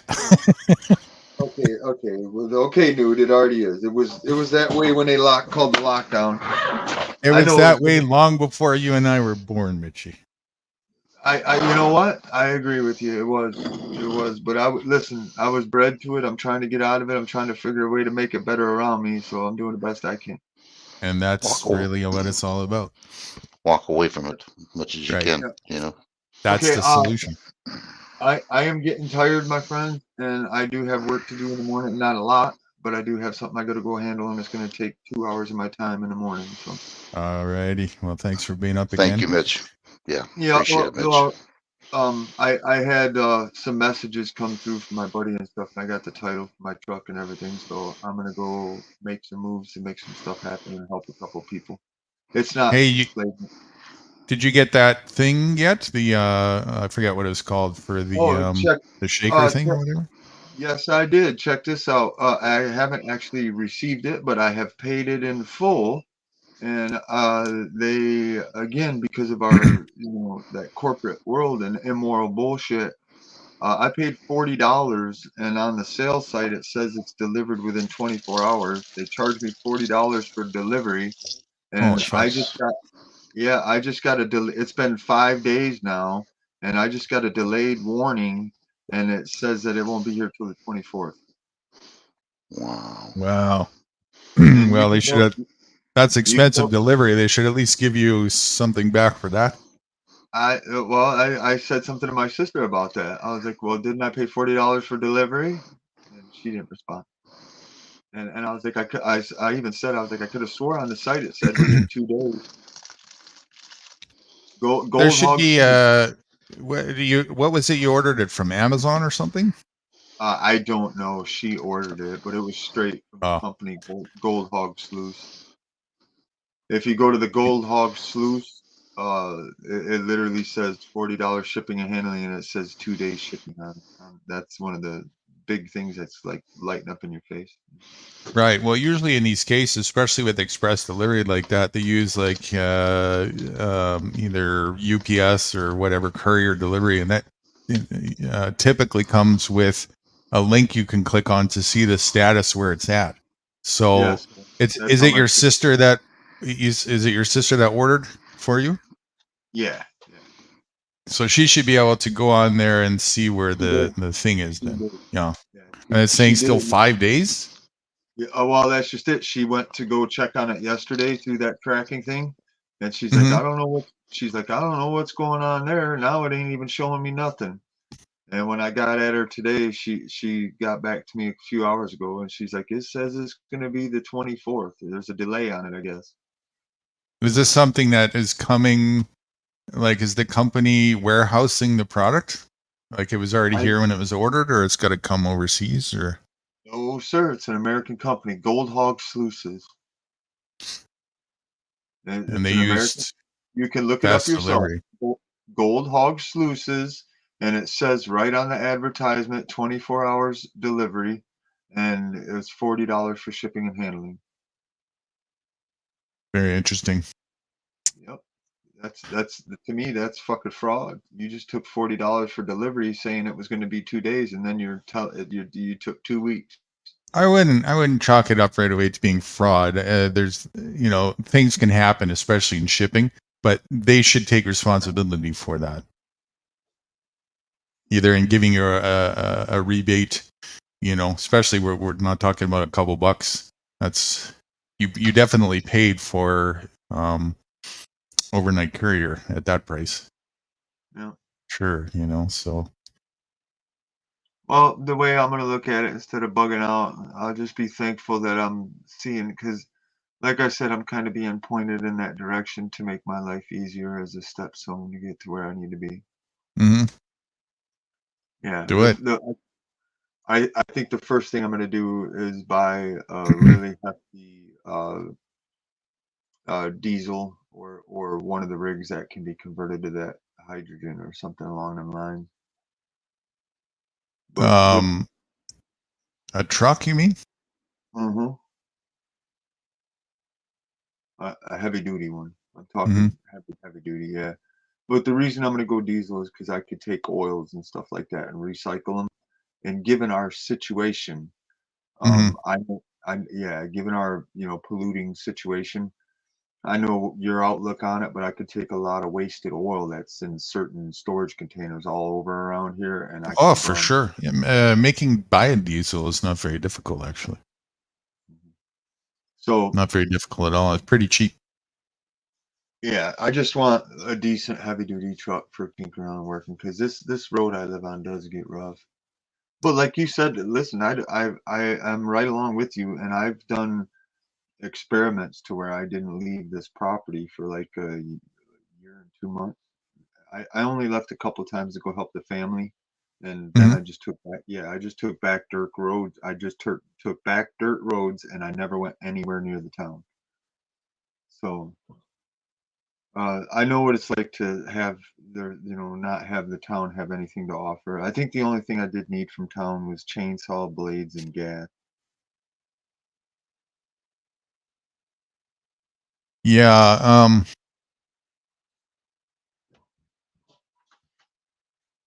That's well, there becomes a line at some point where anything that can be manufactured in the corporate world can also be manufactured by ourselves and outside of it as well. And that is where it starts to get interesting as far as getting all the way out goes, and that's a process that takes time.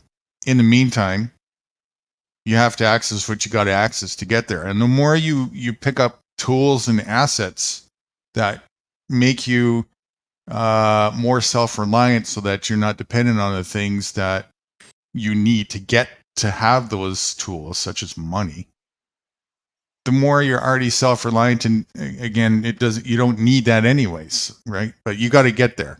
It's a segue out, and it's a process, and that's the conundrum that most people are up against when it comes to this. It's not an overnight thing, and nobody should think that it is, and nobody should look at it like that. But at the same token, the process happens when you remove excuses and take on the initiative to learn what needs to be learned. Remove the excuses out of the way. And that's what I'm here to talk about with people, and showcase that there's other options as well. But you're on the right path. Do whatever you got to do, right? And use whatever is available at your disposal that you need to get out of dependency. Doesn't matter what it is. All of it, the monetary system and everything like that, is all just a made up fairy tale anyways. So, whatever. Bump yourself out with it. I did. I learned how it worked top to bottom. Once I learned that, then it was like, this is easy. It's just a little game, whatever.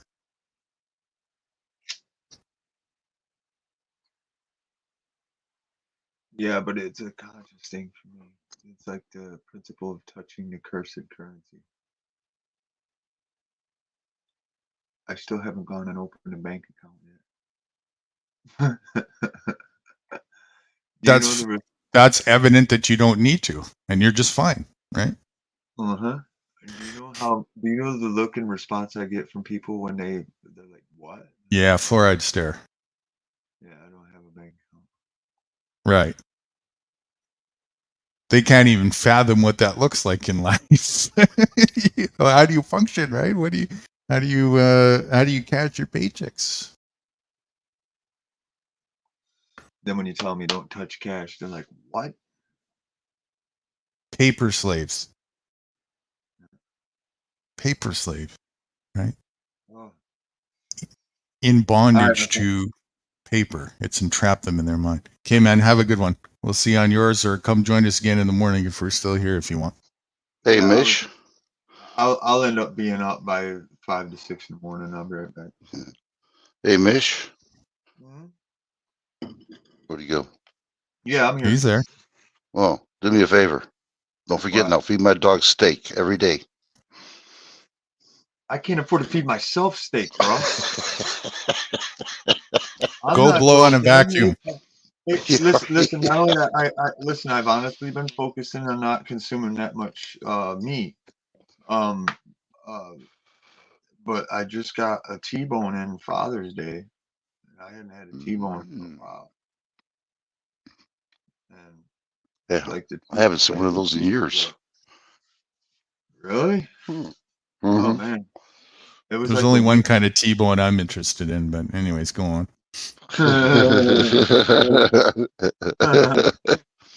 But yeah, I used to have a thing for like once a week I'd eat 2 T-bones and 4 eggs.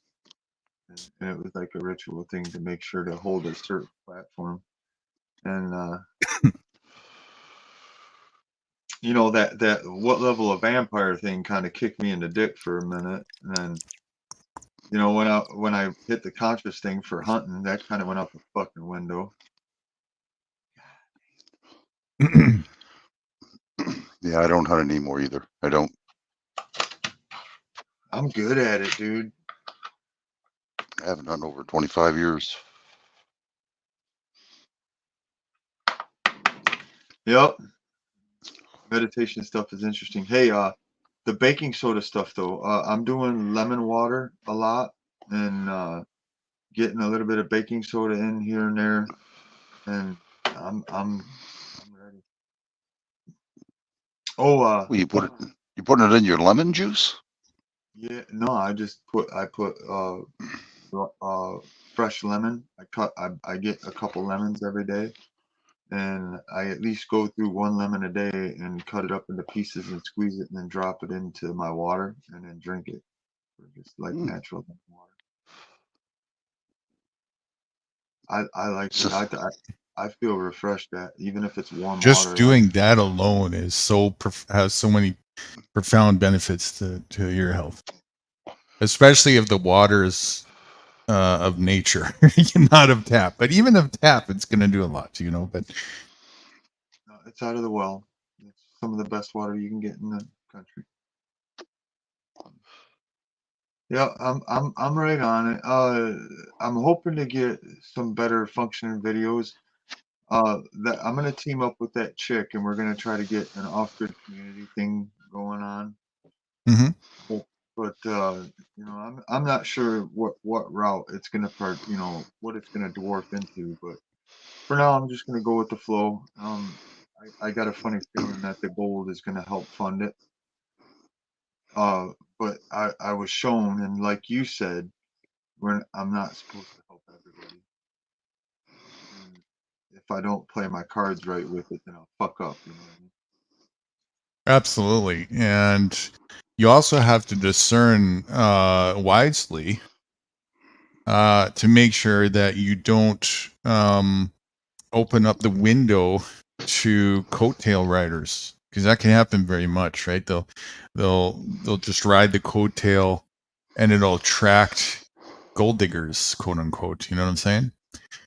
So there's a lot to this. What you're talking about is something that I've already done and still do in my private life, and I'm looking to take into the public arena through the New Guru Freedomist Project thing. And that's why it's interesting you're going in that direction too. I know there's some other people that are doing that. There's potential for some collaboration too.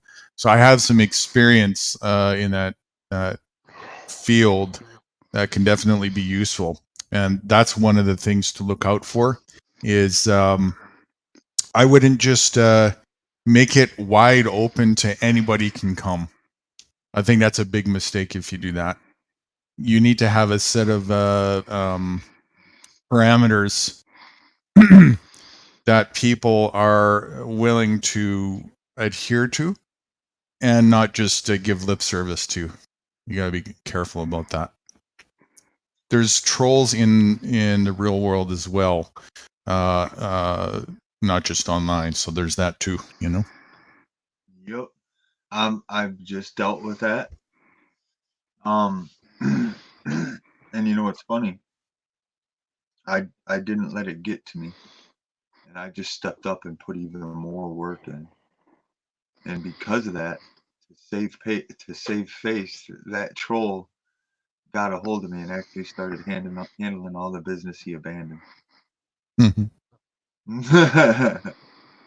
You know, I'm kind of getting a washy excuse with it, but as far as I'm concerned, he's handling what he set up and agreed with. So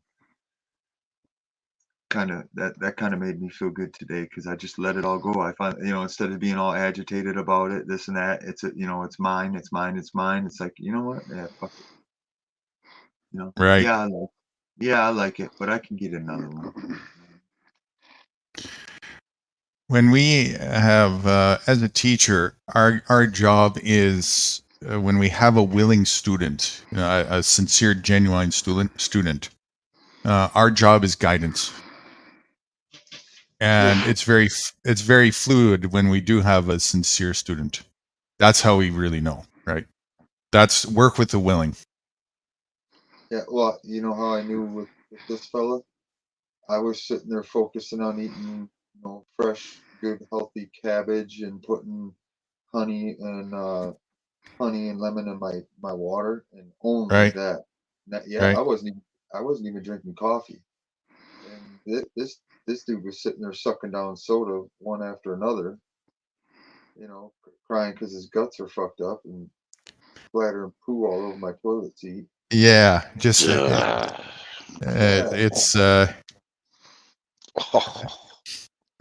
just it's childish.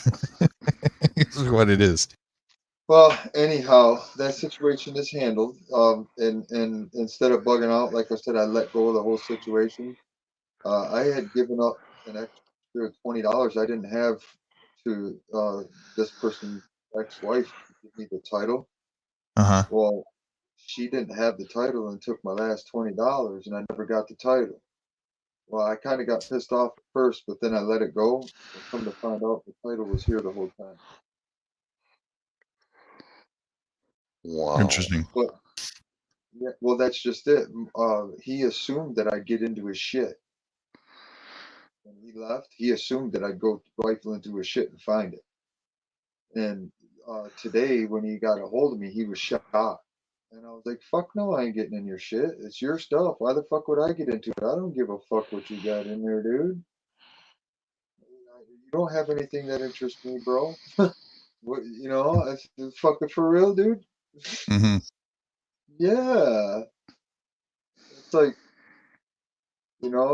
so I got the title now, and that's why I asked the question about if anybody has directive of some kind of a printout or something. Something that I can hand to the cops without having to say too many words. And I got, a 50-50 or better shot to just drive the fuck away without being hassled. That stuff is happening right now, and our state is one of them. Our state is one of the ones that is really fighting it back, and it's working. I actually know there are things like that. There's quite a few different things. Yeah, well, I know, and the thing is, I agree with you that it's all still part of the brainwashing system, but I know of a couple guys right now, just in this county alone, that filed lawsuits against the county and the state for enslavement and violation of their rights for travel, and they're winning. and they refuse to put tags on their cars, and they're driving around. Now, the thing is, they're already going through a court proceeding. So I'm not saying these guys ain't in the court, showing up once a month saying no, fuck you, but they're driving around without paying thousands of dollars. Now, if I can go into a courtroom for 15 minutes to 2 hours of my time once a month and not have to pay them $2,000 a year to travel, that's worth my time to stop into the courthouse and say, hey, fuck you, suck my dick, I'm out. And then come back 2 months later, hey, fuck you, suck my dick, I'm out. It's still worth it. Yeah, it's still worth it. I get you. Yeah, I get you. So for that, it'll come down to a little bit of research in understanding how every jurisdiction is a little bit different in terms of what the requirements are and the quote unquote legal remedy. So being aware of that, doing a bit of research in what your legal remedies are when it comes to that. And then also learning some of the approaches that people do in the different conspiracy type movements, such as the sovereignty movement, sovereign citizen and all that kind of stuff. There's a lot of bullshit in there, but there's a lot of actual truth when it's presented as well, in terms of what you're doing. Remembering that, again, it's all fiction anyways, and everything is a Band-Aid. But if you just want some things in their legal world of fictional bullshit that do stand a legal chance of being recognized in their legalized, indoctrinated minds, there are things like that. There are. Just as long as you understand, of course, that nothing is a silver bullet magic button, and even if it works one time, doesn't mean it's going to work all the time. There's nothing that's surefire. You're always up against just one person's belief at the end of it, right? And if you're delegating that they have the say of arbitrary decision, then you're agreeing that their decision is the final say in the outcome at the end of the day, right? So, and you're delegating that accordingly when it comes to that. Yeah. If I had to deal with them, I wouldn't be signing anything at all, period. And right. Even if they gave me a ticket and I had to show up, I'd still tell them the same thing. Look, dude, I am not your slave. I'm not signing anything. I have a right to free travel, and I'm going to turn my back and walk away. Mm-hmm. Now, if they come, and the thing is, they can really only do so much. And the sheriffs up here, to be honest, they're not going to fuck. Really one thing that tends to be quite effective, and this is where understanding the game is so important, and understanding that it is a game is so important as well, and how the game works, why it works the way that it does. All this is very important to understand. The biggest thing that they're after, more than anything else, even in front of the sadistic control aspect for the fun of it, is monetary gain. That's why they do this all day long.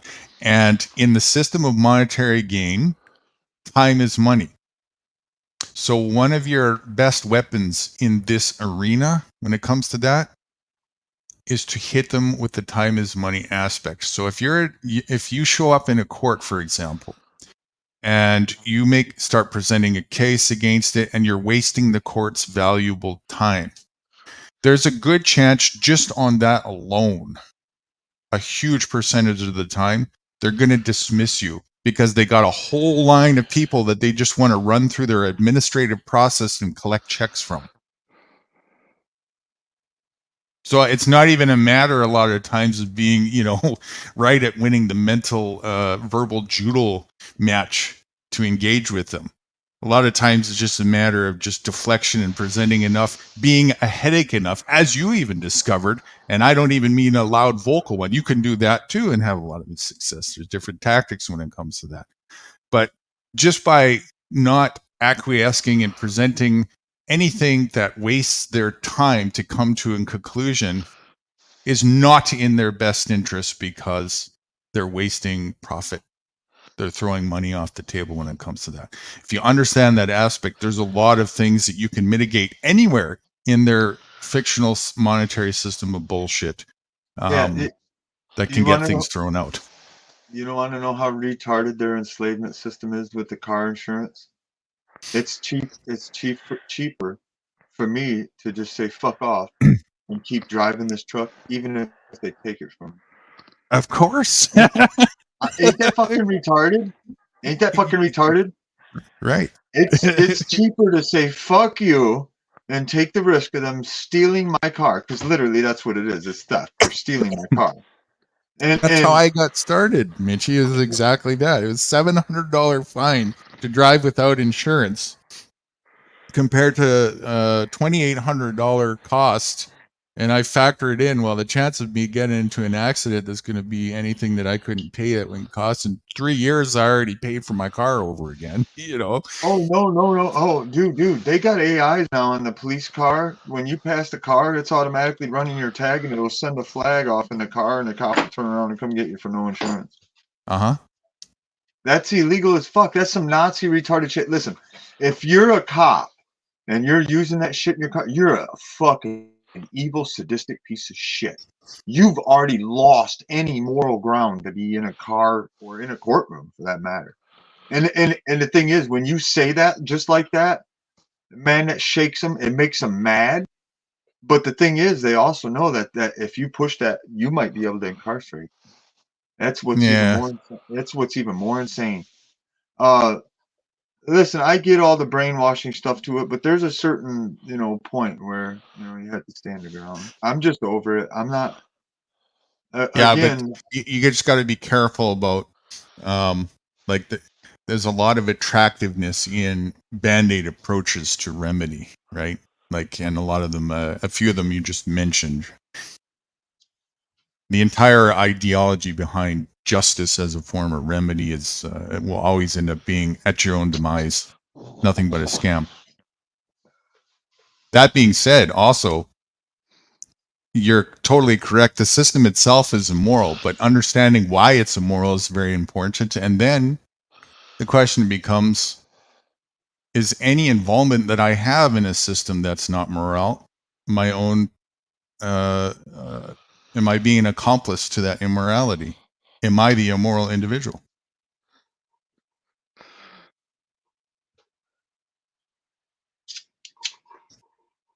This is where the rubber meets the road. Right here. Well, from what I gathered, that's what saved my cookies with that boot camp stuff.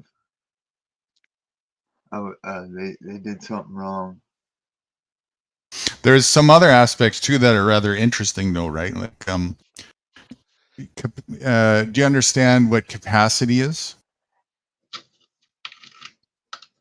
In the legal realm? How much it can hold. No, not that kind of capacity. Capacity in a legal sense or a position sense basically means like, where is your position on a field? Like if you're playing a hockey game, if you're a left wing is your capacity. That's your role. That's your position.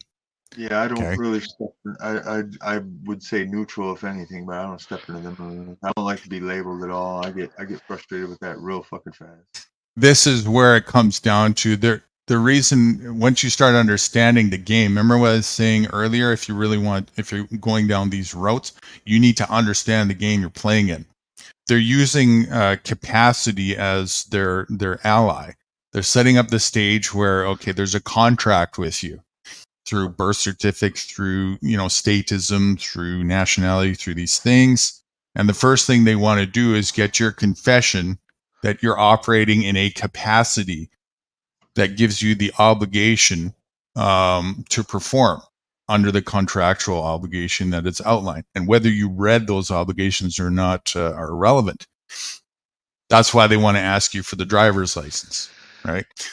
That's actually like a confession on record that you're operating under a capacity that requires you to perform under said license. I made my mind up with that, with the license situation, and the minute that they went and tried to scan me, I'm done with that. I'm not even going to hand it to a cop because I know that they have enough technology in the car violating me that they can go identify me beyond a reasonable doubt. Yeah, and not only that though, but they actually have, like, technically they're justified in a sense where if you're agreeing to operate under a capacity, then you have a contract with them, and what they're doing at this point is they're just holding you accountable to the contract that you agree to. So actually they're very justified, and I would even stand with them for doing so when it comes to that. This is why people have to understand. Stop perjurizing yourself and putting yourself into a position where you're in dishonor to a contract. You got to start there, right? So how do you rescind that driver's license? What do you do? Take it back to Secretary of State, say pound sand? No, that's a good question, and that tends to be like the first avenue people lean towards. You have to understand that your true remedy is in knowing that your default position is outside of any capacity. Capacity is something that you step into when you want, at your own discretion, and for however long you want. So what they're doing is they're saying, hey, you're breaching a contract right now. Well, your role is to say, prove it. Am I operating right now under a certain capacity that has an obligation to a contract? Prove it. Prove it. What capacity am I operating under? If you're making an accusation, I'm not presenting myself to be operating as a citizen right now at this given moment. Is that what you're presuming me to be operating as? Why would you presume that? And this is what they don't want people to get into when it comes to that. Yeah. Because they don't have a legal firewall to that, because now it comes down to really the rubber meets the road as, is this true slavery or not? If the idea is that you always are operating in a certain capacity, whether you like it or not, well, then it's not a contract anymore. It's not a consensual basis. That's a demand in slavery. That means that whether I say so or not, just because you say so, I had this obligation always for my life, just because you say so. Now we're talking about true enslavement here. I agree. And they don't want to be exposed to that. So this is what I mean by understanding the game, right? Is what's going to help you out a lot when it comes to actually meeting them face to face. But again, it's still, if they want to force you and their ego rules them, they will. Is that 4 a.m? Whoa. I got to get out of here, my friend. I didn't realize it was that late. Whoa. Time flies when you're having fun. See you later, man. I'll see you in a few hours. Wow, I didn't realize it was that late already. Holy crap. Have a good one, Mish. Take it easy. Thanks for having me up, guys. I'll be back for coffee in the morning. Give me a few hours of sleep. I'll be back. You bet. Okay, Mitch. Be good, buddy. Thank you. Yeah. Well, we had a lot of people up here. Yeah, it was an interesting stream. Yeah, it really was. Couldn't believe it. Just everybody just came out of the woodwork. What the hell? That's how it goes. Yeah, it sure does. Yeah, it was good. It was good. I planned you just right, huh? You what? I planned you just right. I planned those videos just before you came up. Yeah.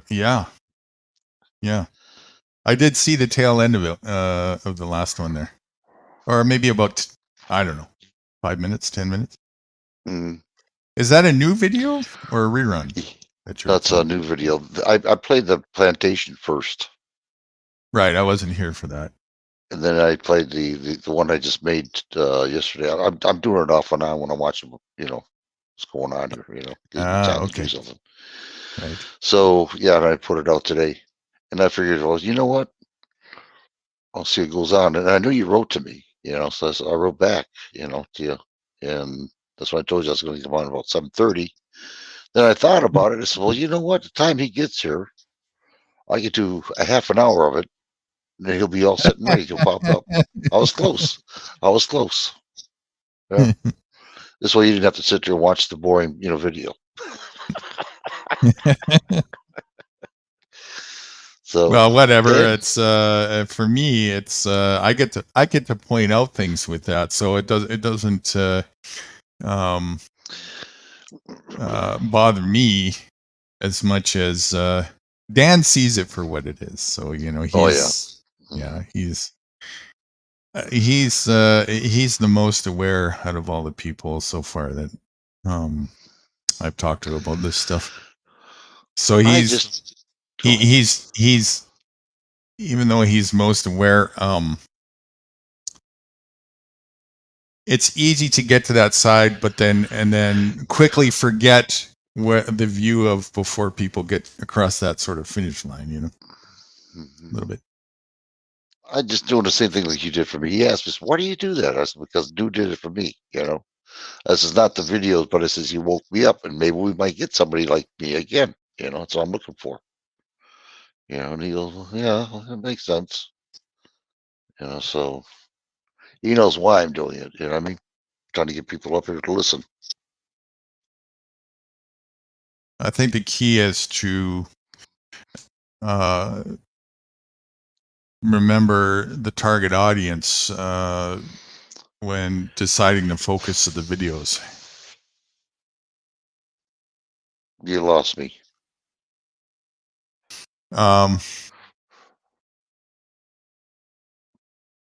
Just say it like it is. Yeah, I'm trying to put it together. How to get it across effectively? Well, let me ask you a question. When you put the video together, what's going through your mind? Oh, hopefully that somebody will watch it and understand what's going on and stay with us so you could get a chance to talk to them. Okay, interesting. Like you did me. Like you did me. Right. If that's the case, let's develop a strategy to be more effective with that. Because I'll tell you what most of the videos come across as most of the time. Not always. They're intertwined with some of that and some really good, valuable, interesting stuff. But there's a good portion of the videos that are coming across like a venting. Oh, that's like I'm venting. Yeah, a venting about what you're about what happened, venting about the government and this and that, and there's even going to be a certain mindset that's going to relate to that, right? Because there's a lot of people who are disheartened and discovering what the government is doing and what's happened to them and this and that. But that's actually not the mindset that can be helped. The mindset that can be helped is the one that wants to look past, not ignore that there's brainwashing going on, that wants to recognize that and wants to also learn and understand even the psychology behind that and the dynamics behind that, which is important for us to showcase and present. Absolutely.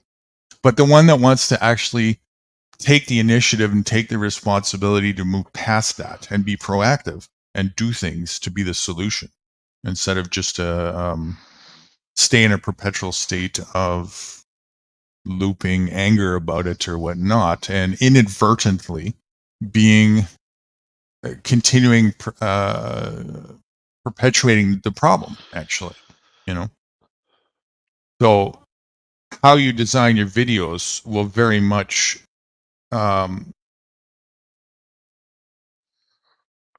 determine what type of mindset engages with interest when it comes to that.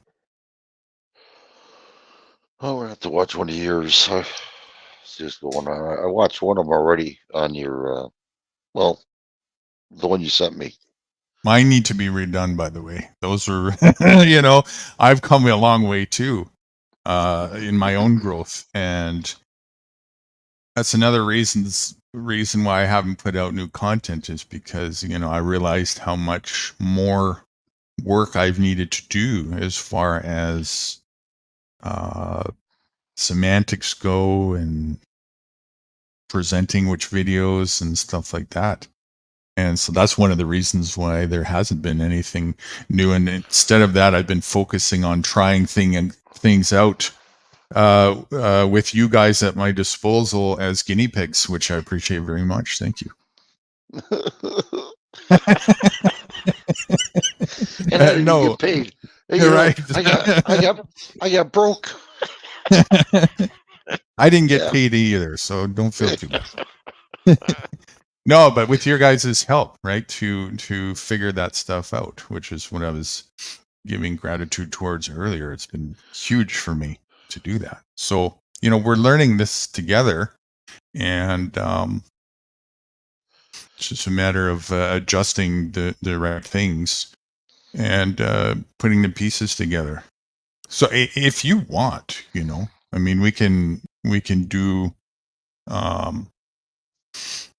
brainstorm focus breakdowns of things that could hit home to people along that, and then you could have like a list that you could refer to, and then use that to just make decisions when you're making videos stuff, you know.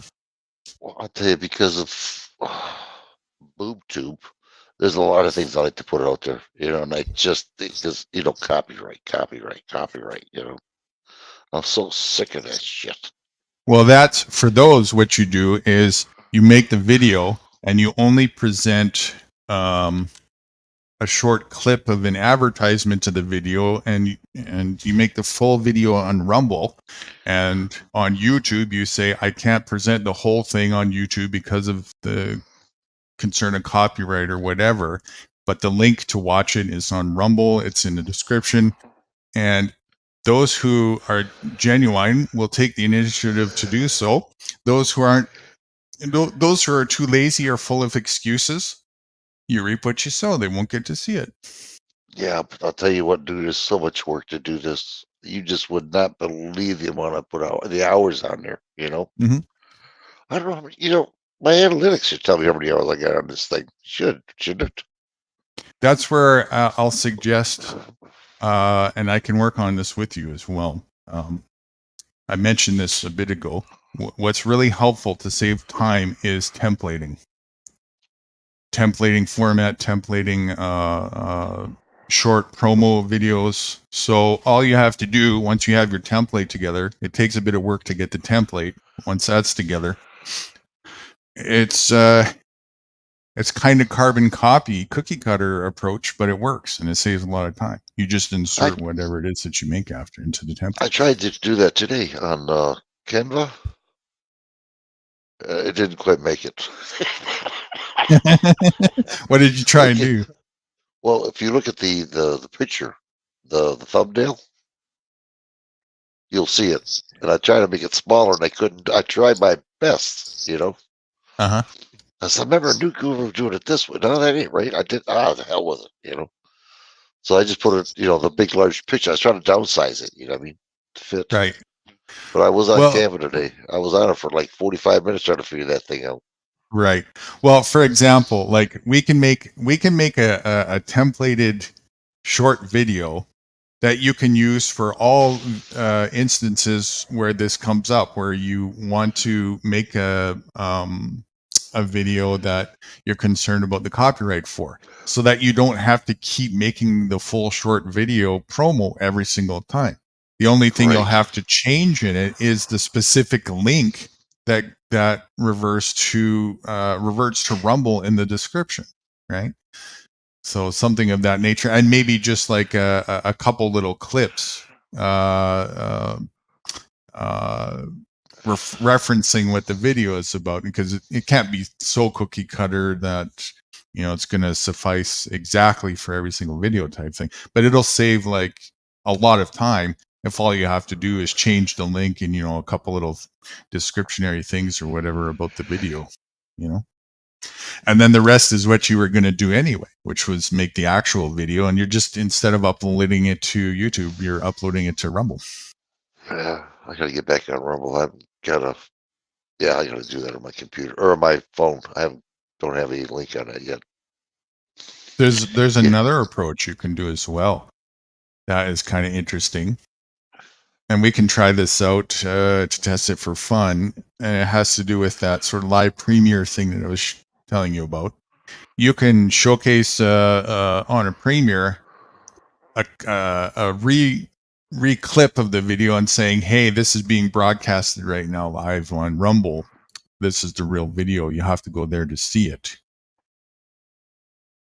And I love that approach, because what this does is, if it's enticing enough, it encourages people to stop being so goddamn loyal to a platform that is run by the CIA and is all about mind control and sign-off. You know, not that Rumble isn't too, but certainly a lot less. You know? Mm-hmm. Mm-hmm. Yeah, Rumble gave me a lot of freedom. You know, I just don't get the hits. Right.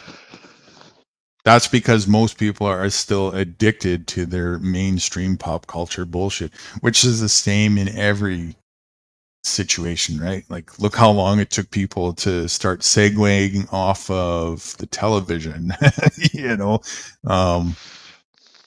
people are addicted to their pop culture bullshit. They really are. They sure. So they make excuses for, you know, being open-minded and trying something new. But that's really not the mindset we're targeting anyway. So it's good in a sense that it actually filters out people who are lazy. We're not interested in talking to lazy people. I'm not. Right? Not either. And quality over quantity anyways, man. You know that. If I'd rather talk to 2 people who are sincere all day long than 10,000 cowards who just want to make excuses for themselves. Well, I try to make jokes out of the videos and, you know, segments, you know, like movie segments, and, you know, just everything, you know, just, yeah, I'm getting hits, but I'm not getting a lot of them, you know, I mean, just whatever, you know.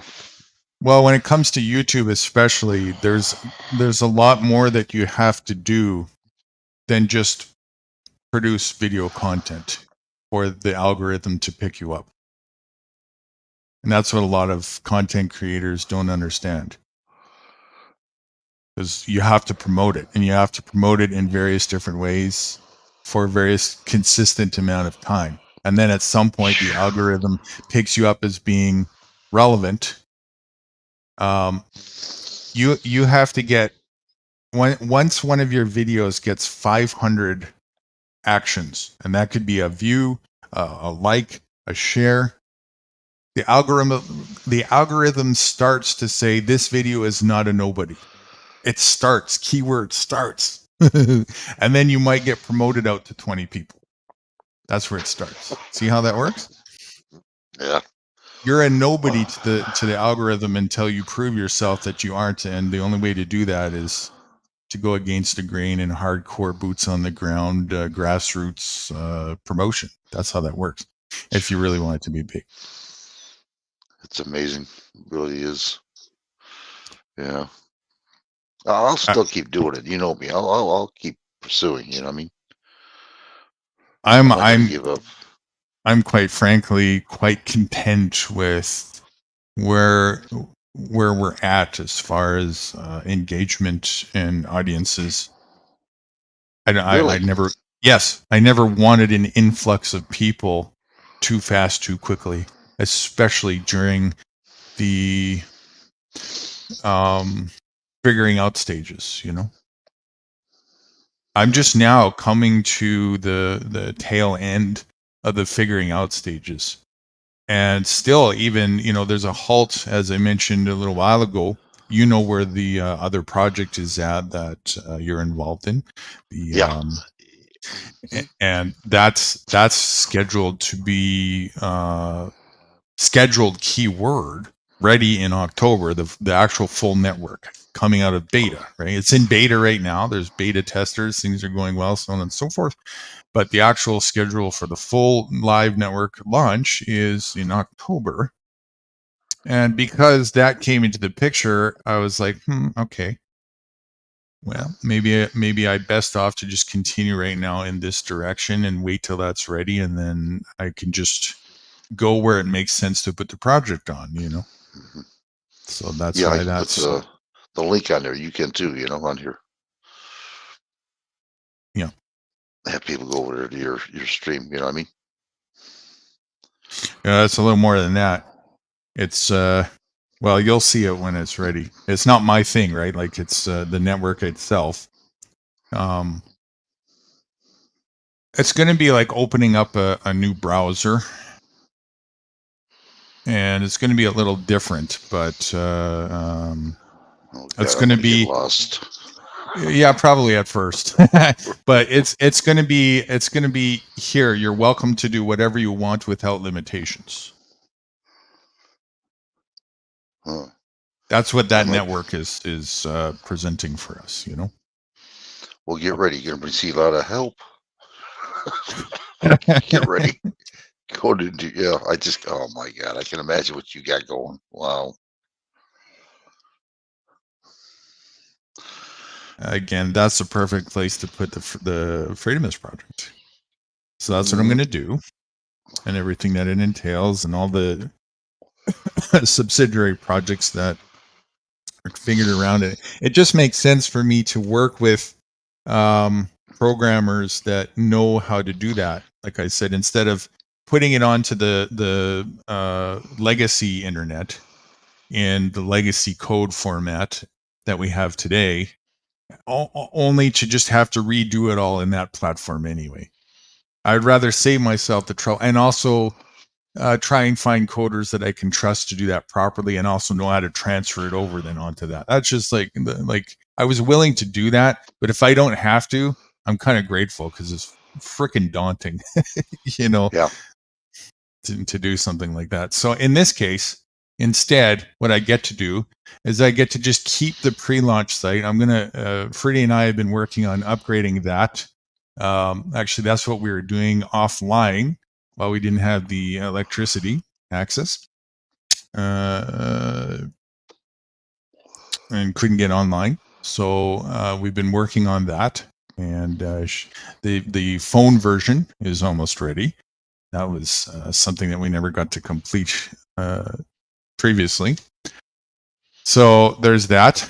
And I'll just continue to use the pre-launch site and do what we're doing here in the meantime, and slowly make transitionary steps between here and there, closer and closer as we speak. So October is going to be your due date, though. So far, as you know. October is the date that the Autonomy Network is scheduled to be come out of beta and be full network live launch for the public, just in general. That's when it's scheduled. Now, scheduled is keyword.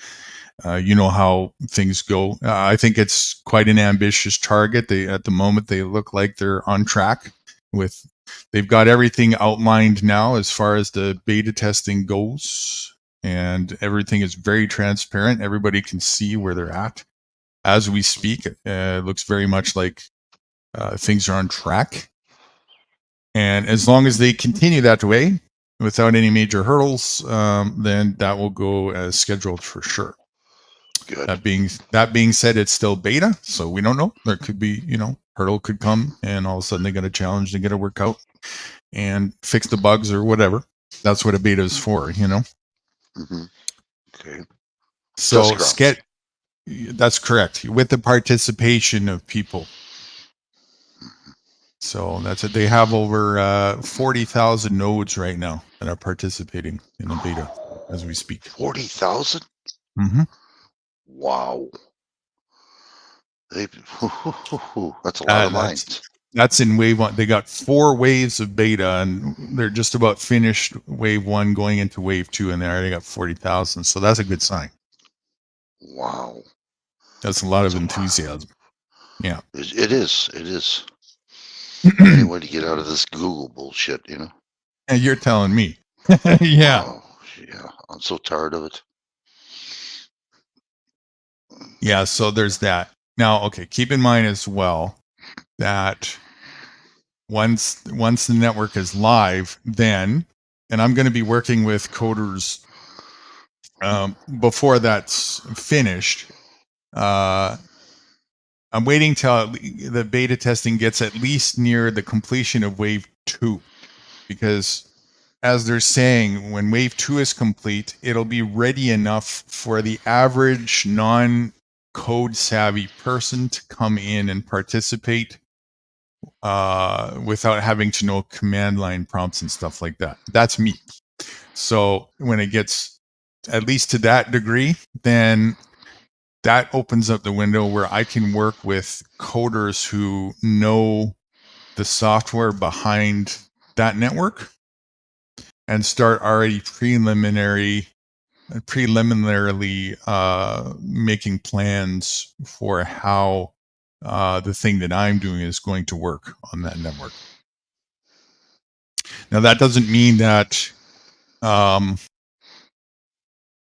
everything that I'm doing is going to be ready at the same time that they are ready. The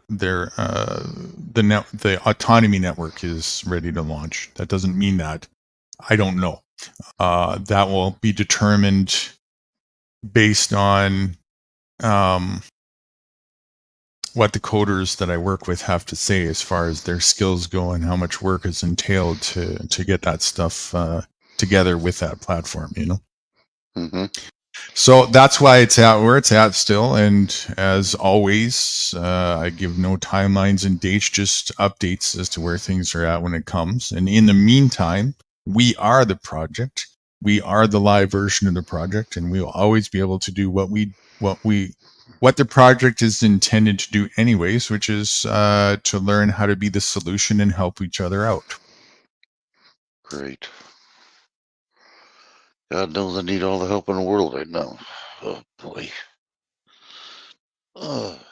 It's really everything we're doing right now just scaled up and being able to handle that so that people can learn how to do this and get to the point where even if I'm not out of the picture, when it continues, then I know I've accomplished what I set out to do. Well, damn, don't go nowhere. Shit. Leave me hanging. I won't know what the hell to do then, you know? Shit. No, again, it doesn't mean I'm going to be out of the picture. It just means I've accomplished my objective. You know, one day I'm going to have to be out of the picture anyway. You know that. None of us are here forever. I'll probably be gone before you will, but yeah, I know what you're talking about. Yeah, I know. Either way, right? You know, I need to build something that stands the test of time, which the people are the legacy, not Nude Guru or me, right? Nude Guru represents everybody involved. Everybody is Nude Guru, not me. And when that's understood, I know that I got across what I set out to do. Everybody's Nude. I'm excited. I am. I'm excited about this. I've been waiting for what? How long? 2 years now? I don't know. 3? Yeah. I don't know. Try being in my shoes. I thought about this. Started having visions about things like this preliminary around 5 years old. Wow. 5 years old? Yeah. Wow. Yep. I had little tidbit visions of little insights of things. Nothing elaborate, but just insights into nuggets of solutions and how to broadcast solutions. I was very young. I don't know if it was just intuition or whatnot, but you know. You got to thank your sister too. Yes. Anybody who sacrificed in any way, I appreciate. No, come on. I did fix it. I fixed it back to its original condition, didn't I? Yeah, you did. Yeah. If I didn't say anything, she wouldn't have known. But I had to say anything because it didn't work for 2 weeks. I had to say something. Right? I said, don't worry, I'll fix it. That's what I said. And I did. I said, you're never down here to use it anyways. It's always me on the fucking thing. Oh, that's great. That's great. And for that, I appreciate.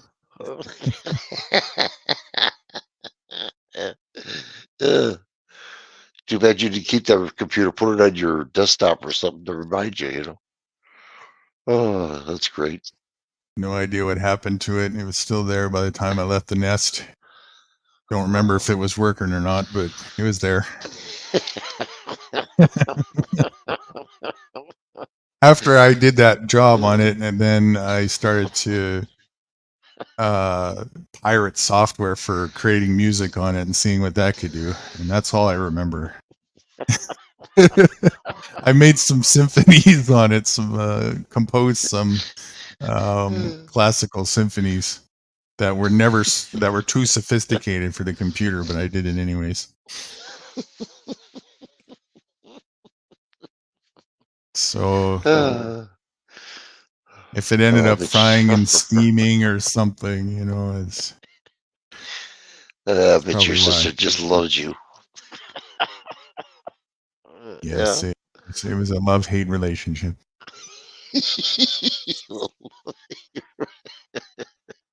Love to hate a little more than the other way around, probably.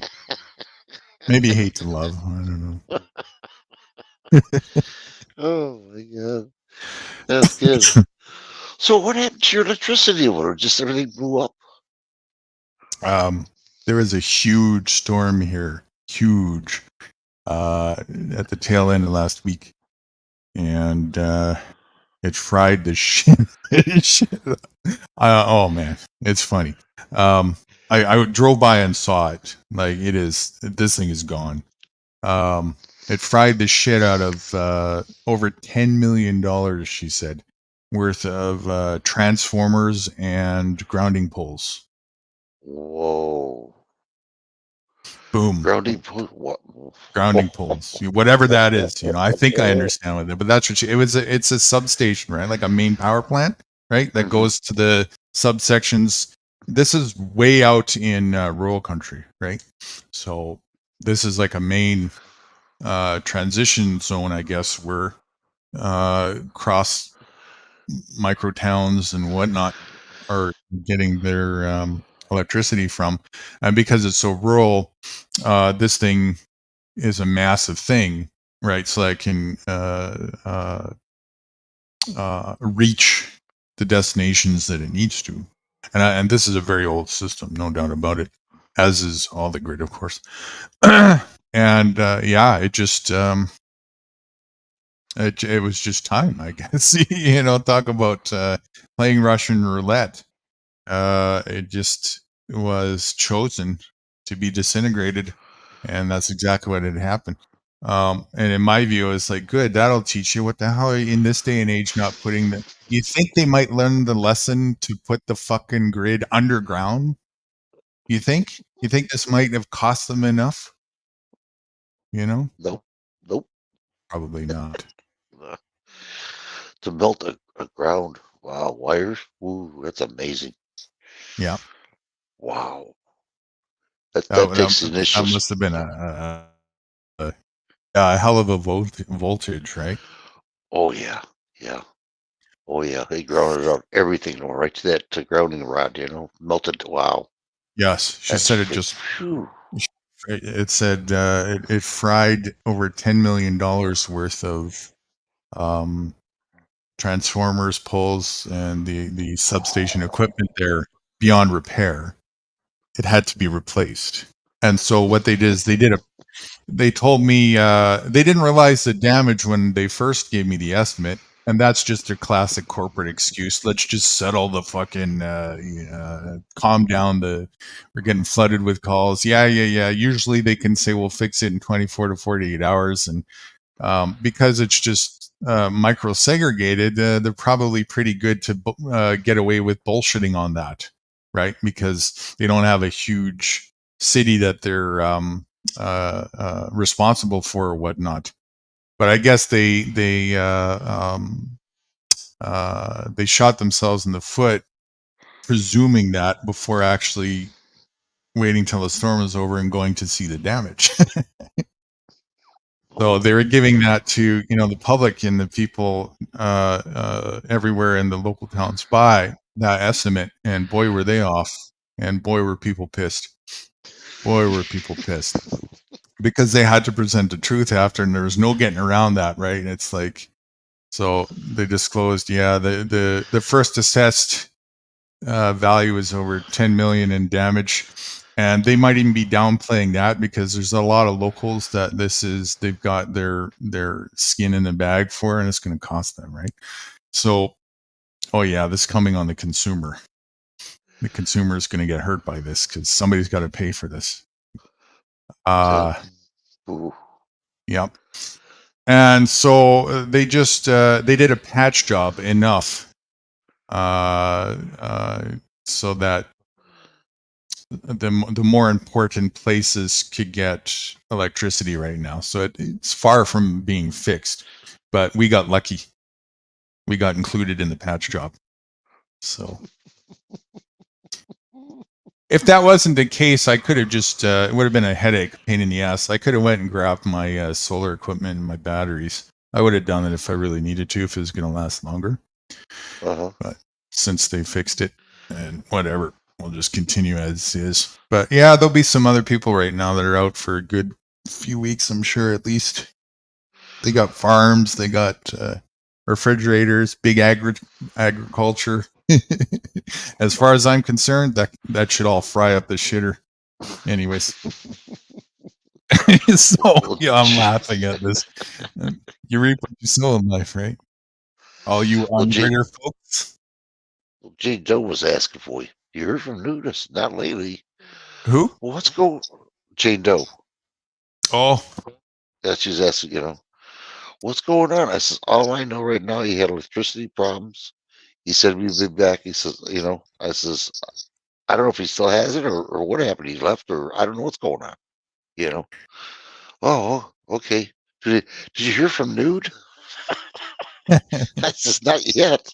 I'm looking. Wow, something really must have happened to him. Well, we're And okay. Nothing. We did great. We enjoyed. We just worked on our In the dark. computers. We went into town. No, we got lights. Not everything here is totally grid tied. We have off grid options. That we can always use at our disposal. So we did just fine. What we couldn't do though is just plug the Starlink into a wall so that we could use it and have net, right? So there was no way for us to access that unless if I wanted to go and get my stuff. So, and I wasn't sure how long it was going to take, and because it was taking longer, I thought, I better go do another trip in town and really see what the hell is. They said a couple days, and it hasn't been like that. So that was today. And lo and behold, they fixed it. Well, this was supposed to happen today. You think about it. I wrote to you, told you going to be on 7:30. 3 minutes later, you come back. Hey, Rudy says it's on. Yeah. So it was supposed to happen today. It was, all of us. Right. And then UK showing up. I just about shit. Yeah, that's interesting. Yeah. It's been a while. Oh, he was soused. Well, some things never change. Yeah. Yeah. Yeah, we have a lot of people here. So Freddie and I were working more on some of the website stuff and also some of the stuff for the class series. I got more to bring to light for you to understand where we're going and we're heading. We're doing school now, by the way. Let's start with that. So we're starting we've started a pre-launch freedom school. Oh, that class thing that we did the last time there. That was class 1 of Freedom School. Okay. Okay, and so the next one that we're going to do is class 2, And the theme behind the class is unprogramming, unindoctrination, and proactive solutions. That'd be interesting. That's the theme behind the class. So you want to do that next time we come on, or do you have time to do it, or no? Yes, I do. That's the focus that I want to take with you in where we're going. Okay. You see how? Well, then, I lost you. Hello? Nude? Nude? Yeah, There can you hear me? Yeah, I lost you. It's probably my Starlink. It's been holding up pretty good since it started though. A little choppy at first. Anyways, you notice how the last live we did together was a class focus? Mm-hmm. Mm-hmm. I do. And so we experimented with that, and I think it turned out rather well. It did. So I was contemplating further on that, and I thought, you know what? Let's make that sort of the backbone theme turn it into a series. Okay. So, and I'm not saying that every live that we do is going to be a class series, but some of them will be, and the ones that will be, we make it known which ones will be, and we'll do that in the way that I was talking to you about before. So, because I decided that Freddie and I are working a little bit more on editing the video again, and it's almost done. But we're letting the video itself do the explanation of that, and I'm also making a sub video for you to upload to your channel. That is, you know how kind of like you did in advance for your haunted house thing? Yeah, yeah. Mm-hmm. Similar to that. So it's like a promo preview Prelude. type thing for the next, a prelude, yeah. Okay. Right. For the next one. So we're making both of those right now as we speak. Great. I'm excited. So- I can't wait. So they're almost finished, and then what we can do is we can upload them, and then we'll do the premiere thing that I was talking about before for the rebroadcast. And then the only thing I need is for us to decide a date when we actually do the class, the next class. That And- I will see. Hold on here. Yes, I'm pretty open. What are we? We're Friday. Yeah, today's Friday. Yeah, you're right. Yeah, today's Friday. Today's Friday. So I'd like to give it at least, maybe 3 days between the premiere and the promo video, so that people have a chance to see it and clear the schedule to participate. That's what I was Okay. thinking. So Sounds good. So like supposedly let's say Oh, I as an lost you example. again. Shit. There you go. So I don't So know for sure. I don't know for sure if it's going to be or not, but let's just hypothetically say if the premiere video is ready tomorrow, we could upload it and showcase it either tomorrow or on Sunday, and then 3 days from that would be, I guess, Tuesday or Wednesday of next week we could schedule. Now, that's just what I'm proposing, but whatever your schedule is, we can make it coincide with that. Yeah, well, my wife here, she's How's she doing? She's going for surgery. Oh, Yeah, they found some sort of anomaly on her ovary. They have to go and take it, and whatever they're going to do with it. You know what I mean? they want to do this right now with the other stuff going on. Yeah, it's important. So they're going to do that. She'd be getting physical therapy. People coming over here, Yeah. and occupational therapies. Yeah, well, she take care of herself. She's improved. She's up to 80%. I'll tell you that now. Compared That's to what good. she was. Yeah. It just sounds like that's a little risky at this state, Yeah, I with know. this It's shit just, going on. But I argue. I'll be fighting with my daughter and everything. Because she took my daughter's taking her to her doctor. Mhm. So they gave her a biopsy already, and they says, yeah, there's something there. We're gonna have to really figure it out. Might have to burn it out. Whatever it is. So they're gonna be doing that, and then we got to go back in a month and a half and check for another MRI on her head. See what's going on. To see if it's got bigger, smaller, or just stay the same. You know what I mean? Right. Right. But she can't. She's walking with a walker right now. Right. Her thinking's good, but she worries too much now. Really worries. And I said, knock it off with the freaking worrying. About just things in general, or about her Yeah. state of health. About her state of health, everything. Do this, Yeah. do that. I'll be cooking breakfast, lunch, and dinner for her, washing clothes. Back Mhm. into the floor. I've been busy. Trust me, I have. No, we do half and half. You know what I mean? But I'm doing it all right now for her. And she was in bad shape. I'm telling you, she was really in bad shape. She didn't know where the hell she was at. One day I said, "That's it. I'm fucking tired of this shit." Mhm. Mhm. I called her doctor, and I said, "Take her to the hospital immediately." That's what I did. So, because she kept saying, "I'm all right. I'm all right." But Monday, no way. That was it. I drew the line. Yeah. So yeah, but she's 80% better. I tell you that right now, the way she is. But she's got to get 100%. She's got to get away from that walker and start being dependent on herself. Right. 50 years. Whew, it's a long time for us. And I promised her one thing, that she'd outlive me.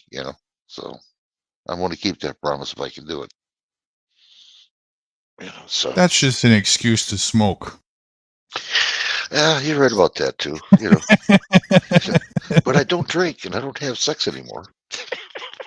That's what I tell Ferdy every time I eat cookies. What's that? I don't smoke and I don't drink. The sex Yeah. part, I can't use that as an excuse, unfortunately. Good man. Good man. Them chocolate goes really good with sex, Let me tell you something. So does Smokey after sex. Is that what I did wrong? Yeah. What's the Shit, smoke after sex? when I love smoked, you, it used baby. to be the whole way through. I thought that's what you were supposed to do. It's it. I don't know. I don't know. That's why she kept saying, "Pay attention to me." I said, "I am. I perform better this way." That was my son-in-law calling when you guys were talking there. I had to get off and talk to him. Yeah. We going to get ourselves together with that damn thing. But anyway, yeah, it sounds good, dude. It does. It sounds real good. Yeah. I like Okay. that idea. So we'll do it. That's the idea I had, and we correlated around your schedule. What's basically your schedule pattern lately? As far as I want to do it also, keeping both you and Lady Jane in mind. I know she was saying that Fridays is usually good for her. Mm-hmm. Which was interesting. She was participating with us here yesterday on a Thursday. So that's... well, when I told her that you were coming on, I got to get on. Oh. I said, okay, I got you. Yeah. Like I said, she was always asking about you, Heard from Nude? Heard from Nude? No, not yet. So, yeah. So I said, news on. I want the link. So I got the link. Yeah. Well, I'm glad she's enthusiastic about what we do. She listens. Trust me. She don't talk much. She listens. We can probably do it. Let's see. Today's. You don't have to make you can give me a guesstimate if you want for now. It doesn't have to be set in stone. I'll just keep it in mind if you want. Okay, Saturday, Sunday I can't because Monday what's coming up. You know what I mean? Because I got to be alert. We've got two remember, we've got 2 schedules to sort out here. One is the, well, maybe even 3 technically. When Freddie and I are finished, you and I got to get together to upload this onto your channel and get it ready for when the premiere, and schedule the premiere. So we got to do that, and that's just you and I backstage. And then whatever date we choose for the premiere thing, that's the second date. And then the third date is when we do the next stream with the class. Okay. Well, then how about us doing it Saturday? Get all that premiere into the computer. That's tomorrow. Or Yeah, technically, like we're going into Friday, but you know, the day after today, right? Okay. Yeah, well, I don't want to hurt you either, you know, because I want to get this thing going for you as well. You know what I mean? Yeah. That should work. I'm 99% sure Freddie and I will have the edits that we want finished. This So way, that should then I work can for put it. Then you tell me what day you want me to start putting it out there, and I'll start putting it out there. You know what I mean? Right. So that I think is good to do. Like I said, at least 3 days. It's kind of a balance. I don't want to go too far in front and too close as well, because people tend to forget after a while. You know what I'm saying? If you promote something too early and you don't put a reminder out. Well, I'll put a reminder. Trust me, I'll put a reminder out there for them, so you know they don't forget. I'll keep putting it out there. You know what I mean? You know what I'm saying? Even if they don't watch it, they'll recognize the picture. You know what I mean? The video. Like I did with the premiere with the, you know, I did, you know, 1 week, you know, 3 days, whatever, you know, just to keep people. And then I fucked it up at the end. Ain't this a bitch? Yeah, I know, and that's I'm on the same page. We can do that consistently for future classes, but I'm even talking about like just for the first class, and putting the first promotion out for that should be a good balance of not too far away from it and not too close to it. You know what I'm saying? 2 days, 3 days? Yeah, 4 days? yeah, maybe. I'll leave that up to you. I think between 2 and 3 days, but so that'll be where when you decide what day is a good day to do the class, which for me is easy to be more flexible with, then we can try and do it 2 or 3 days in front of that, the premiere thing. Okay. Okay. Probably after Monday, Tuesday, she might. I gotta see what happens on Tuesday, Wednesday. Does Wednesday sound good? For the class? No, for the premiere. For the premiere? Okay, so. Or do you want me to do it on a? Because all I gotta do is just play it out there. I can do it on Monday or Tuesday, just as you know. Yeah. So, I would decide first the class thing would be better, because like I'm saying, that makes it easier to determine for the premiere. I'm gonna leave that up to you. I'm gonna leave that up to you. Next week's gonna be Wednesday, Thursday, or Friday, whatever you want for your class. Wednesday, Thursday, or Friday. Okay.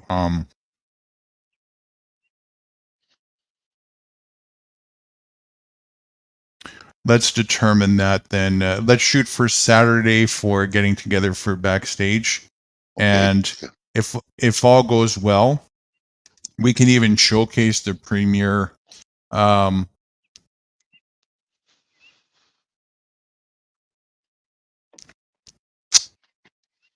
Maybe even Sunday if you're open to that, since like you said, that's just that's pretty simple. And it that can be done at any time. It doesn't have to be, it's very flexible on that. I think just keeping in mind when people might be available to watch it during the day or something like that. Sunday is also probably a good day when people are home. So that might be a good thing to think. If we can manage to do that, then Wednesday would probably be a good day to do the class. Okay, that'd be good, because Monday and Tuesday you give her time to rest, and Wednesday I should know where I'm at. Okay, that sounds good. Yeah. All right, let's aim for that. But again, it's loose, and that's just the idea, and it's not set in stone. We can adjust as we tomorrow need. Or Saturday was set in stone. We'll meet on Saturday. Provided that Freddie and I for sure are done the edits, which I'm 99% sure we will be. I'll let you know one way or another tomorrow afternoon where we're at with that. Okay, that sounds like a wonder. I'll keep my eyes peeled, Yeah. On your messages and everything else. That's great. Yeah, I can't wait. I'm like a little kid in a candy shop. Can't have any because I'm a diabetic. Freddie's having fun with it because it's something finally different than I haven't been giving her much other focuses lately on the Freedomist Project stuff. It's been more just stuff that we've been doing. And she's been anxious for me to give her something new to get over the traumatization of what she had to go through to put the pre-launch website together. So she's pretty grateful for that. She went through a thing. Let me tell you something. She's quite a girl. She really is.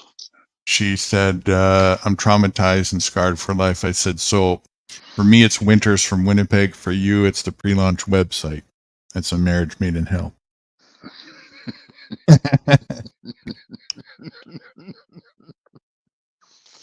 Yeah. Well, she's got a talent, though. I'll tell you, dude, she's got a talent. Wow. She does. Yeah. I'm still impressed. I was looking at my logo, be on there, and I went, damn, how the hell did she do that? I still can't figure out how she did. Wow. Unreal. Should have made my hair a little bit browner, though. Hey, at least she kept it. Yeah. I'm so old in that picture. No, she did a good job. She really did. I am just so amazed about that. Damn, She's got a drawing tool that I got for her as a gift that she uses a lot. She loves it, and she can freehand on her computer. Actually, you're seeing an example of what Linux can do. Her software for drawing is on Linux. Her computer is operating system has Linux on it. And so she freehands most of this stuff with a tool. It's like a pad, an electronic pad thing that's on the desk, and then she's got a pen thing, and that pen she can draw and change colors and move things around and stuff. So she does a lot of the stuff that you would see people do on a paper with the old-fashioned way, digitally on the computer. Did she do that on mine? My Yes. logo? Yeah. Wow. Not your logo, but your face. Really? Yeah. The logo actually I did the background and she did the letters. Well, you guys did a good job. Both of you guys. What a team. Wow. I don't know if she drew the letters, but whatever she did that. Tell her next time to put a beer in my hand and the girl next to me, will you? Nude. Oh, yeah. That would really make her big day. Yeah. Yeah. Then put her under what a bunch of bullshit. Right. Yeah. And she pretty much did almost herself your banner with my instruction. I told her the idea and told her what to change and where to put what, and then she came up with the draft of it with the clown and the people and whatnot. Most of that was freehand drawn, and then it just needed a few modifications and edits. So I just instructed her, and she fixed it, and then I did the fitting to make it fit the proper size for YouTube, and then we uploaded it when it was ready. And it worked. That's amazing. It's amazing. Yeah, I appreciate that, you guys. Thank you. She also designed the Freedomist channel logo, which I didn't properly edit, and I still need to fix that. It should be darker than what it is. It shouldn't have light splashes on it. I'm going to get around to that. But she designed that. She also designed what it's really going to look like, the Freedomist Project stuff and a whole bunch of options that I can use, and the logo that coincides with it. And you're going to get to see a sneak preview of the logo of the Freedomist Project on this rerun video we're going to upload. Great. I'd like to ask you. Go on. I'm not going to tell anybody that's what it is. So only people who listen to this live that we're doing right now are going to know. Oh, okay. You'd like to what? What were you going to say? I'd like to know how you guys made that portal. That is just, going through that portal and all of a sudden everything opens up. On That the is just website? yeah. I still can't figure out how you did that. It just amazes me that you go through this portal and all of a sudden, bang, everything opens up. That is great. Yeah, that was tricky. That wasn't easy. That took a few weeks to make. Wow. But we had to take and edit it, a video that was half complete. We found it from Canva, actually. It was a decent starting video, but it was choppy. So we edited a video to make it look professional and presentable. Then once that was done, Fruity freehand drew the portal, the outside.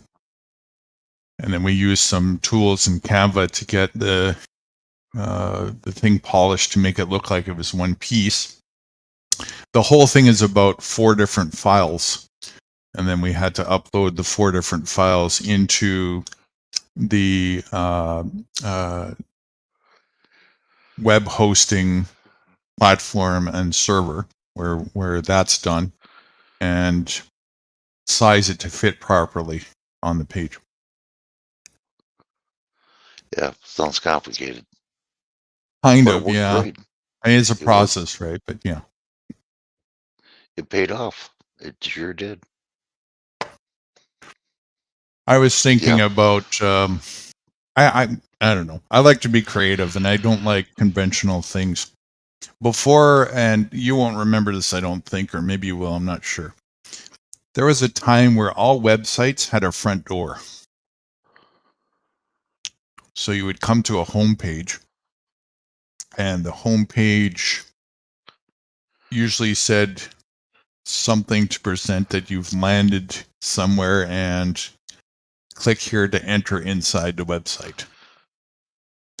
So it was a little bit of a blast from the past retro thing that I was going there with that, in addition to the idea that here you are, you've arrived at the beginning of launching a new direction in life where you exit out of bullshit world, and on the other side is freedom from that type of thing. Clever. You put a lot of thought on this. Fruity came up with the space theme idea. Huh. I said, I don't know what to do theme wise for this. I said, use your creativity, do your thing. She's really good at that, right? I give her a concept and she'll come back and she'll give me like 12 themes to think about. Wow. And I get to look at them and go, yeah, that's a good idea. That's a good idea. She's really good at that, right? And so I narrow it down to a couple that seem like they'll fit the bill. And that's, if you remember, we did that with your banner. We had a few different banner options for you to choose from. Same with Michelle's. Yeah. That way it feels more personally picked, you know? Yeah. And I use Yes. So she thought of the space theme. I was thinking to myself, let's go with the space theme because it's like launching into a new direction, right? Like the idea of launching a spaceship. So I thought let's just do that for fun. Smart move. That was smart. I mean, I thought that was very clever how you guys did that. I'm like, how the hell did I do that? It was. I enjoy that. I do. I also wanted to make it a little bit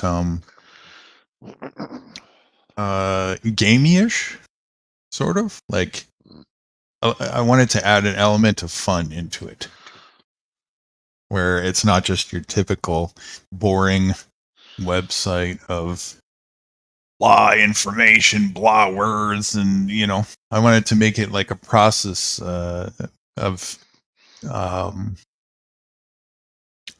like a journey. You're going on this journey. You're reading and you're discovering and you're going on this journey, and then you go in the next section, and it's like, here's all the potentials of the journey. But it's while it's a journey, it's in pre-launch, Wow. Yeah, you guys got your shit together. There's no doubt about it. You did a real good job on it. What I've seen, I'm impressed. You know what I mean? I really am. Lost, but impressed. Of course, nothing makes me, get lost too easy, in life. I'm very careful with that kind of stuff. Electronics, Right. Oh, yeah. Well, you see, this comes in handy, right? Because I always want to design something that can cater to the most audience possible, so that I don't make something that filters out good people with potential that want to utilize this. So I'm kind of using you as my baseboard for that. In other words, if I can make it rights proof, there's a good chance anybody can access this. I gotcha. Makes sense. Right. It does. Yeah, it makes a lot of sense. Yeah. Yeah. So believe it or not, I try to keep you in mind as much as possible. Would Wrights get this? Would he understand it? Would he remember this? Right. And of course, I know there's no way to hit the nail on the head perfectly with this, but in other words, the simpler I can make it, the better it is for everybody. You know what's bad about this dude? Honestly, I'm just so sorry that I have to have this short-term memory. It's due to the accident. But I'll tell you what, man, if you would have It's got not to your know me before this accident, you would have known that I was sharp. Honestly, man, I could, I bet you were, and it is what it is, and it's not you don't have to be sorry about it. It just, not only it is what it is. The way I view life is, you turn everything into something of a positive benefit, right? So your challenge becomes an opportunity. It's an opportunity for me to make something that, if I can cater to that challenge, then I know that it's beneficial for anybody who's at least got a challenge at your level, right? Mm-hmm. That's a good thing. Yeah. It helps me to see through the eyes of that challenge, because you're really for real with that. I can't guesstimate that. I don't know what it's like to try and operate with that, right? So I can only get so far with guessing. But I know when I finish something and I present it to you, and I don't say anything and I let you fumble around with it, if you're totally lost, I got work to do. Mm-hmm. Right? But if you're able to, manage enough where you can see the information that's presented, then I'm getting somewhere. I'm getting to the objective that I want to do. And that being said, there's more work that I want to do even on this pre-launch site, to make it even simpler, that I'll showcase to you once it's ready. And we'll see if that's even more, you don't feel so lost on it. Okay. Because it's kind of simple already as it is, but without a bit of an explanation, maybe not, especially to the non-savvy internet user that hasn't been around for years and years. Yeah, and I started out with DOS. I did. I had a floppy disk and all that shit, you know. Mm-hmm. But I got out of it. And just recently got into it. Well, about 3 years now. You know, since that incident with me. And I says, you know what? I'm going to go on YouTube, start talking. Mm-hmm. And then a year later, I met you. You know, so Right. and I'll tell When you, you're, you see, go on. no, go on. It's just I my was just going to say, style. you see how bad I was when you. When I was on the computer, I didn't know what the hell to do. I'm trying my best to try to get back to you. Oh, you've come a long way. You've come a long way. I mean, I know how Fruity feels with being traumatized on doing my website. You know. Yeah. Wow. I remember back in the day where if you kicked yourself out of StreamYard, I knew that I could go for lunch before you probably found your way back. And I knew that if I put the direction of the link to your GChat, I knew that I probably had to finish lunch and bring my dessert, and it would help a little bit. You would get back there a little bit faster. Yeah. Yeah, that's true. Yeah. You remember that? I sure do. I do remember that. I do. Yeah, I don't know how many times I've done that. Wow. You and Start Dan talking were to both the same with that. kick myself out, everything. Wow. Yes, so I was blessed to be cursed with two of you doing the same thing on me at the same time for the learning curve. I appreciate that. Dan. Yeah, he's a good guy. Dan is. I like Dan. You guys are all good folks. You know? All of you. Yeah. Well, like I said, dude, I'm going to back you up 100%. You know, I will. I really will. I am just affirmed about this. You know, you did wake me up. Yeah, I know you don't see it, but you did wake me up. There's no doubt about it. You know. I just told the truth. I told the truth, and you woke yourself up. You took the information. Well, if that's the case, I'll tell you what, I sure took it pretty good. Whoa. Everything I see now is just nude. You know. Seriously. You know, my eyes are opened up and I'm seeing more each and every day when I go outside these doors, you know. Mm-hmm. And it's just like I told you about that nurse, you know, it's just too bad they couldn't make plants to, you know, help people out. Right. No, she believed in pills, you know. Yeah. I just was, you know, wow. I wasn't shocked, but I didn't think she'd say it, but she did. And again, nude, you know. They got indoctrinated into that. Pills are the answer, you know. They also have a lot of money to lose by not promoting what they're obligated to promote, and they also have their license to lose, right? Like, and even the threat of going to jail for going outside their mandate. Wow. Unreal.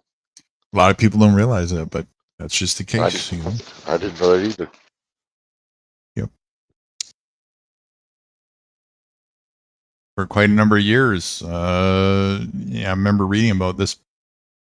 It came to pass that regulated even so much as an allopathic doctor sitting down and giving you the recommendation to eat oranges for the sake of improving your immunity is enough threat to not only lose the PhD status, but potentially go to jail for life. Oh, that reminds me. There's a doctor in Texas. Mm-hmm. They put a law in that you cannot change a person's gender when they're young. Well, they broke the law. They were doing it anyway. This particular hospital. He's a whistleblower. He's going to jail now for it almost. He's fighting it right now. Yeah, whistleblower. You know, amazing. That just screw over the people just for money. Mm-hmm.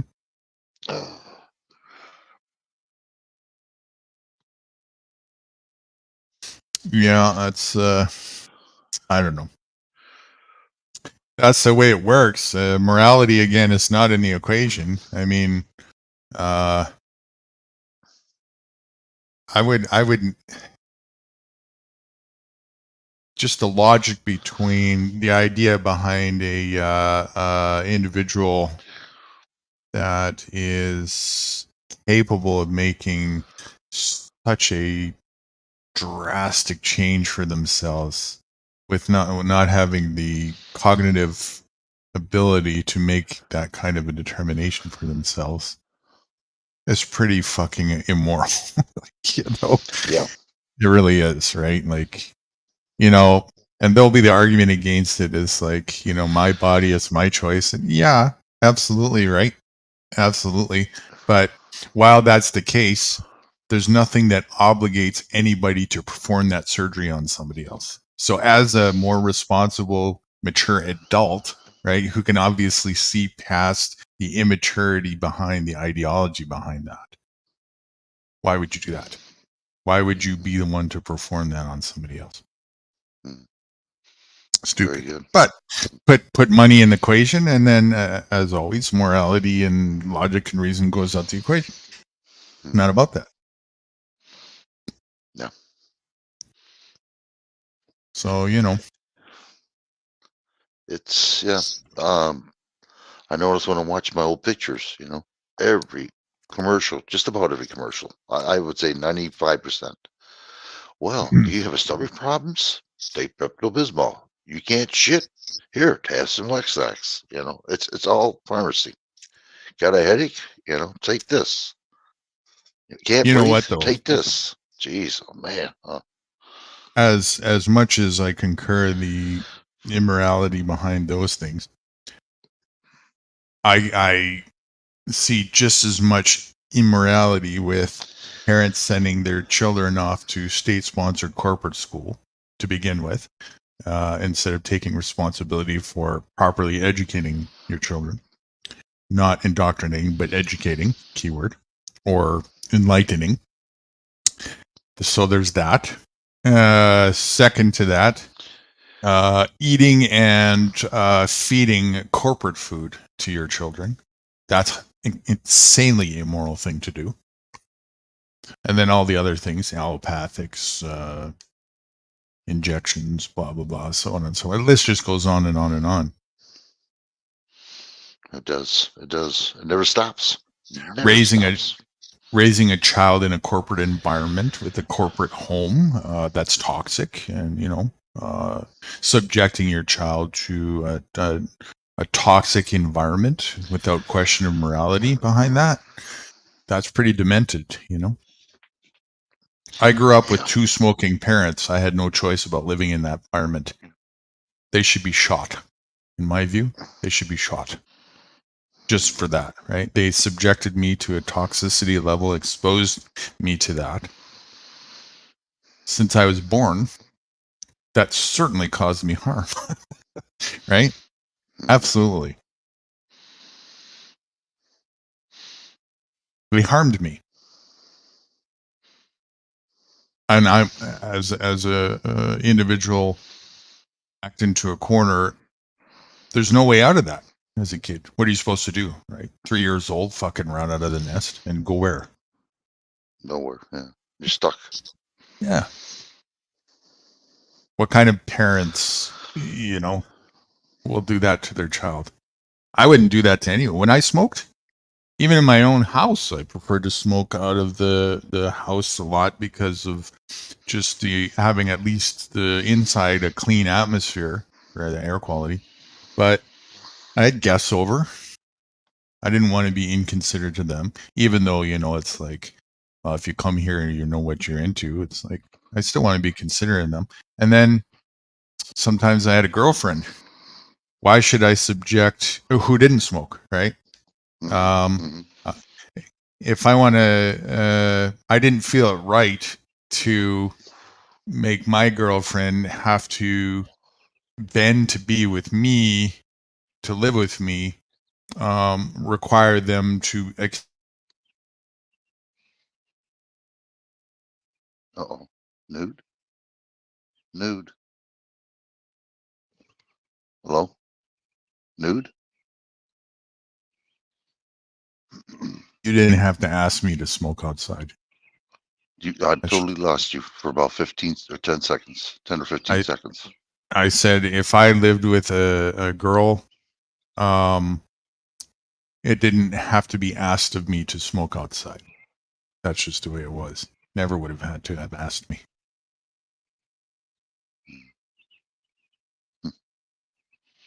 Well, you see how I smoke. I smoke outside the window here. Mm-hmm. You know, and then I close the door so nobody else smokes. It's my fault, not theirs. Right. So even outside, I was considerate of people, you know. There was smoking zones and stuff that they put, you know, before you could smoke everywhere, right? That was just the standard thing.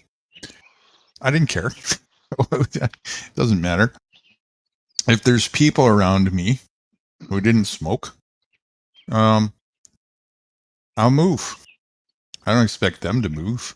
Why should they be inconvenienced by my stupidity, right? Well, I did have an incident one time with a girl, and I was out in the park. I just got done buying an item, a hot item, and I put it in my car. And I was in the parking lot, mind you, and I had a cigarette in my hand, right? All they had to do is walk around me, you know, stay away from the smoke. And I wasn't paying attention to them at first. I heard them, but I wasn't paying attention where they were at. You know, and all of a sudden this girl, oh yeah, you know, that's you a Karen. smoker? Yeah. Oh yeah, and I nailed her, boy. I said, if you're gonna do it right now. And I just deep down went. That's how you do it. Just pissed her right off. You know, I said, you don't like it? Let's walk around me. Yeah, that's the truth. That's the only incident I ever had, though. Yeah, that's a different circumstance. Unreal. She very much could have. Yeah, that's like going out of your way to make a point by engaging somebody. It's like if you were trying to be courteous to them and they come up to you anyway, and then they go, right? Yeah. Mm-hmm. Yeah. This happened to me sometimes. You know, I'm already around the other side of the fucking building. You know, you never would have known I was there. Yeah, there's people like that. They're just stupid. Yeah, I don't try to get people pissed off at me, you know, but I don't want to be subject to their stupidity, you know, when they're trying to make something a point to me, you know, and right. Just, you know, person like that, I'd probably blow the smoke in their face, you know. I probably would. But yeah, I know, but that level of arrogance and ignorance, you know, because I'm already like the type of person where you wouldn't even need to ask for my me to move, right? I'm not interested in harming other people. So if you're going to come up to me and engage with me and be in the environment that I moved away from you as, so that, you know, I'm not doing damage to you, I'm going to be arrogant like that. Well, let's make it a reality then. Yeah, well, that's what I gave her. She didn't quite like it, but yeah, I mean, I put a big, deep voice in that when I mean, it was loud. Yeah, that's just stupidity. People in there, you know, Ironitis, you know. It's bad that I smoke, but you know, don't get around me. That's all. You know, it's my choice, my body. Like they always tell her. You know, that's correct. That. My choice, my body. But yet, when that Kool-Aid came up, nobody had a choice. I mean, they did, but then they lose their jobs. You know, knowing that they had to work, forcing these people to make an opinion, starve or get the Kool-Aid. That was bullshit. I have no sympathy for that. That's a shame. That's learn your lesson and don't be a corporate slave. Yeah, no, I agree. I agree. It's just that people don't. Well, I didn't have the concept. I told my wife not to do it because of what I've heard. You know, that you can't sue the manufacturer made this. She was going to take it. I said, no. I said, you want to do it? Fine. But I said, I'm not taking it. I don't care what. She never did. You know, but I was lucky, you know. but these people don't So know she any better. wanted to, but she didn't because you didn't. Is that how that went? Right, exactly. Yeah, I told her, I said, I ain't taking it. You know, and, you know, She got lucky. Yeah. Yeah, yeah, she knows it now. Yeah, she sees it. You know, but it just corporate, like you said, is really sneaky. You know, they brainwash you into all this shit, and like I said, I would have not have known anything. I knew something was wrong, but it wasn't because you turning the light bulb on me with that plantation. Everything just like wow, you know. And when I first was watching that with you, that sounds like where I live at. You know. Sorry, right? My net went down. So last thing I heard you is you're just starting to say something about corporate. Oh, yeah. I forgot now. Shit. But the bottom line is that what Corporate helped is me out. sneaky. That's what I heard last. Oh, thank you. That was it. Yeah, corporate is sneaky, and people really don't know because they get so indoctrinated. I was lucky in a way because when I went into the military, I knew something was wrong. Okay, all my life I knew something was wrong, and it just didn't seem right to me. And the only person that turned the light bulb on me is when you showed me that plantation. Mm-hmm. You know, and when I started listening to it, I'm thinking, damn, that sounds familiar to me, you know? And at the end, it's just, hell, that's exactly what they're doing to us now. Everything, you know? And that's what woke me up right there, was that plantation. And I still watch it today. The plantation. Yeah, it's kind of, it's really to give the idea of the foundation behind how we got to where we are today. But today it's not actually like that. Mm-hmm. And that's something that really needs to be understood. Like Larkin Rose did an excellent job depicting the foundation behind a plantation, and that the structure itself very much today still is a plantation. But how it works and how it operates is not the same. Back then, as you saw in the video, there was literally a plantation slave owner who was doing aggressive oppression and violence on the people. Right? Right. Mr. Smith or whatever, you know, each plantation had their slave owner. And I think this may have been more the case by, if we're taking history that we learned about for face value, which could be bullshit as well. You never know, but let's say it's not. This could be very much how things were just sort of common and standard back in the day. Today, what's happened is the segue out of that, which is what that plantation video showed, into this new democracy-based system where now you are the ruler and the oppressor on your own to yourself. So there no longer really is a Mr. Smith and whatnot, at least not one that's like directly in the whipping and chaining scenario. Now, the oppression and the violence role has been handed down for the people to do amongst themselves. And you can see this, right? And you can see this by, if you remember in the video, there's two people that were delegated the role of being an officer. Mm-hmm. Right? Right. And those two people were ecstatic about taking that role on, weren't they? Yes. Mm-hmm. And the people decided this is a good thing, didn't they? We're going to have a society now where we keep ourselves in check, and we have this authority that we delegate and we elected and we decided on, which is the cops, right? And here you have the same system where it's like you got your illusion of authority because of an elected minister and this and that, right? And people think that the way to keep this running properly and healthy is with checks and balances. And what people don't understand is that it's the ideology behind this way of functioning itself that is the corruption. And it's the people choosing to function this way that is the corruption. The people are the corruption of this day. There is no government anymore. There's just people who are oppressing themselves. No separate person who's above other people.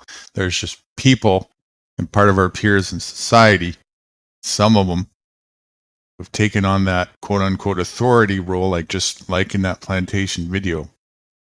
Today they're called cops, officers of law, right? Who have been delegated and in the minds of the indoctrinated, quote unquote, officials, right? All these words are selected on purpose. If you believe that it's official, well, then it's official, right? If you're dumb enough to believe in that. And even though it's a facade in theater, the acting and role playing makes it a reality for those who are acting and role playing. And this is what's going on today. We got millions of people worldwide who are acting and role playing, pretending,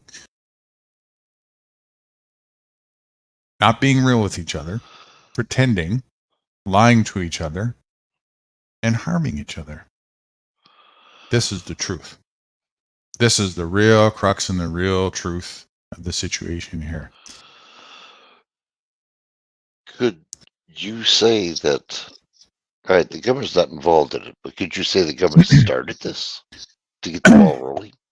Quite possibly. I mean, if that's really true, back in the day, I don't know if the plantation is just really a way of explaining the reality of what's truly going on today, or if that's really how the narrative got wrong. I don't know.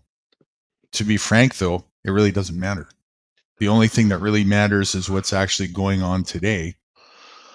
Understanding what's going on today, if we want to have a chance of making a change and a difference for ourselves, we have to understand what are we doing here. Well, I'll tell you what, no. My gut feeling, and being in the military, man, we're fucked. I mean, there's going to be such a big explosion. It's going to be unreal. And I'm serious. I can see it. Sorry, my net went out again. Last I heard was gut feeling. You have a gut feeling? Yeah, my gut feeling tells me, and being part of a military, man, that we're fucked. It's going to be a big shebang. It's going to be a blow up here. People, that link I showed you there. Watch that, will you? Sorry, in that private chat or private chat. Oh, yeah, right. Yeah, watch that, will you? Really? Sure. It's about, I don't know for how long it is. It's not that long, but it's long enough. But it's interesting, and I'm thinking, yeah, that's just about it. That's how it's going to work. I'll definitely check it out. Did you get the link I sent earlier today too about the one that was there was a narrator who was elaborating the Truman Show and how that actually correlates to the reality of our reality? No, I didn't see that. I have to go back and find it then. No, I didn't notice that. Nude. Okay, I sent it to you by text. By the phone. Yeah, not by email. Oh, okay. No, I didn't check it out then. No, I was checking the Gmails. Okay. Okay, I'll check that out. That's a really good one. We might even want to, if we take a break, we can even broadcast this. It's a little bit long, but we can broadcast maybe some of it on the stream if you want. Not right now. That's an idea. Okay. Very excellent, well done documentary on. It was like somebody was expressing how this exact same thing that I could see when I was watching it, they see it too.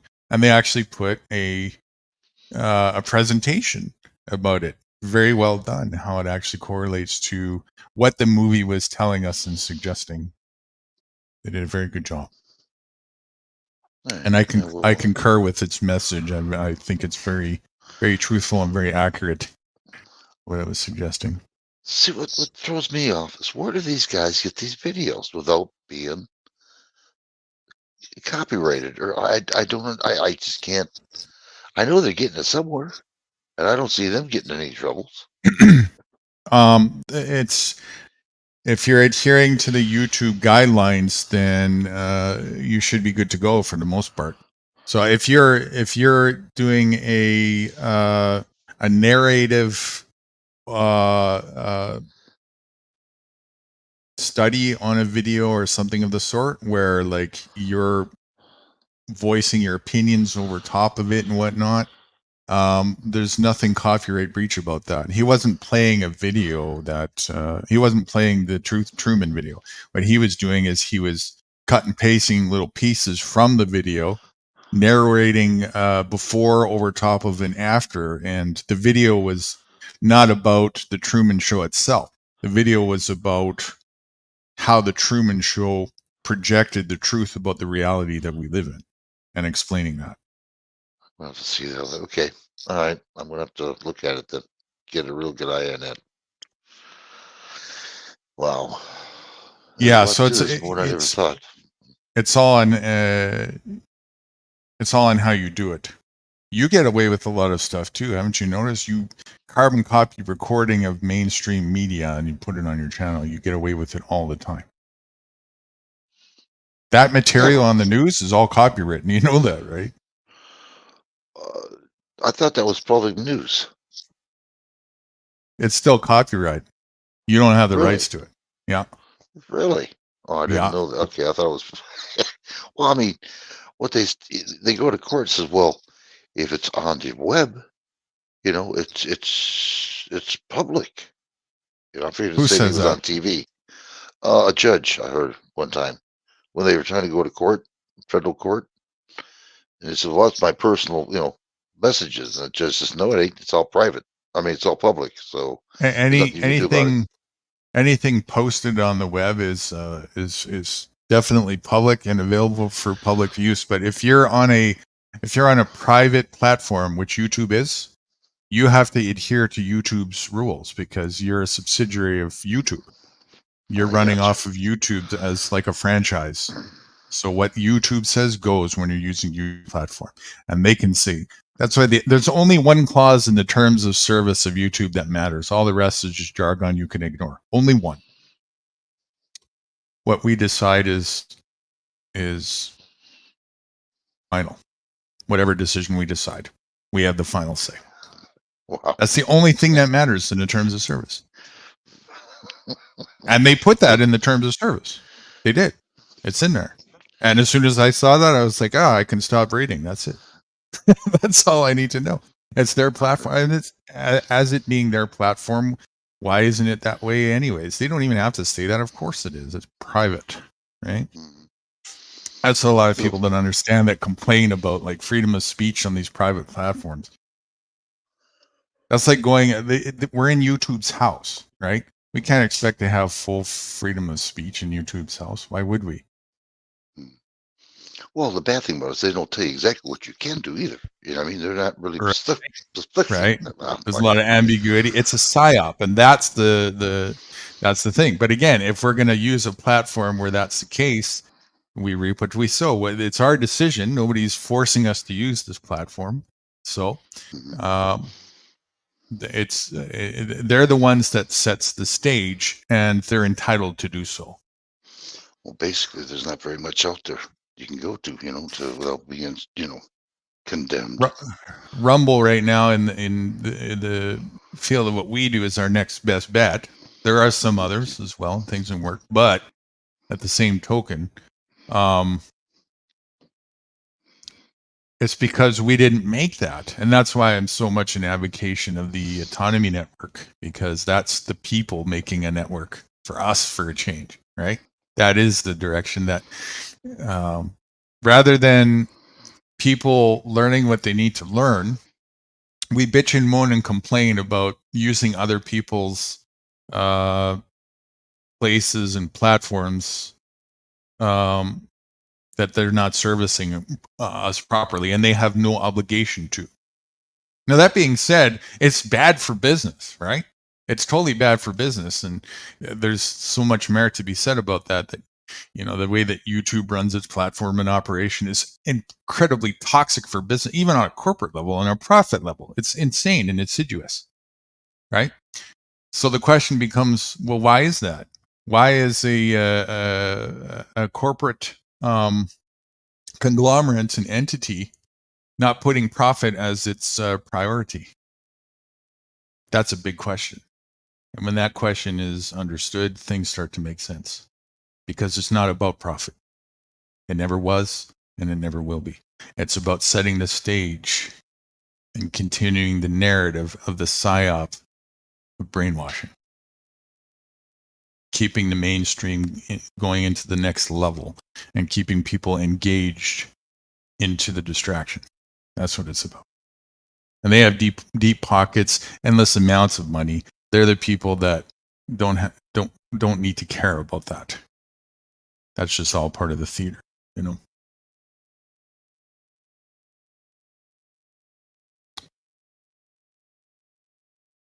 Are you there? Shit. I don't know if I lost my net. Hi, Prairie. I see you down there. If you can hear me, can you confirm that you can still hear me? And it's Rights that isn't answering. Rights, if you can hear me, I can't hear you.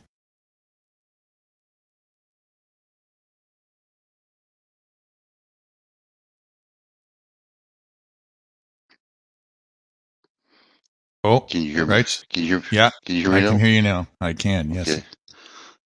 Oh, my phone shut off. I don't know why. Oh, shit. Huh. You mean I said all that for nothing? No, I heard you talking. I heard you, but you couldn't hear me. Hi, Prairie. How you doing there, young lady? She put a couple comments there. Can you please read the definitions of harm? You need some commentary with the vid. The news company owns that work. Yeah. In other words, the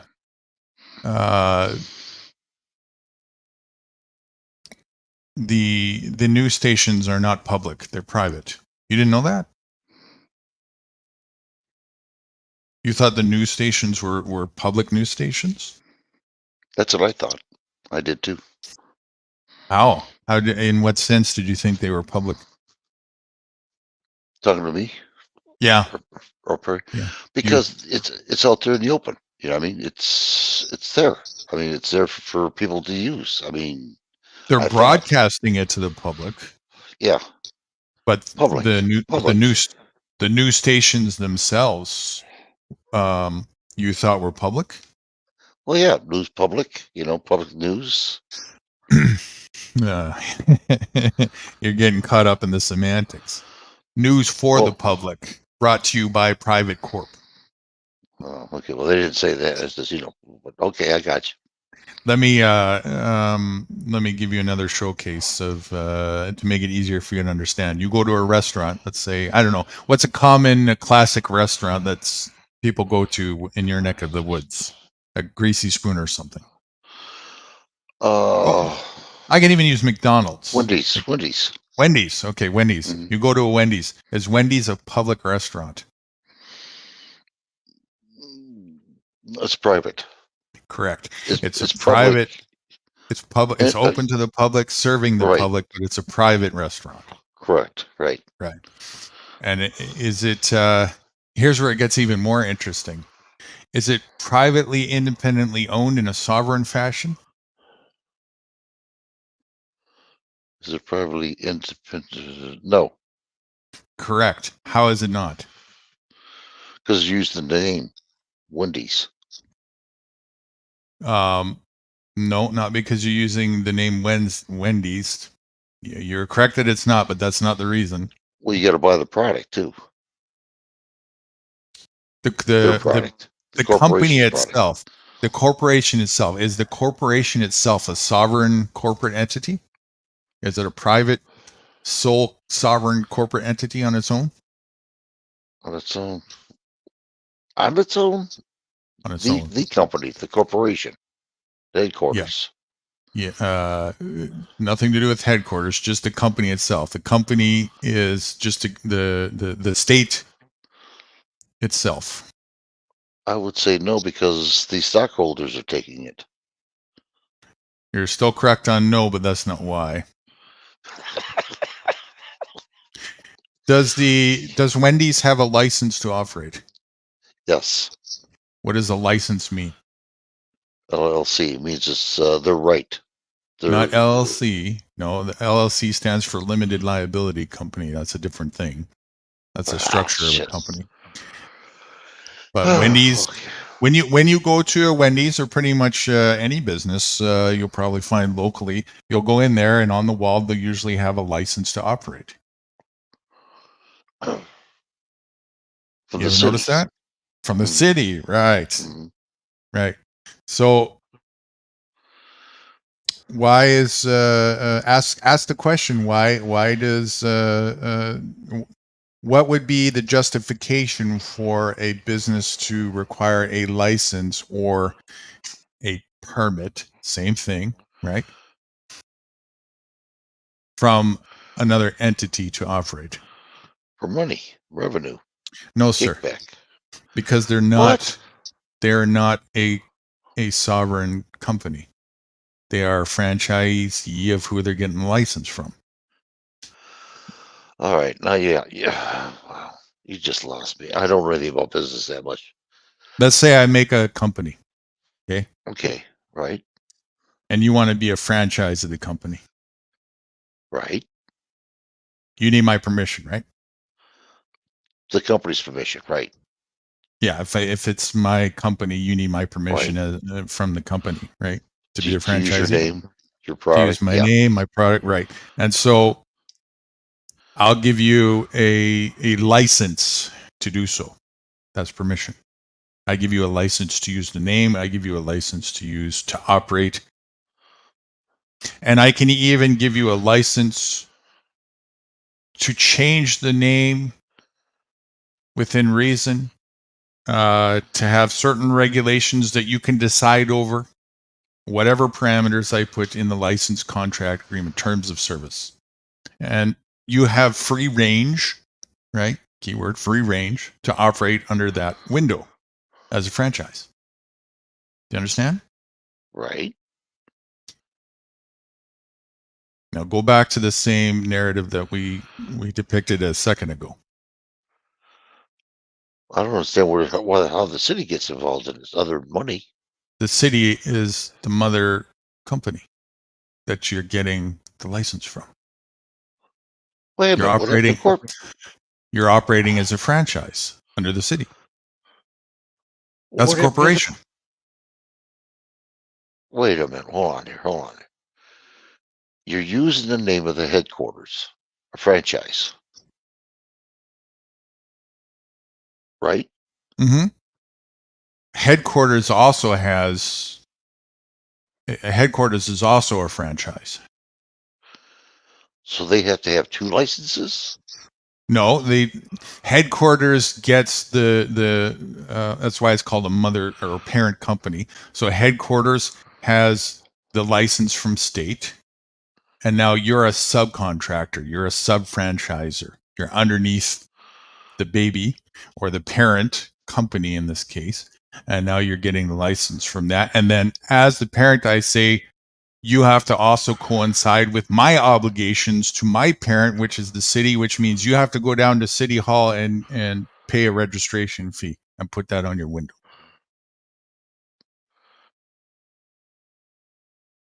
And the city's a franchise of it.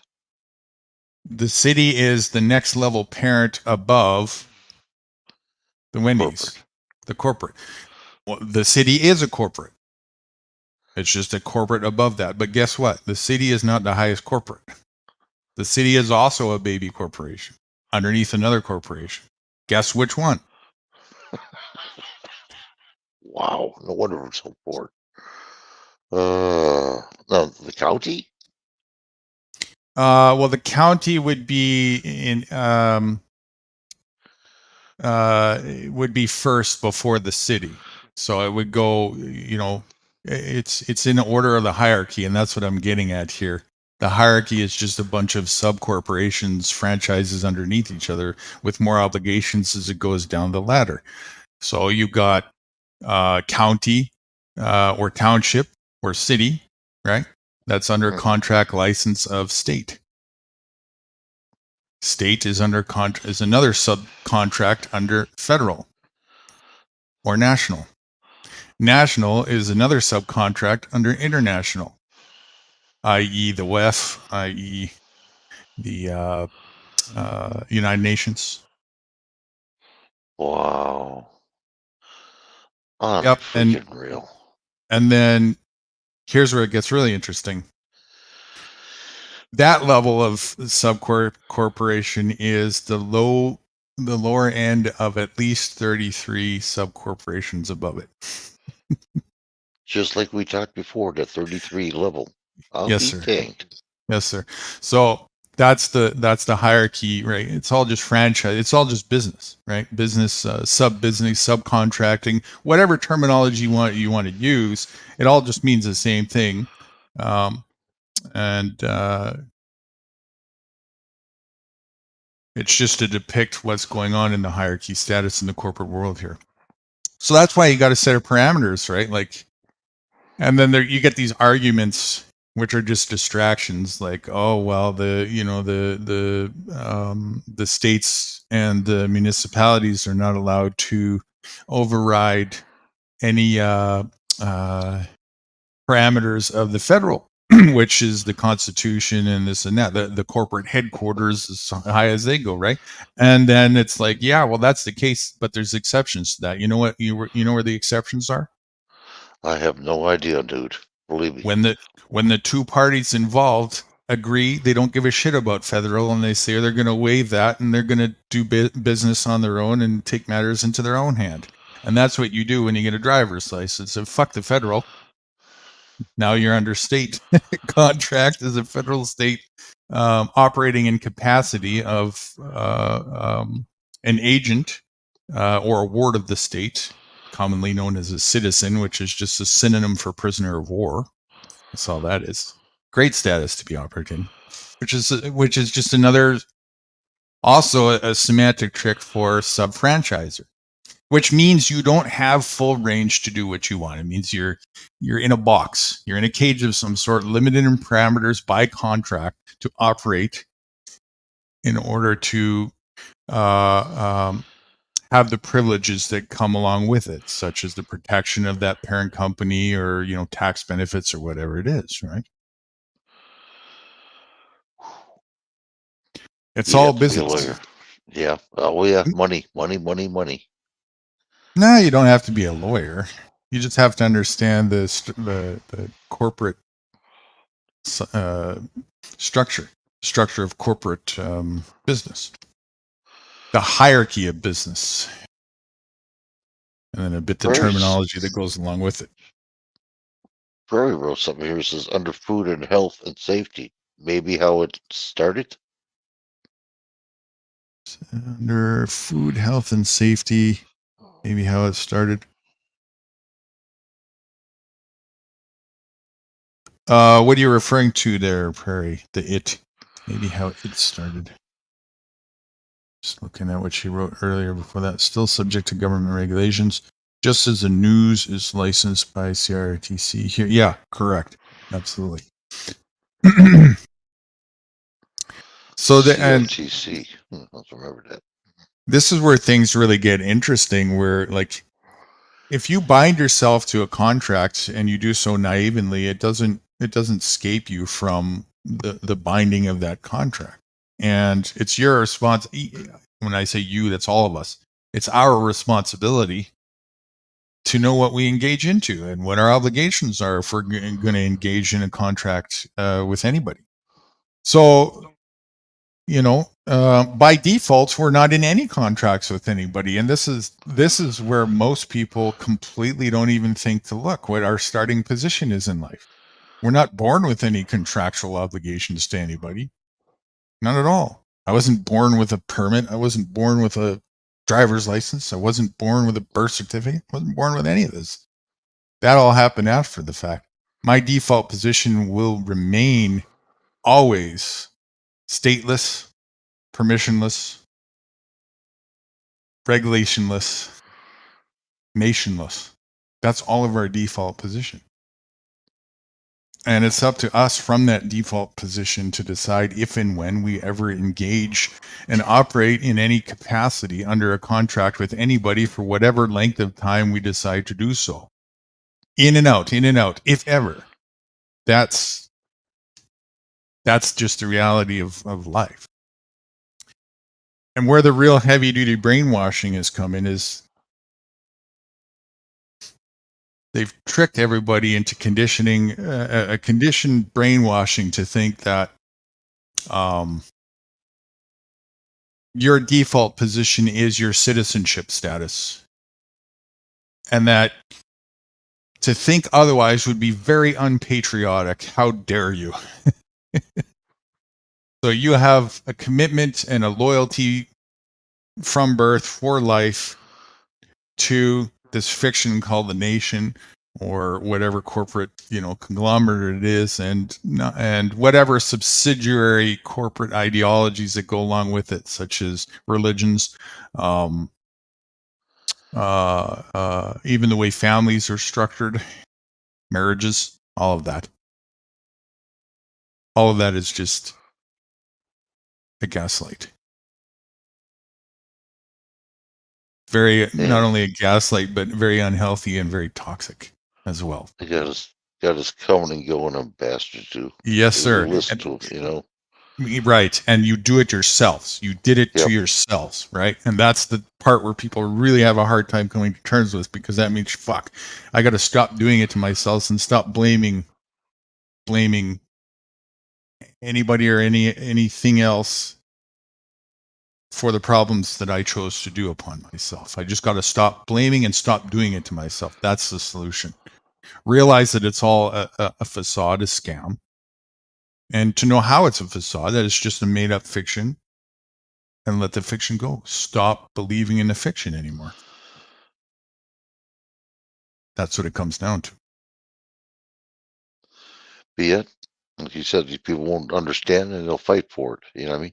The same Their problem. that, yeah. Well, Their yeah, problem. It is. It's up to an individual to come to terms with that. And the ones that do get an opportunity to segue out. The ones that don't will stay in their own corporate mind entanglement for as long as they choose to stay in it for. The matrix, whatever you want to call it, right? Matrix is a good word for it. I like that too. Matrix. Yeah, they stay in the matrix. Nobody is actually forcing anybody to stay in the matrix. And if that's the case, nobody is truly forcing. And if that's the case, then if you're staying in the matrix, any problems that you have, you did it yourself. Because you're choosing to be in the matrix and participate in the matrix. You know that it's corrupt. You know that it's criminal. You know that it's immoral. It's insane. It's not healthy. Yeah, you hear that, Prairie? Shame on you. So you got, it comes down to this. You got to look in the mirror and ask the question, why do this? If I know this. Yeah. Well, you know that. I was a big contributor for that. I believed. And I see that most people do. And it's interesting how I never really did. Like, I did a little bit. But I only to the degree of not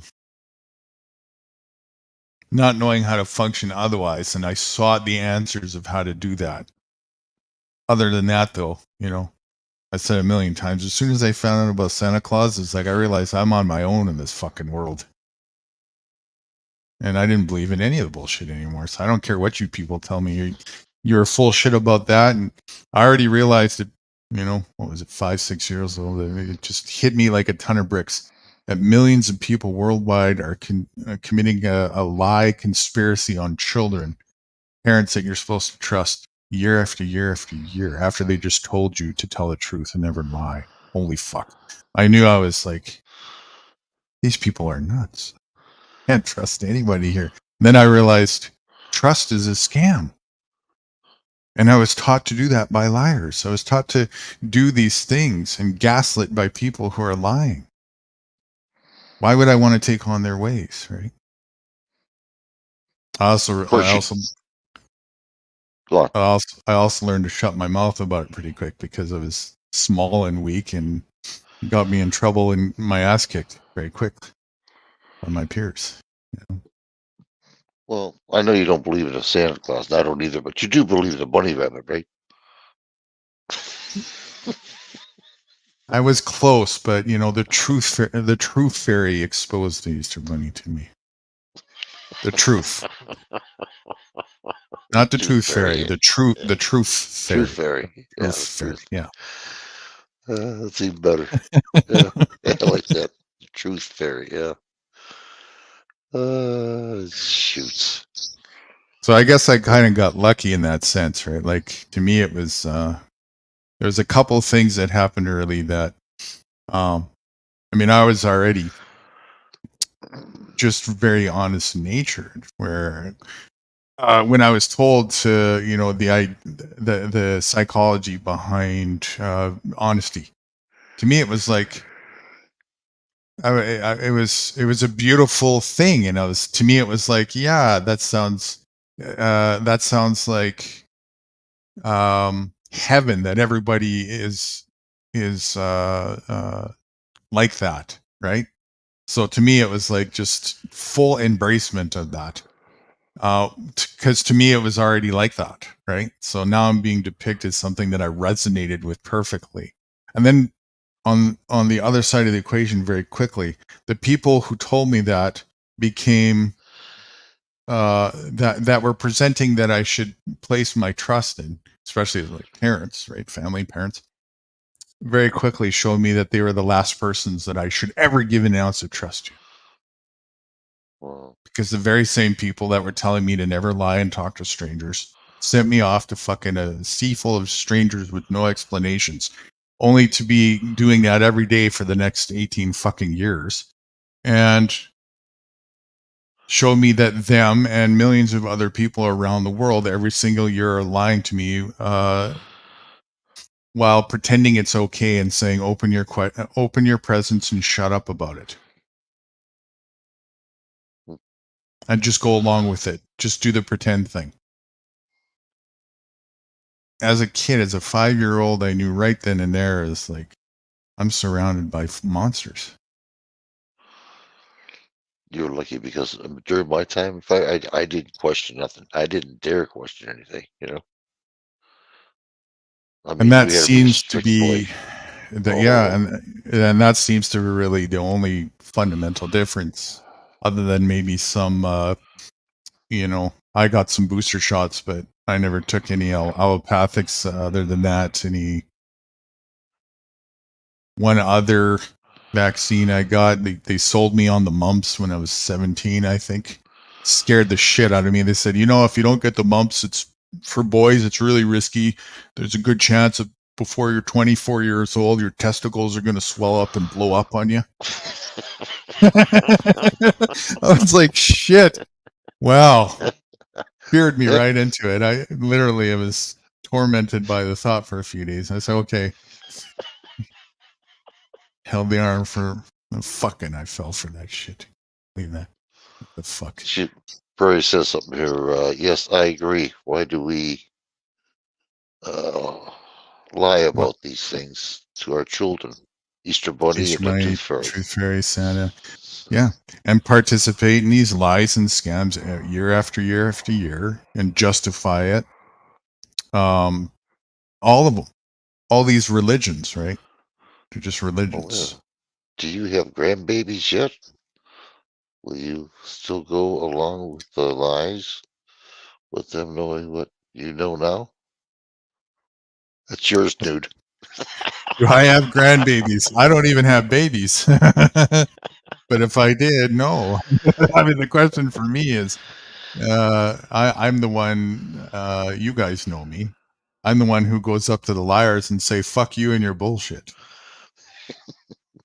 And I don't care what you think about that. And I don't care how much you're going to cry about it like a silly little, child and do the pretend thing. Your bullshit doesn't work on me. I don't care if it offends you and hurts your feelings either. If the truth hurts your feelings, I'm going to tell the truth harder while you vote harder. as arrogant and egotistical as that sounds, it's not. I will. It's just about standing on truth with no excuses and no exceptions, and even if that means standing alone.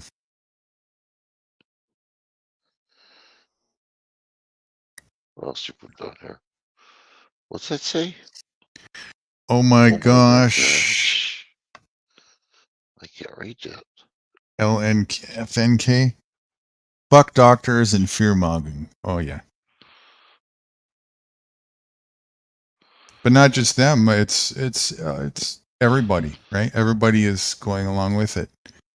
Everybody is pretending. Everybody is practicing, and then everybody is doing that, right? Pointing a finger outwards. Here, let's go back to our last live. You remember? We did a class on monetary misery, monetary madness. You remember? The last one we did? Hold on, I gotta get back on my computer. Hold on. Last live we did was the first class. First class, okay. Yeah. All right, let me go get it. Hold on here. As you know, I'm in the bedroom right now. Mm-hmm. So don't wake her up. Hold on here.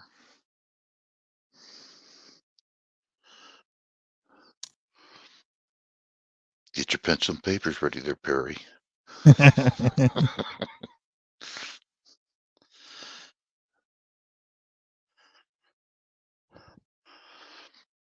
This is going to be good for you girls and boys out here. Hold on, I'm getting there. I'm gonna, and before, while you're doing that, I'll just throw this there before we go forward. Brace yourself, because I'm about to hit a very sensitive place of truth with where we're going with this. Now, I've done this before and I've mentioned it many times, but this is one of those ones where it's one of those last lingering, full truthisms that people take to come to terms with. Oh, wait a minute. How do I do this? Hold on, dude. I gotta go this way. I don't think I ever got a. Maybe I did. What are you trying to do here? Put it up? Trying to get the last one. Yeah, I want to make sure we get the. What was the name of that thing again? It was the last live that we did. It was called Monetary Misery. No. Oh, here it is. Like, oh. This is the video that I'm making the rerun off of. Hold on here. I gotta go find it. I downloaded it. Will it work? It's on your channel. You just go to your lives. What is on my channel? Yeah. All of your lives get recorded on your channel. It's under the live subcategory. When you're on your channel, just go to the live tab somewhere halfway down usually. Got it. Okay. Let's see. Yep. Should be the first one. No, I had the other ones here. I did. When you're in the live tab, though, it'll be the first one because it's the last one that we did. Now you went live before? Yeah, I think you did one live. Yeah. Maybe it's the second last one. It's called Monetary Madness and How to Something. Okay. Now, tell me how far we got to go here. There we go. Well, we don't have to go anywhere in there. I'm just referencing this based on this. Now I have to remember what I was trying to reference. Give me a second here. Oh, yes. This is something that I very much touched base on when it came to that, and I'm going to touch base on again. Is the monetary system? First of all, do you remember the class? Do you remember that video? I have to go through it again, but yeah, I remember some of it, not all of it, but yes, I do remember. Okay. Do you remember it being a focus on the monetary system? And I showed 2 videos. Well, actually, I showed a few videos, I think, but That's right.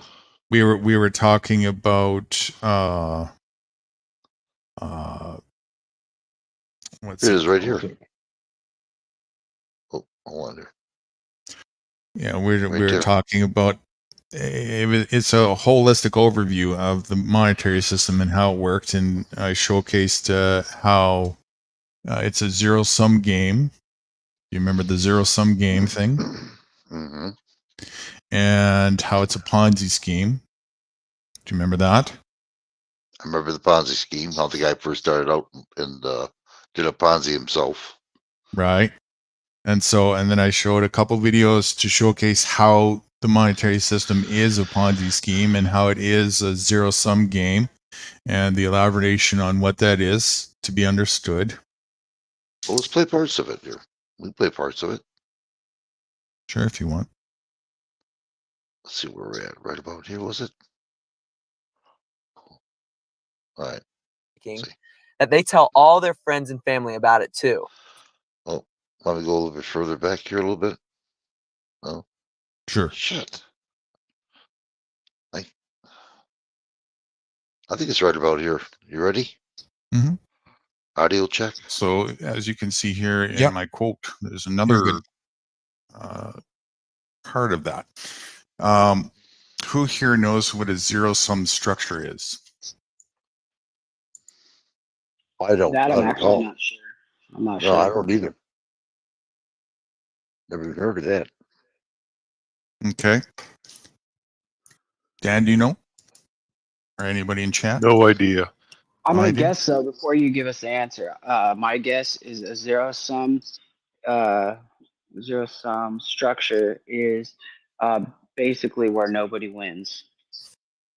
You're close, and you kind of hit it earlier, actually, a little bit ago. To sum up a zero-sum structure, it means in order for you to win in a game, somebody else has to lose by design. So there's not enough for everybody. Copy that. That's what that means. Another way to put that is there's superficial scarcity by design, so it creates a environment where, like in a game, where people have to compete, and whoever competes the hardest wins, and somebody else has to lose. Now that's all fine and dandy in a game, right? Games are just games. But this is real life stuff we're talking about here. A monetary system, a system that people are depending on and functioning with, co-functioning with.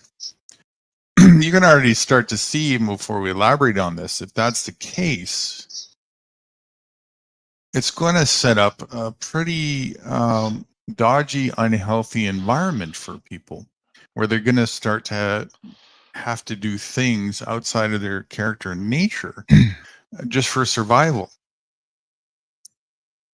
Because nobody's going to sit there and just let themselves sit down and let themselves starve.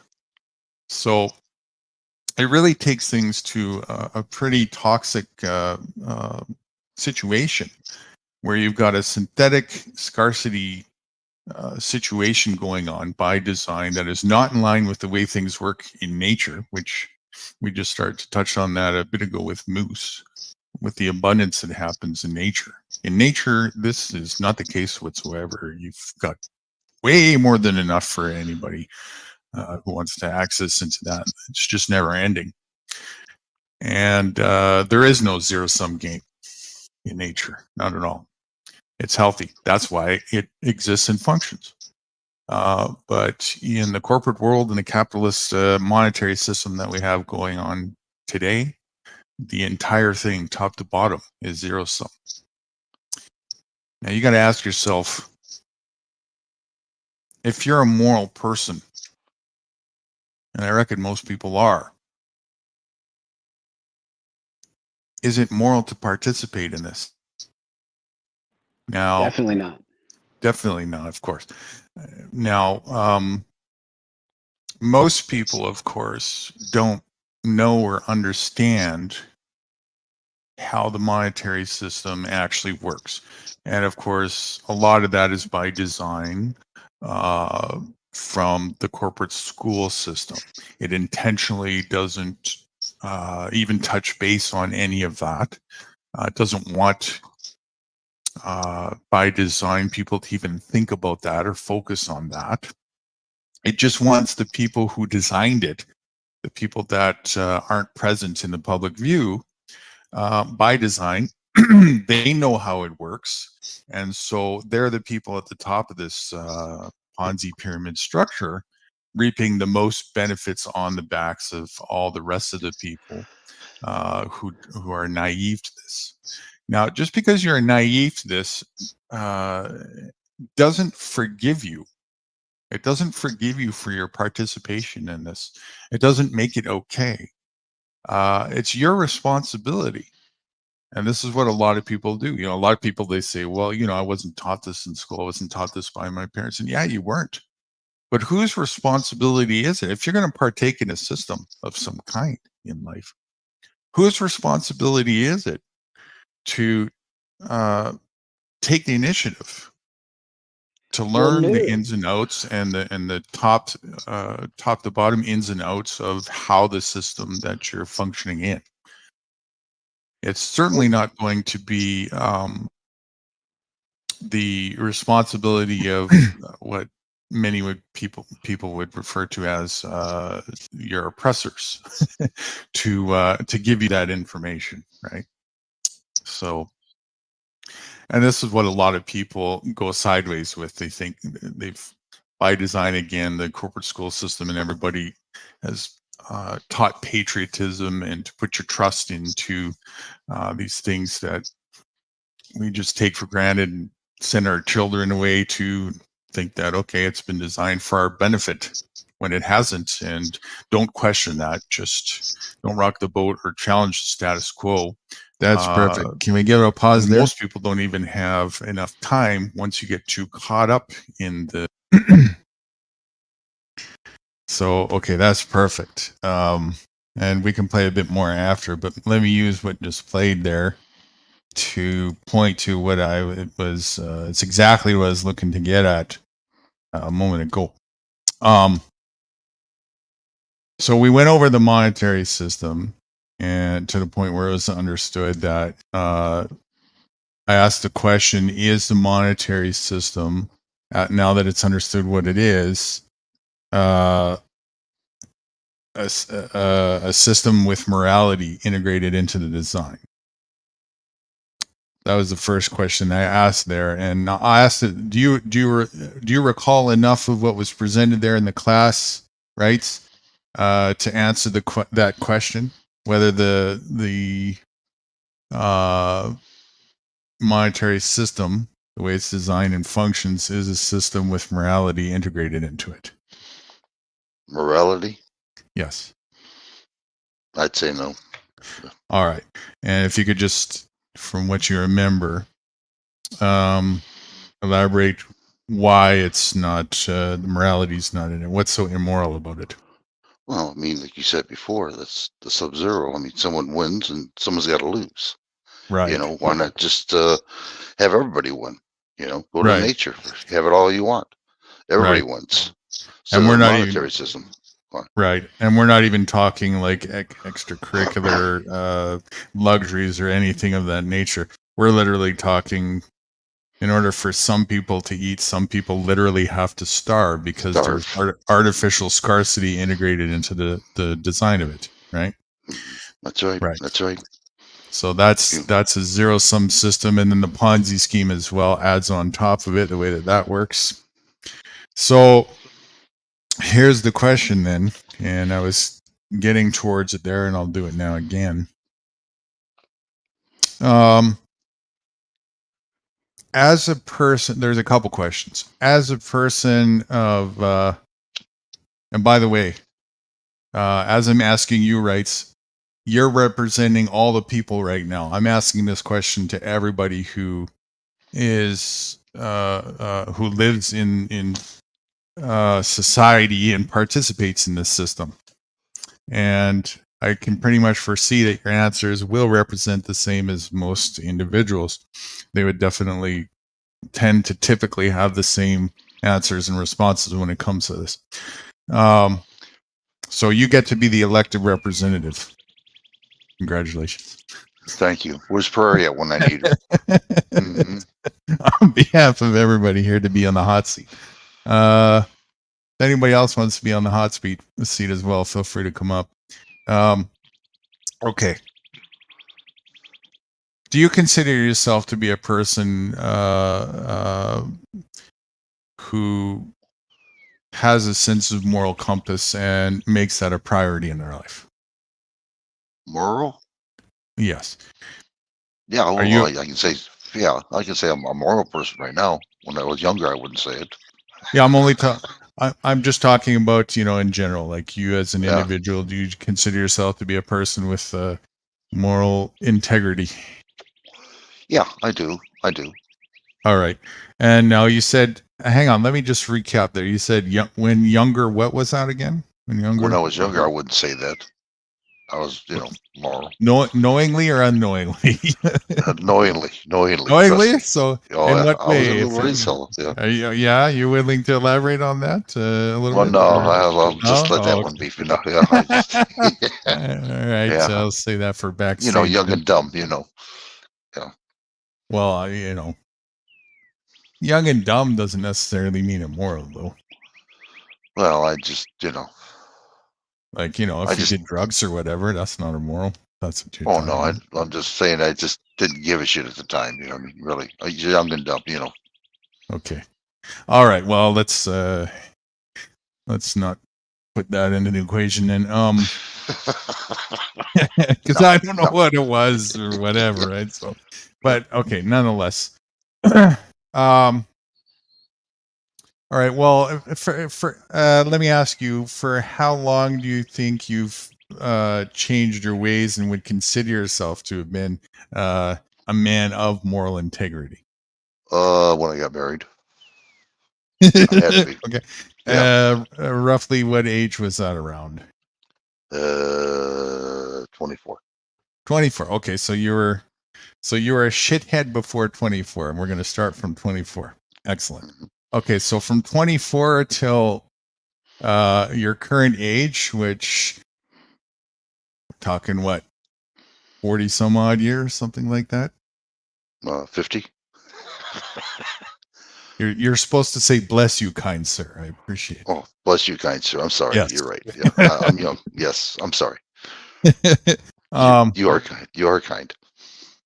Okay, that's so 50 some odd years, whatever it is. Let's just round it and say 50 years. So okay. at least 50 years you've been living with a sense of moral compass, right? Right. Yeah. All right. And it would also be fair to say that for at least 50 years you have been knowingly participating in the monetary system. Yeah. Right? Oh yeah. Yep. Okay. Now forget about all the other corporate entangled systems that society is entangled and participates with that you have too, such as the patriotism, political stuff, religions, and so on and so forth. It all goes the same with all of it, but just to make it easy to understand, we'll just stay focused on the monetary system. Let me ask this question. As a man of moral compass, and here's where it starts to get a little dicey, so brace yourself. As a man of moral compass, whose responsibility is it to ensure that something that you're engaged and involved with is up to par and up to standard when it comes to what you hold for yourself as level of moral integrity? Me. You. Mm-hmm. So for 50 years, you involved yourself in a monetary system and did not do that due diligence, right? Now you lost me. For 50 years, you were involved in the monetary system, continued to participate in a monetary system. Right, I did. Without knowing the ins and outs of that system and how it worked. Correct. Yet the responsibility as a person of moral integrity surely rests on you as an individual to ensure that if you're going to participate in something in this world, in this life, rests with you to make sure that it falls in line with your acquired moral compass ideology and principle, right? Yeah, I'll buy that. Yeah. Mm-hmm. All right. So would it be fair to say then that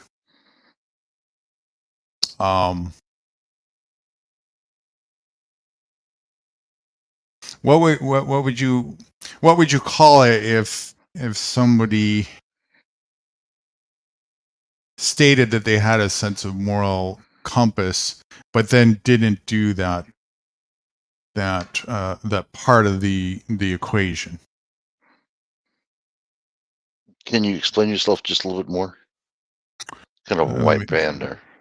I'm also winging this. This is not prepared. Usually I would think about these things to have an appropriate question lined up. So bear with me on that. I'll give you a day. And of course, this is all in an effort just to, as much as it feels like the hot seat, it's all just in an effort to surface I truth understand. and real I'm not worried about it. Yeah. This is for anybody listening too, because a lot of people might not understand the psychology of what's going on here. And let me think of how to bring this to the surface for you. Okay, so you see that you had a responsibility as a person of moral compass to do so, yet you didn't do so, right? I had a moral compass, but I didn't do so. Right. You have as a person of moral compass. Yeah. You concur with, if you're going to participate in something, that you have a personal responsibility to ensure that what you're participating in meets and matches your level of moral compass. Correct. Right. But for 50 years, you didn't do that. All right. That's where you lost me. For 50 years, you participated in a monetary system. Right. Without ensuring that it was up to your standard of moral compass first. I'm sorry, dude, but what I'm thinking is with the monetary system at the time, moral standards, working hard, paying bills. Hold on. I heard some. Oh, that was you that went down and out. Sorry, you're gonna have to repeat what you said. Your cell phone did that glitchy thing. You went down and out. God damn it! I hate the cell phone. Okay, so go back. Just start again. Okay, what I was saying is that I thought I was doing right because of monetary system, because I was working every day and paying my bills. And making sure everything was all set. And I thought it would be a moral thing to do. So now I'm getting confused of where you're at with this. I don't know. How is it like immoral? What did I do wrong? Did you do your due diligence to investigate what it was you were participating in thoroughly to make sure you understood what you were participating in top to bottom to make sure it was something moral? This 100% no. I figured that this is being honest now. I figured that I was doing correctly. I was doing it right. I didn't have to investigate it any further. Right. Work hard, get the money, pay bills, and just do it all over again. I never thought of it being evil or immoral or no. I didn't check it all out. No. So do you think that perhaps your level of moral responsibility is lacking? I don't know how. You're not telling me how. How am I lacking in? Because I'm losing something here. Okay, because you ended up participating in a system of corruption that is certainly, now that you've had a chance to investigate it thoroughly with me, is obvious that it's not of moral integrity at all, right? It's actually pretty damn horrid when you look at it, now that you understand that. But for the whole time, you didn't take it upon yourself to go the distance to ensure, without a shadow of a doubt, maybe not even had the thought or inclination to do so, because the standard of moral integrity there was weak.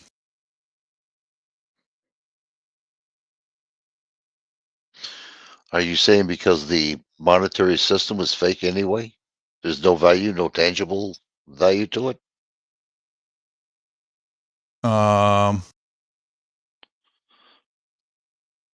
Basically, I was just being fooled by paper money.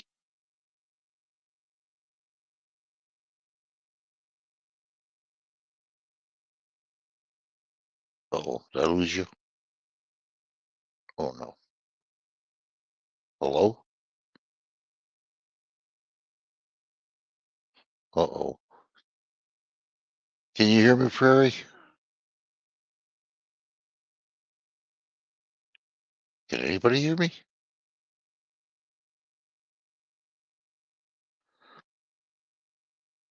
Hello? What the hell?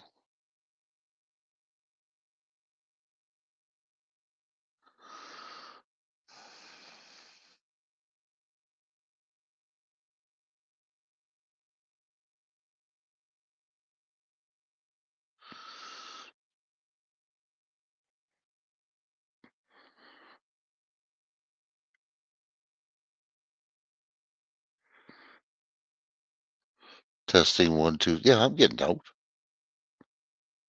Nude? I think we lost Nude, everybody. Participate. Right, so. Yeah, there he is. Okay. I'm telling you how, and can you hear me? Am I Yeah, I back? can hear you now. Yeah. Always uncanny at the most. Prairie says, right, so unknowingly participants. You're asking before I got cut out there by my net. Something, and my response was, there is a lack of due diligence taken upon yourself to investigate thoroughly. Right. Right. I'll vouch for that. That lack of due diligence, which is the doing the due diligence, is the self responsibility part, right? Nobody can do that due diligence for an individual. The responsibility to do that is for the individual to determine to do that, to be aware of doing that, and then to do it thoroughly, right? Right. This due diligence was not done.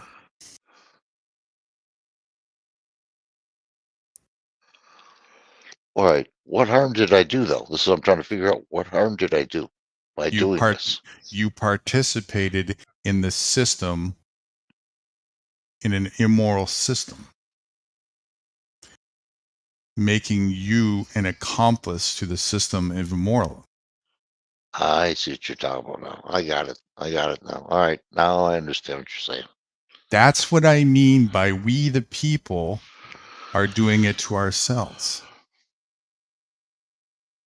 That's one example. Take that same thing now and apply it for the rest of the aspects of the corporate world as well. The political system. Take the same exercise that we just did with due diligence and ask the same questions. Let's go through the motions. As painful as it might be to the ego a little bit, fuck that shit. Same thing. When you were doing any participation that you did in your life with the political arena, did you fully do your due diligence to understand the entire scope of it before you engaged and participated with it? The only time I participated was in 2016 and 2020. After that, I dropped it. Like I am now, I dropped it. That's the only time I never even thought about it. You mean as voting? Yeah, never even thought about it. Didn't even check. Didn't care. I'm not even talking about just that. You're talking about the whole system. The whole thing, right? The whole political system, and even identifying as an American and a patriot. Yeah, well, there's no doubt about that. Yeah, I joined the army. Yeah, and there we go. So there's definitely that's another aspect of it. Okay, so all of those actions, did you do them with full due diligence done and full awareness of what you were getting involved in? Well, I did it, but I didn't do it in full. I figured everything was all taken care of when I would go into the military or even think about the government or even get involved in the government. Okay, you know, so what USA, you know. Right. So, and again, same thing as we did with the monetary system. I mean, would it be accurate and safe to say that you had a level of presumption going into these things? You just gave away presumptions, presuming, right? Mm-hmm. Okay. Is performing a presumption a lack of accountability and a lack of self-responsibility as far as due diligence goes? There was a lack of responsibility on my part. All right. So would it be safe to say, again, that responsibility resulted in you being complicit to the system, unknowingly that it was corrupt, but doesn't make a difference to your participation in the corruption, does it? Not at the time. Not what I know now. It makes a big difference. But no, I understand what you're saying. No. Right. So I mean, again, what I'm pointing out here is that the lack of awareness of being involved in something that's corrupt doesn't change the fact that you're an accomplice to the corruption, and you are the corruption. I added on to it. Yes, you were part of it.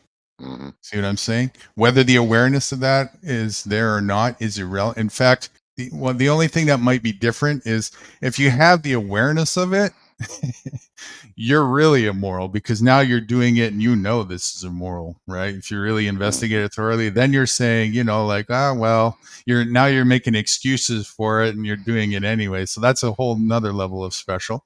But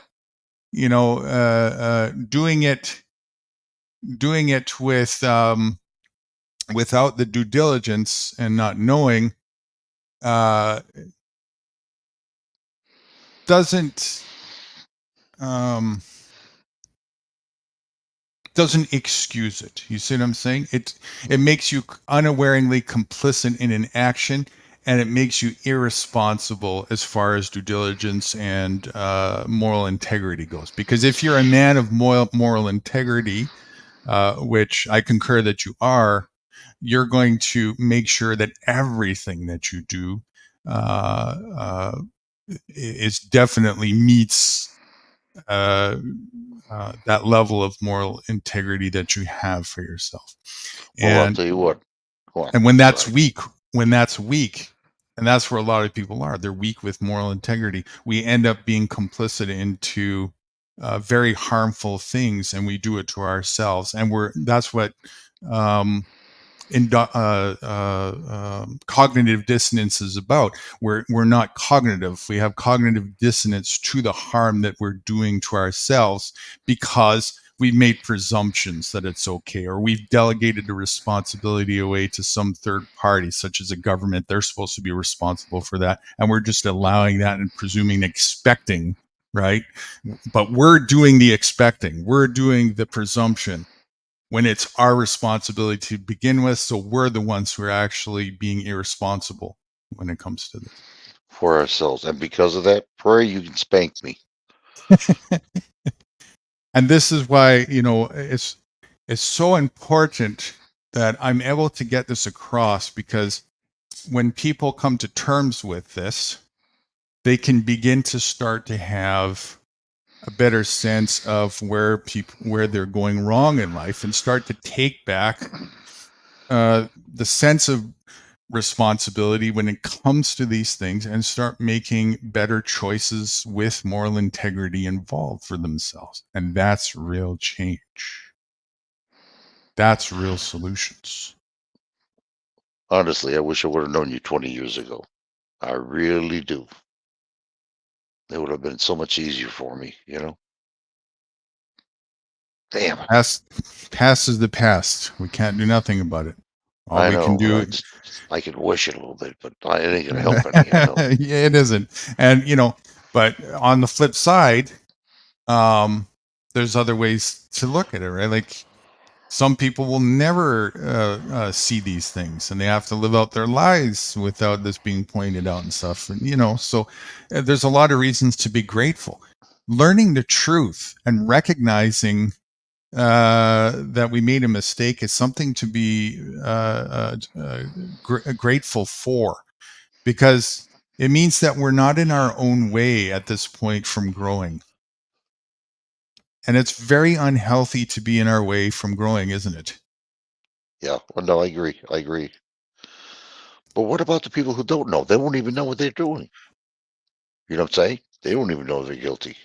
It will continue for them until they want to come to terms with that one way or another. And now, me, I'm a man of moral compass, so the same thing, right? I'm as impeccable as I can be, putting this high bar on myself to make sure what I do is honest and integrity and do no harm and all those things, and not be a preacher and practice, not be a lip service, and then also show people, hey, that's possible for you as well. And we can continue to do this.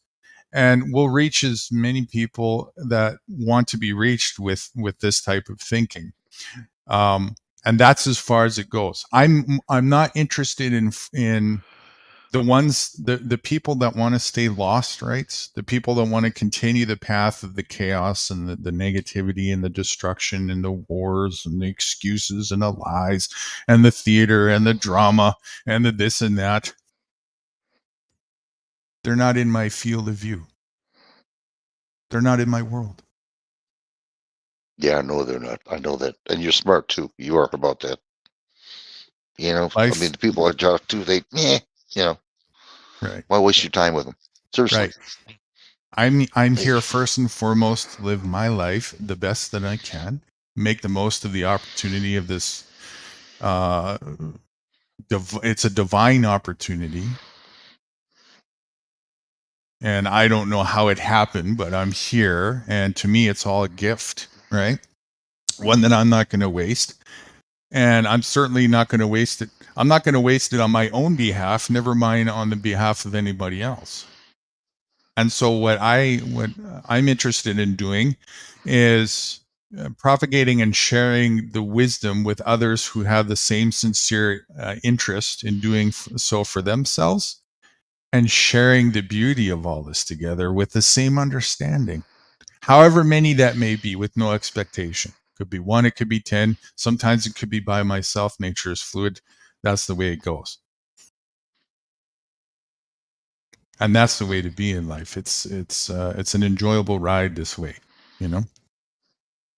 Well, I know you're enjoying yourself. I know that for a fact. You know, there's no doubt about it. You were meant to enjoy life too. Everybody is. Yeah, I know. I just, you know, I don't have all regrets. I mean, I had a job that I loved. You know, eating good. It was a hard work. There's no doubt about it. There was nothing easy about it. But I enjoyed it. You know, but that's just about it.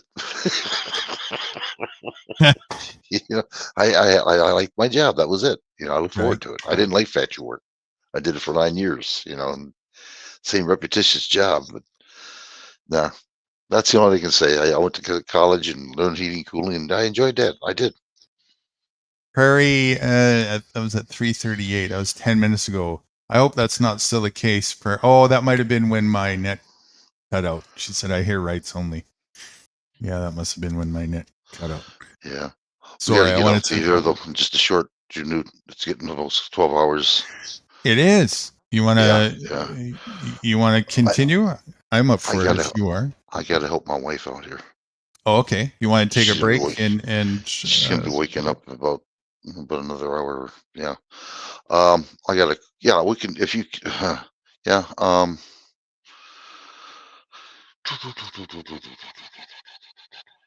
Give me about an hour or two, okay?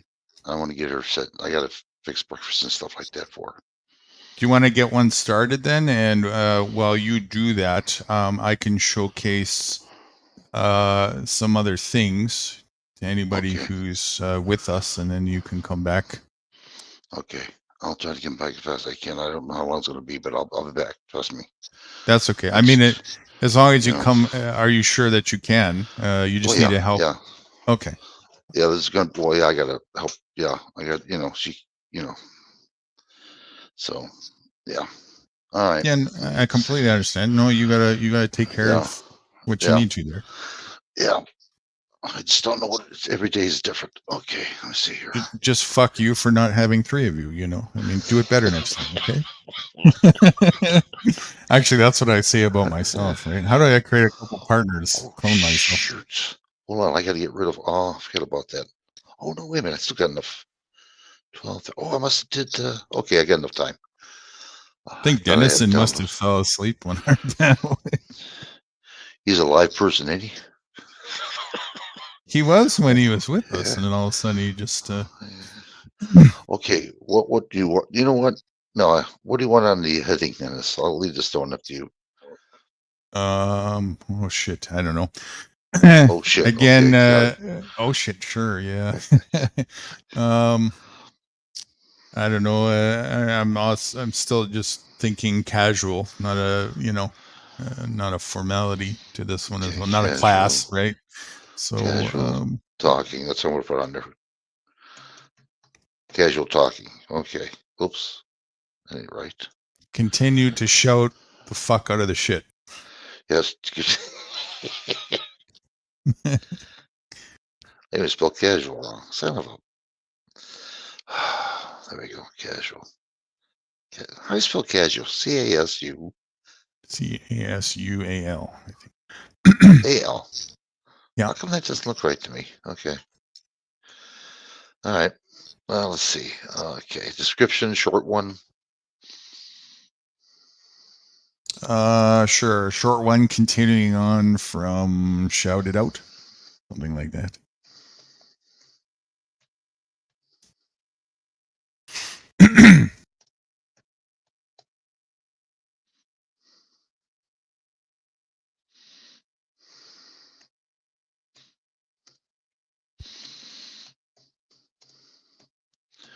All right.